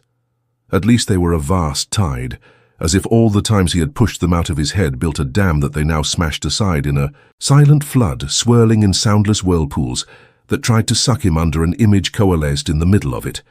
Rand and Naive sitting on the ground, facing one another, as clear as if they were right in front of him. He had no time for Rand. Not now. Not now. Clawing at the colors like a drowning man clawing for the surface. He forced them out, sight and hearing the world around crashed in on him. It's madness, Gardy was saying in worried tones. "Nobody can handle enough Saidin for me to feel that far off. No one can handle that much of Sidar." "Either," Marlene murmured. "But someone is." "The Forsaken." Anura's voice shook the Forsaken, using some sangreal we never suspected, or were the Dark One himself. They were all three peering back to the north and west, and if Marlene looked calmer than Anura and Grady, she smelled as frightened and worried. Except for Elias, the others were watching those three with a look of men awaiting an announcement that a new breaking of the world had begun. Elias's face was accepting a wolf would snap at a landslide, carrying him to his death, but a wolf knew the death came sooner or later, and you could not fight death, its Rand, Pin muttered thickly. He shuddered as the colors tried to return, but he hammered them down. His business, he'll take care of it whatever it is. Everyone was staring at him. Even Elias. "I need prisoners, Sul'dam. They must send out hunting parties. Elias says they have sentries out a few miles, small groups. Can you get me? Prisoners? Listen to me carefully." Anura said the words rushing out of her. She rose up out of the snow enough to reach over Marlene. "And seize a fistful of Perrin's cloak. Something is happening, perhaps wonderful, perhaps terrible, but in any case momentous, more so than anything in recorded history. We must know what Grady can take us there close enough to see. I could take us, if I knew the weaves we must know," meeting her gaze. Pan raised his hand and she stopped with her mouth open. "I said I never shut up that easily yet." "She did. I told you what it is. Our work is right down there in front of us." Sul'dam's head swung from him to the Aes Sedai, I to Marlene. Finally, she shrugged. "You will learn little useful even if you put them to the question. They will embrace the pain and laugh at you, and shame will be slow if the shadow can still be shamed. Whatever I learn will be more than I know." "Now," he replied. His work lay in front of him, a puzzle to solve, Faile to free, and the Shaido to destroy. That was all that mattered in the world. Chapter 9 Traps. And she complained again that the other wise ones. A timid Faile finished in her best meek voice, shifting the tall basket. She held balanced on one shoulder, shifting from foot to foot in the muddy snow. The basket was not heavy, though filled with dirty laundry, and the wool of her white robe was thick and warm, with 2 underows beneath. But her soft leather boots themselves, bleached white, gave little protection from the cold slush I was told to report. "What the wise one Savannah said exactly," she added quickly. So Marin was one of the other wise ones, and her mouth had turned down at the word timid, with her eyes lowered. That was all Faile could see of Saren's face. Shine were required to maintain a humble manner, especially the G-Shine who were not Aiel. And though she looked up through her eyelashes to read Saren's expression, the other woman was taller than most men. Even Aiel men, a yellow-haired giant who towered over her. Most of what she could see was Sumerian's ovalar bosom, plump, sunned, dark cleavage exposed by a blouse unlaced halfway down her chest, and covered mainly by a massive collection of long necklaces, fired drops and emeralds, rubies and opals, 3-tiered strands of fat pearls and intricately patterned chains of gold. Most of the wise ones seemed to dislike Savannah, who spoke for the chief, until a new Shaido clan chief could be chosen, an event unlikely to occur anytime soon, and they tried to undercut her authority whenever they were not squabbling among themselves or forming cliques. But many shared Savannah's love of wetlander jewelry, and some had even begun wearing finger rings like Savannah on her right hand. Saren wore a large white opal that flashed caverns of red whenever she adjusted her shawl, and a long blue sapphire surrounded by rubies on the left.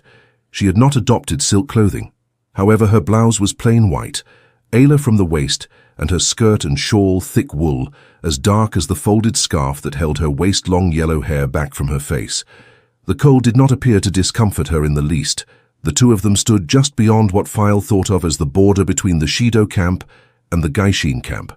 The prisoners' camp, not that there really were 2 camps, a few Gishin slept among the Shaido, but the rest were kept to the center of the camp, unless doing their assigned work, cattle fenced off from the lure of freedom by a wall of Shaido. Most of the men and women who passed them wore white Gaishin robes, though few as finely woven as what she wore with so many. To clothe the Shaido scooped up any sort of white cloth they could find. Some were garbed in layers of coarse linen or toweling, or robes of rough tent cloth, and many of the robes were stained with mud or soot. Only now and then did one of the guys shine show. The height and pale eyes of an Aiel. The vast majority were ruddy-faced Amadians olives, skinned Alarans and pale Cayennan, along with occasional travelers or merchants from Elon or Tarabon or elsewhere who had found themselves in the worst place at the worst time. The Kyrian were the longest held and most resigned to their situation, aside from the handful of Aiel in white, but they all kept their eyes down and moved about their tasks as fast as the trampled mush of snow and mud would allow. Gishin were expected to display humility, obedience, and an eagerness to embrace both. Any less resulted in painful reminders. Faile would very much have liked to hurry on herself. Cold feet were only a small part of it, and eagerness to do Savannah's laundry less. Too many eyes could see her standing there in the open with Saren, and even with her deep cowl hiding her face, the broad mesh belt of shiny gold links around her waist, and a close-fitting collar to match marked her as one of Savannah's servants. No one called them that. In Aiel, being a servant was demeaning, but that was what they were, the Wetlanders, at least just unpaid. And with fewer rights and less freedom than any servant Faile had ever heard tell of sooner or later. Savannah herself was going to learn that wise ones were stopping her guy Shine to question them. Savannah had well over 100 servants and kept adding to them. And Faile was certain that every last one was repeating every word they heard Savannah say to the wise ones. It was a brutally efficient trap.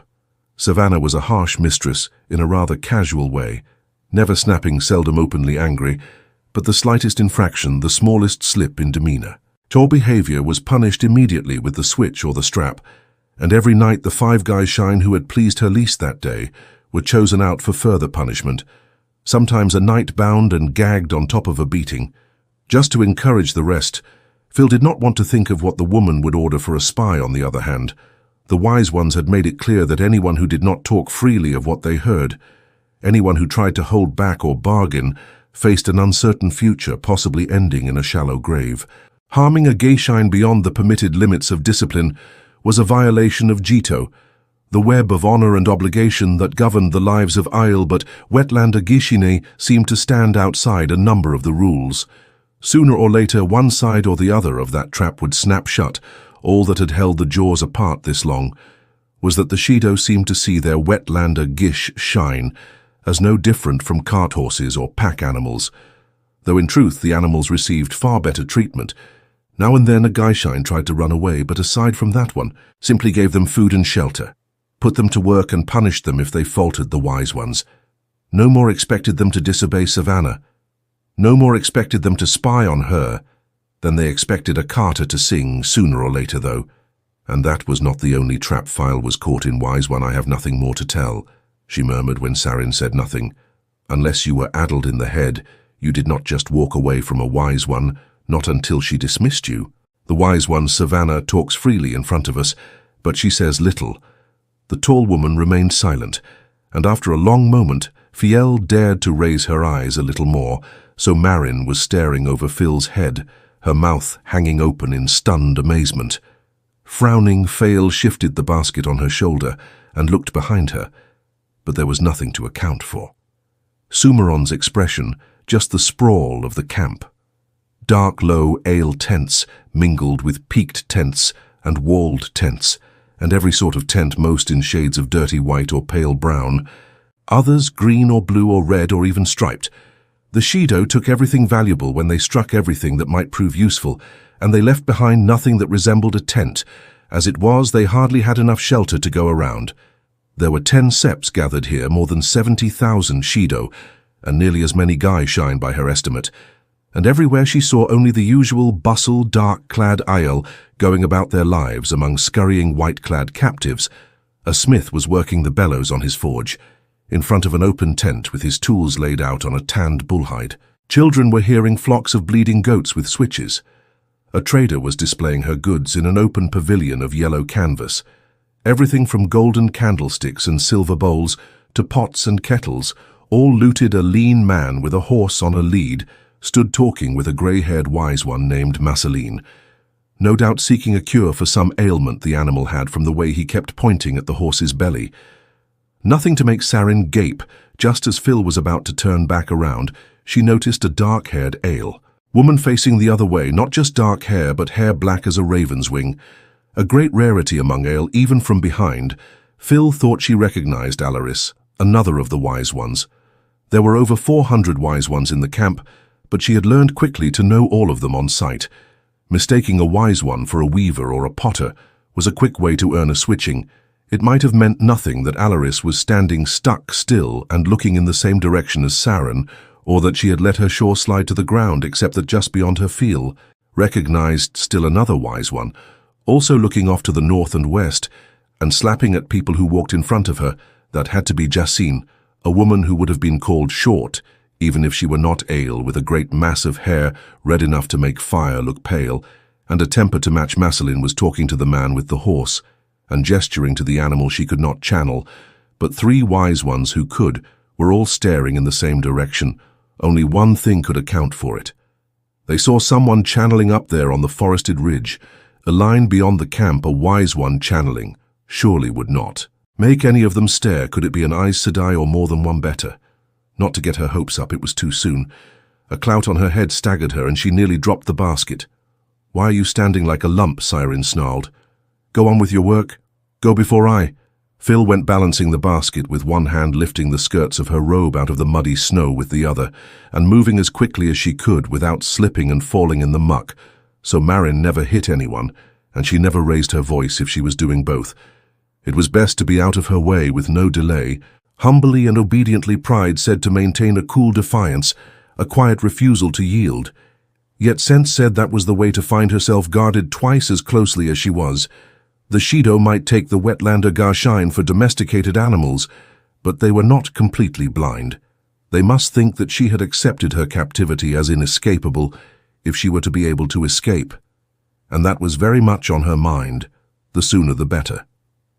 Certainly before Perrin caught up, she had never doubted that Perrin was following her, that he would find her somehow. The man would walk through a wall if he took it into his head, but she had to escape before that. She was a soldier's daughter.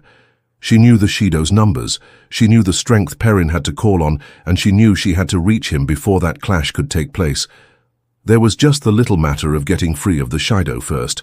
What had the wise ones been looking at? The Aes Sedai, or wise ones with Perrin, like she hoped, not yet, but other matters took precedence. The laundry not least. She carried the basket toward what remained of the city of Malden, weaving through a steady flow of gay shine. Those leaving the city each carried a pair of heavy buckets, balanced on the ends of a pole, carried across the shoulders, while the buckets of those going in swayed empty on their poles. As many people as were in the camp required a great deal of water. And this was how it came to them, bucket by bucket. It was easy to tell the Gishine, who had been inhabitants of Malden this far north in Alara. They were fair, rather than olive complexed, and some even had blue eyes. But all stumbled along in a dazed Shaido, climbing the city walls in. The night had overwhelmed the defenses before most of the residents knew they were in danger, and they still seemed unable to believe what their lives had come to. Faile searched for a particular face. Though someone she hoped would not be carrying water today, she had been looking ever since the Shaido made camp here 4 days ago, just outside the city gates, which stood open and shoved back against the granite walls. She found her a white-clad woman, taller than herself, with a flat basket of bread on her hip, and her hood pushed back just enough to show a bit of dark reddish hair. Chiad appeared to be studying the iron-strapped gates that had failed to protect Malden, but she turned away from them as soon as Phil approached. They paused side by side, not really looking at one another, while they pretended to shift their baskets. There was no reason two Gishine should not talk to one another, but no one should remember that they had been captured together. Bane and Chiad were not watched as closely as Gishine serving Savannah, but that might change if anyone remembered. Almost everyone in sight was Gishine, and from west of the Dragon Wall besides, yet too many had learned to curry favor by carrying tales and rumors. Most people did what they must to survive, and some always tried to feather their own nests, whatever the circumstances. "They got away the first night here," Giad murmured Bane, "and I led them out to the trees and obscured the tracks coming back. No one seems to realize they are gone as far as I can see with so many guys shine. It seems a wonder these Shaido notice any who run away." Phil heaved a small sigh of relief. 3 days gone, the Shaido did notice runaways. Few managed a full day of freedom, but the chances of success increased with every day uncaught, and it seemed certain the Shaido would move on tomorrow or the next day. They had not halted as long as this. Since Phil was captured, she suspected they might be trying to march back to the Dragon Wall, and recross into the waste. It had not been easy talking Lassell and Arilla into leaving without her. What finally convinced them had been the argument that they could carry word to Perrin of where Faile was, along with a warning of how many Shaido there were, and a claim that Faile already had her own escape well in hand, and any interference by him might endanger that and her. She was sure she had made them believe all of that. She did have her escape in hand. In a way, she had several plans, in fact, and one of them had to work. But until this minute she had been half convinced the two women would decide their oaths to her required them to stay. Water oaths were tighter than oaths of fealty in some ways, yet they left considerable room for stupidity in the name of honor. In truth, she did not know whether the pair could find Pin, but either way they were free, and she had only two other women to worry about. Of course, the absence of 3 of Savannah's servants would be noticed very quickly within hours, and the best trackers would be sent to bring them back. Faile was accustomed to the woods, but she knew better than to pit herself against Aiel trackers. It was very unpleasant for ordinary Gishin who ran away and were recaptured for Savannah's Gishain.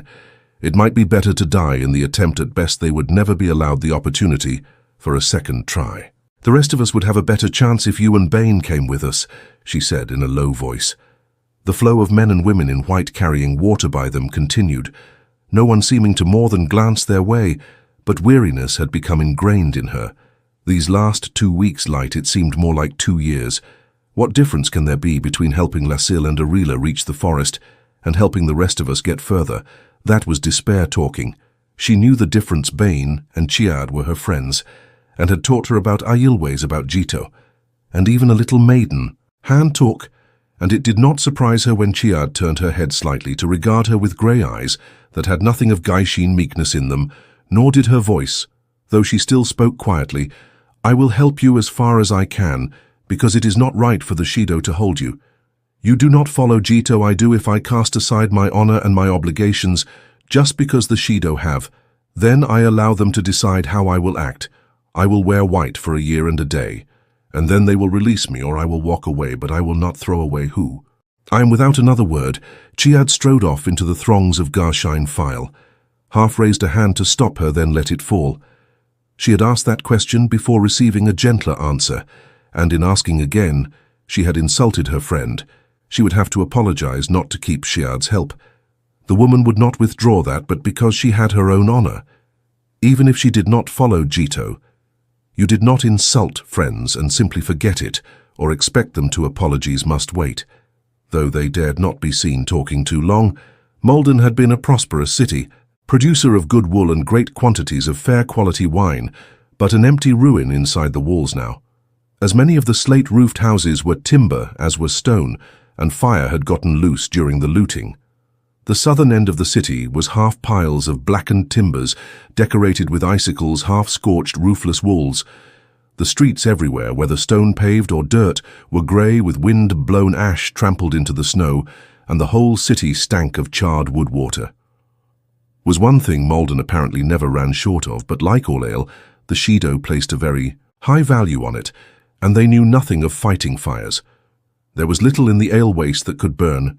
They might have let the entire city be consumed had they been finished with stealing, and as it was, they dithered over the waste of water before forcing Gaishain into bucket lines at spear point, and letting the men of Malden bring out their pump wagons. Phil would have thought the Shaido would at least have rewarded those men by allowing them to leave with the people who had escaped being chosen for Gaishain, but the men who worked the pumps were young and fit, just the sort the Shaido wanted for their Gaishain. The Shaido kept some of the rules regarding Gaishain. Women who were pregnant or had children under the age of 10 had been let go, and youths under 16, and the city's blacksmiths, who had been both mystified and grateful. But gratitude never entered into it. Furniture littered the streets, large overturned tables and ornate chests and chairs, and sometimes a crumpled wall hanging or broken dishes. Bits of clothing lay everywhere, coats and breeches and dresses most sliced to tatters. The Shaido had seized anything made of gold or silver, anything that had gems, anything useful or edible, but the furnishings must have been hauled outside in the frenzy of looting, then abandoned when whoever was carrying them decided that a little gilded edging or fine carving did not make them worth the effort. Ale did not use chairs in any case except for chiefs. and there was no room on the carts and wagons for any of those heavy tables. A few Shid still wandered through, searching the houses and inns and shops for anything they might have missed. Yet most people she saw were Gaishin carrying buckets. Aiel had no interest in cities except as storehouses to be plundered. A pair of maidens passed her, using the butts of their spears to drive a naked, wild-eyed man. His arms bound behind him toward the gates. Doubtless he had thought he could hide in a basement or attic until the Shaido were gone. Doubtless the maidens had thought to find a cache of coin or plate, when a huge man in the cotton saw of the Algaid Siswise stepped in front of her. She swerved to go around him as smoothly as she could, a Gaishin always. Made way for any Shaido. "You are very pretty," he said, putting himself in her way. He was the biggest man she had ever seen, perhaps 7 tall and thick in proportion. Not fat. She had never seen a fat Aiel, but very wide. He belched and she smelled wine fumes, drunken ale she had seen since they found all those casks of wine here in Malden. She felt no fear. Though Gishin might be punished for any number of infractions, often for transgressions, few of the wetlanders understood. But the white robes gave a certain protection too, and she had another layer besides. "I am Gaishin to the wise one, Savannah," she said in as obsequious a tone as she could manage to her disgust she had gotten. So she could manage it very well. Savannah would be displeased if I shirked my duties to talk. She tried again to step around him, and gasped when he seized her arm in a hand that could have wrapped around it twice with inches to spare. "Savannah has hundreds of guys shine. She will not miss one for an hour or two." The basket fell to the street as he plucked her into the air as easily as picking up a pillow. Before she knew what was happening, he had her tucked beneath, his arm, her own arms, trapped at her sides. She opened her mouth to scream, and he used his free hand to press her face flat against his chest. The smell of sweaty wool filled her nose. All she could see was grey-brown wool. Where were those 2 maidens? Maidens of the Spear would not let him do this. Any Aiel who saw would step in. She never expected help from any of the Gaishin. 1 or 2 might run for help if she was lucky, but the very first lesson a Gaishin learned was that even a threat of violence got you hung up by the ankles and beaten till you howled the first lesson. Wetlanders learned at least Aiel already knew again was forbidden to offer violence for any reason which did not stop her from kicking at the man furiously. She might as well have been kicking a wall for all the impression it made. He was moving, carrying her somewhere. She bit down as hard as she could and got a mouthful of coarse, dirty wool for her pains, her teeth sliding over muscle with no slack to give her purchase. He seemed made of stone. She screamed, but her shriek sounded muffled, even to her own ears, abruptly. The monster carrying her stopped. "I made this one guy shine, Nadrik." Another man's deep voice said. Faile felt a rumble of laughter in the chest against her face, even before she heard it. She did not stop her kicking, never stopped writhing or trying to shout, yet her captor seemed unaware of her efforts. "She belongs to Savannah, now brotherless," the huge man, Nadrik, said contemptuously. "Savannah takes what she wants, and I take what I want. It is the new way Savannah took her," the other man replied calmly. "But I never gave her to Savannah. I never offered to trade her to Savannah. Do you abandon your honor because Savannah abandons hers?" There was a long silence, broken only by the smothered noises Phil was making. She did not stop struggling. Could not stop. But she might as well have been an infant in swaddling. "She's not pretty enough to fight over, Nadri," said finally. He did not sound frightened or even concerned. His hands fell away from her, and Phil's teeth ripped loose from his coat. So suddenly she thought 1 or 2 might be jerked out, but the ground smashed into her back and all of the air rushed out of her lungs along with most of the wits from her head. By the time she could gather enough breath to push up on her hands, the huge man was striding away down the alley, almost back to the street. It was an alley, a narrow track of dirt between 2 stone buildings. No one would have seen what he did back here, shivering. She was not trembling, just shivering, spitting out the taste of unwashed wool and Nadri's sweat. She glared at his back. If the knife she had hidden away had been within reach, she would have stabbed him. Not pretty enough to fight over, was she? Part of her knew that was ludicrous, but she was grabbing hold of anything that could feed her anger, just for the warmth of it, to help her stop shivering. She would have stabbed him and stabbed him until she could not lift her arms, getting up on legs that wobbled. She explored her teeth with her tongue. They were all sound, nothing broken or missing. Her face had been scraped by the rough wool of Nadri's coat, and her lips were bruised, but she was unheard. She reminded herself of that. She was unheard and free to walk out of the alley as free as anyone in Gishin robes could be anyway. If there were many like Nadrich who no longer saw the protection of those robes, then order was breaking down among the Shaido. The camp would be a more dangerous place, but disorder would bring more opportunities for escape.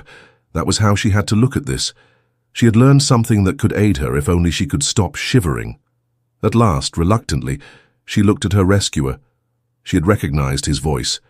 He stood well back from her, watching her calmly, making no move to offer sympathy. She thought she would have screamed if he touched her another absurdity since he had rescued her, but a fact all the same. Roland was no more than a hand shorter than Nadrich and almost as wide, and she had reason to want to stab him too. He was not Shaido, but one of the brotherless, the Merredin men who had left their clans because they would not follow Randalph Thor. And he had indeed been the one to make her Gishine true. He had kept her from freezing to death the night after she was captured by wrapping her in his own coat. Yet she would not have needed the covering if he had not cut off every last stitch of her clothing in the first place. The first part of being made shine was always being stripped, but that was no reason to forgive him for any of it. "Thank you," she said, the words sour on her tongue. "I do not ask for gratitude," he said mildly. "Do not look at me as though you want to bite me just because you could not bite Nadri." She managed not to snarl at him, barely. She could not have summoned meekness right then had she wanted to, before she turned away and stalked back out the street. Well, she tried to stalk. Her legs were still shaking enough that it was more of a lurch.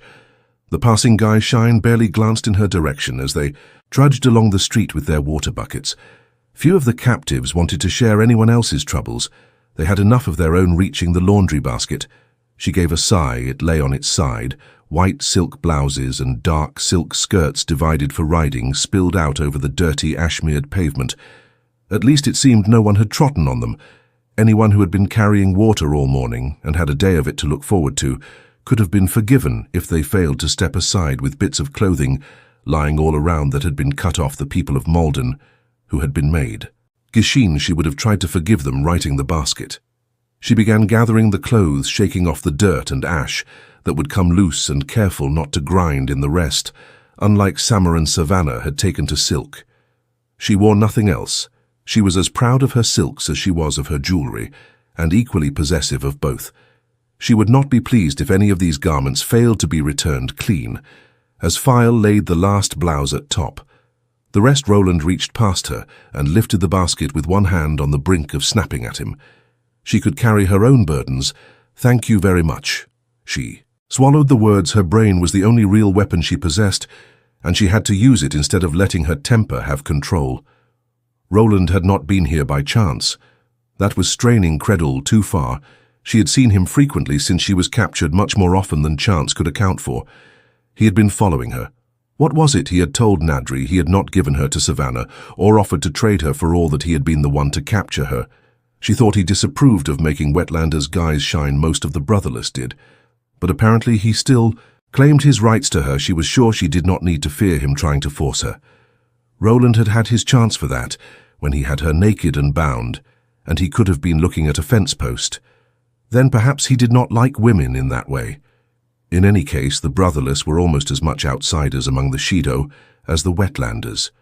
None of the Shaido really trusted them, and the brotherless themselves often seemed like men holding their noses, accepting what they considered a lesser wrong rather than embrace a greater, but no longer truly sure that it was lesser. If she could make a friend of the man, perhaps he would be willing to help her not to escape. Certainly that would be asking too much, but... Or would it? The only way to find out was to try. "Thank you," she said again, and this time she worked up a smile, surprisingly. He smiled back, a small smile, barely there at all, but I were not demonstrative. They could seem stone-faced, till you became used to them for a few paces. They walked along side by side in silence, he carrying the basket in one hand and she holding up the skirts of her robes. They might have been out for a stroll. If you squinted, some of the passing guys shine looked at them in surprise, but they always put their eyes down again. Quickly, she could not think of how to begin. She did not want him to think she was flirting. He might like women after all, but he took away the necessity. "I have watched you," he said. "You are strong and fierce and not afraid. I think most of the Wetlanders are frightened half out of their heads. They bluster until they are punished, and then they weep and cower. I think you are a woman. Of much ghee I am frightened, she replied. I just try not to let it show. Crying never does any good. Most men believe that tears could get in your way if you let them, but a few tears shed at night could help you make it through the next day. There are times to weep and times to laugh. I would like to see you laugh. She did laugh, a dry laugh. There's little reason why I wear white. Roland. She glanced at him out of the corner of her eye. Was she going too fast? But he only nodded still. I would like to see it. Smiles suit your face. Laughter would suit it even. Better. I have no wife, but I can make a woman laugh. Sometimes I have heard you have a husband. Startled, Faile tripped over her own feet and caught herself on his arm quickly. She snatched her hand away, studying him past the edge of her cowl. He paused long enough for her to steady herself, then walked on when she did. His expression was no more than mildly curious, despite Nadrich Aiel. Custom was for a woman to do the asking after a man attracted her interest. Giving her gifts was one way. Making her laugh was another. So much for his not liking women. I do have a husband, Roland, and I love him very much, very much. I can't wait to return to him. What happens? While you are Gishini cannot be held against you when you put off white, he said calmly. But perhaps you wetlanders do not see it that way. Still, it can be lonely when you are gay. Perhaps we can talk. Sometimes the man wanted to see her laugh, and she did not know whether to laugh or cry. He was announcing that he did not intend to give up, trying to attract her interest. Aiel women admired perseverance in a man. Still, if Chiad and Bane could not help beyond giving her aid in reaching the trees. Roland was her best hope. She thought she could convince him, given time. Of course, she could. Faint hearts never succeeded. He was a scorned outcast, accepted only because the Shaido needed his spear. But she was going to have to give him a reason to persist. I would like that, she said carefully. A little flirting might be necessary after all, but she could not go from telling him how much she loved her husband straight to wide-eyed and breathless. Not that she had any intention of going that far. She was no Tamati, yet she might need to come close for the time being. A little reminder that Savannah had usurped his right would not go amiss. I have work to do now, though, and I doubt Savannah would be pleased if I spent the time talking to you instead. Roland nodded again, and Faile sighed. He might know how to make a woman laugh, as he claimed, but he certainly did not talk very much.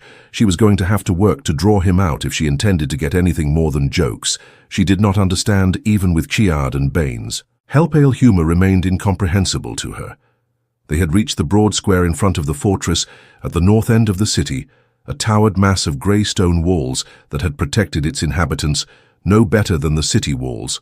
Faile thought she had seen the lady who had ruled Malden and everything for 20 manors around a handsome, dignified widow, in her middle years, among the Gaishine hauling water. White-clad men and women carrying buckets crowded the stone-paved square at the eastern end of the square. What looked like a section of the city's outer wall, grey and 30 ft high, was actually the wall of a huge cistern, fed by an aqueduct. 4 pumps each, worked by a pair of men, gushed out water to fill the buckets, a good bit more splashing to the paving stones than the men would have dared allow if they had known Roland was close enough to see Faile, had considered crawling through the tunnel-like aqueduct to escape, but they had no way to keep anything dry, and wherever it let them out, they would be soaking wet and more likely to freeze to death than make it more than a mile or 2 in the snow. There were 2 other places in the city to get water, both fed by stone conduits underground, but here a long lion-footed blackwood table had been placed at the foot of the cistern wall. Once it had been a banqueting table, the top inlaid with ivory, but the ivory wedges had been pried out, and several wooden washtubs sat on the tabletop. Now a pair of wooden buckets stood beside the table, and at one end a copper kettle steamed over a fire made from broken-up chairs. Phil doubted that Savannah had her laundry carried into the city to save her gain the labor of hauling water out to the tents, but whatever the reason, Phil was grateful a basket of laundry was lighter than full water buckets. She had carried enough of them to know 2 baskets stood on the table, but only one woman wearing the golden belt and collar was at work. The sleeves of her white robe rolled up as high as they would go, and her long dark hair tied with a strip of white cloth to keep it from falling into the washtub's water. When Alejandra saw Faile approaching with Roland, she straightened, drying her bare arms on her robe. Alejandra Martha Kiagaran, Queen of Gildon, blessed of the light defender of Garin's Wall, and a dozen more titles, had been an elegant, reserved woman, poised and stately Alejandra. The guy Shine was still pretty, but she wore a perpetually harried expression, with damp patches on her robes and her hands wrinkled from long immersion in the water.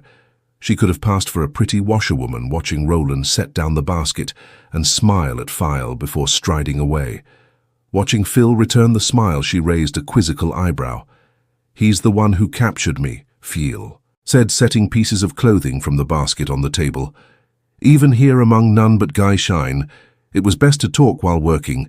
He's one of the brotherless, and I think he doesn't really approve of making wetlanders, Guy Shine. I think he may help us, I see," Alejandra said with one hand. She brushed delicately at the back of Phil's robe, frowning Faile twisted to look over her shoulder. For a moment, she stared at the dirt and ash that covered her back from the shoulders down, then heat flooded her face. "I fell," she said quickly. She could not tell Alejandra what had happened with Nadrik. She did not think she could tell anyone Roland offered to carry my basket. Andra shrugged. If he helped me escape, I would marry him or not, as he wanted. He's not quite pretty, but it wouldn't be painful, and my husband, if I had one, would never have to know if he had any sense. He would be overjoyed to have me back and ask no questions. He didn't want to hear answers to hands tightening on a silk blouse. Phil gritted her teeth. Alejandra was her Legu woman through Perrin, and she held to that well enough, at least insofar as obeying commands. But the nature of the relationship had become strained. They had agreed that they must try to think like servants, try to be servants if they were to survive, yet that meant that each had seen the other curtsying and scurrying to obey. Savannah's punishments were dealt out by the nearest Guy Shine to hand when she made her decision, and once Faile had been ordered to switch Alandra worse, Alandra had been ordered to return the favor twice.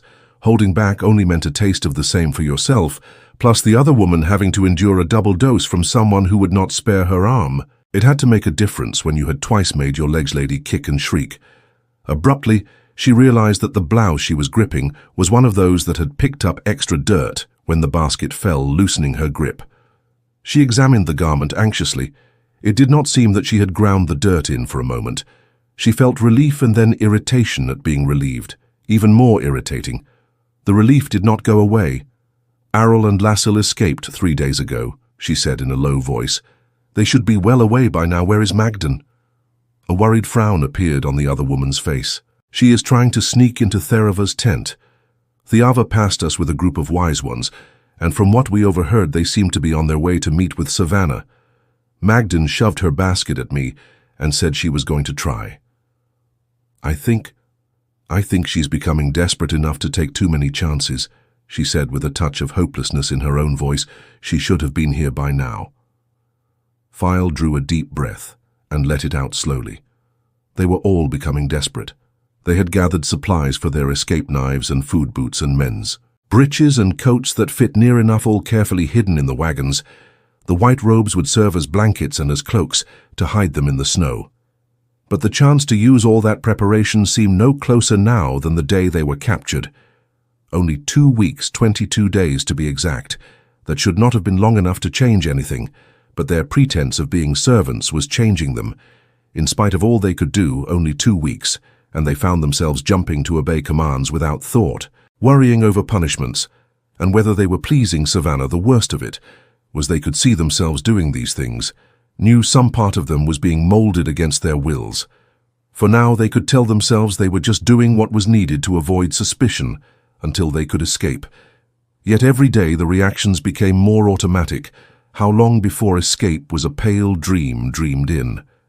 The night after a day of being a perfect Guy Shine in thought as well as deed. No one had dared ask that question aloud so far, and Faile knew that she herself tried not to think it, but the question was always on the edge of her consciousness. In a way she was afraid of it leaving when it did. Would it already have been answered with an effort? She forced herself back from despondency. That was the second trap, and only willpower held it open. "Magdan knows she has to be careful," she said in a firm voice. "She will be here soon, Alejandra." "And if she is caught, she won't be," Faile said sharply. If she was she had to think of victory, not defeat. Faint hearts never won washing. The silk was time-consuming. The buckets of water they fetched from the cistern pumps were icy cold but hot. Water scooped from the copper kettle brought the temperature in the wash tubs up to lukewarm. You could not wash silk in hot water. Sinking your hands into the wash tubs felt wonderful in the cold, but you always had to take them out again, and then the cold was twice as bitter. There was no soap. Not that was mild enough anyway, so each skirt and blouse had to be submersed one by one and delicately scrubbed against itself. Then it was laid on a piece of towing and gently rolled up to squeeze out as much water as possible. The damp garment was dipped again in another wash tub that was filled with a mixture of vinegar and water that reduced fading and enhanced the gloss of the silk, then rolled up in towing again.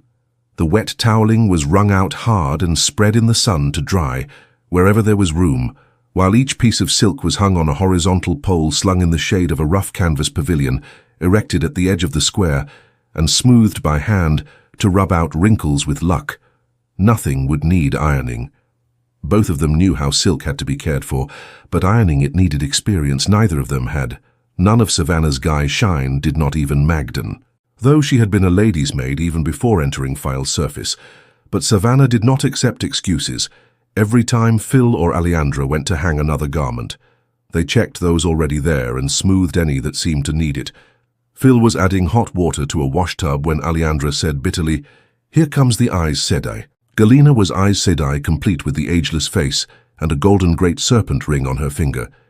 But she wore white gain robes too, in silk as thick as anyone else's wool, no less, along with a wide, elaborate belt of gold and fires that cinched her waist tightly, and a tall matching collar around her neck. Jewels fit for a monarch. She was eyes to eye, and sometimes rode out from the camp alone. But she always returned, and she jumped when any wise one crooked a finger, especially Sarava, whose tent she often shared in a way that last was the strangest. Thing of all, Galina knew who Faile was, knew who her husband was, and Perrin's connection to Randall Thor, and she threatened to reveal it to Savannah unless Phil and her friends stole something from the very tent she slept in. That was the third trap lying in wait for them. Savannah was obsessed with Althor, insanely convinced that she could somehow marry him, and if she learned about Perrin, Faile would never be allowed far enough out of her sight to think of escape. She would be staked out like a goat to draw a lion. Faile had seen Galina slinking and cowering, but now the sister glided through the square like a queen, disdaining the rabble around her, and I sighed to the hilt. There were no wise ones here for her to simper at. Galina was pretty, but nowhere near beautiful, and Phil did not understand what Tharava saw in her, unless it was simply the pleasure of dominating an Aes Sedai that still left the question of why the woman remained, when Thorava seemed to take every opportunity to humiliate her, stopping a pace from the table. Galina surveyed them with a small smile that might have been called pitying. "You are not progressing very far in your work." She said she was not speaking of the laundry. It was Phil's place to do the talking, but Alejandra spoke up even more bitterly than before. "Magdan went to fetch your ivory rod this morning, Galina. When will we see some of the help you promised help in their escape?" was the carrot Galina offered along with the stick of threatening Phil's exposure so far. However, they had seen only the stick. "She went to Tharava's tent this morning." Galina whispered, the blood draining from her face. It dawned on Faile that the sun was halfway down to the horizon in the west, and her heart began to thud painfully. Magdan should have joined them long since. The eyes seemed even more shaken than she this morning, Galina repeated. Looking over her shoulder, she gave a start and a cry when Magdan suddenly appeared out of the throng of gain, crowding the square. Unlike Alejandra, the golden-haired woman had grown tougher by the day since their capture. She was no less desperate, but she seemed to focus it all into determination. She always had a presence.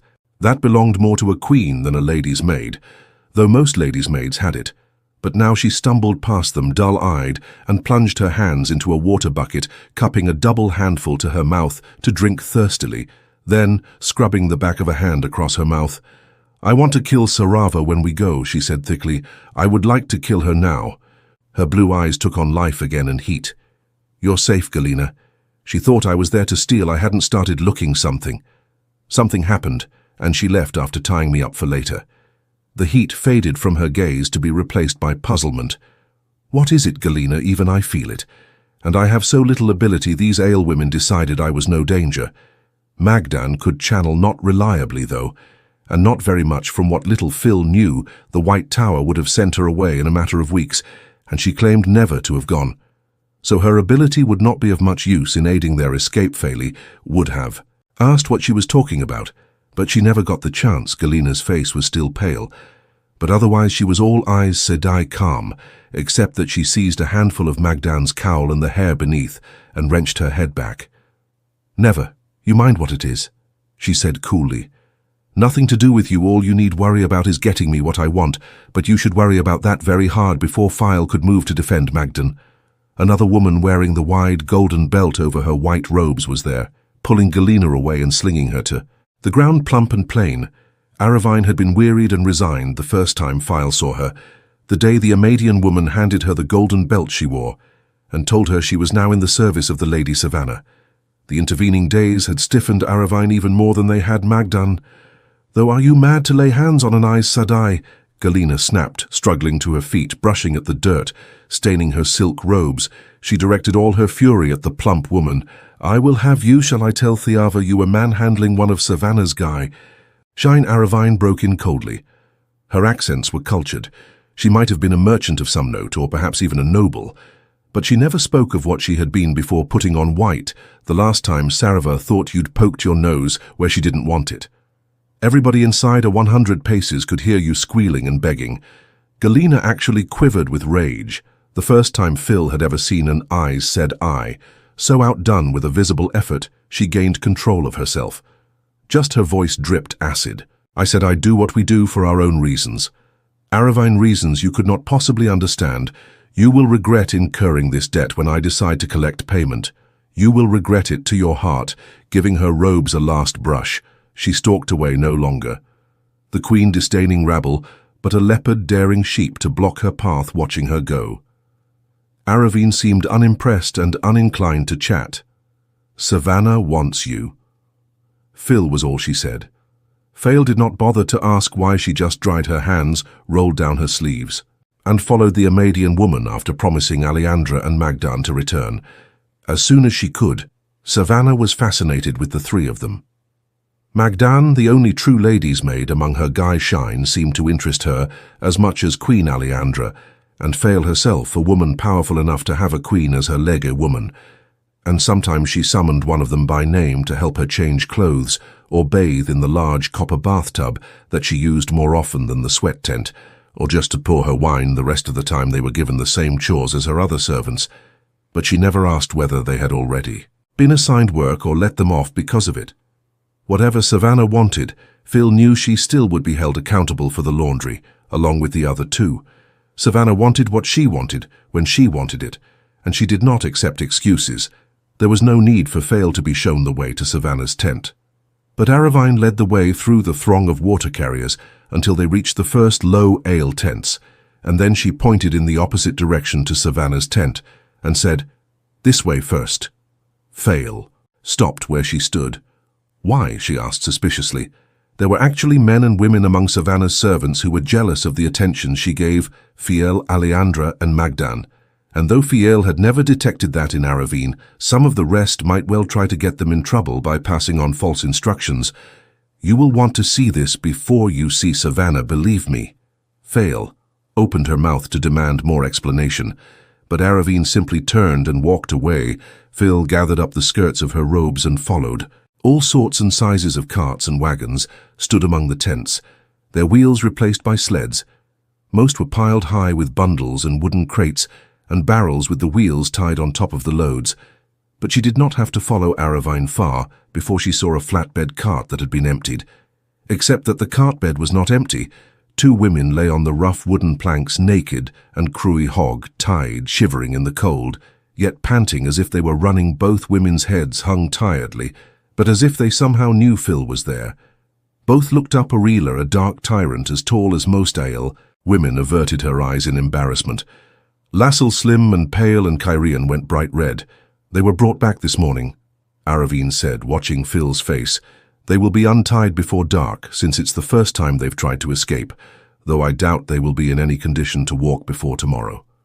"Why did you show me this?" Phil said. They had been so careful to keep the connection between them. "A secret. You forget, my lady. I was there when you were all put in white." Aravine studied her a moment, then suddenly took Phil's hands and turned. them so that her own hands were between Phil's palms, bending her knees just short of kneeling. She said quickly, "Under the light, and by my hope of rebirth, I, Aravin Carnell, do pledge my fealty and obedience in all things to the Lady Phil Tara." Only Lassil appeared to have noticed the Shaido walking past, paid no mind to two Gishin women. Faile jerked her hands free. "How do you know that name?" She had had to give more of her name than Faile, of course, but she had chosen Phil Bashir. Once she realized that none of the Shaido had a clue who Davram Bashir was, aside from Alejandra and the others only. Galena knew the truth, or so she had thought. "And who have you told I listen, my lady? I overheard Galena speaking to you once." Anxiety touched Aravin's voice, "And I have told no one." She did not sound surprised that Phil wanted to hide her name, though clearly Tibara meant nothing to her. Perhaps Aravine Carnell was not her true name, or not all of it. In this place, secrets must be held as closely as in Amadora. "I knew these women were yours, but I told no one. I know you intend to escape. I've been certain since the second or third day, and nothing I've seen since convinces me otherwise. Accept my oath, and take me with you. I can help. And what is more, I can be trusted. I have proved it by keeping your secrets." Please, the last word came out strained, as if from someone unused to saying it. A noble woman then, rather than a merchant. The woman had proven nothing beyond that she could spy out secrets, but that in itself was a useful trait. On the other hand, Faile knew of at least two guys, Shine, who had tried to escape and been betrayed by others. Some people really did try to feather their own nests, no matter what the circumstances. But Aravine already knew enough to ruin everything. Faile thought about her hidden knife again. A dead woman could betray nothing. But the knife was half a mile away. She could think of no way to hide the body. And besides, the woman could have curried favor with Savannah just by saying she thought Phil was planning escape, taking Aravine's hands between hers. She spoke as quickly as the other woman had under the light. "I do accept your pledge, and will defend and protect you and yours through battle's rack and winter's blast, and all that time may bring. Now, do you know anyone else who can be trusted? Not people you think you can trust people? You know you can not with this, my lady," Aravin said grimly. Her face shone with relief, though she had not been sure Phil would accept her, that it was relief rather than anything else. Made Faile tend to believe in her, which was not to say completely. Half would betray their own mothers in hopes of buying freedom, and the other half are too afraid to try or too stunned to be trusted. Not to panic. There must be some, and I have my eye on one or two, but I want to be very careful. One mistake is one more than I'll be allowed. Very careful." Phil agreed. Did Savannah really send for me if she didn't? It seemed that she had, and Phil was quick about reaching Savannah's tent, quicker than she would have liked. In truth, it was irritating to leap to avoid Savannah's displeasure, but no one paid her the slightest heed. When she walked in and stood meekly by the entry flaps, Savannah's tent was no low ale structure, but a wall tent of red canvas, large enough to need 2 center poles lit by near a dozen mirrored stands. 2 gilded braziers gave a little warmth, emitting thin tendrils of smoke that eddied out through the smoke holes in the roof. But the interior was little warmer than outside rich carpets. The snow, carefully scraped away before they were laid, made a floor of reds and greens and blues. Tyran mazes and flowers and animals. Tasseled silk cushions lay strewn about the carpets, and one chair, a massive thing, intricately carved and heavily gilded, sat in a corner. Faile had never seen anyone sit in it, but its presence was supposed to evoke the presence of a clan chief. She knew she was just as happy to stand quietly with her eyes down. 3 other guys, Shine, with golden belts and collars. One, a bearded male, stood along one wall of the tent. In case some service was needed, Savannah was there.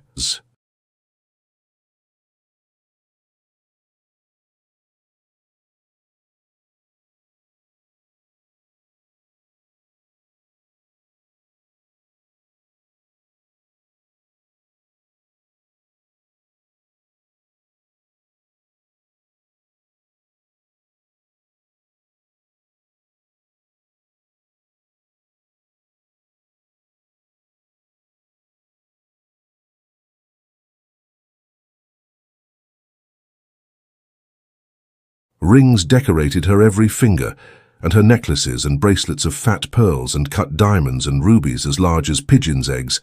sapphires and emeralds and fires palled. Anything had not a single one was ale, made Thiava.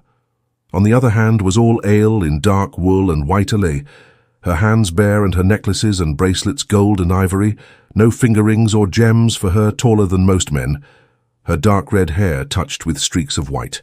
She was a blue-eyed eagle that it seemed must devour Savannah like a crippled lamb-file would rather anger Savannah 10 times than Thiava once.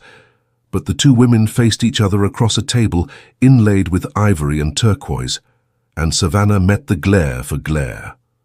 "What is happening today means danger," Thiava said, with the air of someone tired of repeating herself, and perhaps about to draw the knife at her belt, she caressed the hilt as she spoke, and not entirely absently. Phil thought, "We need to put as much distance between ourselves and whatever it is as we possibly can. And as soon as we can, there are mountains to the east once we reach them. We can be safe until we gather all the seps together again.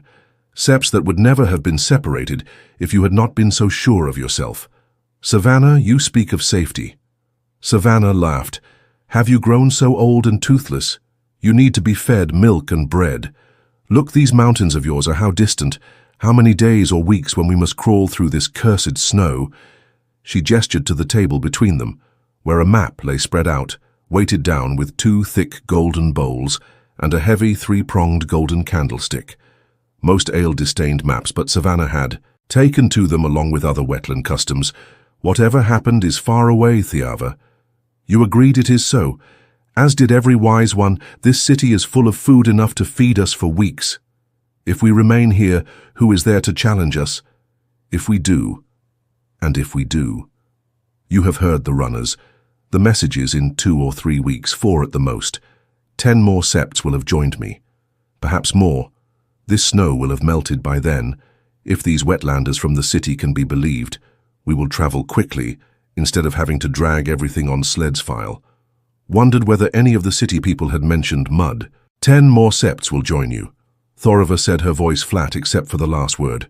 Her hand tightened on the knife hilt. "You speak for the clan chief Savannah, and so I was chosen to advise you as clan chief, who must listen to advice for the good of our clan. I advise you to move east and keep moving east. The other septs can join us as easily in those mountains as here, and if we must go a little hungry on the way, who among us is a stranger to privation?" Savannah fingered her necklaces, a large emerald on her right hand, like green fire in the light of the stand lamps. Her mouth tightened and seemed hungrier. For it she might have known privation, but despite the lack of warmth in the tent, she no longer chose to. "I speak for the chief, and I say we will remain here." There was more than a hint of challenge in her voice, but she did not give Thorova a chance to meet it. "Ah, I see that Phil has come, my good obedient Gishin," taking something wrapped in a cloth from the table. She stripped away the cloth. "Do you recognize this, Vil Bashir?" What Savannah held was a knife with a single-edged blade, a hand and a half long, a simple tool of the sort that thousands of farmers carried, except that Phil recognized the pattern of rivets in the wooden handle and the chip in the edge. It was the knife that she had stolen and hidden away with such care. She said nothing. There was nothing to say. Gishin were forbidden to possess any weapon, even a knife, except when cutting meat or vegetables for cooking. She could not help jerking when Savannah went on. "Though, as well, Galena brought me this before you could use it for whatever purpose. If you stabbed someone, I would have to be very angry with you, Galena. Of course, the eyes would not allow them to escape before they did, as she wanted. She is shocked." The Rava Savannah's laughter was amused. "Galena knows what is required of Gaishain Faile Bashir. What should I do with her, Thorava? That is advice you can give me. Several wetlanders have been killed for hiding weapons, but I would hate to lose her." The Rava tipped Phil's chin up with a finger and stared into her eyes. Phil met that gaze without blinking, but she felt her knees tremble. She did not try telling herself it was only the cold Faile knew she was not a coward. But when Thiava looked at her, Phil saw herself as a rabbit in that eagle's talons, alive and waiting for the beak to descend. It had been Thorova who first told her to spy on Savannah, and however circumspect the other wise ones might have been, Faile had no doubt that Thorova would slit her throat without the slightest qual if she failed her. There was no use pretending the woman did not frighten her. She just had to control that fear if she could. I think she was planning to run away. "Savannah, but I think she can learn to do as she is told."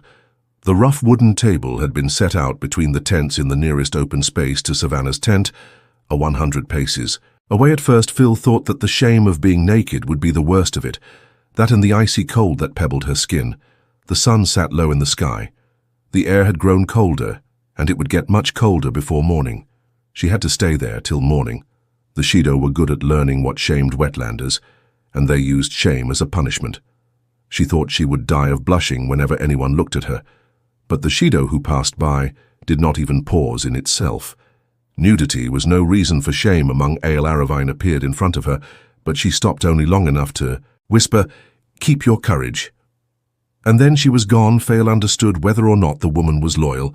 She did not dare do anything to help after a very short time. Faile no longer worried about shame. Her wrists had been tied behind her, and then her ankles had been doubled back and tied to her elbows. She understood now why Lassell and Arela had been panting. Breathing was an effort in this position. The cold bit deeper and deeper until she was shivering uncontrollably. But even that soon seemed secondary. Cramps began to burn in her legs, her shoulders, her sides, bunching muscles that seemed on fire, twisting tighter and tighter and tighter. She focused on not screaming. That became the center of her existence. She would not scream. But oh, light she hurt. Savannah ordered that you were to remain here till dawn, Phil Bashir, but she did not say you could not have company. She had to blink several times before she could see clearly. Sweat stung her eyes. How could she be sweating when she was frozen to the marrow? Roland was standing in front of her, and strangely, he was carrying a pair of low bronze braziers full of glowing coals, with pieces of cloth wrapped around a leg of each, to protect his hands from the heat. Seeing her stare at the braziers, he shrugged.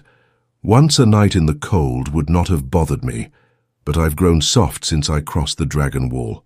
She almost gasped when he set the braziers beneath the table. Warmth flooded up through the cracks beneath the planks. Her muscles still shrieked with cramps, but oh, the blessed warmth. She did gasp when the man put an arm across her chest and the other across her bent elbows.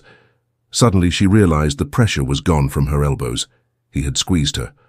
One of his hands began working at her thigh, and she almost screamed as his fingers dug into knotted muscles.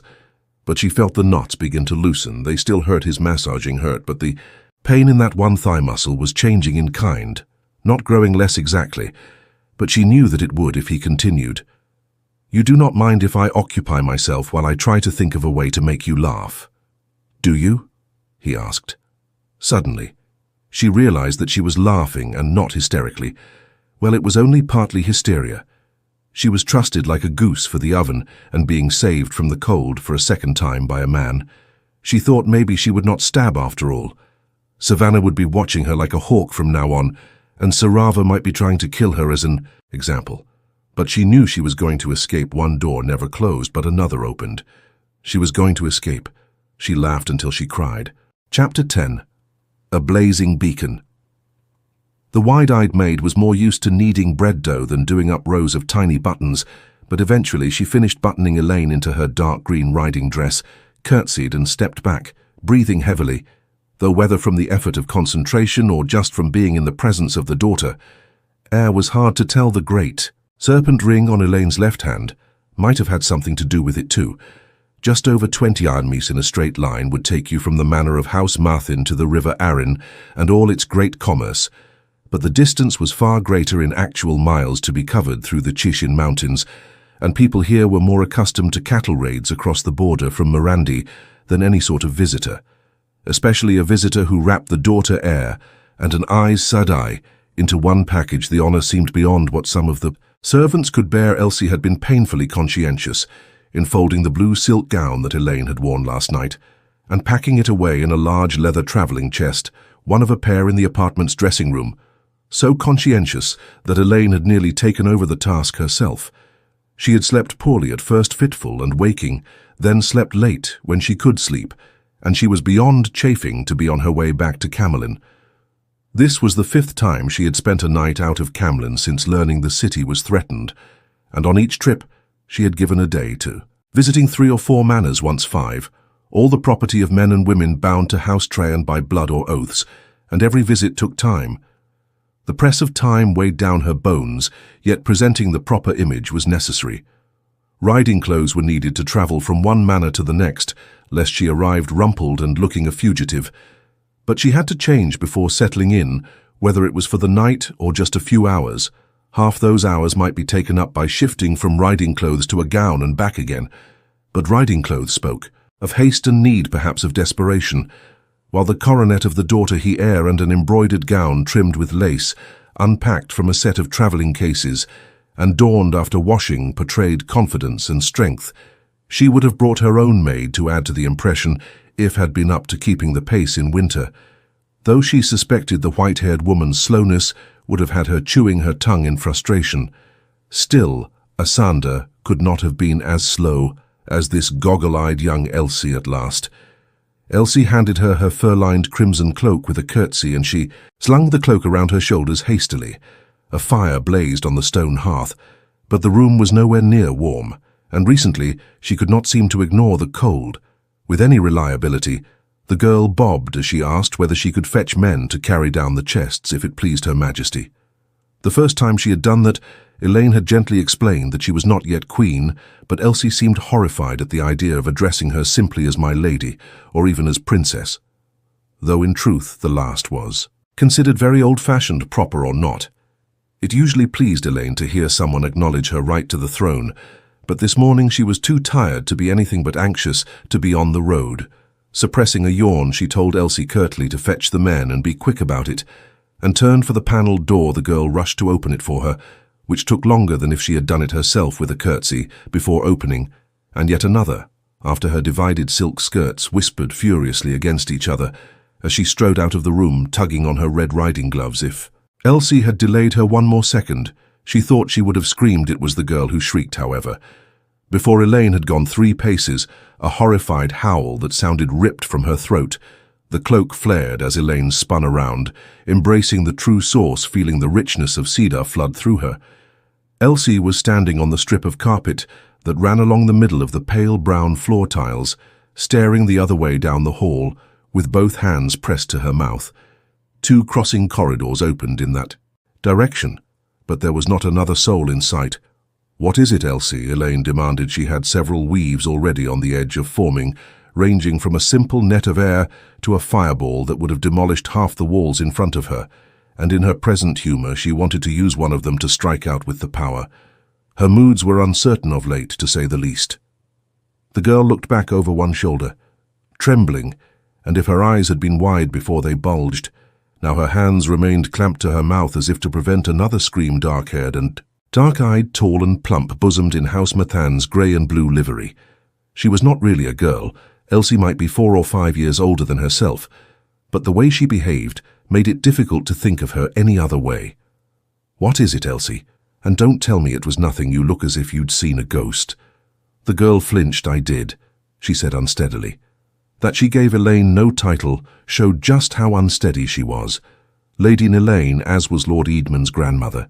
She died when I was little, but I remember even Lord Eadman tiptoed around her temper, and the maids used to jump if she looked at them, and other ladies who visited too, and the lords as well. Everybody was afraid of her. She was right there in front of me, and she scowled so furious she broke off blushing when Elayne laughed. It was more a laugh of relief than anything else. The Black Aja had not somehow followed her to Lord Edmund's manor. There were no assassins waiting with knives in their fists, no sisters loyal to Elida wanting to whisk her back to Tarvalon. Sometimes she dreamed about those things, about all of them. In the same dream, she released Sidar reluctantly as always.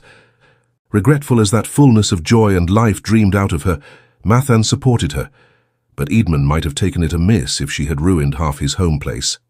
"The dead cannot harm the living, Elsie," she said gently, the more gently because she had laughed, not to mention wanting to box the ninny's ears. "They're not of this world anymore, and they can't touch anything in it, including us." The girl nodded and dropped another curtsy, but by the size of her eyes and the trembling of her lips, she was unconvinced Elayne had no time to cough at her. "Though fetch the men for my cases, Elsie," she said firmly, "and don't worry about ghosts," with yet another curtsy. The girl dashed off her head, swiving anxiously in case the Lady Elayne leaped out of the panelled walls. Ghosts, the fool girl, was a ninny. Mathan was an old house, if not large or strong, and the main stairs leading down to the entry hall were broad and trimmed with marble railings. The entry hall itself was a generous space with grey and blue floor tiles and mirrored oil lamps hanging on chains from the ceiling. 20 FT above, there was nothing in the way. Of gilding and little inlay but ornately carved chests and cabinets stood along the sides of the hall, and 2 wall hangings were displayed on one wall. One showed men hunting leopards from horseback, a chancy business at best, and the other women of House Mathan presenting a sword to the first Queen of Andor, an event that Mayne treasured and that might or might not have actually happened. Aviander was already down, pacing restlessly in the hall, and Elayne sighed at the sight they would have shared a room if not for the implication that Matan could not provide adequately for 2 visitors of note. But Aviander did not really understand that the smaller the house, the loftier the pride. Often the smaller houses possessed little more pride, she should have understood, since a fierce pride and strength all but shone from her straight-backed and even taller than Elayne, a thick, dark shawl draped over her pale blouse, and a folded grey headscarf holding back her long reddish hair. She was the very picture of a wise one, despite being only a year older than Elayne. Wise ones who could channel often appeared to be much younger than they were, and Aviander had the dignity at this moment she did anyway. Though the pair of them had giggled together often enough, of course her only jewellery was a long silver Kandori necklace, an amber brooch in the shape of a turtle, and a wide ivory bracelet, and wise ones always wore festons of necklaces and bracelets. But Aviander was not a wise one yet, merely an apprentice. Elayne never thought of Aviander as merely anything, but it did present problems now. And then sometimes she thought the wise ones considered her an apprentice of some sort as well, or at least a student. A silly thought to be. Sure, but sometimes as Elayne reached the foot of the stairs, Aviander adjusted her shawl and asked, "Did you sleep well?" Her tone was untroubled, but anxiety nestled around her green eyes. "You did not send for wine to help you sleep, did you? I made sure your wine was watered when we ate, but I saw you looking at the wine pitcher." "Yes, Mother," Elayne said in a sickly sweet voice. "No, Mother, I was wondering how Edmund got his hands on such a fine vintage mother. It was a shame to water it, and I drank the goat's milk before I went to sleep. If anything brought her to birthing sickness, it would be goat's milk, and to think she used to like it." Aviander planted her fists on her hips, such an embodiment of indignation that Elayne had to laugh. There were inconveniences to being with child, ranging from abrupt swings in her temper, to tenderness in her breasts, to always being tired, but the coddling was the worst in some ways. Everyone in the royal palace knew she was pregnant. A good many had known before she did, courtesy of men's viewing and men being too free with her tongue, and she did not think she could have been so mothered when she was an infant. Still, she put up with all the bother with as much grace as she could muster. Usually she did, they were only trying to be helpful. She just wished every woman she knew did not believe that pregnancy had made her brainless. Nearly every woman she knew, those who had never borne a child themselves, were the worst thinking of her baby at times she wished. Min had said whether it would be a boy or girl, or rather that Aviander or Birgitte could recall exactly what Min actually had said. Min was always right, but the 3 of them had consumed a great deal of wine that night, and Min had been gone from the palace long before Elayne herself knew to ask. Thinking of the child growing in her always made her think of Rand, just as thinking of him made her think of the babe. One followed the other, as surely as cream rose in the milk pan. She missed Rand terribly, and yet she could not miss him. A part of him, the sense of him, rode, always in the back of her head, unless she masked the bond right alongside her sense of Brigitte.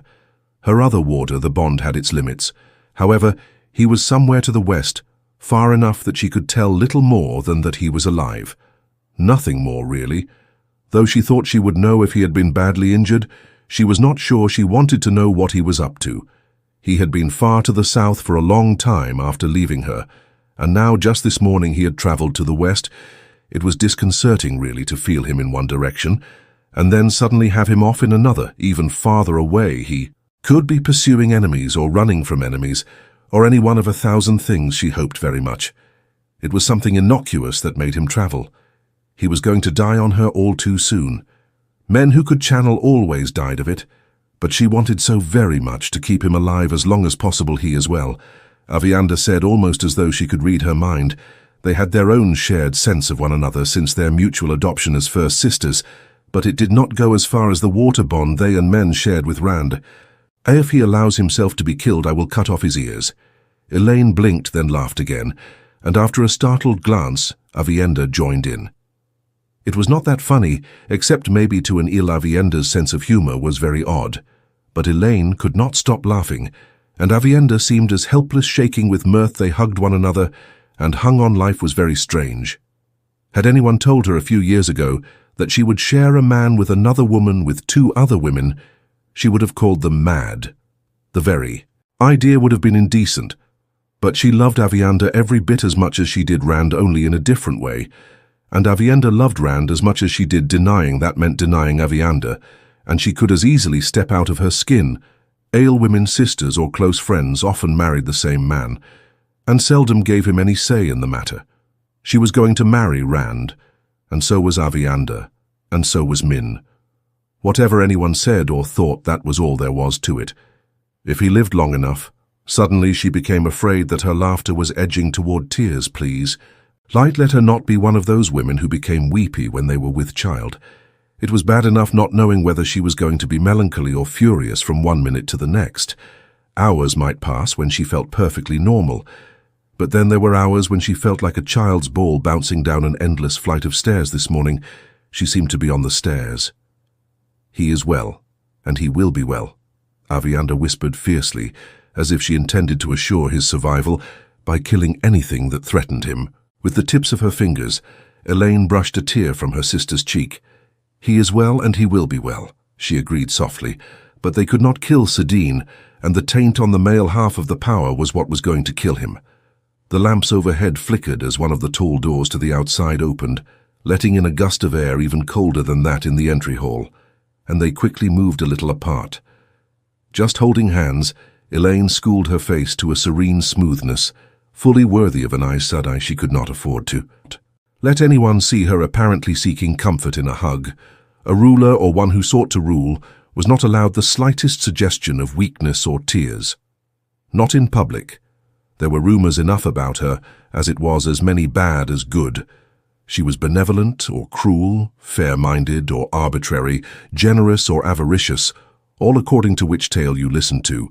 At least the tales balanced out one another. But anyone who could say they had actually seen the daughter heir huddling in the arms of her companion might add a tale of fear to the blend, and if her enemies believed she was afraid, they would only grow bolder and stronger. Cowardice was the sort of rumor that stuck like greasy mud. You could never wash it off completely. History recorded women who had lost their bids for the Lion Throne on no further discernible grounds.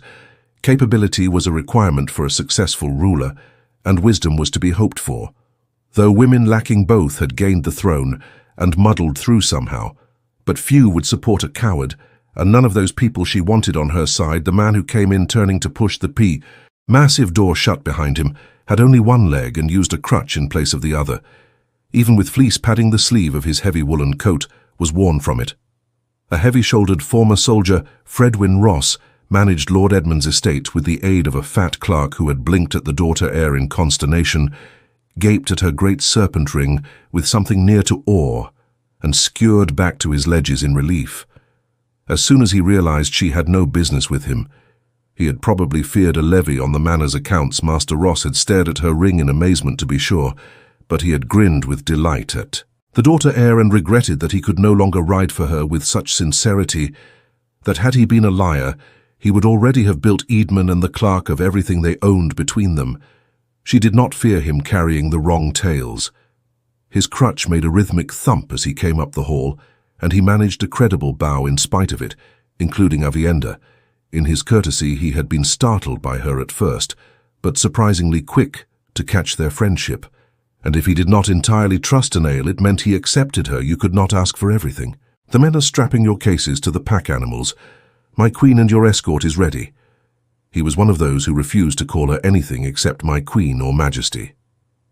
But a hint of doubt entered his voice at mention of her escort. He covered it hastily with a cough and hurried on. The men we're sending with you are all mounted, as well as I could manage young men mainly, and a few more experienced, but they all know which end of a halberd has the point. I wish the manor could give you more, but I explained when Lord Edmund heard there. Were others claiming what's yours by right? He decided not to wait for spring, and he called in his armsmen and set out for Camlin. We've had a couple of bad snowfalls since, but he might be halfway there by now. With luck in the passes, his gaze carried conviction, but he knew better than she that with the wrong luck, Edidman and his armsmen might be dead in those passes. Maturin has always maintained faith with Traciand, Elayne told him, and I put my trust that it always will. I value Lord Eidman's loyalty, Master Ross, and yours. And she did not insult Maturin and him by promising to remember or offering rewards. Yet Master Ross's broad smile said she had already given him as much reward as he desired. Maturin would receive rewards if they were earned, but they could not be held out as if offering to buy a horse thumping along on his crutch. Master Ross bowed her to the door and bowed her out onto the broad granite step where servants wearing heavy coats waited in the bitter cold with a stirrup cup of hot spiced wine that she rejected with a murmur until she had a chance to adjust. To the sharp air, she wanted both hands to hold her cloak closed. Aviander would probably have found a way to make her drop it anyway. She took a cup after wrapping her shawl around her head and shoulders, the only concession she made to the icy morning. She was ignoring the cold. Of course, Elayne was the one who had taught her. How Elayne tried again to push the cold away, and to her surprise it receded. Not all the way. She still felt chilly, but it was better than freezing. The sky was clear, the sun bright as it sat over the mountains, but storm clouds could come boiling across the surrounding peaks at any time. It would be best to reach their first destination today as quickly as possible. Unfortunately, Fireheart, her tall black geeling, was living up to his name, rearing and snorting gouts of steamy breath as if he had never worn a bridle before, and Avienda's leggy arch-necked grey had taken it into her head to imitate him, dancing in the knee-deep snow and trying to go anywhere except where the groom tried to lead her. She was a more spirited animal than Elayne would have, chosen for her sister. Yet Aviander herself had insisted, after learning the mayor's name, Sisu meant spear in the old tongue. The grooms seemed capable women, but they appeared to think they needed to calm the animals before handing them over. It was all Elayne could do not to snap at them that she had managed Fireheart before they ever saw him. Her escort was already mounted to avoid standing in the snow. 20-odd riders in the white-collared red coats and brightly burnished breastplates and helmets of the Queen's Guard Master. Ross's doubt might be explained by the fact that the riders' coats were silk as were their red breeches with the white stripe up each leg, and by the pale lace they wore at neck and cuff. They certainly appeared more ceremonial than effective, or it might have been that they were all women. Women were uncommon in jobs that required using weapons, just the occasional merchant's guard, or a rare woman who turned up in an army during time of war. And Elayne had never heard of a group of all-female soldiers before she created one, except the maidens, of course, but they were Aiel and a different matter. She hoped people would think them an affectation on her part, and largely decorative with all the lace and silk. Men tended to underestimate a woman carrying weapons until they faced one, and even most other women tended to think her a brainless fool. Bodyguards usually tried to appear so ferocious that no one would dare trying to get past them, but her enemies would just find a new way to attack if she stood the whole Queen's Guard around her shoulder to shoulder. A bodyguard her enemies would dismiss until it was too late for more than regrets, was her aim she intended to make. Their uniforms more elaborate partly to feed those misconceptions, and partly to feed the women's pride, as soldiers marked out from the rest. But she herself had no doubts. Every one of them, from merchants' guards to hunters of the Horn, had been carefully chosen for her skills, experience, and courage. She was ready to put her life in their hands. She already had a lean woman wearing a lieutenant's 2 golden knots on the shoulder of her red cloak, saluted Elayne with an arm across her chest, and her ran gilding tossed his head, making the silver bells in his mane chime faintly, as if he too was saluting. "We are ready, my lady, and the area is clear." Sela Razofni was one of those who had been a merchant's guard, and her Araphaelan accents were not those of an educated woman, but her voice was brisk and no-nonsense. She used the proper form of address, and would until Elayne was crowned, yet she was ready to fight to gain that crown. For Elayne, very, very few, male or female, signed the roster of the Queen's Guard these days, unless they were ready for that. The men Master Ross handed over ready too, as ready as they'll ever be, clearing his throat. The man shifted his crutch and took to studying the snow in front of his boots. Elayne could see what Casa meant. Master Ross had scraped together 11 men from the manor to send to Camlin and outfitted them with halberds and short swords. And what armor he could find, 9 antique helmets without face guards and 7 breastplates with dents that made them vulnerable. Their mounts were not bad, though hairy with their winter coats, but even huddled as their riders were in thick cloaks. She could see that 8 were unlikely to need to shave above once in a week, if that the men Master Ross had described as being experienced had wrinkled faces and bony hands, and probably not a full set of teeth between them. He had not been lying or trying to stint. Eidman would have gathered all the fit men in the area to take with him, and outfitted them in the best he had. The story had been the same everywhere. Apparently a great number of hale and hearty men scattered the length of Andor were trying to reach her in Camelon, and none of them likely to get into the city until all was decided. Now she could search every day without finding a single band. Still, this little bunch held their halberds as if they knew how to use them. Then again, that was not hard to do. Sitting a saddle at rest with the halbert's butt tucked in your stirrup, she could have managed that. We have visited 19 of these manors, sister, Aviander said softly, moving closer until their shoulders touched. And counting these, we have gathered 205 boys too young to be blooded, and old men who should have laid down the spear long ago. I have not asked before, you know. Or, your people and your ways, is this worth the time you give it? Oh yes, Sister Elayne kept her voice just as low, so the one-legged former soldier and the servants could not overhear.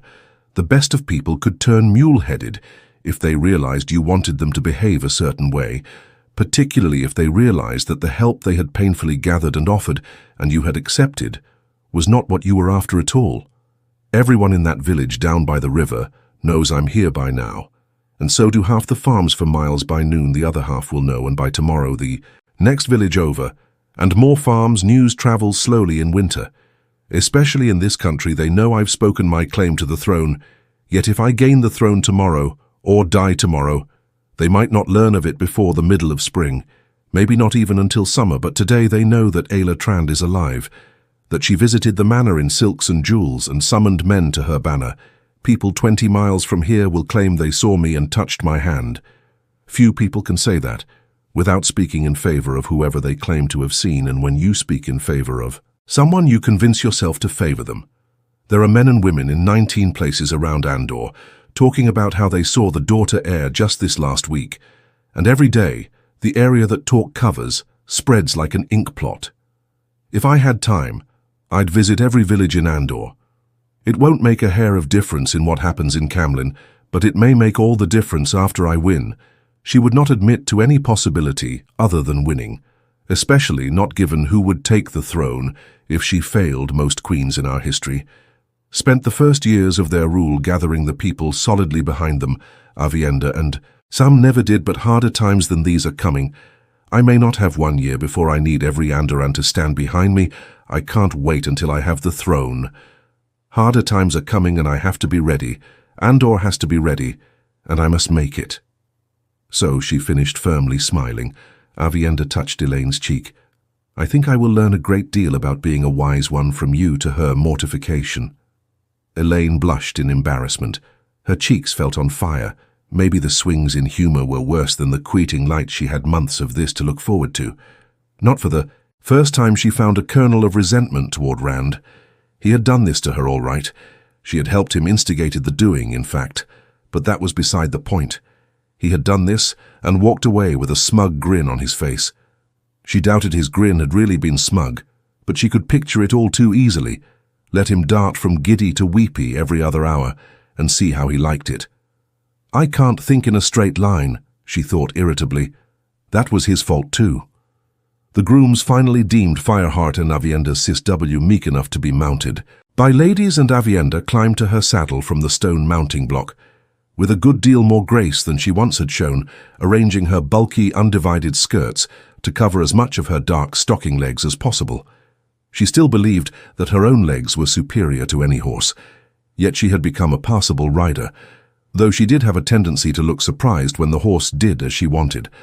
Fireheart tried to dance once Elayne was on his back, but she reined him in smartly and a bit more sharply than she would have normally. Her teetering moods had taken her to a sudden sense of dread for Rand, and if she could not ensure his safety, there was one male at hand she could make certain did exactly as he was supposed to. 6 of the guards, women, led the way down the road from the manor at a slow walk, all the depth of snow would allow, with the rest following her and Aviander in smart columns, the last horseman in line leading the pack animals. The local men trailed behind raggedly with their own pack-oar, a shaggy creature tied about with cookpotses and rough bundles, and even half a dozen live chickens. A few cheers greeted them as they rode through the thatch-roofed village and across the stone bridge that crossed a snake, curved frozen stream. Loud cries of Elayne of the Lily and Treshan Trach and Mathurin stands, but she saw a woman crying on her husband's chest and tears on his face too, and another woman who stood with her back to the riders and her head down, refusing even to look. Elayne hoped she would send their sons home to them. There should be little fighting at Camlin unless she blundered. Badly, but there would be some. And once the Rose Crown was hers, battles lay ahead. To the south lay the Seanchan, and to the north, Myrddraal and trolls waiting to descend for Tarman Giden. Andor would bleed sons in the days to come, burn her. She was not going to cry beyond the bridge. The road slanted up again, a steep climb through pine and fir and leather leaf, but it was no more than a long mile to the mountain meadow. They sought the snow shining beneath the mid-morning sun, still bore the marks of hooves coming from where a gateway had left a deep furrow in the snow. It could have been nearer the manor, but the possibility of someone standing where your gateway opened was always the danger. The glow of Sidar surrounded Aviander as they rode into the meadow. She had made the gateway to come here from their last stop yesterday afternoon, the manor 100 miles north, so she would weave the gateway to go to Camlin. But the sight of Aviander shining with the power made Elayne go broody. Whoever made the gateway to leave Camel always ended up making all the others until they returned, since she learned the ground at each place her gateway touched. But on each of their 5 trips Aviander had asked to make that first gateway. She might simply have wanted the practice, as she claimed, though Elayne hardly had more practice than she did. But another possibility had come to mind. Maybe Aviander wanted to keep her from channeling in any considerable amount, at least, because she was pregnant. The weave that had made them sisters of the same mother could not have been used if either of them had been with child, because the unborn child would have shared in the bond, a thing it could not be strong enough to survive. But surely one of the Aes Sedai in the palace would have said something if channeling was to be avoided in pregnancy. Then again, very few Aes Sedai ever bore children. They might not know she was aware there were many things Aes Sedai did not know, however much they might pretend otherwise to the rest of the world. She herself had taken advantage of that presumption from time to time, but it seemed very strange that they might be ignorant of something so important to most women. It was as though a bird knew how to eat every seed and grain except barley, so supposedly knew, because if it did not know how to eat barley, what else might it be ignorant of? Wise ones bore children, though, and they had said nothing about abruptly concerns over her babe and channeling, and what Aes Sedai might or might not know were pushed right out of her head. She could feel someone channeling Sidar, not Aviander, not someone on one of the surrounding mountains, not anyone near as close as that. This was distant like a beacon blazing on a far mountaintop in the night. A very distant mountain. She could not imagine how much of the one power was needed for her to feel channeling at that distance. Every woman in the world who could channel must be able to sense this, to point straight to it, and the beacon lay to the west. Nothing had changed in the bond with Rand. She could not have said exactly where he was within 100 miles, but she knew he's in danger. She said, "We must go to him." Aviander gave herself a shake and stopped staring westward. The glow remained around her, and Della could feel that she had drawn on the source as deeply as she could, but even as Aviander turned to her, she felt the amount of Sidia the other. Woman held dwindle. "We must not, Elayne." A gas Elayne twisted in Fireheart's saddle to stare at her. "You want to abandon him to that?" No one could handle so much of Sidar, not the strongest circle, not unaided. Supposedly a sangreal existed greater than anything else ever made. And if what she had heard was correct, that might be able to handle this maybe. But from what she had heard, no woman could use it, and live not without Turangreal made for the purpose. And no one had ever seen one that she knew of. Surely no sister would. Try even if she had found one. That much of the one power could level mountain ranges at a stroke. No sister would try. Except perhaps one of the Black AA, or worse, one of the Forsaken. maybe more than one. What else could it be? And Aviander simply wanted to ignore it. When she must know that Rand was there, the guards, women unaware, were still waiting patiently on their horses, keeping watch on the tree line around the meadow, and little concerned with that after their reception at the manor. Though Kayla was watching Elayne and Aviander, a slight frown visible behind the face bars of her helmet. She knew they never delayed at opening a gateway. The men from the manor were gathering around their pack horses, pawing at the bundles and apparently arguing over whether or not something had been included. Aviander still moved her grey closer to Elayne's black and spoke in a voice that would not carry "we know nothing." "Elayne, not whether he is dancing the spears, or this is something else.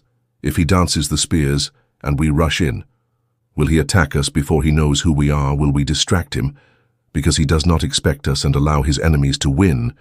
If he dies, we will find who took his life and kill them.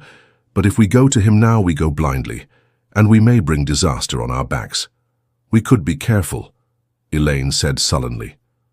It infuriated her that she was feeling sullen and showing it, but all she could do was ride her moods and try not to let them get the upper hand completely. We don't have to travel right to the spot, gripping her pouch, feeling the small ivory carving of a seated woman that nestled inside. She looked pointedly at her sister's amber brooch-light Aviander. "We have Angreal and neither of us is exactly helpless o' light." Now she was sounding petulant. She knew very well that both of them together, Angreal and all, would be flies, battling a flame against what they could sense. But even so, a fly bite at the right moment might make the difference. "And don't tell me I'll endanger the baby, Min. Said she will be born strong and healthy. You told me so yourself. That means I will live at least long enough for my daughter to be born." She hoped for a daughter. Fireheart chose that moment to nip at the grey, and Sisu nipped back, and for a bit Elayne was occupied with getting her jailing under control and keeping Aviander from being thrown, and telling Casella that they did not need any help. And by the end of it, she was not feeling sullen any longer. She wanted to smack Fireheart right between his ears, aside from making the animal obey the reins. Aviander behaved as if nothing had happened at all. She did frown a little uncertainly, her face framed by the dark wool of her shawl, but her uncertainty had nothing to do with the horse. "I have told you about the rings in Ruidian, she said slowly, and Della gave an impatient nod. Every woman who wanted to become a wise one was sent through a Turangreal before she began training. It was something like the Tongreal, used to test novices for being raised to accepted in the White Tower, except that in this one a woman saw her whole life, all of her possible lives really. Every decision made differently, an infinite fan of lives based on differing choices. No one can remember all of that. Elayne only bits and pieces. I knew I would love Randall Thor. She was still uncomfortable sometimes about using just his first name in front of others, and that I would find sister wives for most things. All you retain is a vague impression at best, a hint of warning. Sometimes I think if we go to him now, something very bad will happen. Maybe one of us will die, maybe both." In spite of what Min said, that she said Min's name without fumbling, was a measure of her concern. She did not know Min very well, and usually named her formally as Min Farshaw. Perhaps he will die. Perhaps something else. I do not know for sure. Maybe we will all survive, and we will sit around a fire with him toasting Pikara when we find him. But the glimmer of a warning is... There in my head, Elayne opened her mouth angrily. Then she closed it again, anger draining away like water down a hole, and her shoulders slumped. Perhaps Aviander's glimmer was true, and perhaps not. But the fact was that her arguments had been good from the start. A great risk taken in ignorance, and taking it might bring disaster. The beacon had grown brighter still, and he was there right where the beacon was. The bond did not tell her so. Not at this distance. But she knew, and she knew she had to leave him to take care of himself while she took care of Andor. "I don't have anything to teach you about being a wise one, Aviander," she said quietly. "You are already much wiser than I, not to mention braver and more cool-headed." We returned to Camelin. Aviander coloured faintly under the praise. She could be very sensitive at times, but she wasted no time in opening the gateway, a rotating view of a stable yard in the royal palace that widened into a hole in the air and let snow from the meadow fall onto the clean, swept paving stones. As near 300 meters away, as made no difference the sense of Birgitta somewhere in the palace sprang alive in Elayne's head. Birgitta had a headache and a sour stomach. Not unusual occurrences of late, but they suited Elayne's mood all too well. I must leave him to take care of himself, she thought as she rode through light. How often had she thought that no matter Rand was the love of her heart and the joy of her life, but Andor was her duty. Chapter 11. Talk of Debts. The gateway was positioned so that Elayne seemed to be riding out of a hole in the wall against the street into a square marked out for safety by sand-filled wine barrels standing on the paving stones. Oddly, she could not feel a single woman channeling anywhere in the palace, though it housed more than 150, with the ability some would be stationed on the city's outer walls, of course too far for her to sense anything short of a linked circle, and a few would be out of the city altogether. Yet someone in the palace was almost always using Sidar, whether to try forcing one of the captive sul'dam to admit that she really could see weaves of the one power, or simply to smooth the wrinkles from a shawl without heating an iron.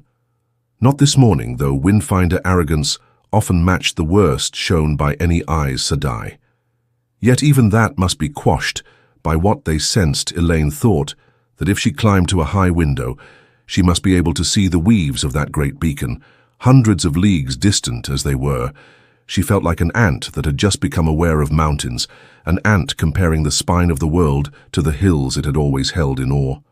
Yes, even the Windfinders must be walking small in the face of that, on the eastern side of the palace, and fronted on north and south by 2-story high stables of pure white stone. The Queen's stable traditionally was given over to the Queen's personal horses and carriages, and she had hesitated over using it before the Lion Throne was acknowledged hers. The steps that led to the throne were as delicate as any court dance, and if the dance sometimes came to resemble a tavern brawl, you still had to make your steps with grace and precision. In order to gain your goal, claiming the requisites before being confirmed had cost some women their chance to rule. In the end, she had decided it was not a transgression that would make her seem overproud. Besides, the Queen's stable yard was relatively small and had no other use. There were fewer people to keep away from an opening gateway here. In fact, when she entered it, the stone-paved yard was empty apart from a single red-coated groom standing in one of the arched stable doorways. But he turned to give a shout inside, and dozens more came, spilling out as she guided Fireheart clear of the marked-off square. After all, she might have returned with an entourage of powerful lords or ladies, or perhaps they just hoped she had Carla brought the guards, women through the gateway, and ordered most to dismount and see to their animals. She and half a dozen more remained in their saddles, keeping watch over the heads of the people of foot. Even here she would not leave Elayne unguarded, particularly here where she faced more danger than in any manner she had visited the Mathurin men, milled about getting in the way of grooms and guards, while gaping at the white stone balconies and colonnades that overlooked the yard, and the spires and golden domes visible beyond the cold seemed less here than in the mountains. Refusing to let it touch her, as far as she could at present, did not make her totally unaware. But men and women and horses all still breathed faint plumes of mist. The odor of horse wrong seemed strong too. After the clean air of the mountains, a hot bath in front of a roaring fire would be welcome afterward. She would have to plunge back into the business of securing the throne. But right now a long soak would be just the thing. A pair of grooms ran to. Fireheart one took his bridle with a hurried curtsy, for Elayne, more concerned with seeing that the tall Geeling made no bother while Elayne dismounted, than with making courtesies herself, and another who made his bow, and remained bent with his hands, making a stirrup for Elayne. Neither gave more than a glance at the view of a snow-covered mountain meadow, where they would normally see a stone wall. The stable workers were accustomed to gateways. By now she had heard that they garnered drinks in the taverns by boasting of how often they saw the power used and the things they supposedly had seen done with it. Elayne could imagine what those tales sounded like by the time they reached Aryla. She rather enjoyed the thought of Aryla chewing her fingernails as she set foot on the paving stones. A cluster of guards women appeared around her, in crimson hats, with white plumes lying flat on the broad brim, and lace-edged crimson sashes embroidered with the white lion that slanted across their bright breastplates. Not until then did Sela take the remainder of Elayne's escort to the stable. Their replacements were just as wary eyes watching every direction, hands hovering near their sword hilts except for Denny. a wide, placid-faced woman who carried a long, brass-studded cudgel. They were only 9 in number. Only 9. Elayne thought bitterly. I need only 9 bodyguards in the royal palace itself, yet everyone who carried a sword was expert. Women who followed the trade of the sword, as Casella called it, had to be good, or else sooner or later they were cut down by some fellow whose only advantage was strength enough to batter her down. Denny possessed no facility with a sword at all, but the few men who had tested her cudgel regretted doing so. Despite her bulk, Denny was very quick, and she had no concept of fighting fair, or of practice for that matter. Razoria, the stocky under-lieutenant in charge, seemed relieved when the grooms led Fireheart off. If Ela's bodyguard had their way, no one except themselves would have been allowed within arm's reach. Well, maybe they were not quite that bad, but they looked with suspicion at almost everyone except Birgitta and Avienda Razoria. A tyrant, despite her blue eyes and the yellow hair she wore cut short, was among the worst in that regard, even insisting on watching the cooks make Elayne's meals and having everything tasted before it was brought up. Elayne had not protested, however overzealous they might be. One experience of drugged wine was more than enough, even when she knew she would live at least long enough to bear her child. But it was neither the guardswomen's mistrust nor the need for it that tightened her mouth. It was Birgitta, weaving her way through the crowded stable-yard, but not toward her. Avienda was last to appear. Out of the gateway, of course, after she was sure that everyone was through, and before she let the gateway wink out of existence, Elayne started in her direction, striding off so suddenly that her escort had to leap to maintain their guarding ring around her as quickly as she moved. Though Birgitta, with her thick golden braid hanging to her waist, was there first, helping Avienda down and handing the grey mare over to a long-faced groom who seemed almost as leggy as Sisu. Avienda always had more difficulty getting off a horse than getting on. But Birgitta had more than assistance in mind. Elayne and her escort arrived just in time to hear the woman say to Avienda in a low, hurried voice, "Did she drink her goat's milk? Did she get enough sleep?" She feels her voice trailed off at the end, and she drew a deep breath before turning to face Elayne, outwardly calm and unsurprised to find her right there. The bond did work both ways. Birgitta was not a big woman, though she stood taller than Elayne in her heed boots, as tall as Avienda, but she usually had a presence that was only heightened by the uniform of the Captain General of the Queen's Guards, a short red coat with a high white collar worn over baggy blue trousers tucked into gleaming black boots, 4 golden knots on her left shoulder, and 4 bands of gold on each white cuff. After all, she was Birgitta Silverbow, a hero out of legend. She remained wary of trying to live up to those legends. She claimed that the stories were grossly inflated, where they were not complete fabrications yet. She was still the same woman who had done every one of the things that formed the heart of those legends, and more. Besides now, despite her apparent composure, unease tinged the concern for Elayne that flowed through the bond, along with her headache and her sullen stomach. She knew very well that Elayne hated for them to check on her behind her back.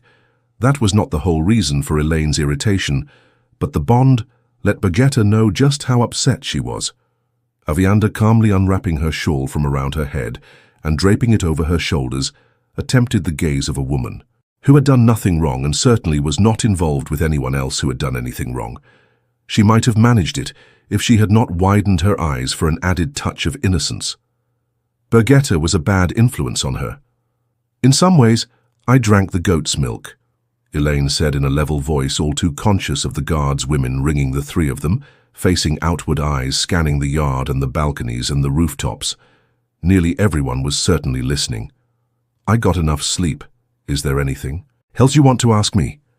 Avienda's cheeks colored faintly. "I think I have all the answers I need for the moment," Birgitta replied, without a hint of the blush Elayne had been hoping for. The woman knew she was tired, knew she had to be lying about the sleep. The bond was decidedly inconvenient at times. She had drunk nothing but half a cup of extremely well-watered wine last night, but she was beginning to have Beretta's morning after head and her sour stomach. None of the other Aes Sedai she had spoken to about the bond had mentioned anything of the kind, but she and Birgitta all too often mirrored one another physically and emotionally. The last presented real problems when her moods were on a seesaw. Sometimes she managed to shrug it off or fight it off, but today she knew she was going to have to suffer until Birgitta was healed. She thought the mirroring must occur because they were both women. No one had heard of anyone bonding another woman before. Few had heard of it now, to tell the truth, and some of them seemed to believe it could not be true. A warder was male, surely as a bull was male, everyone knew that, and not many stopped to think that anything that everyone knew deserved close examination, being caught in a lie when she was trying to follow Egwene's dictate about living as if she had already taken the 3 oaths made Elayne defensive, and that made her blunt. "Is Dylan back?" "No," Birgitte said just as bluntly, and Elayne sighed. Dylan had left the city days before Aryl's army appeared, taking Rhianna Corley with her to make gateways and speed her travel, and a great deal depended on Dylan's return on what news she brought back, on whether she brought anything besides news. Choosing who would be Queen of Andor was quite simple. Boiled down to essentials, there were over 400 houses in the realm, but only 19 strong enough that others would follow where they led. Usually all 19 stood behind the daughter heir, or most of them.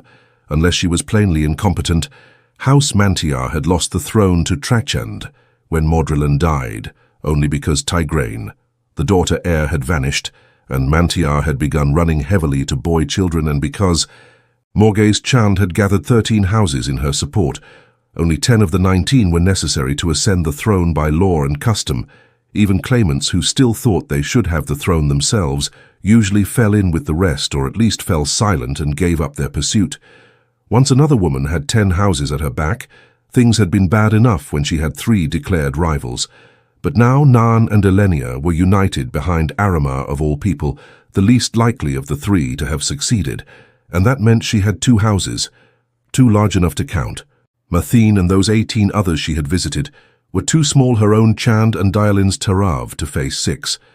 Dylan insisted that Carrant, Colan and Renshar would come to Elayne and Norwalin and Pendar and Tyne besides, but the first 3 wanted Dylan herself on the throne, and the last 3 seemed to have gone into hibernation. Dylan was firm in her loyalty, though, and tireless on Elayne's behalf.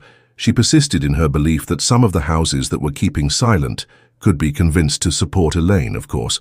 Elayne could not approach them herself, but Dylan could. And now the situation verged on desperate 6 houses supporting Arela, and only a fool would think she had not sent feelers out toward the others, or that some might listen just because she did have 6 already. Despite the fact that Cassella and her guards had vacated the courtyard, Elayne and the others had to thread their way across the paving stones. Through a crowd, the men from Matarin were finally down off their horses, but they were still moiling about, dropping their halberds and picking them up, only to drop them, again trying to unload their packer there in the stable.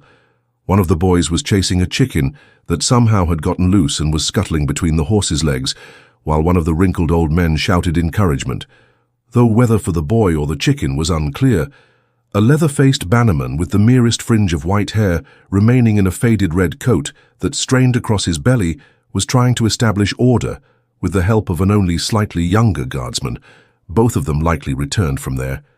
Pensions as a good many had, but another of the boys seemed about to lead his shaggy horse into the palace itself, and Bera had to order him out of the way before Elayne could enter. The boy, a fuzz-cheeked lad who could not have been above 14, gaped at Vegeta as widely as he had at the palace.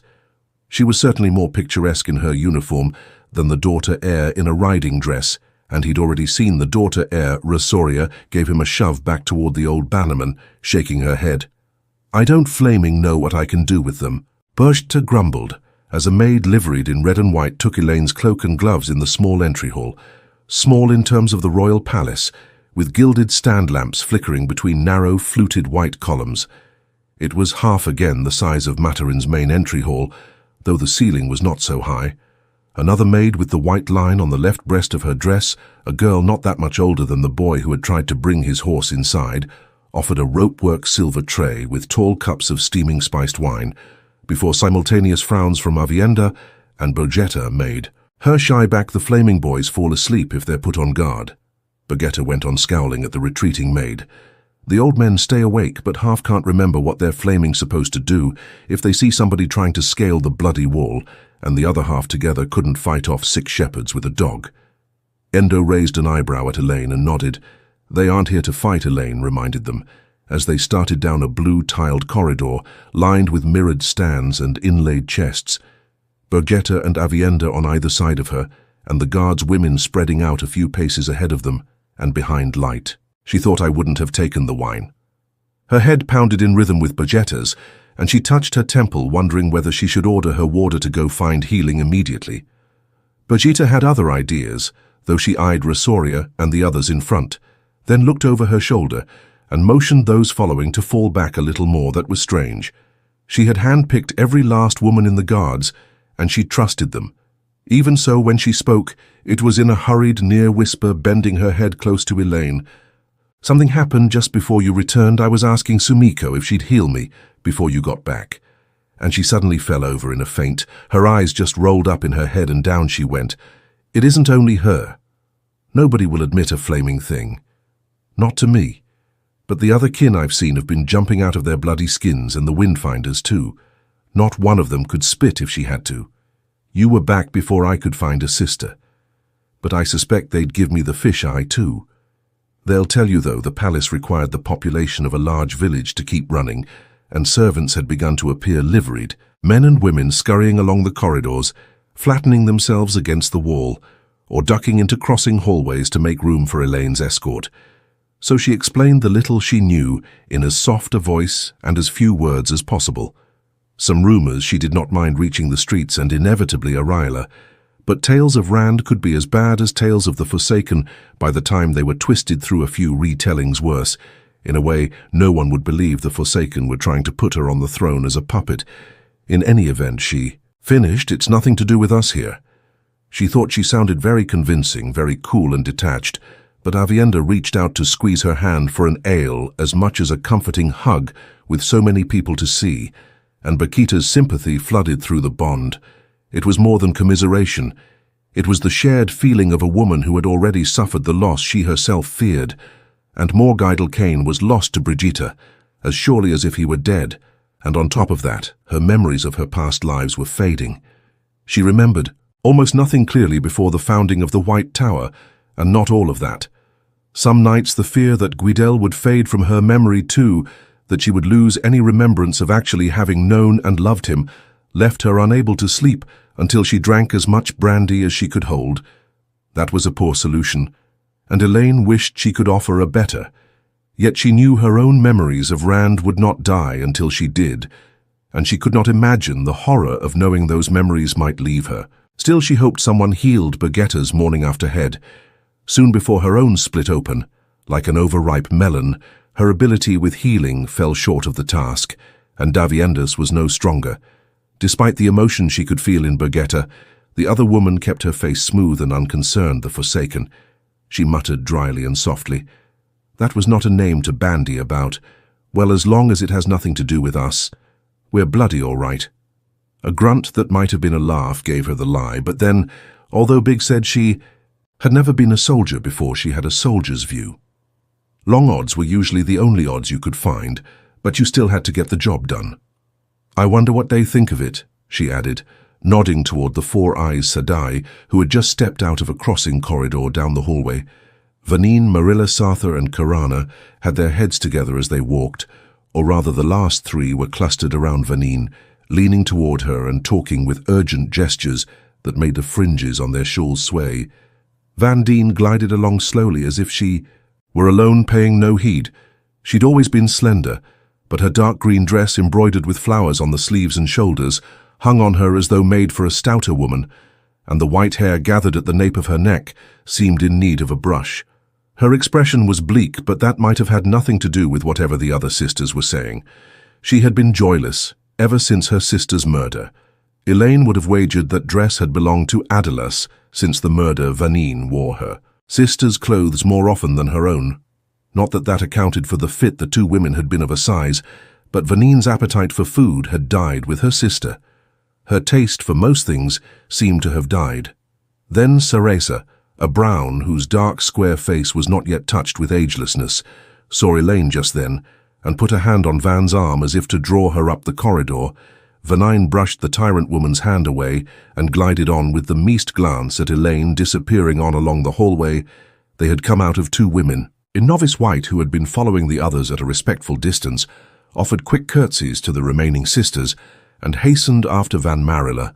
a tiny woman in dark grey that made her cayenne and pallidness seem like ivory stared, as if she might follow. Cariana adjusted her green-fringed shawl on shoulders wider than those of many men and exchanged quiet words with Cirtha. The pair of them turned to meet Elayne as she approached, making her curtsies almost as deep as the novices had given them. Marilla noticed the guards' women and blinked, then noticed Elayne and gave a start. Her curtsy matched the novices' Marilla had worn the shawl for over 100 years, Karana for more than 50, and even Sartha had worn it longer than Ella Trachand, but standing among Aes Sedai went with strength in the power. And none of these three was more than middling strong among sisters. In Aes Sedai's increased strength gave, if not increased wisdom, at least increased weight to your opinions with a sufficient gap. Those opinions became commands. Sometimes Elayne thought the kin's way was better. I don't know what it is, she said before. Any of the other Aes Sedai could speak, but there is nothing we can do about it, so we might as well quit worrying. We have enough right in front of us without fitting over things we can't affect. Rosaria half turned her head frowning and plainly wondering what she had missed, but the words smoothed the anxiety from Sar's dark eyes, perhaps not from the rest of her, since her hands moved as if she wanted to smooth her brown skirts. Yet she was willing to follow the lead of a sister who stood as high as Elayne. Sometimes there were advantages to standing high enough that you could quell objections with a sentence. Cariana had already regained serenity, if she had ever lost it. It sat easily on her, though she looked more like a wagon driver than an Aes Sedai, despite her barrel-slashed silks and smooth, ageless, coppery face. But then greens usually were made of tougher stuff than browns. Marilla did not look at all. Serene wide eyes and half-hearted lips gave her the appearance of startlement that was usual for her, though Elayne continued along the hallway, hoping they would go about their business. But Marilla fell in beside. Birgitta the Grey should have taken primacy among the three, but she had developed a tendency to wait for someone to tell her what to do, and she shifted over without a word when Cirtha politely asked Birgitta to give her room. The sisters were unfailingly courteous to Elayne's ward when she was acting as Captain General. It was Birgitta as water. They tried to ignore. Avianda received no such civility from Karana, who elbowed in between her and Della.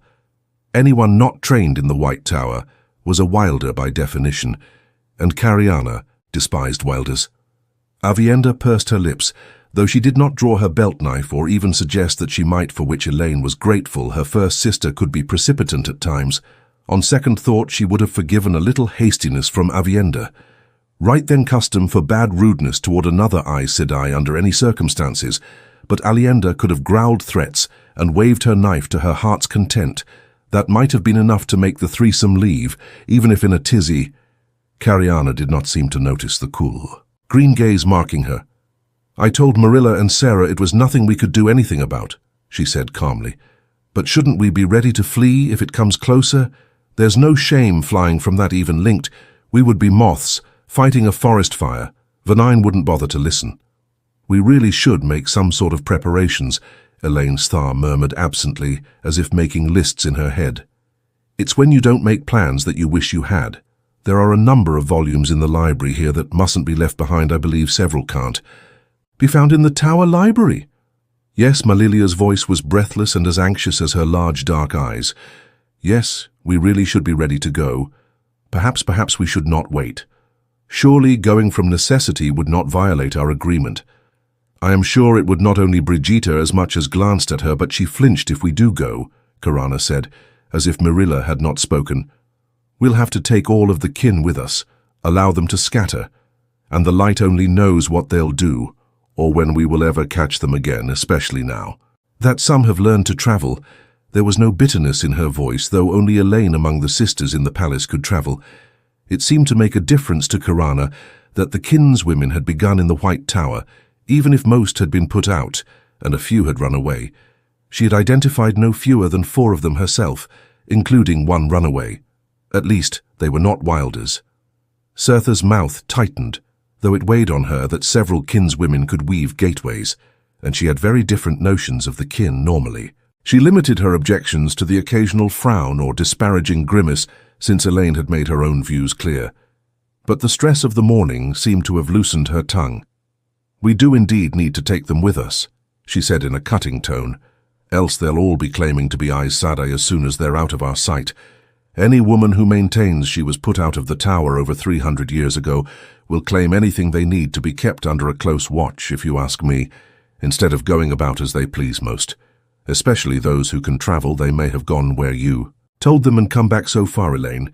But how long before one of them doesn't return? Mark my words once. One of them escapes, others will follow, and we will have a mess on our hands. We'll never clean up. There is no reason for us to go anywhere." Elayne said firmly, as much for the guards as for their sisters. That distant beacon was still in the same spot where she had first sensed it, and if it did move, the chance seemed small that it would move toward Camlin, much less actually come there. But a rumor that I were planning flight might be enough to engender a stampede, mobs clawing to reach the gates ahead of whatever could frighten eyes. Sedaian army sacking the city would not kill as many, and these three chattered away as if there were no one to hear. But the wall hangings, there was some excuse for Maelila, but not the others. "We will remain here as the Armland seat has commanded until the commands, otherwise the kin's women will continue to receive every courtesy until they are welcomed back into the tower, and that is the Armland's command too, as you very well know, and you will continue teaching the Windfinders and go about your lives as I said I should. We are supposed to deal with people's fears and soothe them, not spread senseless gossip and panic." Well, perhaps she had been a touch more than firm. Sta put her gaze on the floor tiles like a rebuked novice. Marilla flinched again at mention of the Windfinders, but that was to be expected. The others gave lessons, but the sea folk held Marilla as tightly as they did one of their apprentices. She slept in their quarters and normally was not seen without 2 or 3 of them, and her trailing meekly at their heels, they refused to accept anything less than meekness from her. "Of course, Elayne," Cariana said hastily. "Of course none of us would suggest disobeying the Armorland." Hesitating, she adjusted her green-fringed shawl over her arms, seemingly occupied with setting it just so she did spare a pitying look for Marilla. "But speaking of the sea folk, could you tell Van Dien to take her share of the lessons?" When Elayne said nothing, her voice took on an edge that would have been called sullen in anyone not Aes Sedai. "She says she's too busy with those 2 runaways, but she finds enough time to keep me talking some nights until I'm half asleep. That pair is already so cowed they wouldn't squeak if their dresses caught fire. They don't need our attention. She could take her portion of teaching those cursed wilders. Van Dien needs to start behaving as an Aes Sedai 2 standing, or no rebuke or no." She gave Elayne a baleful glare that took her a moment to smother. Elayne had been the one who made the bargain that led to Aes Sedai having to teach Windfinders. But so far she herself had managed to miss giving more than a handful of lessons, claiming the press of other, more important duties. Besides, the sea folk saw a shorebound teacher as a higher-erling, even an Aes Sedai and a hurling with less standing than a scullion. At that, a scullion who might try to cheat on her labor. She still thought Naive had gone away, just to avoid giving those lessons. Certainly no one expected to end up in Marilla's state, but even a few hours at a time was bad enough.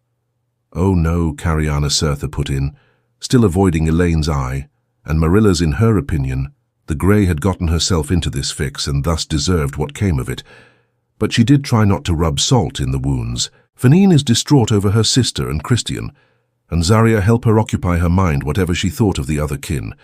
She accepted that Zarya was a runaway as she had to, since Zarya was one of those Karana had recognized, and if Christian must be a liar, her own lie would make her pay in full for that. Runaways were not treated kindly. I spend hours with her too, and she almost never talks of anything but Adalas. It's as if she wants to add my memories to her own. I think she needs to be allowed as much time as she needs, and those 2 keep her from being alone too often. Giving Elayne a sidelong glance, she drew breath still. Teaching the Windfinders is certainly challenging, perhaps an hour now, and then would help pull her out of despondency, if only by making her angry. Don't you agree? Elayne, just an hour or 2 now, and then Van Dien will be allowed as much time to grieve for her sister as she needs or wants, Elayne said in level tones, and there will be no more discussion of it. Cariana sighed heavily and rearranged her shawl again. Sertha sighed faintly and began twisting the great serpent ring on the forefinger of her left hand. Perhaps they had sensed her mood, or perhaps it was just that neither looked forward to another session with the Windfinders. Marilla's permanently surprised expression did not change, but then her sessions with the sea folk lasted all day and all night, unless Elayne managed to pry her away, and the Windfinders were becoming less and less willing to let her go. No matter how Elayne paried, at least she had managed to avoid being curt with the three. It took an effort, especially with Aviendha there. Elayne did not know what she would do if she ever lost her sister. Vanine was not only grieving for a sister, she was searching for Adolas's murderer, and there could be no doubt that the killer was Merilis Devon Cariana Franci, or Sertha Tamares. One of them, or worse. More than one. The charge was hard to believe of Marilla in her present condition, but it was not easy to believe of any sister, as Biretta had pointed out. One of the worst dark friends she had ever met during the Troll Wars was a mild-as-milk lad who jumped at loud noises and poisoned an entire city's water supply. Ayenda's suggestion was to put all three to the question which had horrified Birgitta, but Aviendha was considerably less in awe of Sedai than she once had been. The proper courtesies must be maintained until there was evidence to convict. Then there would be no courtesy at all. "Oh," Sertha said, brightening suddenly.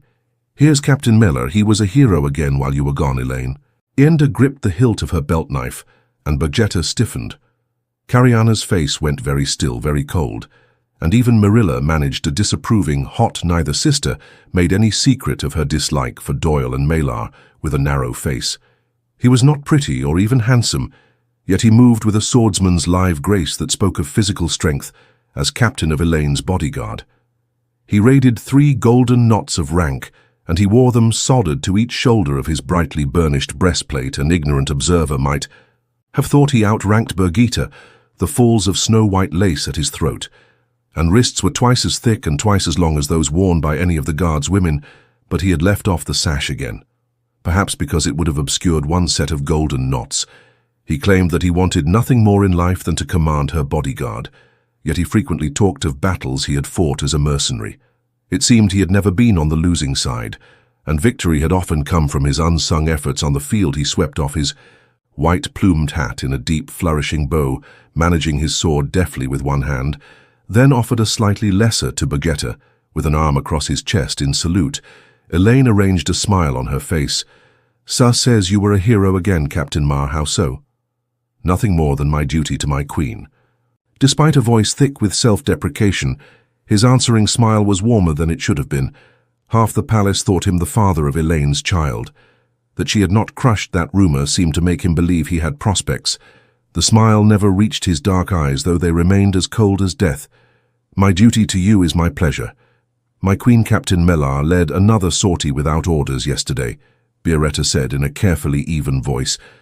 This time the fighting almost spilled into the farm matting gate, which he had ordered left open against his return. Ela felt her face growing hard. "Oh no," Star protested.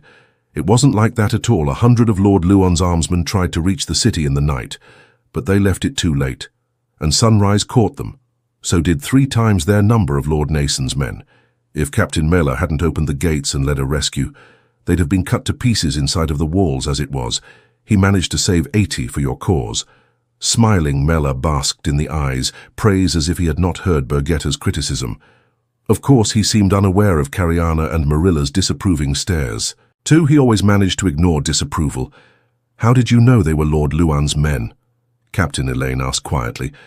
A small smile that should have given Malar warning appeared on Birgitta's face, but then he was one of those who seemed not to believe she was a warder, even if he did few except warders, and Aes Sedai knew what the bond entailed. If anything, Mir's expression grew more smug. "I didn't go by banners, my queen. Anybody can carry a banner." I recognized Jurod Akan through my looking-glass. Akan is Luon's man to his toenails. Once I knew that he made a dismissive gesture, in a flurry of lace. The rest was no more than taking a little exercise. And did this Gerard Akan bring any message from Lord Luon? Anything signed and sealed, affirming House Norwell's support for Chand?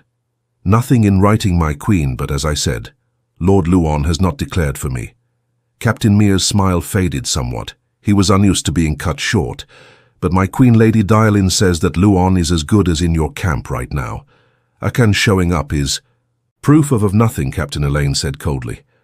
"Perhaps Lord Luon will be in my camp eventually, Captain, but until he declares you've given me 80 men who need to be watched, 80 out of 100, and how many of hers had he lost, and he had risked Cam doing it, Burn him, since you can find time in your duties commanding my bodyguard to lead sorties. You can find time to arrange for watching them. I won't spare anyone from the walls, for it's set Master Akan and his fellows to drilling the men I've brought in from the manors that will keep them all busy and out of trouble most of each day. But I leave it to you how to keep them away from the walls the rest of the time. And I do expect them kept away from the walls and out of trouble, Captain. You may see to it now." Mia stared at her, stunned. She had never taken him to task before, and he did not like it particularly in front of so many witnesses. There were no overwarm smiles.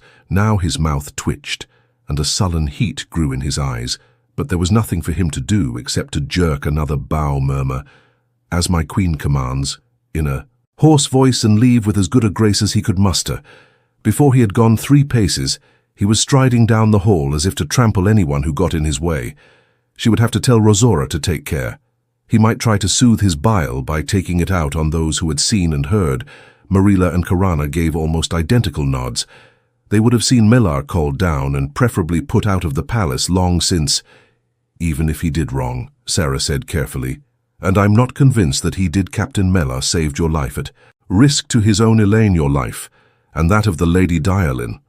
Was there really need to embarrass him in front of the rest of us? Never think I avoid paying my debt, Cirtha." Elayne felt Avienda grip one of her hands and Birgitta the other. She gave each of them a light squeeze when you were surrounded by enemies. It was good to have a sister and a friend close by.